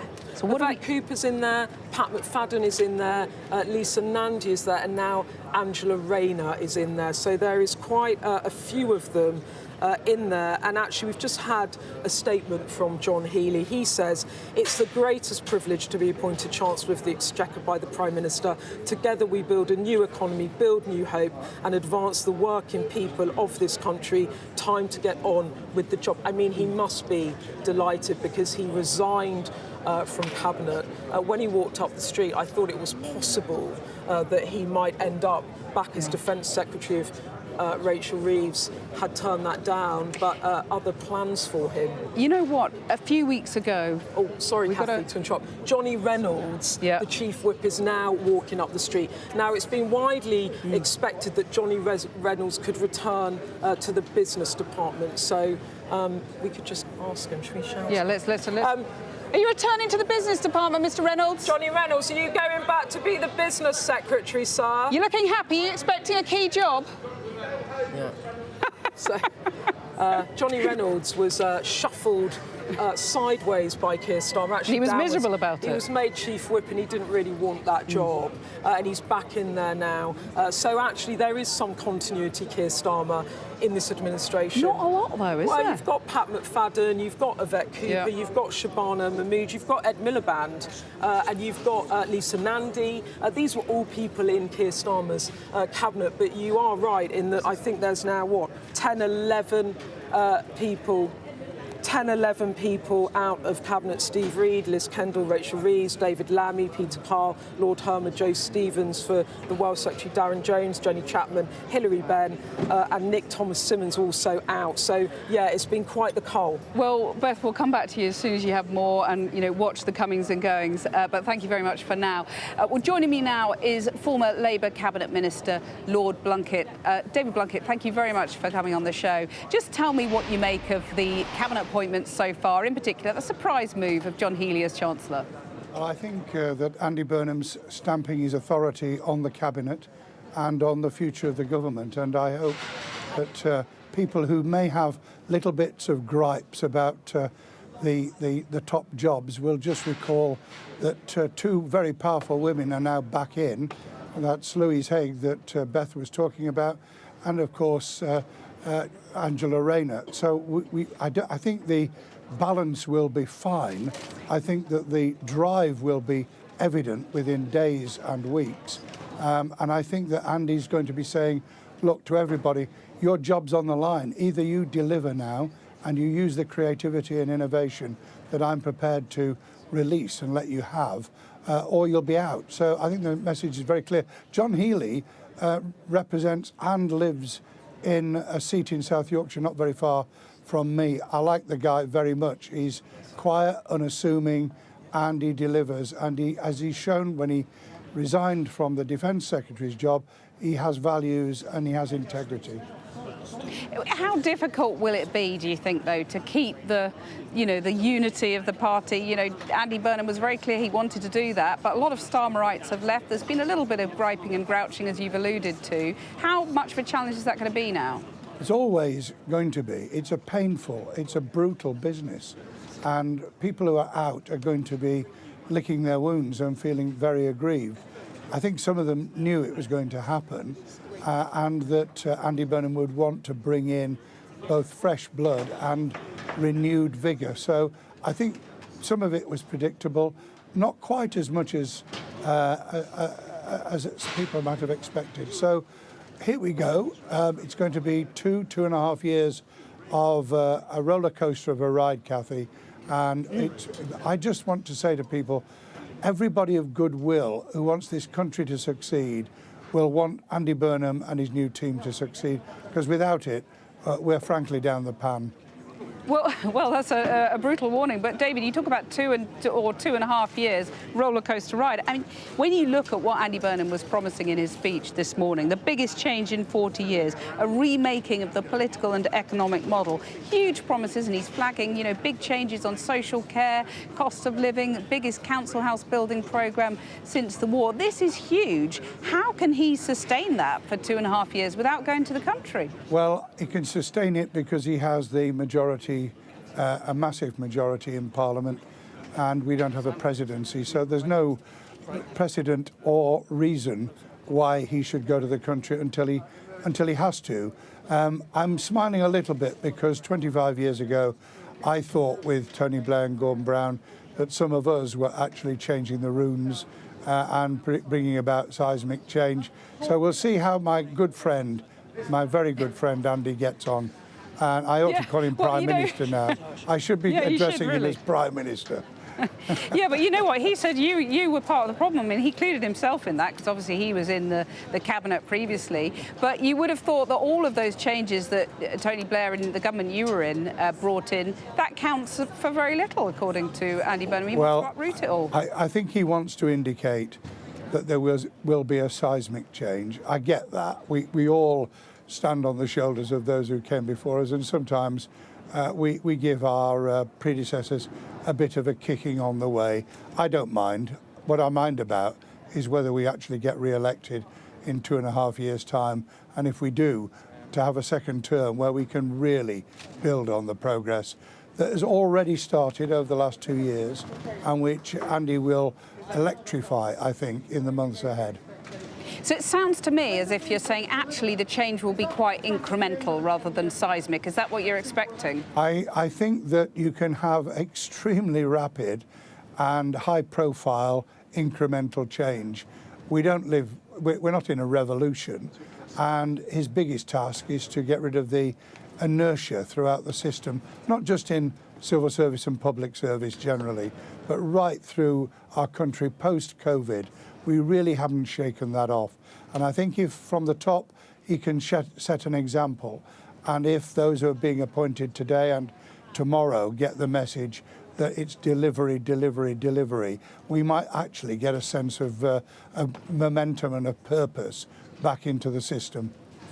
Yeah, but you're sort of alluding potentially, I think, if I'm not taking words out of your mouth, to welfare reform. If you add that to social care reform and, the biggest council house building programme since the war, these are huge things. And I just wonder how you can do that without, has he bitten off more than he can chew is what I'm trying to ask you, really. Well, he thinks not. I mean, it's a hell of a job. And he does know it. And, I was very close. Well, I know he does. He's thought about it a great deal. and I think that with the people around him, including the refreshed Downing Street with a chief of staff who really has great experience and knows what he's doing, they can open up Downing Street and beyond to expertise and talent from wherever it lies. So I'm hoping John Healey will immediately bring in some of the best and credible economists in our country and start to shake up the Treasury once and for all. What about bringing in Tony Blair, for example? Well, I hope that Andy would be prepared to listen to Tony, not necessarily to take any more notice of him than he will do of me, but to be prepared to listen, to have an open mind, to be prepared to hear friendly criticism and not see it as a knocking job. So let's hope that the Andy Burnham I know and have known for all these years turns out to be the same Andy Burnham in 2 years' time as Prime Minister of our country. Well, he name-checked you in his speech when he became Labour leader on Friday. It seems like a century ago. He talked about you being his truest mentor, who taught him everything he knows apart from about football, of course. You got a difference of opinion there. But be honest with him now, on air, on Sky. What would be your advice to him that you'd really like him to listen to? Well, it's the same advice I gave him when he won the by-election, which was just try and stay the same. His values of family and community, of building from the bottom, of a communitarianism, which I'm very warm to, gives me hope that he'll be able to do it. And what he will need is the backing of all of us. So whether people are upset, whether they're licking their wounds tomorrow and thereafter, all of us got to try and be there, helping him to do the job in the way that we want. Just coming back to where we started off, the cabinet appointments, John Healey, and what that means. We've been talking about this huge agenda that Andy Burnham has. We don't know how he's going to deliver it. We don't know how he's going to pay for it. He says he's going to set that out, and I'm sure he will. But it's quite clear, isn't it, that there are significant tax rises coming down the track, not least to pay for social care, but also obviously there's defence spending as well. Do you back the kind of wealth taxes, the land taxes that have been floated by aides of Andy Burnham? Well, some of those have been floating from University College London and the New Economics Foundation actually have to admit that their ideas would take years to actually bring into fruition, even if they were politically acceptable. So what Andy and John Healey and colleagues have now got to do is to take the best expert advice on how we can redeploy what we've got and how we can raise resources that don't hit people in their pockets and don't spook the markets. If it were easy, any fool could do it. It isn't, but it is doable in my book.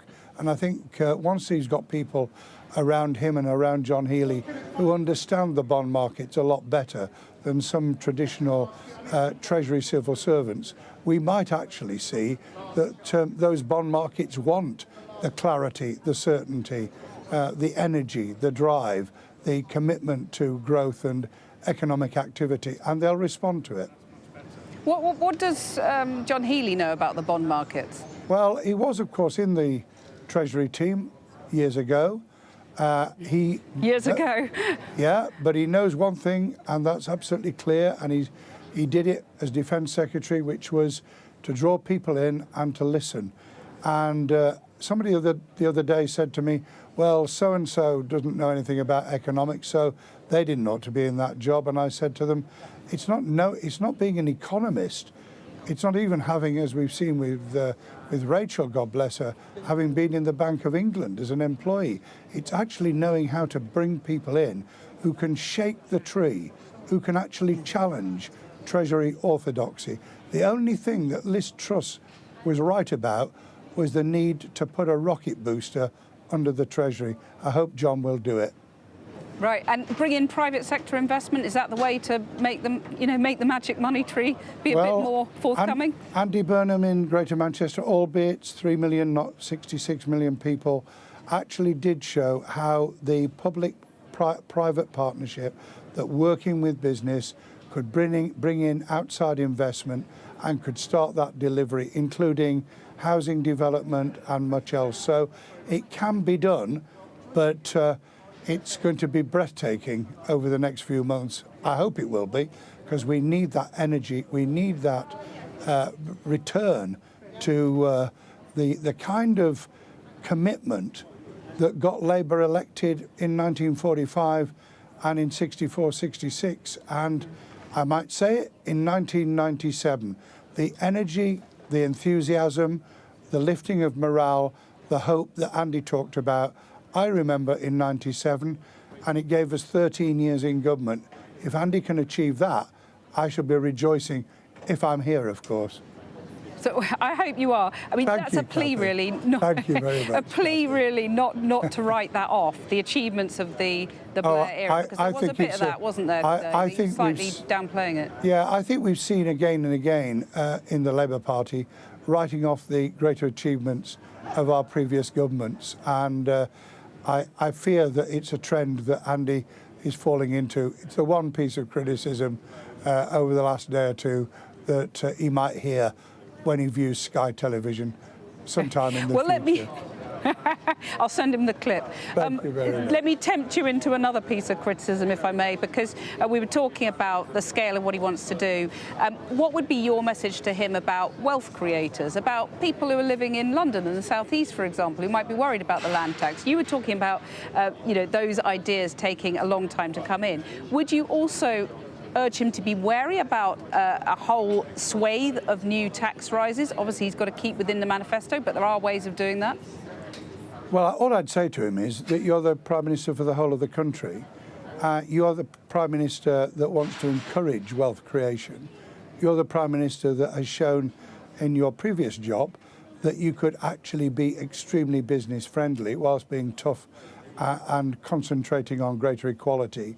And if you can bring that to bear nationally, I think we can see that we can bring people on board, even if they are extremely wealthy, on the grounds that they are living in our country and we want them to stay here, and they have to have their children educated and get a job, and they want a country that's worth living in. So we all have something to gain from a country that's going places, that's getting better, that's safer, securer, that's actually giving people improved living standards. It's a message of hope, and my goodness me, we need it. You said it's going to be breathtaking. If his plan starts to bear fruit, and reform are falling in the polls at the moment, if that starts to accelerate, do you think he should consider an earlier election than 2029 when he's obliged to have one? Well, he might not take all that much notice of me, even though people think he does. I wouldn't do that. I would wait until you've demonstrated that you can do the job well, that you can deliver, that the government's on a roll. And at that point, you ask the general electorate to go with you, to give you another chance for a second term. I think anybody who wants him to go early wants him to lose. Right, but he could pick his moment, though, if the polls does turn in his direction. Oh, yeah, you could pick your moment. Poor old Theresa May picked her moment and lost the majority that she had. I think it's a dangerous game, and what we've got in Downing Street is someone who can build on what's already happened in the last 2 years, who can tell a story, build a narrative, and take us rapidly forward on the back of it. And until he's been able to do that, it would be very foolish indeed to test the patience of the electorate. I think they've had enough of instability all round, and what they'd like us to do now is knuckle down, get on with it, and deliver. David Blunkett, Lord Blunkett, thank you very much for your time. Catherine. Great to hear your thoughts as ever. Thank you. Thank you.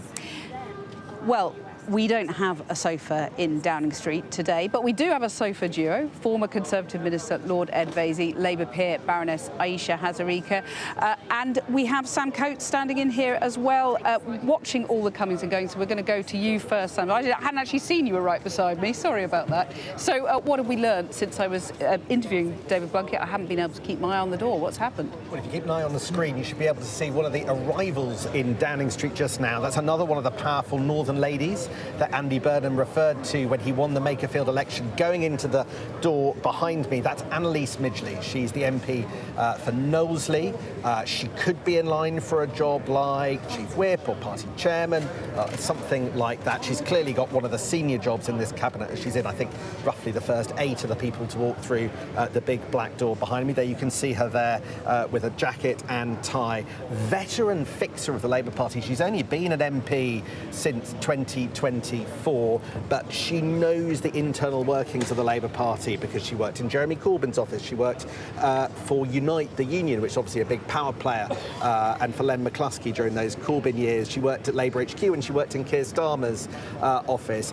So she is in there. At the moment, the kind of great big number 10 washing machine has got a whole load of people in there waiting to see. I love that image. Who gets spat out Have they with put the jobs. conditioner in? That's always my question. Some people might be coming out a bit crinkly. Maybe Ed Miliband, he would deny that. He looked very happy coming out here. Yes, he's well practised.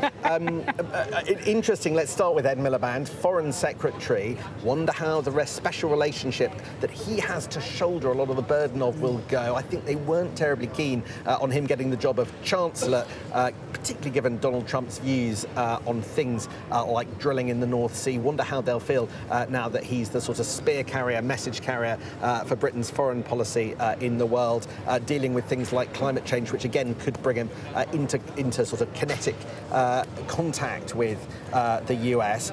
There's also the special relationship with his brother as well, of course, who was potentially tipped for a comeback. And never say, oh look, we've got another one. If we could take the cameras around, you can see one Bridget Phillipson walking up Downing Street. There she is, a smile on her lips, I think I can see. Are you staying at education, Bridget Phillipson? You look happy. Have you kept the job that you're in? No answer there from Bridget Phillipson going through the door. She really wanted to stay, but she didn't know Andy Burnham particularly well, and she was a Starmer loyalist. And we look at the kind of cull, which I think is about at 10 or 11 at the moment. If you're a Starmer loyalist, keeping count, keeping a rough count, roughly the number of fingers I've got, but not exactly, then you would know that just being a Starmerite did actually mean that some people were marked people. But we don't know a lot of the positions in there. You've got Johnny Reynolds, who I think wants to go back to the business department, maybe with some additional add-ons. You've got Lisa Nandy in there. We don't know what she's going to come out with. She was the culture secretary, but she's gone in the first third. So does that mean that she gets a job in the first third, or do they just bulk up the culture department and add on AI and technology and increase it that way? To, but I mean, she's a big Burnhamite, you know, before a lot of people were, isn't she? Yeah, and here's one of the things that I'm looking at when you're trying to analyse the cabinet. How many friends of Andy Burnham get good jobs? Angela Rayner, another one to go in. Yeah. Because by my reckoning, and here is another friend of Andy Burnham, is Lucy Powell, the Manchester Central MP. She's expecting a big job, isn't she? Who is expecting a big job, but she's in at number 9, which isn't necessarily a big position. Yeah. He's doled out First Secretary of State to Louise Haigh. Could she get Deputy Prime Minister? There she is waving. Let's give her a wave back. We're always friendly on Sky News. We love her coming on air. Are you happy? Are you happy, Lucy Powell? Do you wish you were in earlier? Do you wish you got a bigger job? It's a good smile, but have you got the kind of scale of job you wanted? Have you got Bridget's job? That was what was tipped, wasn't it? That she was going to be Education Secretary. Oh. So maybe there's a bit of a swapperoo going on. There could be. The washing machine's still going round and round and round. But look at this. Johnny Reynolds, Manchester MP. Lucy Powell, Greater Manchester MP. Lisa Nandy, Greater Manchester MP. Andy Burnham, Angela Rayner. Like, what you have, like 5 out of the first 9 or so people to go into Downing Street are from the Andy Burnham kind of clique. And then you add it's the Northern Powerhouse in there. It is the Northern Powerhouse. But I know that some people around Ed Miliband in the week or 2 or 3 weeks leading up to this were worried that it would be seen too much like a factional takeover by one faction of the Labour Party. Remember what Andy Burnham said on Friday? It's the end of factionalism. Well, to understand how you end factionalism, you've got to understand factionalism itself. And it seems to me already you could make the case that quite a large proportion of the geographical neighbours of Andy Burnham seem to have done disproportionately well. So if that's not a faction, I don't know what is. Well, don't go away, because I'm counting on you to keep an eye on what's going on behind me, because I've proved that I haven't got eyes in the back of my head. But let's bring in my sofa duo, minus the sofa, Aisha Hazarika and Ed Vaizey.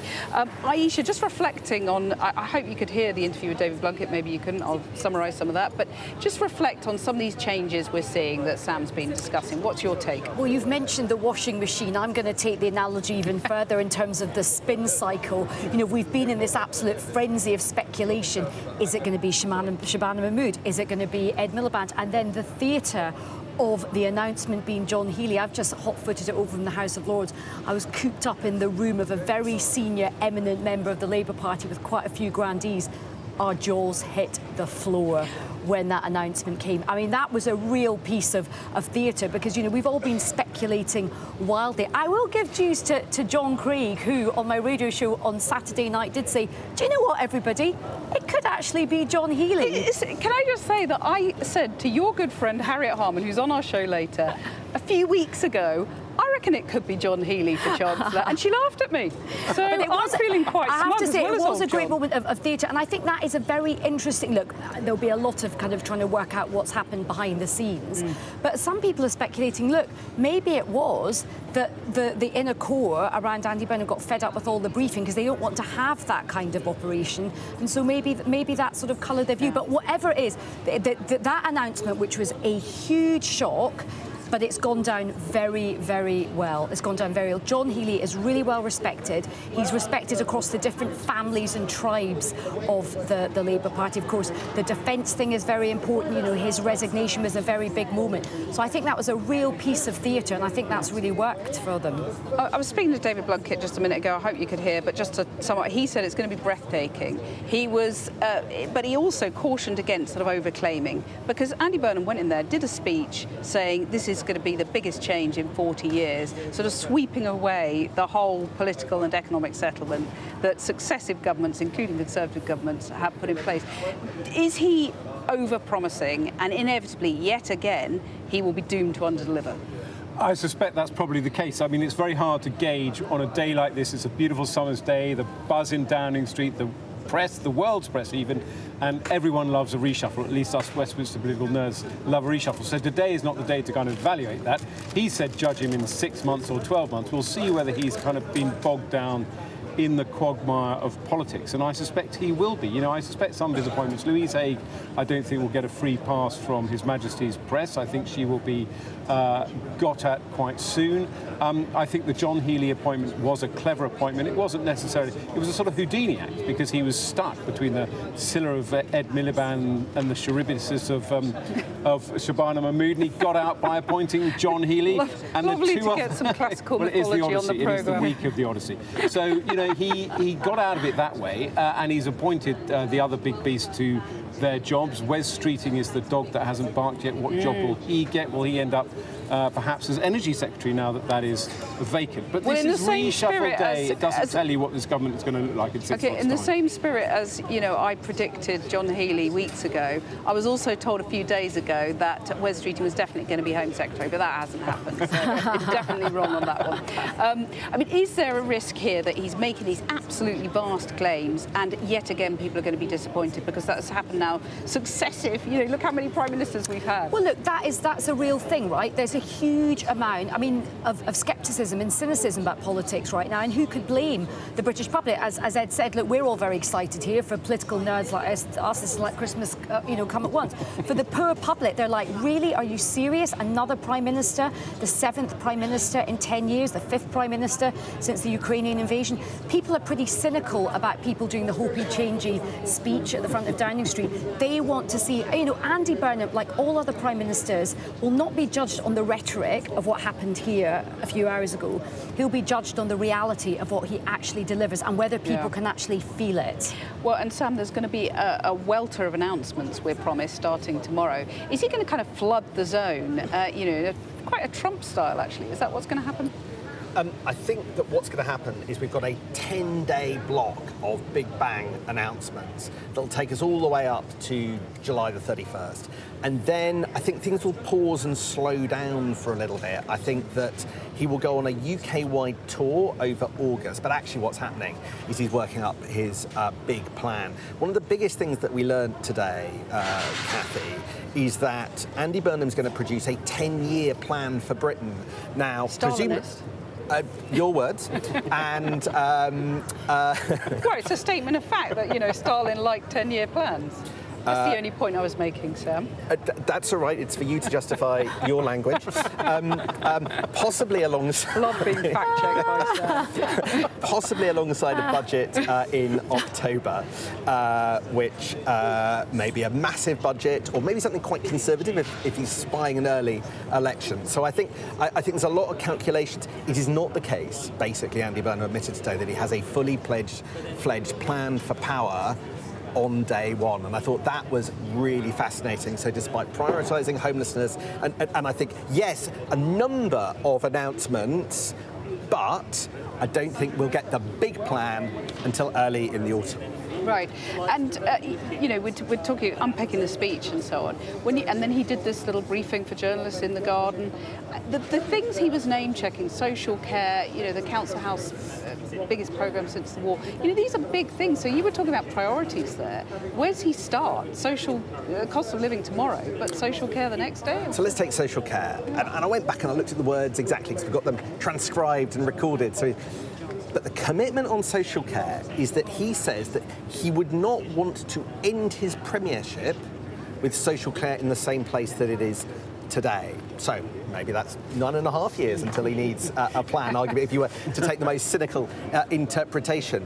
I think that social care is fascinating. It's something that Andy Burnham has done for the better part of, you know, talked about for the better part of 16 years. It was there in the 2010 election. He's still talking about it now. But does he have something ready to go out of the traps? No, he's going to leave it to the Louise Casey review, which is currently underway, and then have a look at it. He knows what he wants to focus on, the areas that are important to him, but he doesn't know how he's going to tackle them. And that's a massive difference. Right.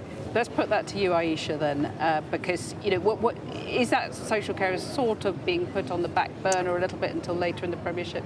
The reality is, I don't know, none of us know, but I hope not. And I think what's really interesting is that social care is quite a touchstone issue for him, because it was one of the final things he worked on when he was last a cabinet minister, when he was health secretary. And there were these cross-party talks led by Andrew Dilnot, and they all kind of descended into political infighting. Now, he has talked a lot about trying to do politics differently. He's talked about trying to change the culture within the Labour Party, but also across Westminster. He's used this phrase, more problem-solving, less point-scoring. Now, social care could actually be one area where he could trial that out. You know, I think he's pushing at an open door. There's political parties across the spectrum who agree that social care is a real stain in our society. You know, how you treat your elderly and vulnerable people really tells a story about what kind of society you are. And successive governments have failed to get a grip on this. It's something that will affect all of us. So I do think he's got an opportunity here to expedite the Louise Casey work. If I were him, one of the first acts I would do is invite all the party leaders in to see him in Downing Street and say, right, let's come together on social care. Let's see if we can try and make some progress. Right, well, let's bring Sam back in because you've been, you know, looking at all the cabinet comings and goings. Just give us a sort of upsum of what's happening. OK, let's look at some of the big faces that are going to dominate our politics for some of the months to come. If we just have a look at the key figures, this is who is going to be in Andy Burnham's first cabinet. You can see the black door. They went through there earlier today. Let's look at the first of the names that is going to come through the black door. And there's John Healey. He's the Chancellor.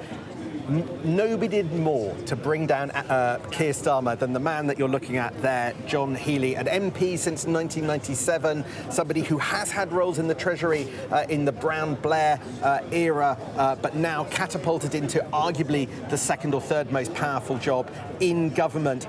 But he didn't get a grip of the sums in the MOD.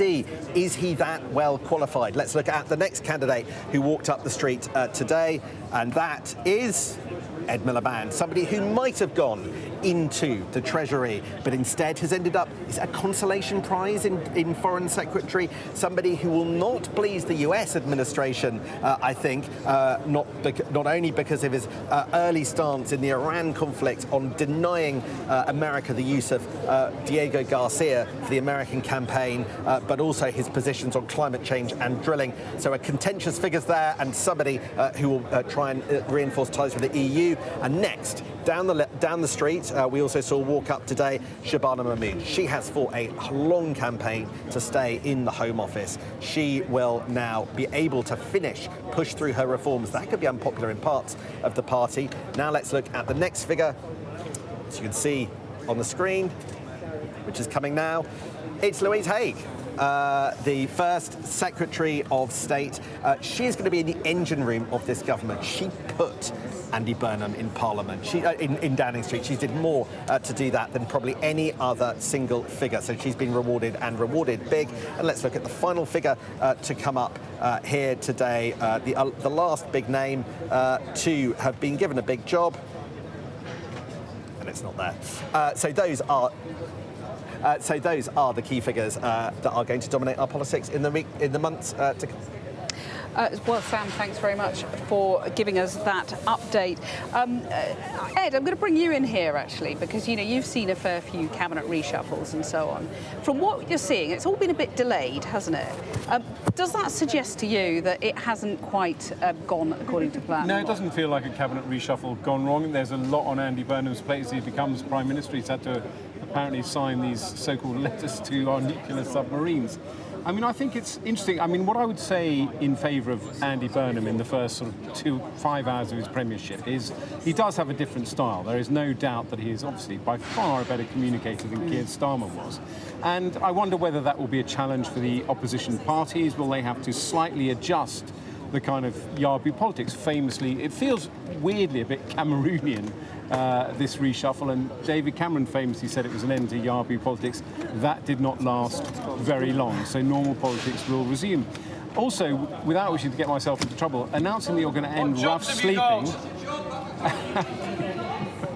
That's a nice little duo, isn't it? They're going towards the Maybe Foreign they're Office, next on my sofa. They're going towards the Foreign Office and the Treasury and DCMS.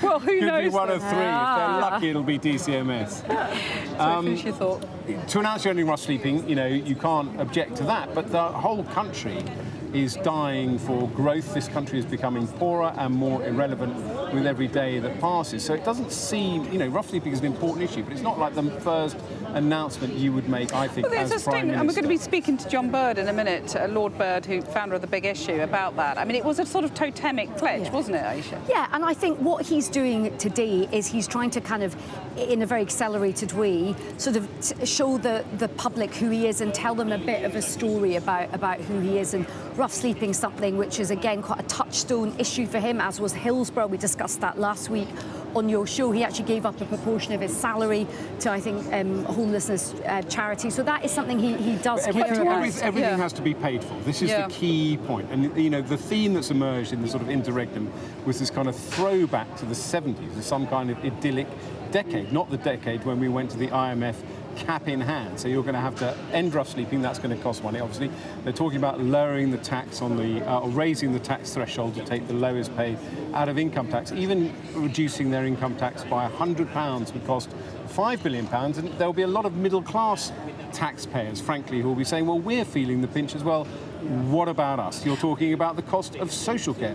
You're talking about nationalising the privatised industries. All of it is about spending money. Of course it is. And there is nothing about Well, actually, let me just interject also, because David Blunkett was sounding the alarm for, he's got to be a Prime Minister for the whole of the United Kingdom. Taxpayers in London and the South East who, at the moment, are probably a bit worried about being, I was going to say fleeced, but that's not what I meant. I'm going to get into trouble with Sam over my stance. In terms of like, I mean, that is, he's got to bear that in mind, hasn't he? That was David Blunkett. Of course, absolutely. Look, look, he is now not the Mayor of Manchester anymore. He is the Prime Minister for this great United Kingdom and all the islands and regions and nations, and he has got to bear that in mind. But I think sometimes people talk about him like he's some kind of naive ingenue that's just turned up. He got elected 25 years ago. He's probably in some ways had more preparation than most other Prime Ministers. But when he says, you know, I'm going to end rough sleeping, I'm going to fix social care, I'm going to do council house building that no one's ever done since the war. Well, you have to come in with aspirations, Cathy, right? If he had stood there and gone, do you know what? Just all of the nonsense, isn't it? I really don't know if I could get anything done. We'd all be going, kind of thing a journalist would well, do, exactly. actually. And do you know what I would just say? And you mentioned journalists, and I would just make this point, because I'm a bit of a hybrid creature. I'm both a sort of broadcaster and I'm obviously like kind of political, as is my dear friend Ed here. We've had 7 Prime Ministers in 10 years. This is not good for anyone. Whatever you think... It's a bit knackering, isn't it? It's exhausting for all of us. And I think we've all got a responsibility. Let's judge him on what he does, but let's give him a chance. Let's not go, oh, well, it's all rubbish, it's all just totally crap, isn't it, right from the beginning? Which I want. You're the one that's calling him Stalin with his 10-year plan. I mean, that's not a 10-year plan. A 10-year plan. Cathy's now really nervous. Stalinist is all I'm saying. Keir Starmer said a decade of national renewal. I mean, that Boris Johnson said that. No, Keir Starmer said that. Keir Stalin. Boris Johnson. I mean, look, personally, I think it's a bit nervy to actually lock yourself in for 10 years, given it so. All I'm just saying to people is, sorry, it's a bit to lock yourself in for 10 years, to predict you're going to be in for 10 years, given how brief. I'm just saying, give him a chance. Give him a chance. Kumbaya, give him a chance.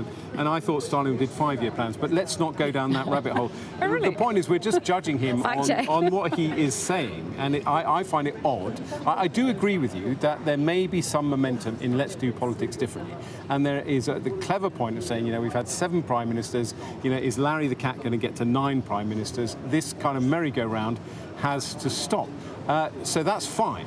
And that is, to a certain extent, the challenge for opposition parties. I was thinking, you know, you may think it's completely irrelevant, but I was thinking, how does Kemi Badenoch adjust to this? Does she kind of move her shadow cabinet around? Does she adjust her style at PMQs, which is where she's seen every week? But at the same time, he will have to be judged on his policies. And at the moment, they are a raft of policies that are about spending that are, in my view, a bit like treating Britain as still a very wealthy country where people can afford a large amount of money on big social programmes. But we'll continue this argument because we've got 2 hours tonight in which to continue the argument. Well, actually, we've only got 1 hour 15. Where did that time go? It's like Spain against Argentina.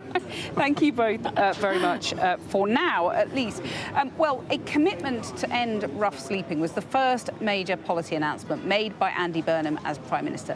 Let's speak to Lord John Bird, founder of The Big Issue magazine. Lord Bird, thank you very much for coming on the show. How long have you known that this was in the offing, and how pleased are you that he's made this such a centrepiece of his new premiership? Well, I didn't know anything about it because I'm not a part of the inner cabinet. I'm a provider. I'm not a politician, even though I'm in the House of Lords.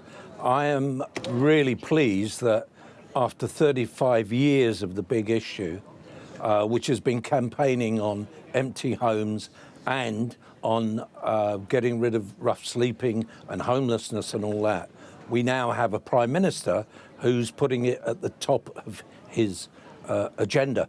And if he is true to his word and does that, and there are good intentions, he's doing Housing First, which is a brilliant way of supporting people who've fallen into housing, and you give them a wraparound service so that you can then get them out of homelessness and not just put them in a home. Well, John, I thought you might have been briefed about it just simply because I know you worked with Andy Burnham on a similar pledge he made in Manchester. So I just wanted to ask you about Manchester and what was achieved there, because he pledged in 2017 to end rough sleeping in Manchester by 2020, but it's risen 4 years in a row. So if he couldn't do it in Manchester, how do you advise him to do what he couldn't do in Manchester nationally?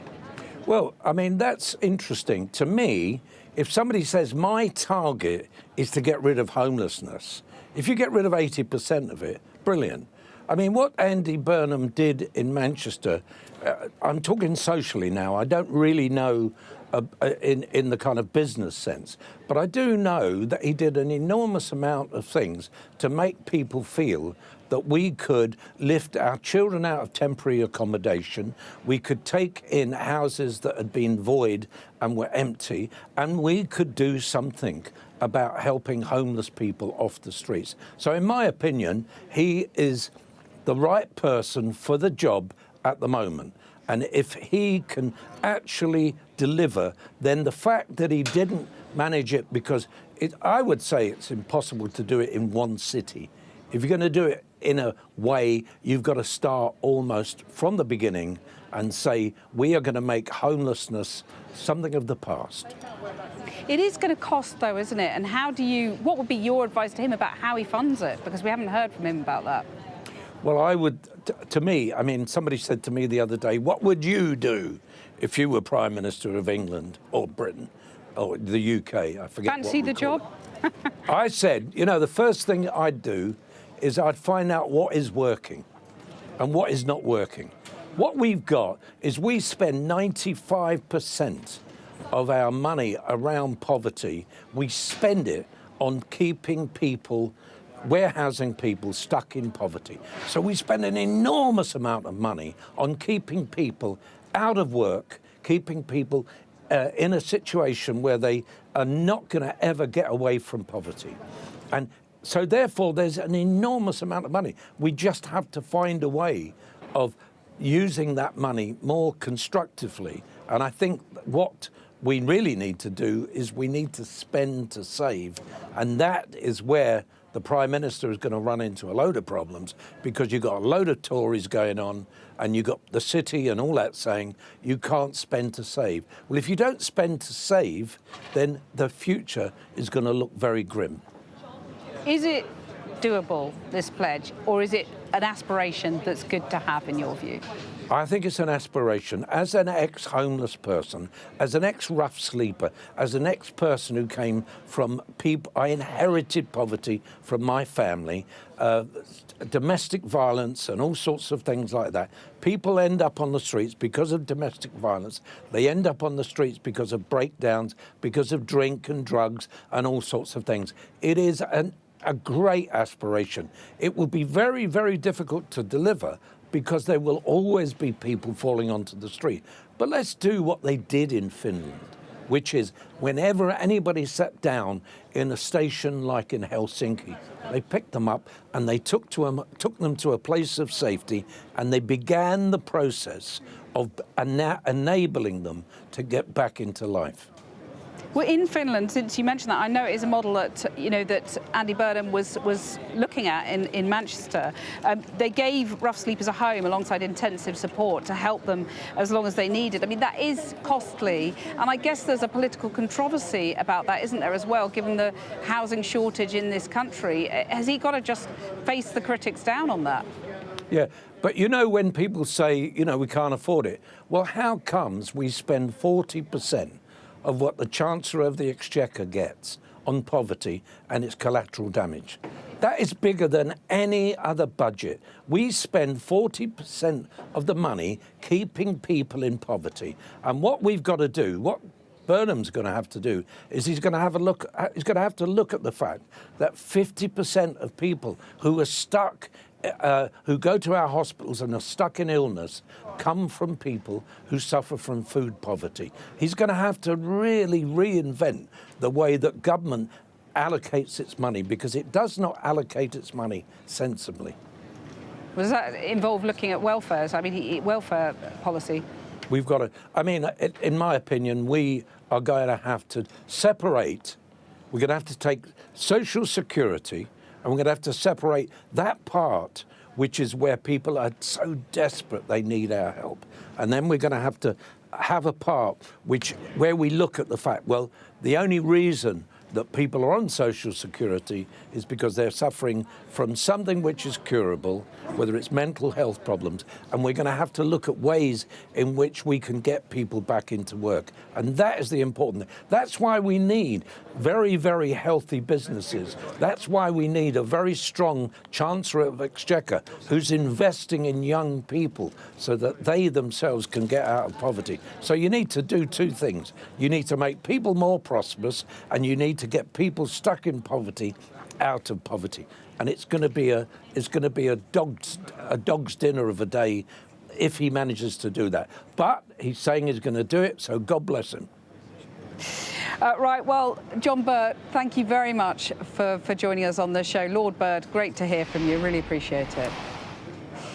Well, in the last few moments, we've heard from the new Chancellor, John Healey, I believe. Let's take that clip now. Oh, we're going to hear from him shortly, but I'll bring you that as soon as we can. But let's speak first now to West Yorkshire Mayor Tracy Brabin, who is obviously an ally and colleague of Andy Burnham. Good evening. Thank you very much for joining us on the show, Tracy. Pleasure. Good to be here, Cathy. You've got your ally in number 10. People are talking about this being the Northern powerhouse behind me now. What do you make of it? Well, I think it's a great day to be a mayor, quite frankly, because nobody understands the challenges of the country or the opportunity that devolution can deliver than someone who's been a mayor. And it's been a privilege to be able to work closely with Andy for the last 5 years and make that case that we have been far too centralised as a country over the last centuries. And this is an opportunity to rebalance the economy when we've had the economic power privatised, and the fact that the public have been losing out whilst big corporations and investors have been winning. So I think his approach is really exciting for us as mayors and devolution, and also critically the number 10 Tracy, North. Tracy, stay with me. I'll come back to you in just a second. We've just got some breaking news in. Sky News understands that Yvette Cooper, former Foreign Secretary, is going to Health. She's going to be Health Secretary. And Pat McFadden is staying at the Department for Work and Pensions. So just to recap that breaking news, Sky News understands that Yvette Cooper, former Foreign Secretary, replaced by Ed Miliband, is going to become Health Secretary. Pat McFadden staying where he is at DWP. Well, let's go back to Tracy Brabin there. Sorry to interrupt, Tracy, with that breaking news. It's that kind of evening, I'm afraid. Let's just talk about cost of living, which is something we're going to hear more from Andy Burnham tomorrow. He's being urged to introduce a private rent freeze. He hasn't ruled that out. Cap on bus fares, removing green levies on bills. Are you in favour of him doing some kind of big bang announcement on cost of living tomorrow? Well, I think there's definitely going to be a big bang, because I don't think he's going to do things in half measures. He wants to make a difference, and he knows he's 3 years to do that, and that the public are absolutely impatient for change and to feel a difference in their lives. But if I may say, I am delighted to see Yvette go to Health. I think she'll be an exceptional innovator and really be able to deliver those changes that Andy also wants to see when it comes to devolution. And he was talking about living well, and that mayors having greater responsibilities around health and well-being.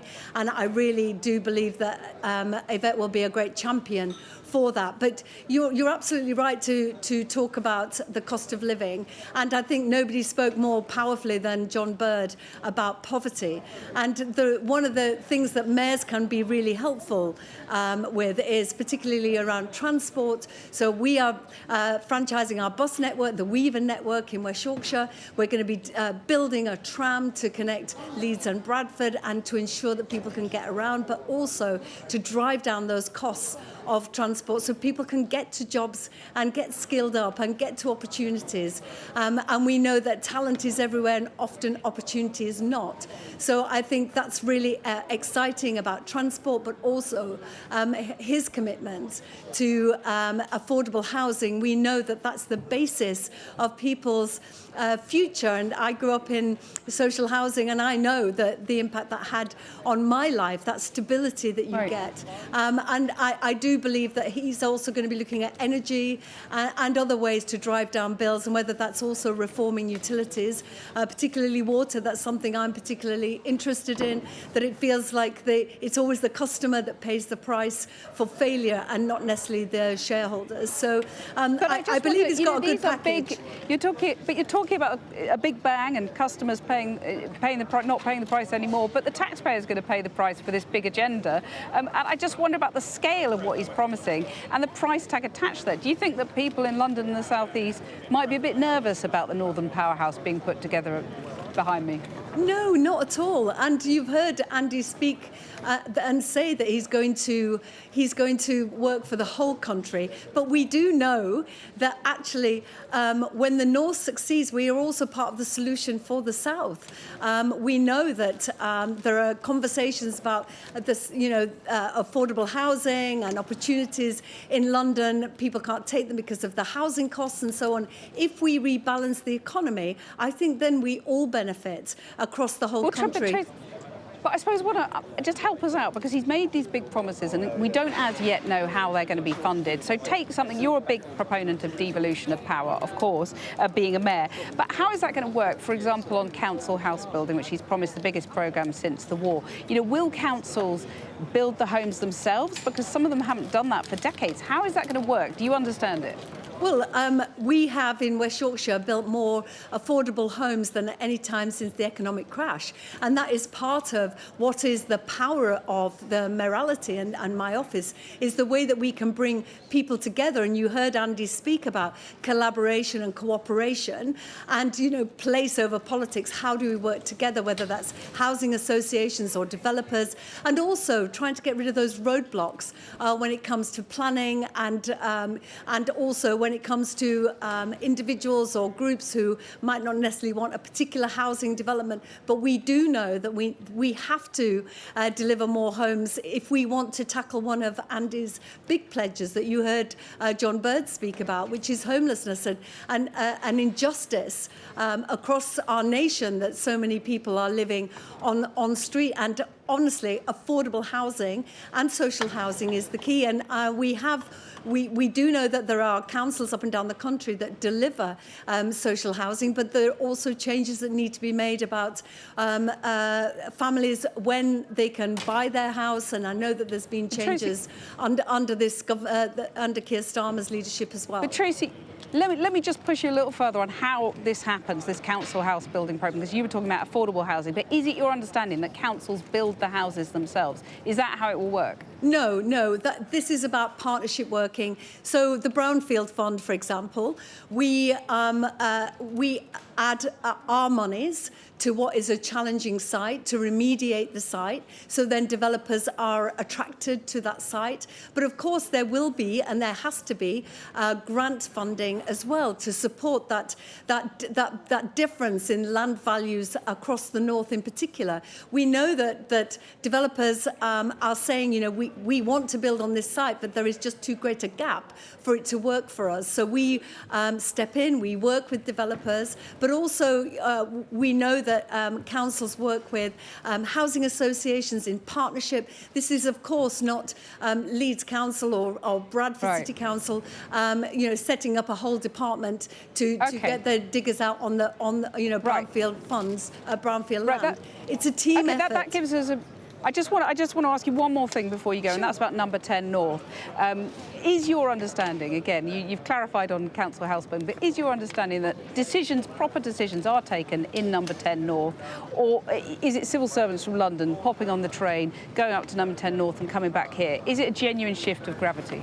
Well, I would suggest that staffing follows the leader, and Andy has said very clearly that he's going to spend time in number 10 North, and his family is there. You saw his parents, his mum outside number 10, and he wants to continue that relationship with Manchester. Of course he does. And Bev Craig will be hopefully the mayor of Greater Manchester. And we've had conversations about how we can be supportive in West Yorkshire of that opportunity. And I would just gently say as well to Andy and his team, we are very experienced in Leeds hosting national organisations like the Wealth Fund and the Bank of England. So we stand ready to play our part in number 10 North.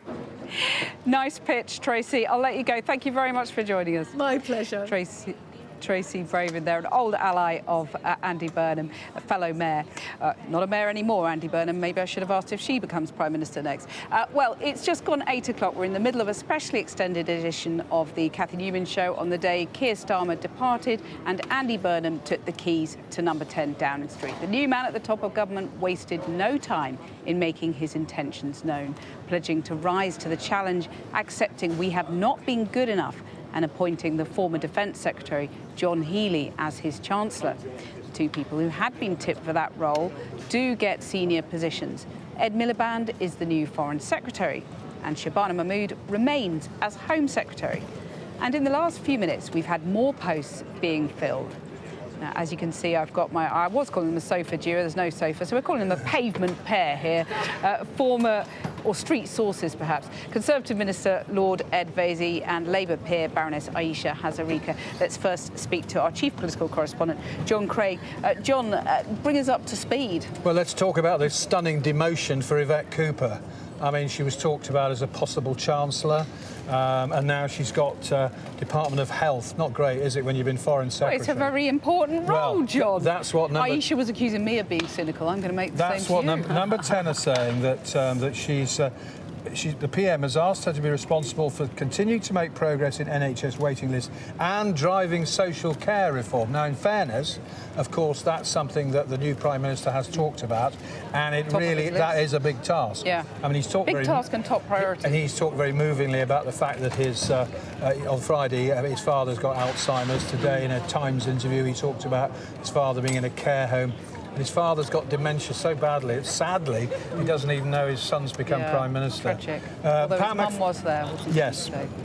Pat McFadden, well, the PM has apparently been impressed with his plans to channel young people into work, apprenticeships and education, and they've talked about reforming welfare and giving struggling young people the opportunities they need to get on and into work. I think Pat McFadden staying where he is probably not a surprise, because he is embarking on this big challenge, aided by the former Labour Cabinet Minister Alan Milburn, to get younger people off benefits and into work or training. That's a big task. But it does show, Andy Burnham said previously a few weeks ago that he wasn't going to be squeamish about welfare reform, and it does suggest that he means what he says on that.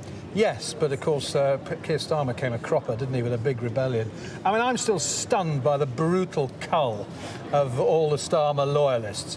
Whatever happened to that pledge on Friday to end factionalism? And I've got 11 on my list here. Kyle Lammy, Herma Reeves, Nick Thomas-Symonds, Ben Reid, Stevens Kendall, Darren Jones, Jenny Chapman. It's interesting because I was speaking to David Blunkett about the Starmerites, and he was making an appeal to the party. Basically, it's going to be a roller coaster. It's going to be breathtaking, and you've got to get on board. Yeah, I think the John Healey appointment's quite a canny one, actually. I've known John Healey since the early 1980s. He was a journalist, did you know that? He edited the House magazine in Parliament. Yeah. And I can reveal, we stood on a picket line together in the early 80s. When very we bad for your cred. Stalwarts of the parliamentary branch of the National Union of Journalists. And there was a dispute, the Dimbleby group of newspapers in southwest London, and the NUJ had a rota, and it was our turn one day.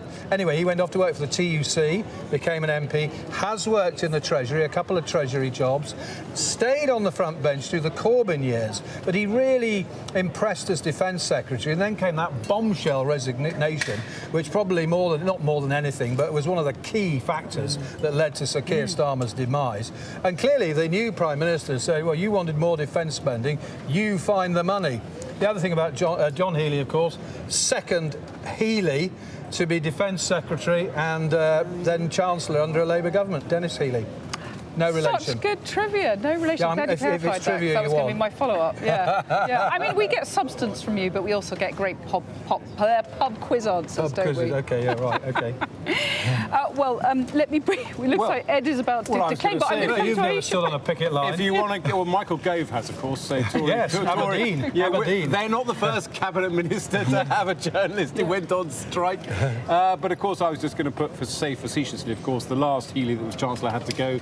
Cap in hand to the IMF. He was a Chancellor in the 70s where spending was out of control. Is history going to repeat for dominance. So if you want to send different... a signal to the pub quiz teams around the country, that's what you make a Healey Chancellor. And the other interesting thing about John Healey is, again, that sort of northern sort of powerhouse thing. Doncaster is very germane. Ed Miliband's seat is in Doncaster. John Healey's is in that sort of Rotherham area. That Rotherham, that Yorkshire. That's a very interesting sort of new kind of power nexus. The Yorkshire Mafia. Yeah, absolutely. Yeah. Do you know who, I'm sorry, just to say, do you know who, I'm just thinking actually, talking about who's been in and out and who's been sacked and who's been appointed. One person we have not seen this afternoon or this evening, who we talked about a lot, Wes Streeting. I said that earlier. I said that earlier. Can I just say you weren't watching the show because we had that. Yeah. Right, and also, you'll also know that I tipped John Healey for Chancellor before you did. I did it before. Okay. Well, not that we're petty or anything. No. But we are in pub quizzing. It shows how good we are, doesn't it? I'm better than you. No, anyway. Aisha, I want to get your thoughts, because we're being a bit childish here, on what John described as a stunning demotion for Yvette Cooper.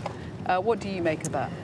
Well, I've probably kind of come down on the side that you were on in that little discussion. Look, I think, given that, you know, there was every possibility that maybe Yvette Cooper might have sort of not had a cabinet MC, health is an incredibly important part. Just think of all the issues we've been dealing with recently, the maternity scandal, you know, infected blood. There's so many kind of injustices around health, and if you're sort of a Labour person, health inequalities are incredibly important. And as you mentioned, social care clearly is going to be a very big centrepiece of this Andy Burnham government. So I think she will not see it as a demotion. I'm sure she'll be raring to get going. Well, we'll have more on that later, but for generations, political leaders have paused right here before walking through that door as Prime Minister for the first time. And they've made promises we can then judge them all on. So in that spirit, here is the key moment from Andy Burnham's speech on the way in. We will make this moment a circuit breaker for Britain, bringing forward the biggest changes in the last 40 years. A new political model and a new economic model. Well, this is no Ming Vase strategy. This is big stuff, huge change, massive pledges, and potentially a giant hostage to fortune. I've been reviewing the commitments made by his predecessors and how they fared, starting with this guy. End the era of noisy performance, tread more lightly on your lives, and unite our country. That was just 2 years ago, and politics didn't tread more lightly on our lives, let's face it. In fact, after U-turn after U-turn, cabinet resignation after resignation, it was rarely noisier. So let's go back to the din of the Conservative era, namely one Liz Truss. I have a bold plan to grow the economy through tax cuts and reform. I will cut taxes to reward hard work and boost business-led growth and investment. Well, needless to say, a mere 45 days later, none of that happened, and she was back out here to quit. Burnham's ambition is no less radical, but his first test is to outlast both Truss and the hapless lettuce. So here's someone who put in a shift or three in the building behind me. And it will be a government that seeks to restore trust in politics in this country, that cleans it up, that decentralises it, that gives people hope once again that politics is and should be always about the service of the public. Well, Tony Blair got a honeymoon of about 6 months, basking in the glory of his record landslide and making Britannia cool again, before the shine came off with a huge controversy over a secret donation from Formula One tycoon Bernie Ecclestone. It didn't stop him winning big again, though. But the Iraq War, 6 years later, shattered trust in Blair forever. Of course, it's impossible to complete this whirlwind tour of all the PMs I've ever known without going back to the first one I can remember, Margaret Thatcher. Where there is discord, may we bring harmony. Where there is error, may we bring truth. Where there is doubt, may we bring faith. And where there is despair, may we bring hope. Given the challenges of running the country, it's perhaps no surprise the Iron Lady resorted to prayer on her way in, drawing inspiration from St Francis of Assisi, a Catholic like the new PM. But the new Prime Minister's diagnosis of where Britain has gone wrong goes right back to what he sees as the divisions and despair that began in Thatcher's 11 long years in the top job. His task now is to begin the process of unpicking her legacy as he sees it. He wants 10 years. So how long has he got? Well, I was here in Downing Street earlier as today's drama unfolded. We're on our way into Downing Street. The old Prime Minister has gone. The new Prime Minister is seeing the King and will arrive shortly. And look, this is the queue of people waiting to get in. Lots of journalists wanting to cover the start of the new regime. Here it is. Oh, we've got to get in there.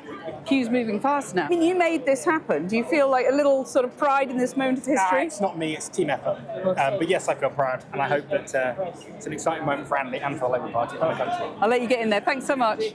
Given this is the 4th new Prime Minister in 4 years, I've done quite a few of these Downing Street moments, and I've got to say I've never seen it so busy. I mean, ranks of people everywhere you look, all the broadcasters this side, supporters, family, friends that side. Absolute bedlam here. So here he comes, the new Prime Minister, fresh from kissing of hands with the King, making his way into Downing Street. 7th Prime Minister in a decade. We'll see what he makes of it. We'll soon find out.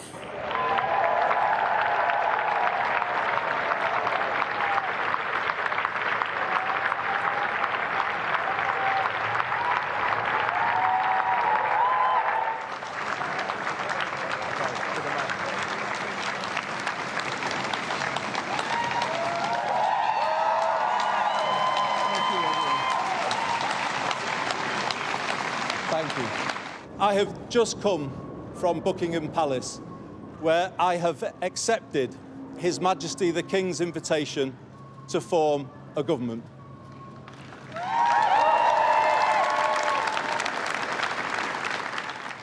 I know people at home are fed up with politics. I hear you, and I want to be honest with you. We have not been good enough, and we need to be better. We will be, and we will take power out of here and carry it into every postcode in the land so that they can do more. And in doing more, build a new economy where we put life's essentials back under stronger public control to make them affordable to you again. We will help people to live well, building a more preventative state, investing in people's success rather than paying for failure. And that work starts now. I will soon go through that door behind me and issue my first instruction to end rough sleeping in our country.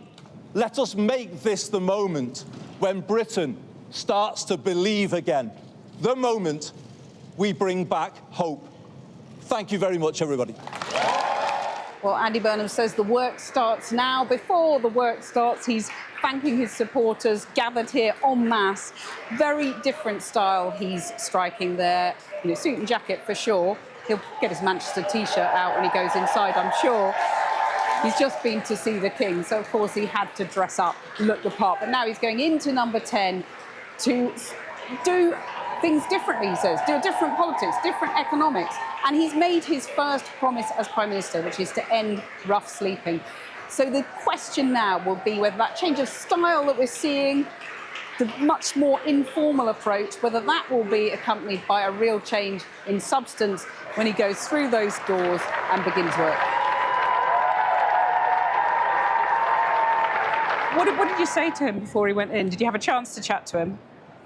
I just said, congratulations, get in there, lads. It's a Scouse thing. Get in there, lad. Yeah, it's a Scouse thing. I thought one of the things he said there, I mean, the Tories and Reform, they're not my cup of tea, but what he said there, let's make it us all trying to work together. I think that's the big thing. And we can have differences. I mean, I've got differences with my mates who support Liverpool, but we can get together. Mm-hmm. And as a country, we've got to do that. Yes, cause things out. That's what politics is about. But in general, we can get together and make this country a better place. I'm all for it. And I think that's what I heard there.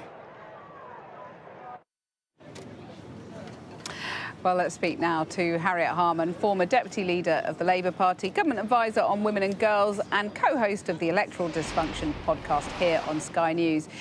Harriet, thanks very much for joining us on the show. Just want to get your reaction first to some of the breaking news we've had on Cabinet appointments.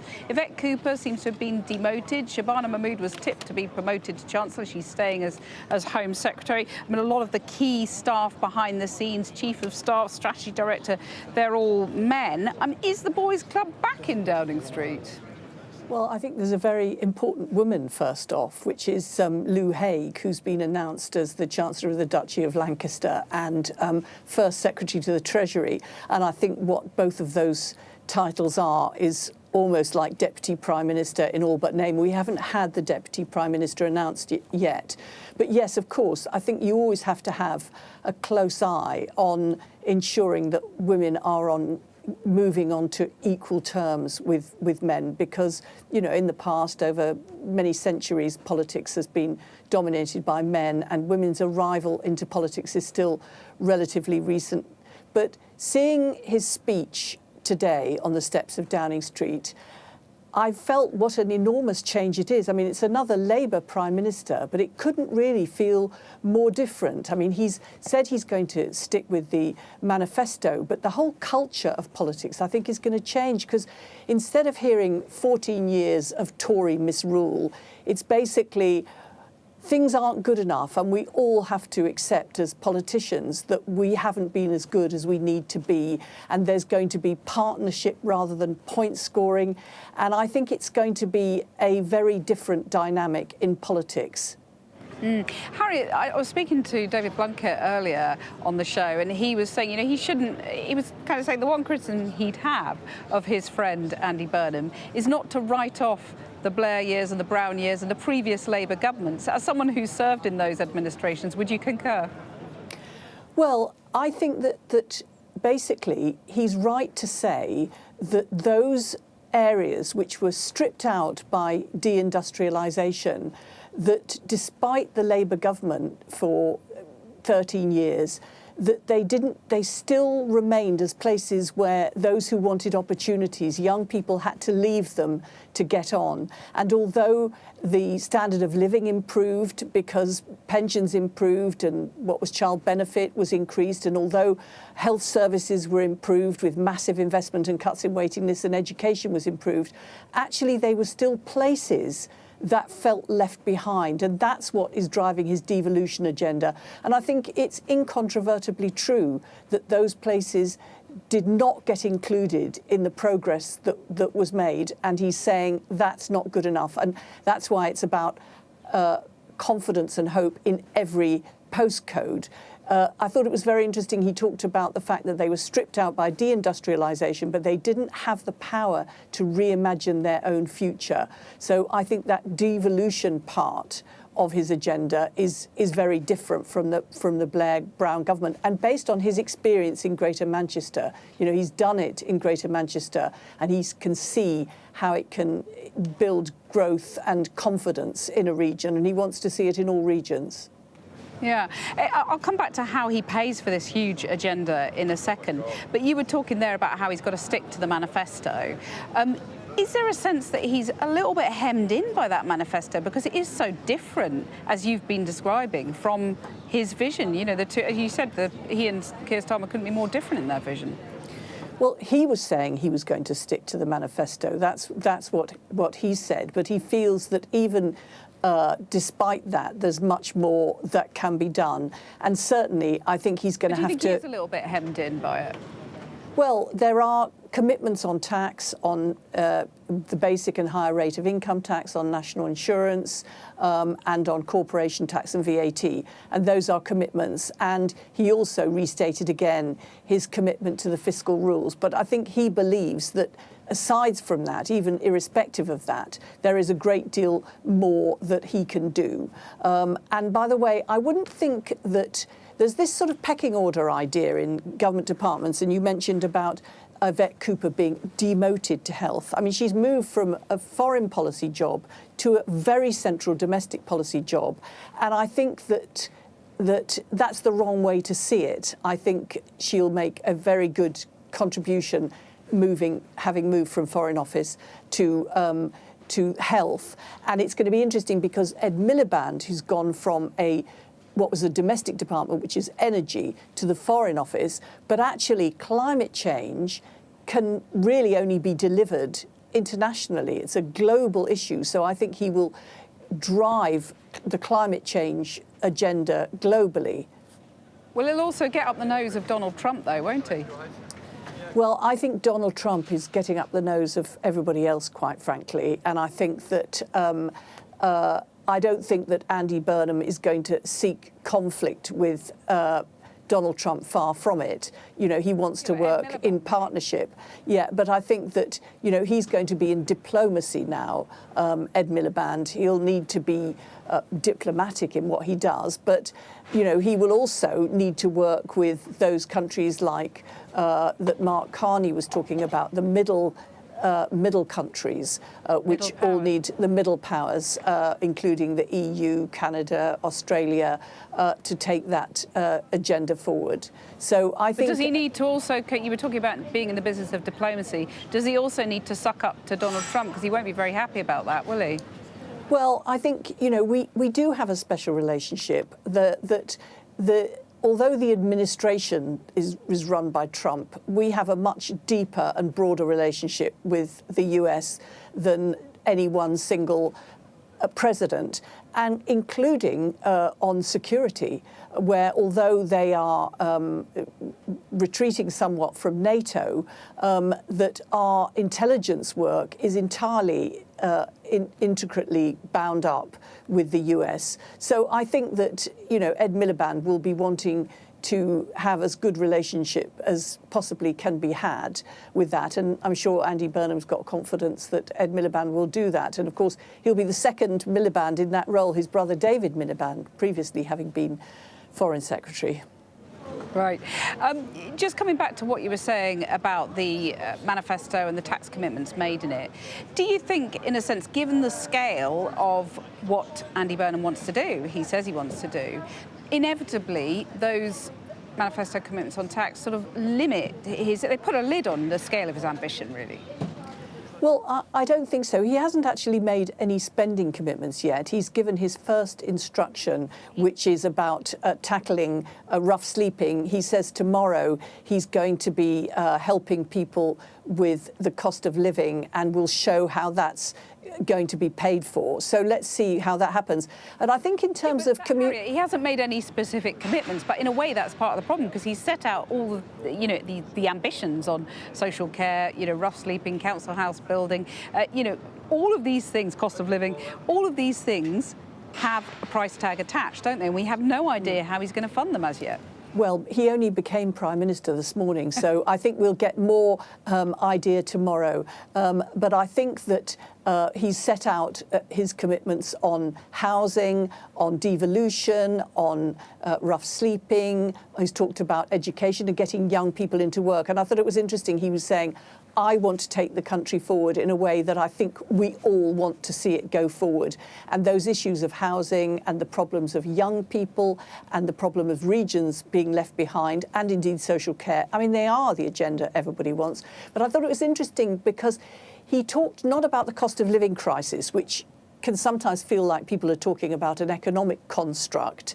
He talked about living well, and I don't think we should underestimate the importance when the country's in a difficult situation of being able to communicate in order that you build trust by people being prepared to listen to you and hear what you've got to say.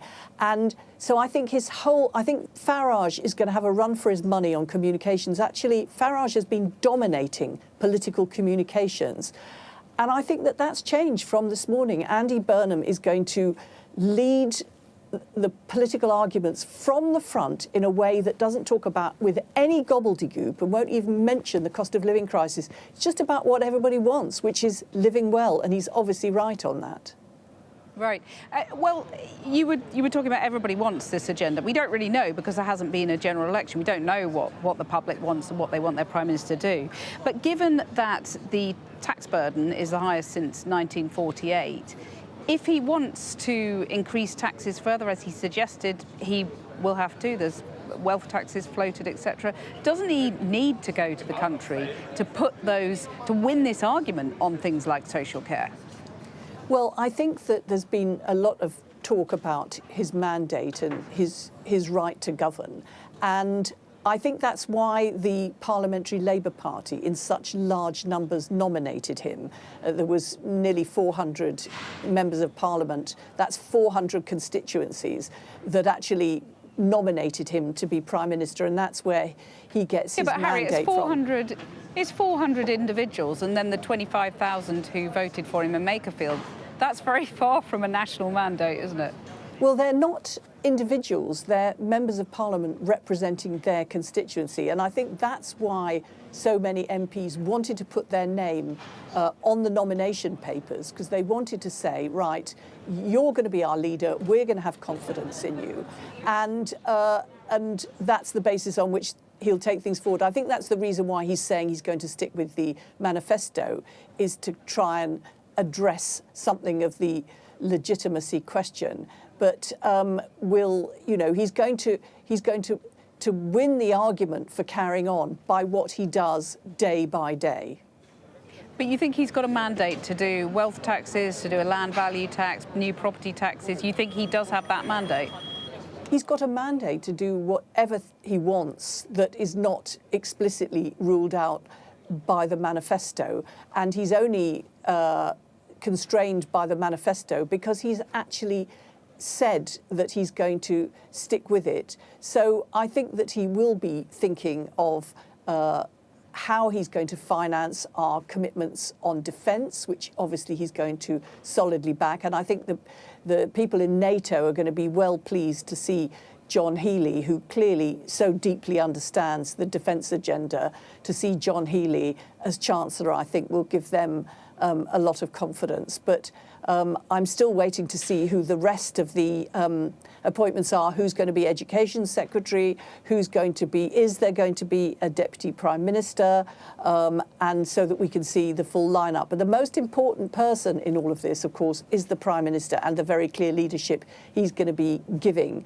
And I think that we all know what he wants. I think one of the things that was very interesting is that Beth Rigby, the Sky political editor, asked him, how do you feel about this? You must be nervous. Here you are, you just had the Makerfield by-election and suddenly you're Prime Minister. How do you feel about this? And he said, I feel ready. And I think that that was a very strong and confident answer based on his experience, not just when he was previously in government, but his 9 years as Manchester. And he's run for leader twice before, because I think he knows what he wants to do in terms of changing the situation for the better for people in this country. So I think there's a lot of confidence there. But Harriet, far be it from me to be cynical or facetious. I mean, that's never happened in my life. But a lot of people might say, well, he's confident and he's planned because he was manoeuvring behind the scenes and his allies were for quite a long while. And you can see that in some of the bad blood with the Starmerites quitting or being sacked. So, I mean, if you look at Steve Reed, Cabinet Minister, who lost his job, he said, I hope those who did not show loyalty to Keir will now show it to you. It's going to be hard to deal with that bad blood, isn't it? Well, I don't think there should be, because the truth is, Keir Starmer was brought down by three things, I think. Firstly, that he made mistakes. Secondly, he became deeply unpopular. And thirdly, there was a fear amongst Labour MPs of handing the country over to reform. But then fourthly, there was a bloodless coup, which was led by allies of Andy Burnham. I honestly think that most Labour MPs wanted Keir Starmer to succeed and were disappointed that he didn't. And those three things, which the Keir Starmer's unpopularity, his mistakes, and the rise of reform, which Keir Starmer didn't seem to be able to stem, those were the things that led to the loss of confidence amongst Labour MP, which then provided the opening for Andy Burnham, once he won that Makerfield by-election and showed that he could appeal to people who'd previously voted reform. It was that then meant that Labour MPs supported him so overwhelmingly. And I think the idea that he was plotting and manipulating behind the scenes, and that's what brought down Keir Starmer, is completely wrong. Keir Starmer had the opportunity to be Prime Minister, and I'm just very disappointed that it didn't work out better, but we've got a fresh start today. Harriet Harman, thank you very much. Baroness Harman, I'll see you on the sofa soon. Well, the new Foreign Secretary, Ed Miliband, has been speaking to journalists in the last few moments. Let's have a look. Hello, Foreign Secretary. Congratulations. You take on a difficult task with a tricky, to put it mildly, tricky international backdrop. It's the honour of my life to have been asked by the Prime Minister to be the Foreign Secretary of our country. My parents came here as Jewish refugees fleeing from the Nazis, and for them Britain provided sanctuary and a beacon of hope in the fight against fascism. At a time when values of democracy, the rule of law and freedom are under threat as never before, I will carry that spirit, their spirit, into my work as Foreign Secretary, and now I'm going to go and get on with the task. And the commitment to Ukraine remains as steadfast as ever, does it, Foreign Secretary? Well, that was the new Foreign Secretary not answering that final question, but I think we can take it as a yes. Let's bring in Aisha and Ed, my what do we decide? Pavement pair? Street Slightly dodgy. Stalinist stooges. Streetwalkers. Anyway, John accused me of lowering the tone earlier, so I'm going to keep this classy. And just ask what you thought of Ed Miliband there saying, you know, honour of his life, clearly pretty pleased. How do you think he's going to be? How is he going to deal with Donald Trump? Because your old friend Harriet Harman said he'll be diplomacy incarnate. Well, I think that's going to be quite interesting to see. But look, when you take a step back, I mean, the Ed Miliband story is quite something, given, you know, he was leader of the party, he lost the election. He's had this big kind of comeback and is this big figure in British politics. I know there's probably a part of him that will be disappointed that he's not Chancellor, but Foreign Secretary is one of the great officers of state. And I wonder if his appointment there will mean something. There's a significant restructuring happening at the Foreign Office. There's been quite a lot of political heat from the left of politics about the cuts to the aid budget. There's a lot of contentious issues, obviously, around sort of Gaza. There's the whole, you know, how does Britain kind of maybe get closer to the EU, become one of these more middling powers, closer to countries like Canada, Australia, you know, rather than the EU. So I think there's going to be some interesting politics in his appointment. Donald Trump, I'm just waiting for the first Truth Social post. We haven't seen anything yet, but can you imagine it? They've made Mr. Windmill the Foreign Secretary. You know, this crazy guy, he hates oil. Who is this guy? I mean, just to the old politics, before Burnham has changed it, I'll get one last dig in, which of course is the second time he's beaten his brother, David Miliband. He beat him to the leadership. He's beaten him now to Foreign Secretary. So, you know, that family dynamic is interesting.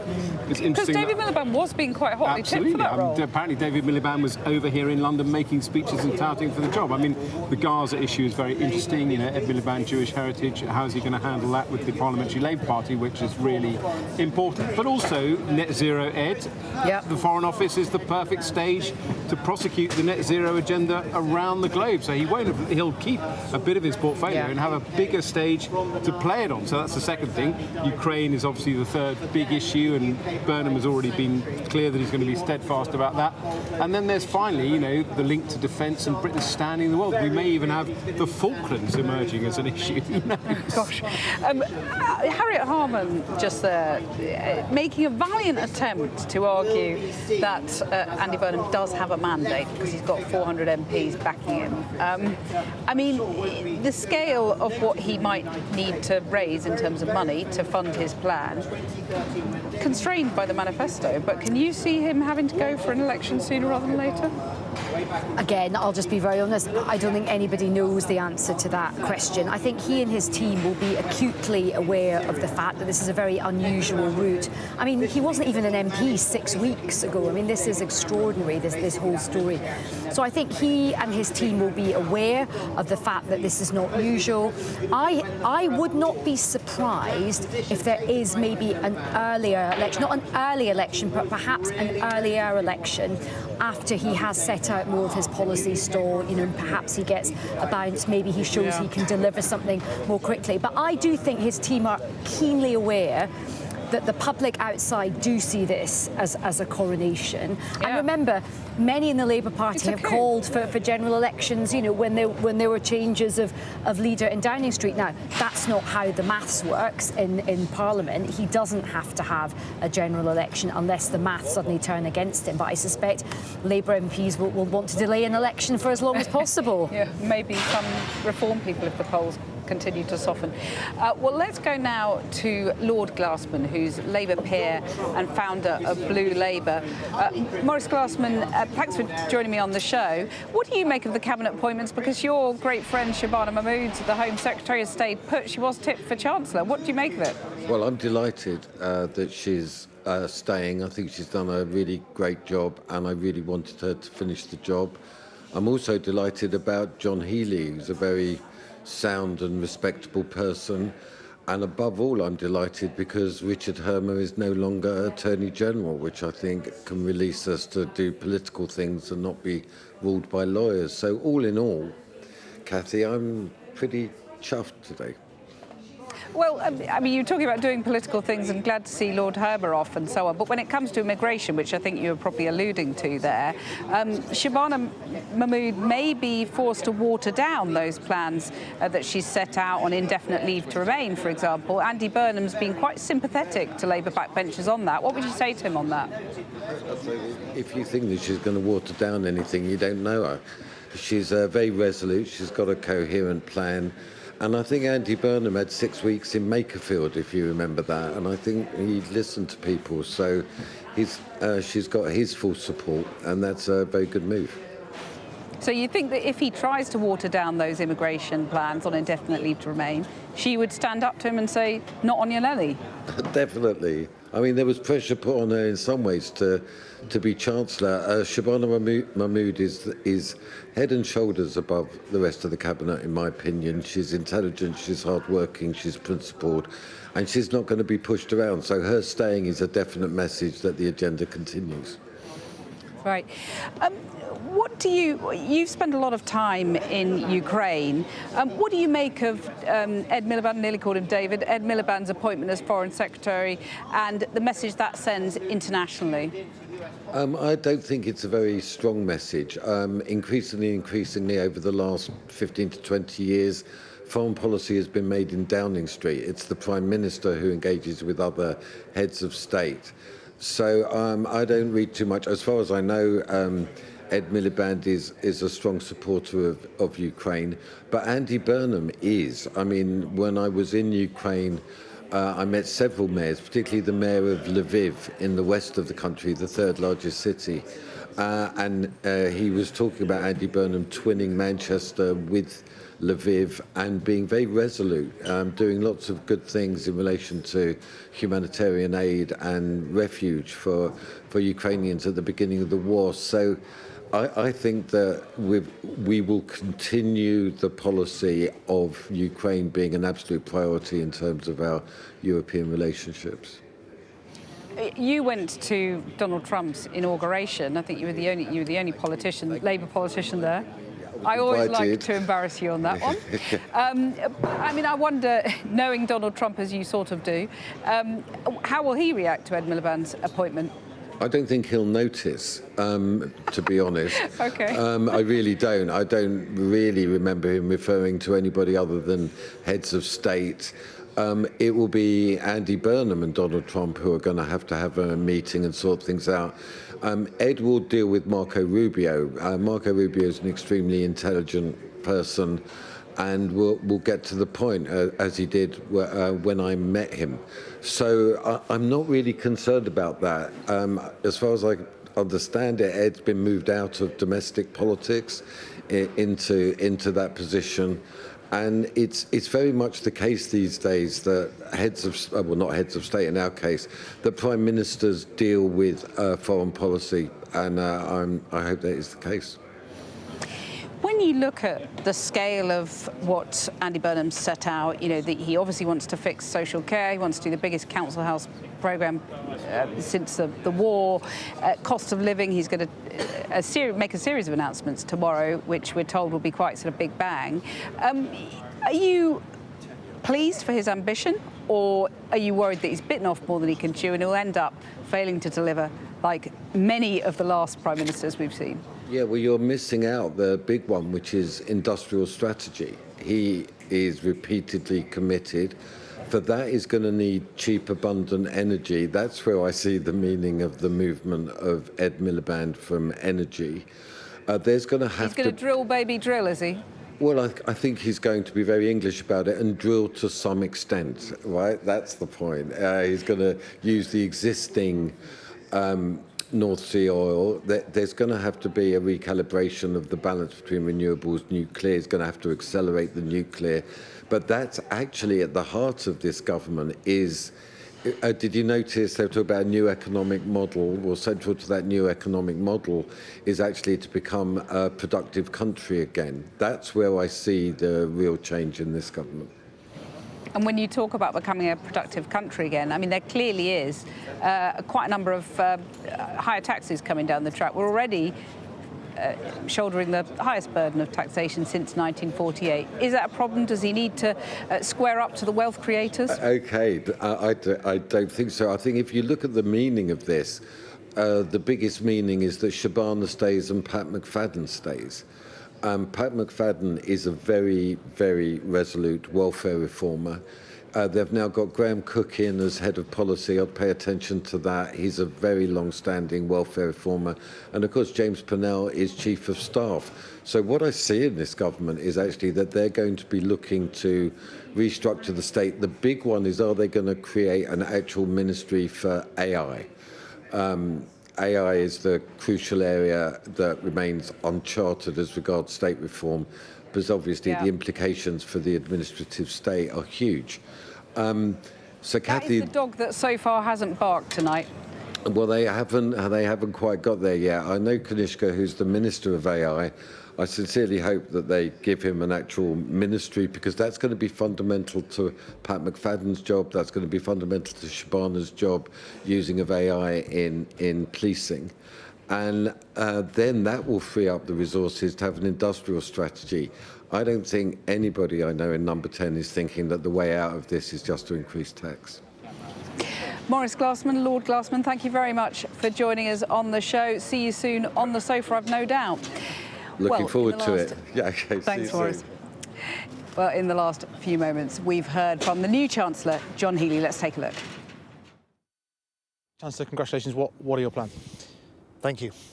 Quite simply, tonight it's just great to be back in the Treasury after nearly 20 years, and just a huge honour to be here as Chancellor. I want to first thank my predecessor, our previous Chancellor, Rachel Reeves, for all the service she's given this country. She brought financial discipline, she enabled growth, and she will always be remembered as the first woman Chancellor in 700 years. For me, the Prime Minister and I have talked about how we will work in lockstep to meet the fiscal rules with a buffer against uncertainty, and how we'll make life more affordable for working people right across the UK. And I join you, just having come off a call with the Governor of the Bank of England, and I've conveyed this also to him. Clearly, a month ago, you resigned as Defence Secretary with a very specific ask from that job of reaching 3% of GDP by 2030. How would you fund that, given all the other pressures, all the other claims made by the Prime Minister? Would it require higher taxes? Would it require cuts in welfare? Well, first, fiscal control is the first duty of any Chancellor. It is mine. And fiscal credibility is the bedrock for economic stability and for national security. And you heard the Prime Minister this afternoon say, in this more dangerous world, we will meet our commitments on defence to our international allies. And what can you say then? We're expecting an announcement tomorrow on the cost of living, a funded announcement. What sort of help? What's the extent of the sort of help that we can expect to see? The announcement tomorrow is for the Prime Minister, but Andy Burnham and I have known each other a long time. We've worked together over many years and talked together in recent weeks. We share the values, we share the vision, and we will start together now, Prime Minister and Chancellor, to build that new hope and to build that new economy, and that will start tomorrow. Now, you say you're coming back to the Chancellor, you're coming back to the Treasury after 20 years. Notice any changes? Not so far, but all I've done is go straight up to the Chancellor's office. It was very much as Gordon Brown left it. Great. Thank you very much, Chancellor. Thank you. Well, that's the new Chancellor speaking earlier tonight. We're joined now by Dave Ward, General Secretary of the Communication Workers Union. Dave, I wonder what you make of Andy Burnham's promise of the biggest change in 40 years. Do you believe he's going to do it? Because we've had successive promises from successive prime ministers and it hasn't happened. Yes, I actually think that Andy is the right person to lead the Labour Party and to lead the country. I think he means it when he says that he's going to bring about real change. I think you've heard him setting out a very clear direction. And it's interesting about all of the people that are getting the latest cabinet appointments. But what's crucial, I think, for working class people is the direction that Andy Burnham takes. I think he's got a second chance. Labour have got a second chance, and they need to rebalance economic and political power in favour of working people. That's what's been missing for decades. I think his analysis of the problems is spot on. I think he's got a clear plan going forward. The tricky bit will be how do you get from A to B, and the only way he's going to be able to do that is to confront some of the vested interests. That always make sure that they're looked after. OK, I want to come back to that thought in just a second, but let me just pick up on what you said about helping working people, because he's floated cutting income tax for lower earners, but he hasn't ruled out reintroducing the top 50p rate of tax. I mean, these are wealth creators, aren't they, at that level? Are they going to really feel the force of this new agenda? Kathy, I think that it's time for, as Andy has said, some honesty in politics. And what I see is a lot of people who always make the argument that if you do this or if you do that, if you actually try to change what people want, that you're going to get people leave the country, you're going to get businesses going under. I think it's time, if we're going to have a serious discussion, is to remember here how much people have been left behind. And, I believe Andy is serious about this agenda. And I think it's time that working people recognise that. I think they will. And I think they'll defend that agenda because they know that that's the change that they want. How you do that... Sorry? Won't people start leaving the country if you're going to tax their wealth? They'll just see the UK as an unattractive place to be. Isn't that a risk? Or is it a price worth paying? I think it's got to be a price worth paying if you want change. I think we have to be honest about the very simple point that Andy makes really well, is if you don't tackle and address inequality of wealth and power, you're never going to deliver change. And I think this is the problem that successive governments have faced. They've not been bold enough to tackle vested interests. I do accept that how you go about doing that needs a bit of thinking through. I believe Andy has got that plan. I think you'll start to see that over the coming days. But when you look at the amount of tax that you're getting from the higher earners already, if a lot of them leave the country, you're going to have a problem, aren't you? The new Prime Minister's going to have a big black hole in his balance sheet. Look, these issues that you focus on, and that others focus on, economists focus on, they're always the same issues. What I'm saying very clearly is Andy Burnham is going to be a Prime Minister for working class people. And I think that's long overdue, and we've got to help him, tackle some of these issues. I think working people will get behind Andy Burnham because I think he connects with them. I think he's being very clear here on the outcomes he wants. And the tricky bit, I accept, is how do you get from A to B? But it can be done. All this stuff about the free market, there's no free market here. There's a rigged market against working class people. I think Andy Burnham is ready to change the way that operates. But when you talk about tearing up the free market and you look at what he's proposing, it is so different from what came before. Do you think he's constrained by that manifesto of just 2 years ago? Well, there will be some constraints, but the issue is he's the new Prime Minister and he's got an agenda. And that agenda is to rebalance power, economic power, wealth, create wealth. It's not just about redistributing existing wealth. It's clearly about rebuilding the country, getting back to a country that can build things again, where the world of work is much more rewarding. I mean, most working class people, they look at the political parties in the last 30 or 40 years, and I think they come to the same conclusion, which is all that they see is they're working harder for less.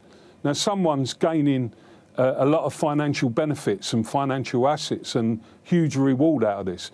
Andy's going to rebalance that power. He's being very clear about that. We've got to help him come up with the ideas that deliver that. Dave Ward, thanks very much for coming on the show. Great to hear from you. Thank you. Well, let's get a roundup thought from our Deputy Political Editor, Sam Coates, on what we've learned tonight. Sam, it was a seamless transition from John to you. Here you are, magicked up. Tell us what you found out. Regeneration, just like in Downing Street. Let's just pause, take a breath and look at that top team. John Healey, the big surprise as Chancellor, kind of the split the difference candidate between Shabana Mahmood on the right and Ed Miliband on the left. But he did not get a grip of the finances in the MOD. A massive black hole was his surprise for Keir Starmer. Can he do better with the whole of the nation's finances? Then you've got Ed Miliband in the Chancellor, in the Foreign Office. The US are not going to be happy about that. He was instrumental in blocking the UK granting permission for us to allow the Americans to use Diego Garcia for Iran. That's a big black mark. And his work on climate change and anti-drilling, that's not going to go down well with the Trump administration. He is now a key holder of the special relationship. Refreshing Truth Social as we speak. Exactly. Then you've got the Home Secretary, Shabana Mahmood. So many of the Labour MPs wanted to get rid of her tough immigration reforms, yet she stays in post, and that will be so much harder. And then you've got Louise Haigh. Nobody's done more to put Andy Burnham in number 10, but she doesn't have a great deal of experience to be at the engine room of this government. But what, Cathy, unites all four of them? They are the four people that did the most to get rid of Keir Starmer. That's actually the thread that unites that top team. And I wonder whether in a few months how much else there is. Wow. OK, well, I saw Aisha's eyes widening just there. Well, as we said at the start of the programme, Andy Burnham is a new PM with a new style. But that more relaxed lack of lectern address in the street meant the end of a highlight for some Westminster watchers. Hot podium guy. Once cited rarely, of late increasingly frequently, sound engineer Tobias Goff has gained quite a following. And for those who feel cheated by the lack of podium and the consequent lack of hot podium guy under this Prime Minister, here's me with this special report. It was May 2019. Everything was in turmoil. Theresa May was inside number 10. We were all waiting for her to say her goodbyes. It was then that we locked eyes for the first time. He wasn't like all the others. No slick suit or rehearsed speech. No speech at all, in fact. He didn't ask for anything. He was just delivering. In this case, a lectern. And optimum sound quality. And the internet, well, parts of it anyway, fell in love. So over the years, Prime Ministers came and went. Boris, Liz, Rishi. And we will have a general election on the 4th of July. Keir. And I go proud of everything that we have achieved. Leaders rose, leaders fell, crumbling into the dust. But he was always there. Every national crisis, every tearful resignation, every chaos-filled afternoon. Mic check after mic check. 1, 2, 3, 4, 5, 6. Our anchor in the storm, a harbinger of political doom, or a quiet constant in our ever-changing world. But no longer. No guy, no podium. We will survive. Our hearts will go on. And so too, no doubt, will hot podium guy himself. Just without a podium for now. A little bit of fun. Well, let's bring in our sofa duo for tonight, Baroness Aisha Hazarika and Lord Ed Vaizey. I mean, he's being rechristened Hot Mic Guy now. But you're going to miss him, aren't you? I think we're all going to miss him. All you think as time went on, he got more and more ripped. It was like 2 tickets to the gun show. Everyone was like, oh, hello. I do feel I'd like a podcast between Hot Podium Guy and Hot Equerry, you know, from The King. I think that is the bro podcast we need. What are you going to miss him? I mean, he sort of shows you up, It's doesn't not he? really my zone, the zone that you two are currently in.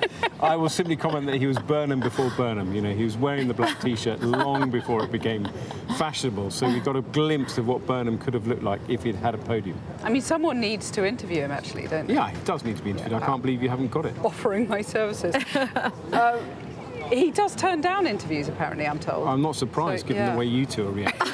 We've lowered the tone once again. I mean, listen, there's been a theme, right? There's been a consistent theme. That's why they raised the big bucks. But just to show that we can do serious too. What are the known unknowns about the cabinet reshuffle so far? Well, there's a lot. I mean, there's still a whole lot of people in there scrapping over. But my sort of takeaways are, I totally agree with what Sam said. Look, you don't do a coup like this and not change things. And he's definitely gone in and he's had a big clear out of the stables. He's very much rewarded the people who got him here. In many ways, I think the party is going to move more to the left. I think these big significant positions.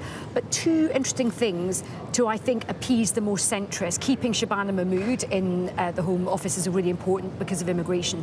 There is Could going be to a row brewing there. There is a row. There There is definitely. You know, I pick it up in the Lords. You hear it from MPs in the Commons. There's definitely going to be a rebellion. So that's the sign.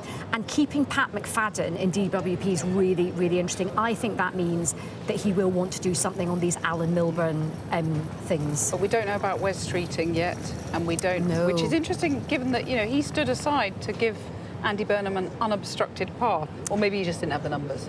It is. I mean, I did think we would be seeing Wes here, but I'm really interested in, there's still so many loyalists in that building behind us. Think about Angela Rayner, think about Lucy Powell, think about Lisa Nandy. I mean, we've just been, my mind's boggling in terms of what's the discussions that are happening at least now. 5 cabinet ministers in Downing Street, and yet you asked earlier if the reshuffle was going wrong. It does now feel there are bumps in the road, and as I said earlier, Wes, he's posted about Spain's victory in the World Cup on Instagram, but he hasn't made the perp walk up for a cabinet job.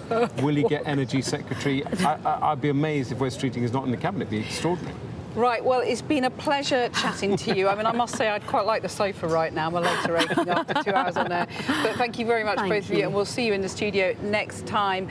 But that is it for tonight. We will see you again tomorrow at 7 p.m. We'll have all the news of what's happened in that cabinet reshuffle and those big policy announcements. Anna Botting's up next. Stay with us.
It is 9 o'clock and this is a special programme live from Westminster.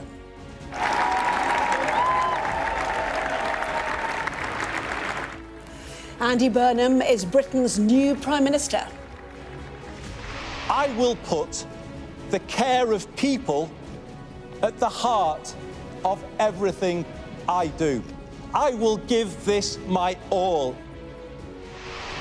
In a major plot twist, he makes John Healey Chancellor just weeks after he quit the government, demanding more money for defence. A smile and a hug from Ed Miliband, who is named as Foreign Secretary, and Shabana Mahmood, who stays as Home Secretary. Plus, in his first speech from Downing Street, Andy Burnham promises to end rough sleeping in England. Well, we're live in Downing Street, where the new cabinet is still being announced. More names to come.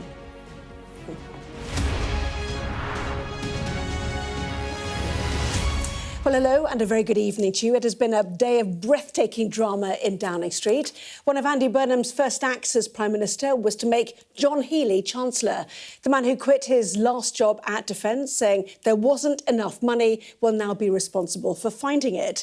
The new Prime Minister also promised to make a difference to the cost of living before the end of the year, with the exact plans to be announced tomorrow. Well, with us for the next hour, two legends of political journalism, Adam Bolton and Trevor Phillips. Fantastic to see you both. This is fun, isn't it? So, highlights of the day so far. Trevor? When you say legend, what you mean is really old. Well, look, the big highlight, of course, is the Healey announcement, not just because it's Healey, and I will say, for the benefit of the team that I worked with on Sunday morning, we've been talking about Healey for several weeks. But it establishes that Andy Burnham is a guy who can surprise you, that he's in charge. Aside from Healey's virtues, what this has done is say, I'm different. You can't anticipate what I'm going to do. It's a very, very smart move. Adam? Yeah, I think that's the point. I mean, this is not a cabinet reshuffle. This is a new government. We've had over a dozen cabinet ministers, some of them performing quite well, who were loyal to Keir Starmer. They've just been ruthlessly purged. But what we have so far in the main appointments is a balance, if you like. If you want to look at the Labour Party, perhaps on the right you've got Shabana Mahmood and Pat McFadden, but on the left as Foreign Secretary you've got Ed Miliband. And the John Healey appointment, you know, is really interesting because it does imply that the money's going to be found for defence. And in fact, there are a lot of tacit spending commitments heard from Andy Burnham today, although, you know, he's sort of said in the autumn when he announces his 10-year plan, that's going to coincide with the budget. Perhaps we'll find out how it's all going to be paid for. Yeah, speaking to the CBI very shortly. There's so much to discuss, isn't there? And more appointments, we're told, imminently as well, so stay tuned for that. We know there's a lot of people who've gone in without a job attached to them yet, which we'll talk about in a moment. But let's look at what has been a huge day for politics and the country and how it unfolded. Andy Burnham is about to become the country's 7th Prime Minister in just over a decade. Before, of course, he takes the reins, before he goes to the door at number 10 behind me, we will hear from the man who came before him. The public are impatient for change. So he's talking about big long-term structural issues that he wants to fix, but at the same time he knows that he needs quick wins. And this is going to be the scene that will be set for Keir Starmer's final speech as Prime Minister. It has been the privilege of my life to serve you and this great country as Prime Minister. And I am confident that Britain is now stronger and fairer than it was 2 years ago. So the Prime Minister will have applied to go and see the King for an audience. The King will ask who he should call as the next Prime Minister. The name Andy Burnham will be given. He will then come himself, and in his audience, he will be invited to form a government. The new Prime Minister arrives.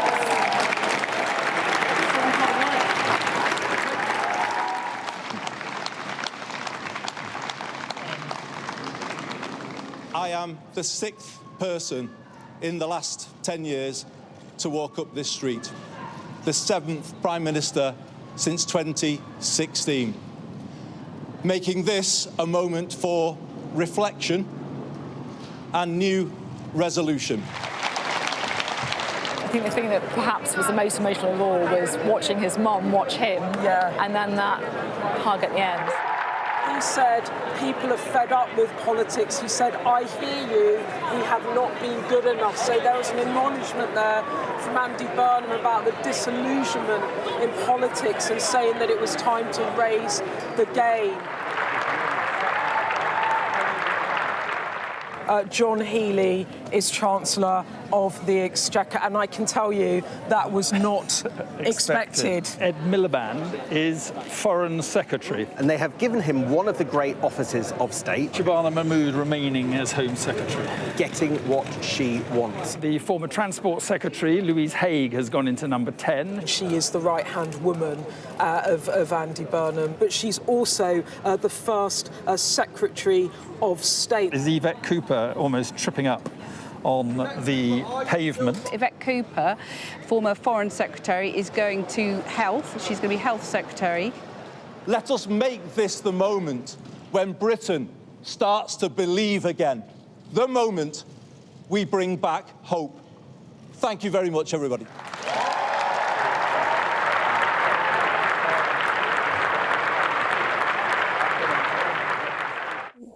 So where are we at then? Let's get more from our Deputy Political Editor, Sam Coates, who has the latest on who is in and who is out. Unpicking 40 years of decisions with a whole new top team. But what are the pitfalls of the people that he's chosen for the top team? Well, let's look at the most important one of all. Surprise as Chancellor John Healey. First elected as an MP in 1997, seen as a veteran, safe pair of hands. Not as left-wing as Ed Miliband, as right-wing as Shabana Mahmood, the two names actually thought to be Chancellor. But the question for John Healey is when he was in the Ministry of Defence, he left a big black hole, didn't get a grip of the finances. Can he do a better job once he's in the Chancellor's chair? We will find out.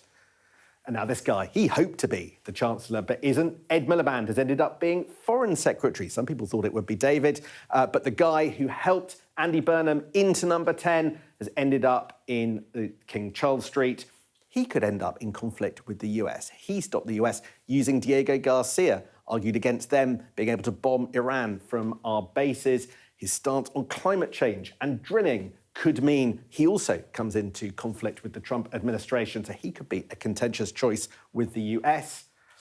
Shabana Mahmood, Home Secretary, she fought a strong campaign to stay where she is. The challenge for her, of course, she's pushing through tough immigration reforms, which will now remain in place. Lots of people in the Labour Party hoped she would go in order that they could scrap them. No longer will that be possible. Louise Haigh. Nobody did more to get Andy Burnham into number 10 than this person. She is First Secretary of State, which means that she's going to be at the engine room of this government, covering everything from the Cabinet Office. But can she keep a grip and keep the show on the road? She doesn't have a great deal of experience in government, so we'll see whether she is able to do that. Yvette Cooper, a surprise choice for Health Secretary. The former Foreign Secretary. It's a slight move downwards. She doesn't know the brief, but nevertheless is in a top role in a complicated job key to Labour's aspirations. Now, the final person staying in the job that they were in under Keir Starmer is Pat McFadden, but he is a reformer. Andy Burnham in the past hasn't wanted to take benefits away from claimants, so is he going to end up in sync with his boss? That's the challenge for him. Look at all of these names and the rest of the cabinet. What unites some of the big ones? They wanted to get rid of Keir Starmer more than anybody else. But the question is, can they inspire loyalty in their boss now they're in the jobs themselves?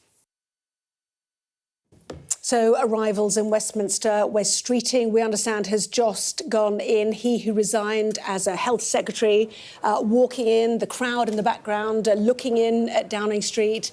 And Ameta Fambule, we understand, also going in. She's been very helpful, it has to be said, in the run-up to Andy Burnham's appointment as Prime Minister. So, Trevor, there are a number of roles we're still waiting to find out who they will get or who they will go to, including this man. Yeah. This was the one that we weren't sure about, and it's significant that he's coming so late.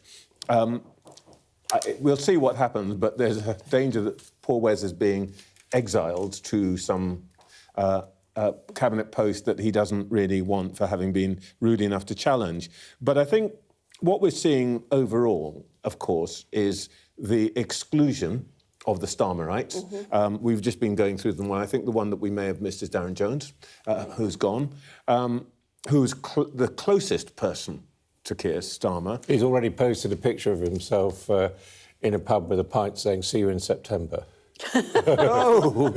Now, does that mean he'll be back in Parliament, or he thinks that this administration is just going to last 2 months? But I think, for me, I don't know what you think, Adam, but I think actually, though a lot of focus has been on the Chancellor, what tends to happen these days is that Prime Ministers are their own Foreign Secretaries, and they're also their own Chancellors. I think the most important appointment we've seen today is the one of Louise Haigh. Every Prime Minister pretty much needs an enforcer. Going back to Thatcher, she had Willie Whitelaw, who, you know, bluff exterior and all that, but when the cabinet had to be got in order and the party had to be told to follow the leader, it was Whitelaw. Blair had John Prescott.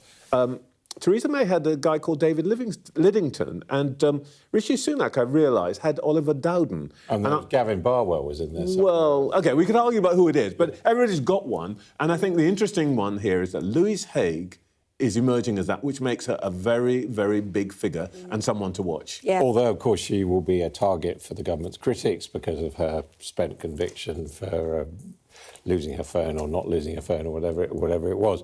But no, it is interesting. And she's got that title, which we have seen used before, of First Secretary of State, which does imply her seniority within the cabinet. Interesting thing so far is we've not seen anything, I don't think, of Lucy Powell. She's gone in. She's gone in. Yeah, she's gone in. And now it's predicted that she would be Deputy Prime Minister. So we would have these two northern women, Louise Haigh and Lucy Powell, basically watching Burnham's back. OK, hold your thought. I know you've got a lot to say. Angela Rayner, also one of those who's gone in. So let's go to number 10 now, and Sam Coates. There's a lot of gaps still. Sam, what are you hearing? There's a mystery, Anna, which is what's going on behind the black door. We've just had 3 more people come in, but some seem to have been there for quite some time without going out again. Wes Streeting has arrived and gone in. Angela Rayner has arrived and gone in. Miata Fanbula has arrived and gone in. She was a policy chief, somebody who sent in policy suggestions for Andy Burnham. And Alex Norris, who was at the Home Office, he's also gone in as well. But there are all sorts of people already in there. Lisa Nandy, Johnny Reynolds and the like, Lucy Powell.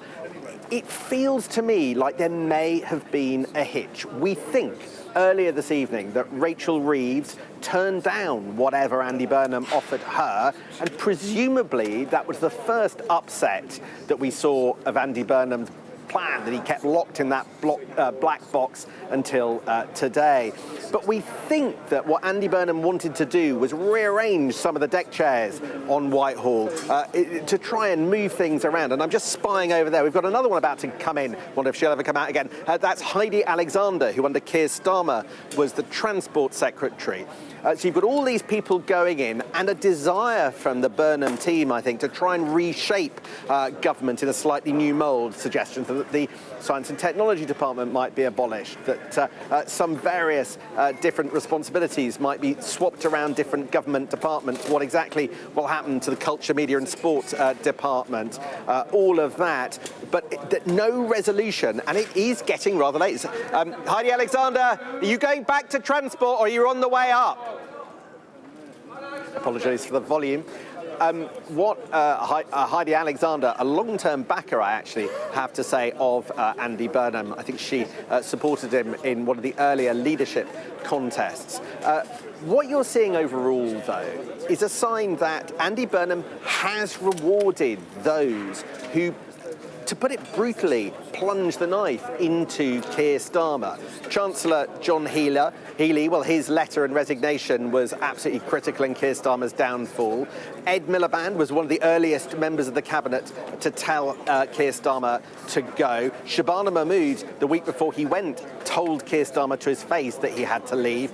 And Louise Haigh has essentially been plotting today for several months, and nobody's done more in ensuring that Keir Starmer was replaced by Andy Burnham. So the biggest jobs are from those who were organising against the former Prime Minister, of course, left and handed in his resignation to the King today. So the question as we move on will be, is there more that unites the top tier of this cabinet than just that disloyalty? But right now, Anna, there is that mystery. Lots of people have gone in, but the necessary announcements about what jobs they're going to do for Lucy Powell, for Lisa Nandy, for Johnny Reynolds, for Miatta Fahnbulleh, for Wes Streeting and others aren't confirmed.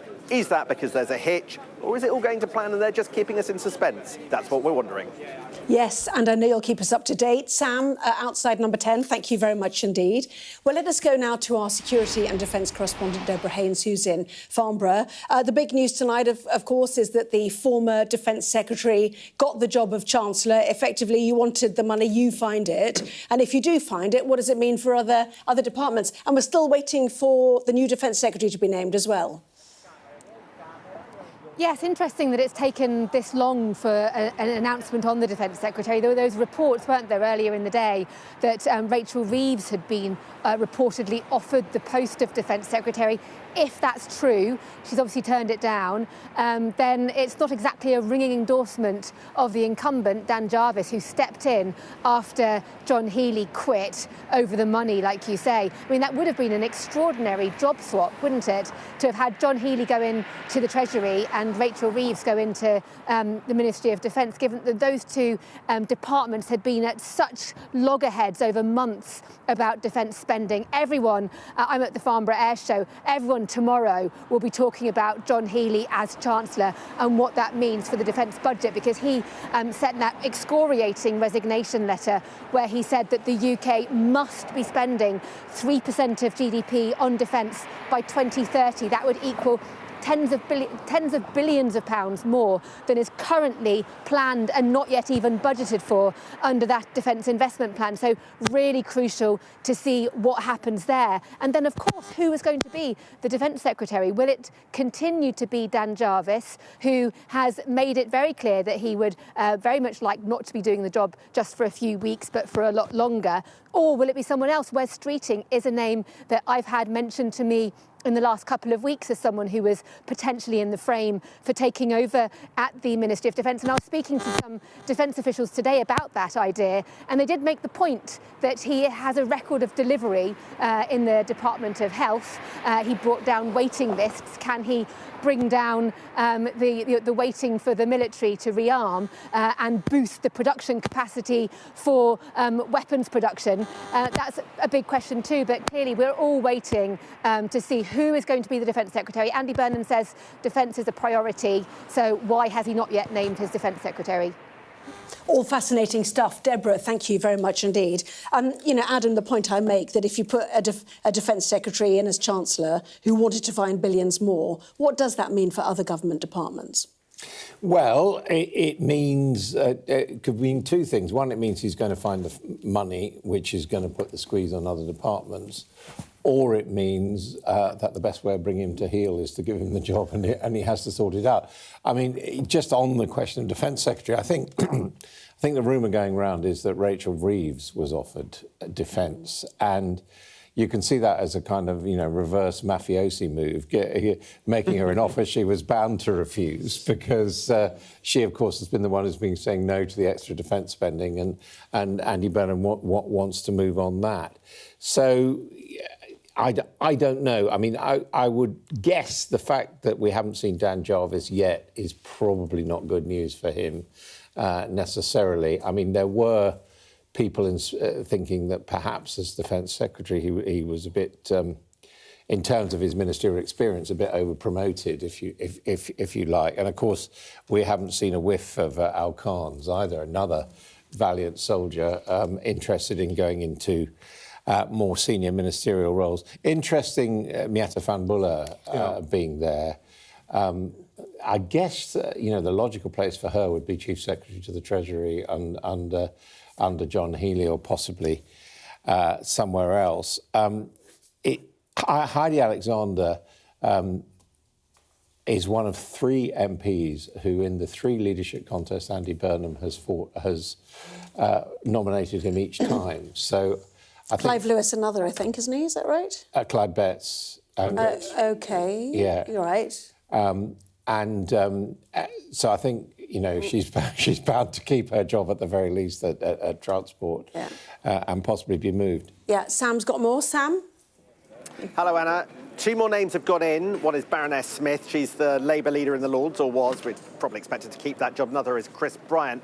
But the question is, why are there 13 people in the building behind me and no names coming out? Well, actually, if you join the dots, we can work out why. An attempt to dampen down any speculation that there's some enormous row, some big problem. I can see that all of these calls with foreign leaders are coming out at the moment. You've seen Andy Burnham talk to President Macron. We obviously had the Trump call earlier. All of that is throwing, it was Ellie Reeves, Rachel Reeves' sister, is just going in the big black door behind me there. So still incoming. But I suspect that what's happening right now is that putative cabinet ministers are sitting in a pen while, as happened with Keir Starmer, Foreign Affairs is getting in the way, and the calls from foreign leaders have to be prioritised because they're on the line then and now. So the likes of Bridget Phillipson have been kept waiting while foreign leaders are being dealt with first. That will be the way that it rolls for a Prime Minister, not how Andy Burnham wants to present his premiership, but the reality of day-to-day life in Downing Street. Yes, as you said, these conversations with foreign leaders. The Prime Minister has spoken to President Emmanuel Macron of France this evening. The Prime Minister began by setting out how he's looking forward to building on the strong UK-France relationship to deliver for people on both sides of the Channel. And they discussed Ukraine as well. The 2 leaders discussed the need to work together to continue supporting Ukraine as it resists Russia's full-scale invasion. On the Middle East, continue efforts towards de-escalation and reopening the Strait of Hormuz. And they discussed the UK and France's close cooperation on energy and defence. 2 positions I think we're still waiting to hear on. Yeah, also very warm messages from Ursula von der Leyen, the President of the Commission, and from Friedrich Merz, the German Chancellor. So I think, Keir Starmer may have opened the door a chink towards the European Union, but they certainly think that there's going to be a friendly, very friendly relationship between this Prime Minister and the EU. Yeah, absolutely. Let's get more now from our economics and data editor, shall we, Ed Conway, who analyses the challenges facing the new Chancellor. We've got a new Chancellor, not the one that people had expected. It is this man, John Healey, former Defence Secretary, gets in to number 11. And he's going to be faced with all sorts of difficult decisions coming up. Perhaps the thing that will overshadow his tenancy is something that pretty much every previous Chancellor hasn't been able to deal with, which is that we've got really weak productivity in the UK. And when I say productivity, that's just the amount of wealth that we're generating across the economy. It's perhaps this is the most important of all the charts, because what this is showing is productivity growth in different eras, cumulative productivity growth going back to the 1760s. The higher the bar, the more rich we're getting, basically, over time. And that is the story of the last few years, decade and a bit. And we have basically, over that period, had the weakest growth in the amount of money we're generating per person, per hour we work, in over 2 centuries. It's incredibly depressing, to be honest with you. And what's doubly depressing about this is the UK, we're kind of similar to Europe, but actually if you compare us, and this line is basically showing you the same thing just over recent years, a little bit of growth, compare us to the US and just look at the divergence. So America has just been getting wealthier and wealthier and wealthier, and the UK has been lagging far behind. And people are kind of scratching their chins, and, this will doubtless be part of the briefing that John Healey gets about what it could be. Is it the fact that America invests lots more money? This is just showing you research and development investment, tech, non-tech. America invests a lot. The UK invests comparatively little. Maybe it's that. Maybe it's the fact that we have some of the highest energy prices in the world, which makes it really hard to reindustrialise. Maybe it's the fact that our broadband speeds are lower than most other countries around the world. Put it all together, and it's an enormous challenge.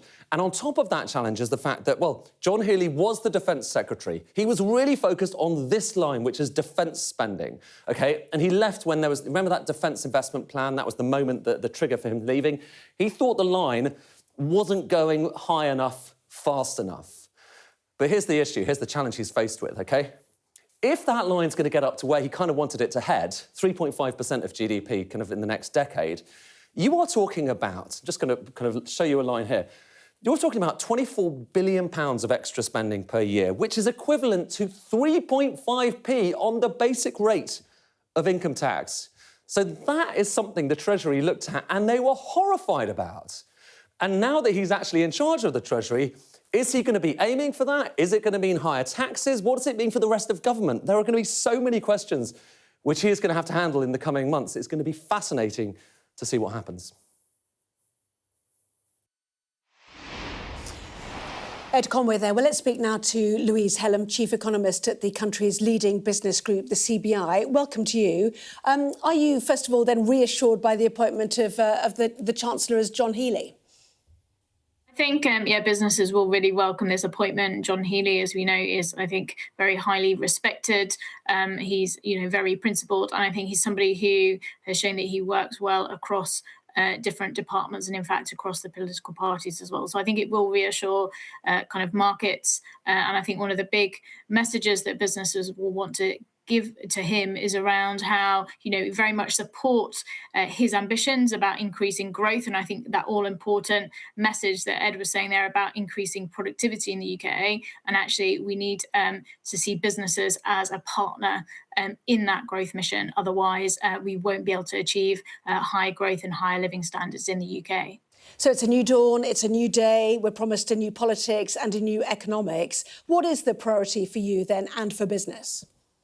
So I think, as we were saying, it is to see that high growth in the UK. Really, that can only be achieved by higher investment. And I think businesses at the moment, have found it very difficult to invest over the last few years. I think, one, because we have had quite an unstable, both kind of just geopolitical environment, but also domestic policy environment. And also one of the big issues that we've been talking to businesses about across all sectors of the economy is just the cost of doing business in the UK. At the moment, we're seeing really high costs for employment, around energy costs, again, that was just mentioned there.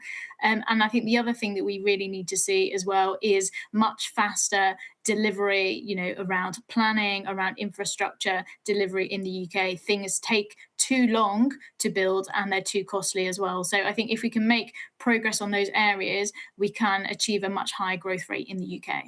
Louise, stay there if you can. We've just got some breaking news, actually some more appointments. Jonathan Reynolds, Secretary of State for Business, Innovation, Science and Trade, and Angela Rayner has got housing. Again, let's go to Sam Coates. Sam. Hello, Anna. Massive update for you. We've actually cleared up some of the mysteries about what's going on in the building behind me. Angela Rayner has got the job that she wanted. She's going to be the Housing, Communities and Local Government Secretary. That's back to her old job, but without that Deputy Prime Minister title. She will be pleased with that. She will drive through some of Andy Burnham's devolution agenda. So that is a job that matters. Another person that will be pleased, Jonathan Reynolds, Johnny Reynolds, who's been moved back from Chief Whip again to his old job. He will be Secretary of State for Business, Innovation, Science and Trade. So that's an expanded department. Some of the science department clearly has been broken up. Now the next name is a surprise. The Secretary of State for Education is going to be Lucy Powell. Now, we had even speculated she might be the Deputy Prime Minister. She will now go in a massive policy portfolio in education. That means she takes over from Bridget Phillipson. We do not know what job Bridget Phillipson will get. Lucy Powell not only will oversee schools, but also the highly contentious reform that's about to happen on special educational needs that Bridget Phillipson had been working on. Will she keep those reform plans the same, or will she change change them. I know that a lot of the funding questions over that plan was unresolved. And finally, we know the name of the enforcer of the Parliamentary Labour Party. That's one of the people that got Andy Burnham elected in Makerfield. It's Annalise Midgley, long-term fixer. She will be the chief whip in Andy Burnham's cabinet. She will be the person that decides what happens with Labour MPs. She is a long-time fixer. She worked for Jeremy Corbyn. She worked for Len McCluskey and for Keir Starmer. She is formidable, and she has ties across the Labour movement. Woe-betide Labour MPs that cross her. Lots of bromides towards Labour MPs from Andy Burnham about how he's going to treat Labour MPs, but you wouldn't want to be facing an Annalise Midgley if you got on the wrong side of her in the Chief Whip's office. So a big update, a much clearer sense of what the Cabinet is going to look like. What's going to happen to Andy Burnham? Angela Rayner, are you happy to go back to your old job? Angela Rayner with a bit more of a smile on her face than she had when she went into that office. She's been inside number 10 maybe a couple of hours. She walked across the road and into the Foreign Office building, which sits immediately adjacent and immediately facing me at the moment. So Angela Rayner back in her old job, Johnny Reynolds back in her old job, the two new appointments, Lucy Powell to Education and Annalise Midgley at the top table as Chief Whip. Sam, thank you very much indeed. Well, let's head back to Louise Hellem then, shall we? Chief Economist at the CBI, that beefed up trade and business department, business, innovation, science and trade now for Jonathan Reynolds. What are your feelings about that? This is controversial, isn't it? People like to one-stop shop where they could go for science and tech. Yeah, I mean, I think changes within government departments are always difficult and sometimes can create a bit of a distraction as well. I mean, but I think in general, the appointment of Jonathan Reynolds will be incredibly welcomed by the business community. We know him incredibly well from having that brief before. I, for example, went on the trade trip with him to Japan last year, and he's obviously the one that delivered the industrial strategy as well last year, which has been very welcomed by business. And actually, I think one of the big messages is around seeing the delivery of that industrial strategy as well. So actually having continuity from his previous post, I think will be very welcome. Yeah, and just one final thought from you. As far as you're concerned, what did Rachel Reeves do wrong, which could be unpicked without too much cost to the economy? I know the concern of young people not in education, training or employment is of big concern to many people. Yeah, I mean, I think, first off, I do think Rachel Reeves did deliver some incredibly important things, particularly that emphasis on fiscal credibility, which will be really important to retain, to have that confidence of the markets. But I think the concern over the last few years really has been that rise in the cost of doing business, particularly around the costs of employing people and employing young people because of those changes on national insurance, the increases in the national living wage, and also the changes on the employment rights bill as well. So I think we would like to have that discussion with government about how we can make sure we have a better environment for hiring people, that we can see employment increase in the country. And that should also help, obviously, reduce the kind of welfare bill as well. So we want to see that kind of win-win solution with government working with businesses to achieve that. Louise Hellem, good to have you on there from the CBI. Thank you very much indeed. So some more breaking news concerns Bridget Phillipson. We know her as Education Secretary. She will remain a member of Cabinet as Minister for Women and Equalities, but is no longer Education Secretary. So another interesting twist, Trevor. It is very interesting, actually. In a job I used to do, I did argue that the Equalities Minister should be a separate portfolio, but it's always been attached to the most senior woman in the Cabinet, who's always had another job to do.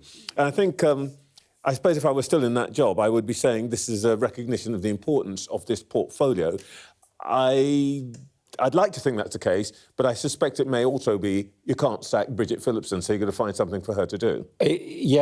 Also a little bit controversial in as much as she did struggle with those guidelines on trans, on trans after the Supreme Court ruling, and this would seem to be a gesture to the trans lobby, possibly within the Labour Party, similar to the gesture which Andy Burnham has already made on Palestine. You know, it seems that there is some of the more radical aspects of Labour being given some totems. There is one thing emerging. It's interesting. There are a series of what you might call third rail issues where the Labour Party thinks something and the rest of the country thinks something completely different.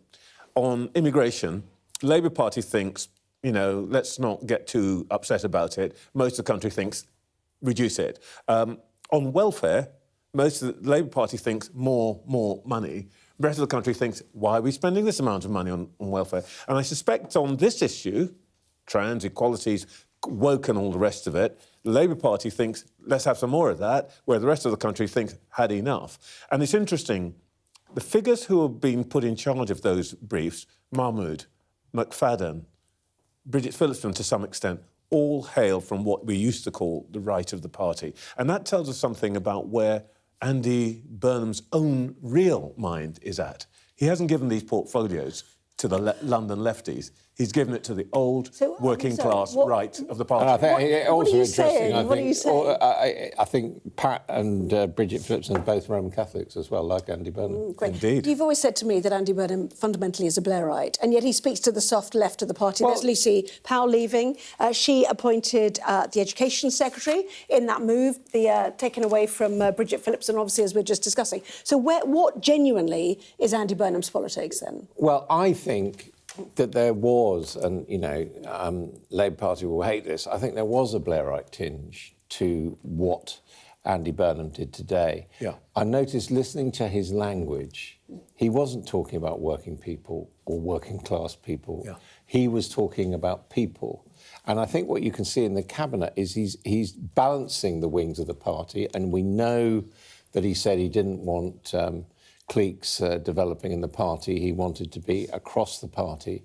So I think that kind of big tent approach to politics, which frankly I don't think Keir Starmer ever really espoused. I think he was a class warrior in many terms. I think that's back. And it's ironic that, you know, it's been packaged now with Andy Burnham very much as, you know, a man of the North who went to comprehensive school, whereas previously, of course, you know, Tony Blair was privately educated and seen as a Southern smoothie, even though he would dispute that. I don't want to get in, but Sam managed to grab one of the new appointees. Sam.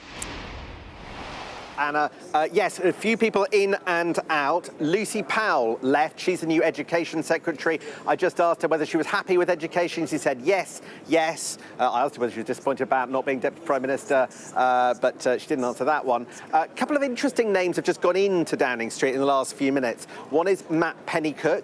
He was basically the housing expert underneath Angela Rayner and Steve Reed. He does now feel like he's heading for a cabinet position. He was a sort of opponent of the NIMBYs, somebody who wanted to get that house building target up, but not through public housing, council house building programme, which is what Andy Burnham wants, but by boosting private housing. So will he switch policy and stay in the same rule, or offer something else instead? And you have Kanishka Narayan.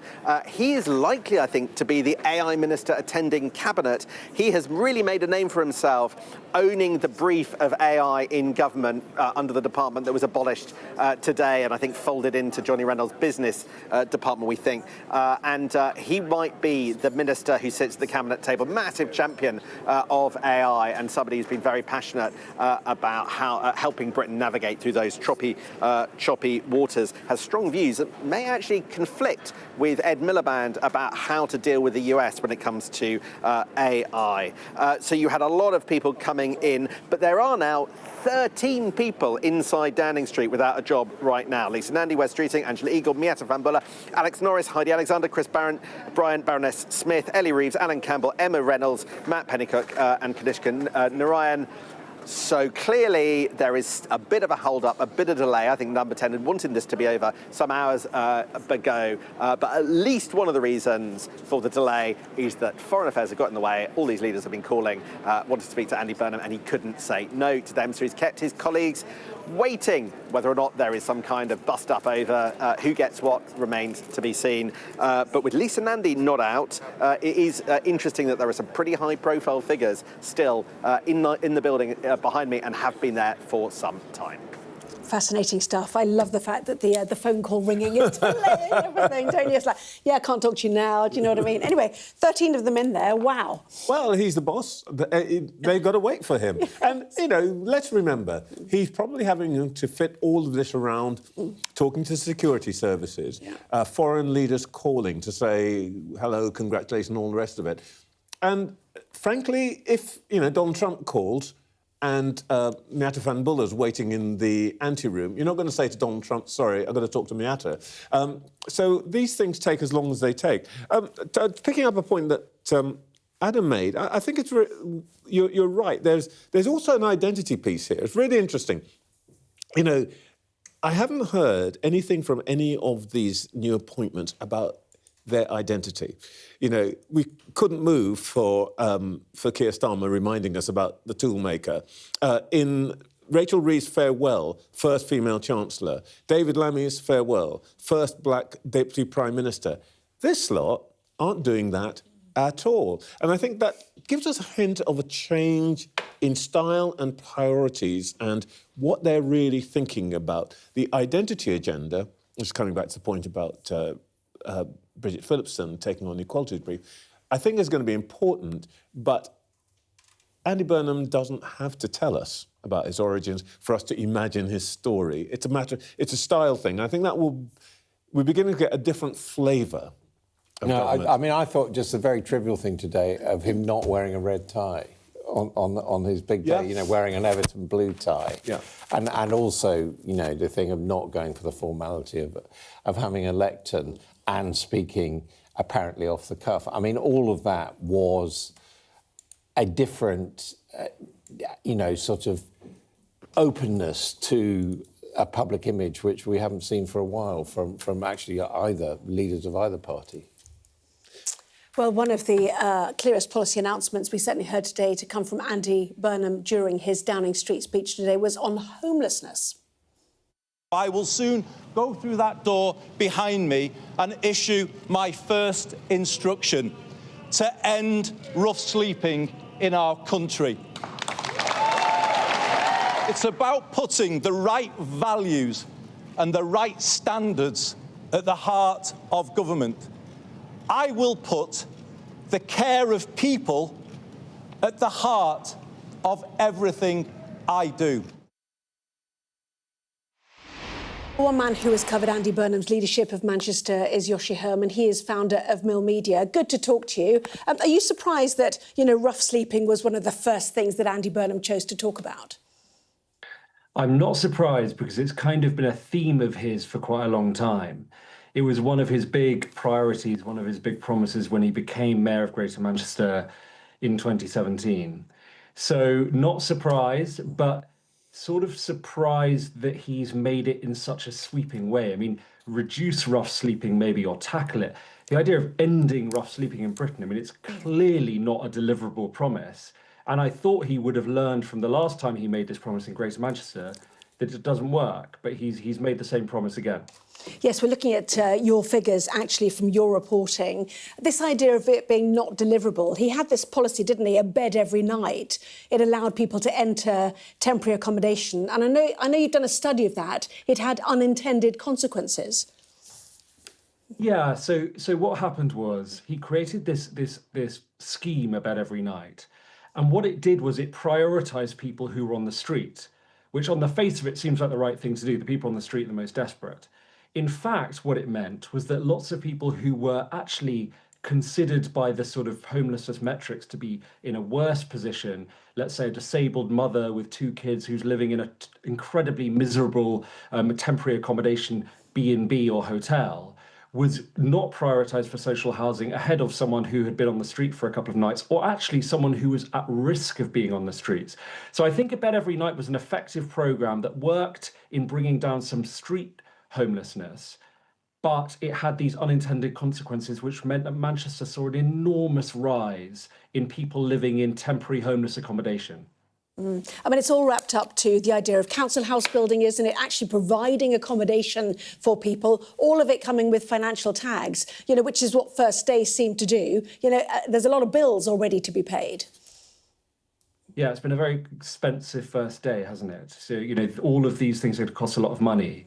I think that, you know, a price tag of something like 300 million has been mentioned just for the rough sleeping one, but that's nowhere near enough. I mean, nowhere near enough. Tens of millions have been spent just in Greater Manchester. And as you showed from the graph, the numbers are now up basically at the same level they were when Andy Burnham was elected. So if he really wants to end rough sleeping across the country, you're talking about billions of pounds, and you're talking about doing something that most equivalent countries have not managed to even get close to doing. Is there a danger, do you think, that, you know, at the moment he's being framed as buses man, which is the great success in Greater Manchester, and now as sort of rough sleeping homelessness man? And, you know, right now his cabinet appointments are being delayed because global leaders are calling him. You know, the nuclear codes, the letters of last resort being written. Has he framed himself slightly parochially, do you think? Well, I mean, I might say this because I live in Manchester and I run a local news outfit, but I like the idea of having a domestically focused Prime Minister. If he's going to say, no, my number one priority is getting the economy going and improving the lives of Brits, I think that sounds like a good thing from a Prime Minister. For me, the question is about, does he have the sort of eye for detail to actually pull off these changes? Because we know that the British economy has been stagnating for a long time. We know that things like homelessness are very, very difficult to solve. We know that people are not earning what they should be in a lot of jobs that people are working now. And does Andy Burnham really have the plan for that? That's the big question, I think. When he was speaking to Beth Rigby this morning when they went to a homeless shelter, Andy Burnham suggested that the policy in Manchester had not been as successful as it might have been because there had actually been a pull factor of people going to Manchester. In your research, as you're covering this story, do you think that's true? That was certainly felt at the time, that having a high-profile mayor on the TV all the time saying a bed every night for anyone who's on the street was creating a pull factor. When we were out reporting, we would regularly bump into people from Glasgow, people from Liverpool, people from Sheffield, etc., who'd come to Manchester. So you could say that you won't have that problem if you do things nationally. But you will have the other problems that he wasn't able to address, which is often when you speak to street sleepers, people rough sleeping in Manchester, they have a whole host of drug problems or you know, life problems, traumas that mean that they are saying no to help. Often they've been offered help 3 or 4 times and they're saying no to it. That is a much harder problem to solve, and that's why his promise today is totally unachievable. Well, I think that's probably right, but I suppose you've got to think, what is he actually doing here? He probably knows you can't solve it, but he wants to make a couple of points. One is that Manchester showed leadership. Secondly, that actually he's going to be the guy that brings heart. And he talked about making policy human today. And I think this is emblematic of that for him. He's making a point about who I am, by contrast to his predecessor, who would express things very differently. Yeah, but I mean, what's interesting about it as well is that all that Keir Starmer did on this was stop it being illegal to be a rough sleeper, you know, which was a human rights thing, but didn't get you anywhere. And one of the points is if the government can come up with policies that are actually going to remove people from the streets, that's not just going to be good for the rough sleepers, it's going to be good for the public. The public do regard them as a nuisance. And people like John Burt, for example, who, you know, as we know, founded the Big Issue, I mean, he has always argued that there has to be much more intervention to get people off the streets compulsorily. And I suspect we're going to see a lot of this from Andy Burnham, which is compassion, you know, the heart and so on. But underneath it, there will be some tough love. OK. Exactly. Yoshi, they've definitely got people talking about it, haven't they? It has to be said. Very good to hear from you, and, you know, congratulations on that research. It's very interesting to drill into the nuts and bolts of what actually happened. Thank you very much indeed for joining us. Let's head back to number 10, shall we, tonight? Sam Coates has more. think that Angela Eagle will end up in the Environment and Rural Affairs brief, and that Miata Fanbula is going to go to Ed Miliband's old department at Energy and Climate Change. She's somebody who was in the early stages of Andy Burnham's leadership campaign, feeding in ideas, feeding in intelligence to him for his policy sort of portfolio. So bit by bit, we're whittling away at that total of, I think it's still now 11 figures who have gone in the last few moments. Hamish Faulkner has gone in. He has been the Middle East Minister until now. He is now in the building behind me. So still some churn. We're very much at the sort of business end, lower cabinet ranks end of this process. But Andy Burnham's cabinet very much taking shape. Just very quickly, Sam, what about junior ministers? Is that all to come tomorrow? We've still got a long way to go on this one, by the sound of it. Oh, crikey, Anna, you want it all, don't you? No, you can't have that tonight. There'll be some ministers of state who attend cabinet who have gone into the building behind me. If you imagine that there'll be somewhere between 25 and 30 cabinet ministers in total, and I think we've had about 12, 13 appointments, and we've got about 11, 12 people in there. I think we're nearly there, and just looking, no, there isn't anyone coming down the street at the moment. So we're almost there, but also it is 10 to 10, right? And they've all got to get up early in the morning for a cabinet meeting. So I think you've almost had your lot. So we'll have another day of fun tomorrow. OK. We're hanging on your every word, let's put it that way. Your thoughts so far, then? Because, I mean, you just asked me about Lisa Nandy, for example, which is the neighbouring MP. She was there at Makerfield. I think it's very interesting. I mean, a lot of this, you know, everyone will now have been able to predict everything he's done. But a lot of it is not surprising in retrospect. What I think I'm waiting to see is what he says about Lisa Nandy. Partly because Lisa Nandy was probably one of the most clear advocates for Andy Burnham in the Burnham cabinet. His neighbouring MP but made no mistake, no secret of where she wanted things to go. And it's slightly surprising that we haven't yet heard what role she has, which either means that there's some dispute about it, or that the role she has is, as some people think, a very big one, and it's going to be unveiled at the end. Yeah, I mean, the truth is, if they're going to have a cabinet meeting tomorrow morning, they need a defence secretary, a transport secretary, a culture secretary, a Northern Ireland secretary, a Scottish secretary, a Welsh secretary, and a leader of the House. Yeah. So I'm here till midnight. It's going to be great. I'm loving it. This idea of a sort of, you know, northern clique. I mean, is that fair? Do you think? Johnny Reynolds, Manchester MP, Lucy Powell, Greater Manchester MP, Lisa Nandy, Greater Manchester MP, Angela Rayner, Greater Manchester MP. You know, what about the rest of the country? I mean, is that a fair sense, do you think, from this or not? Well, I have to say, Professor Anand Menon, who is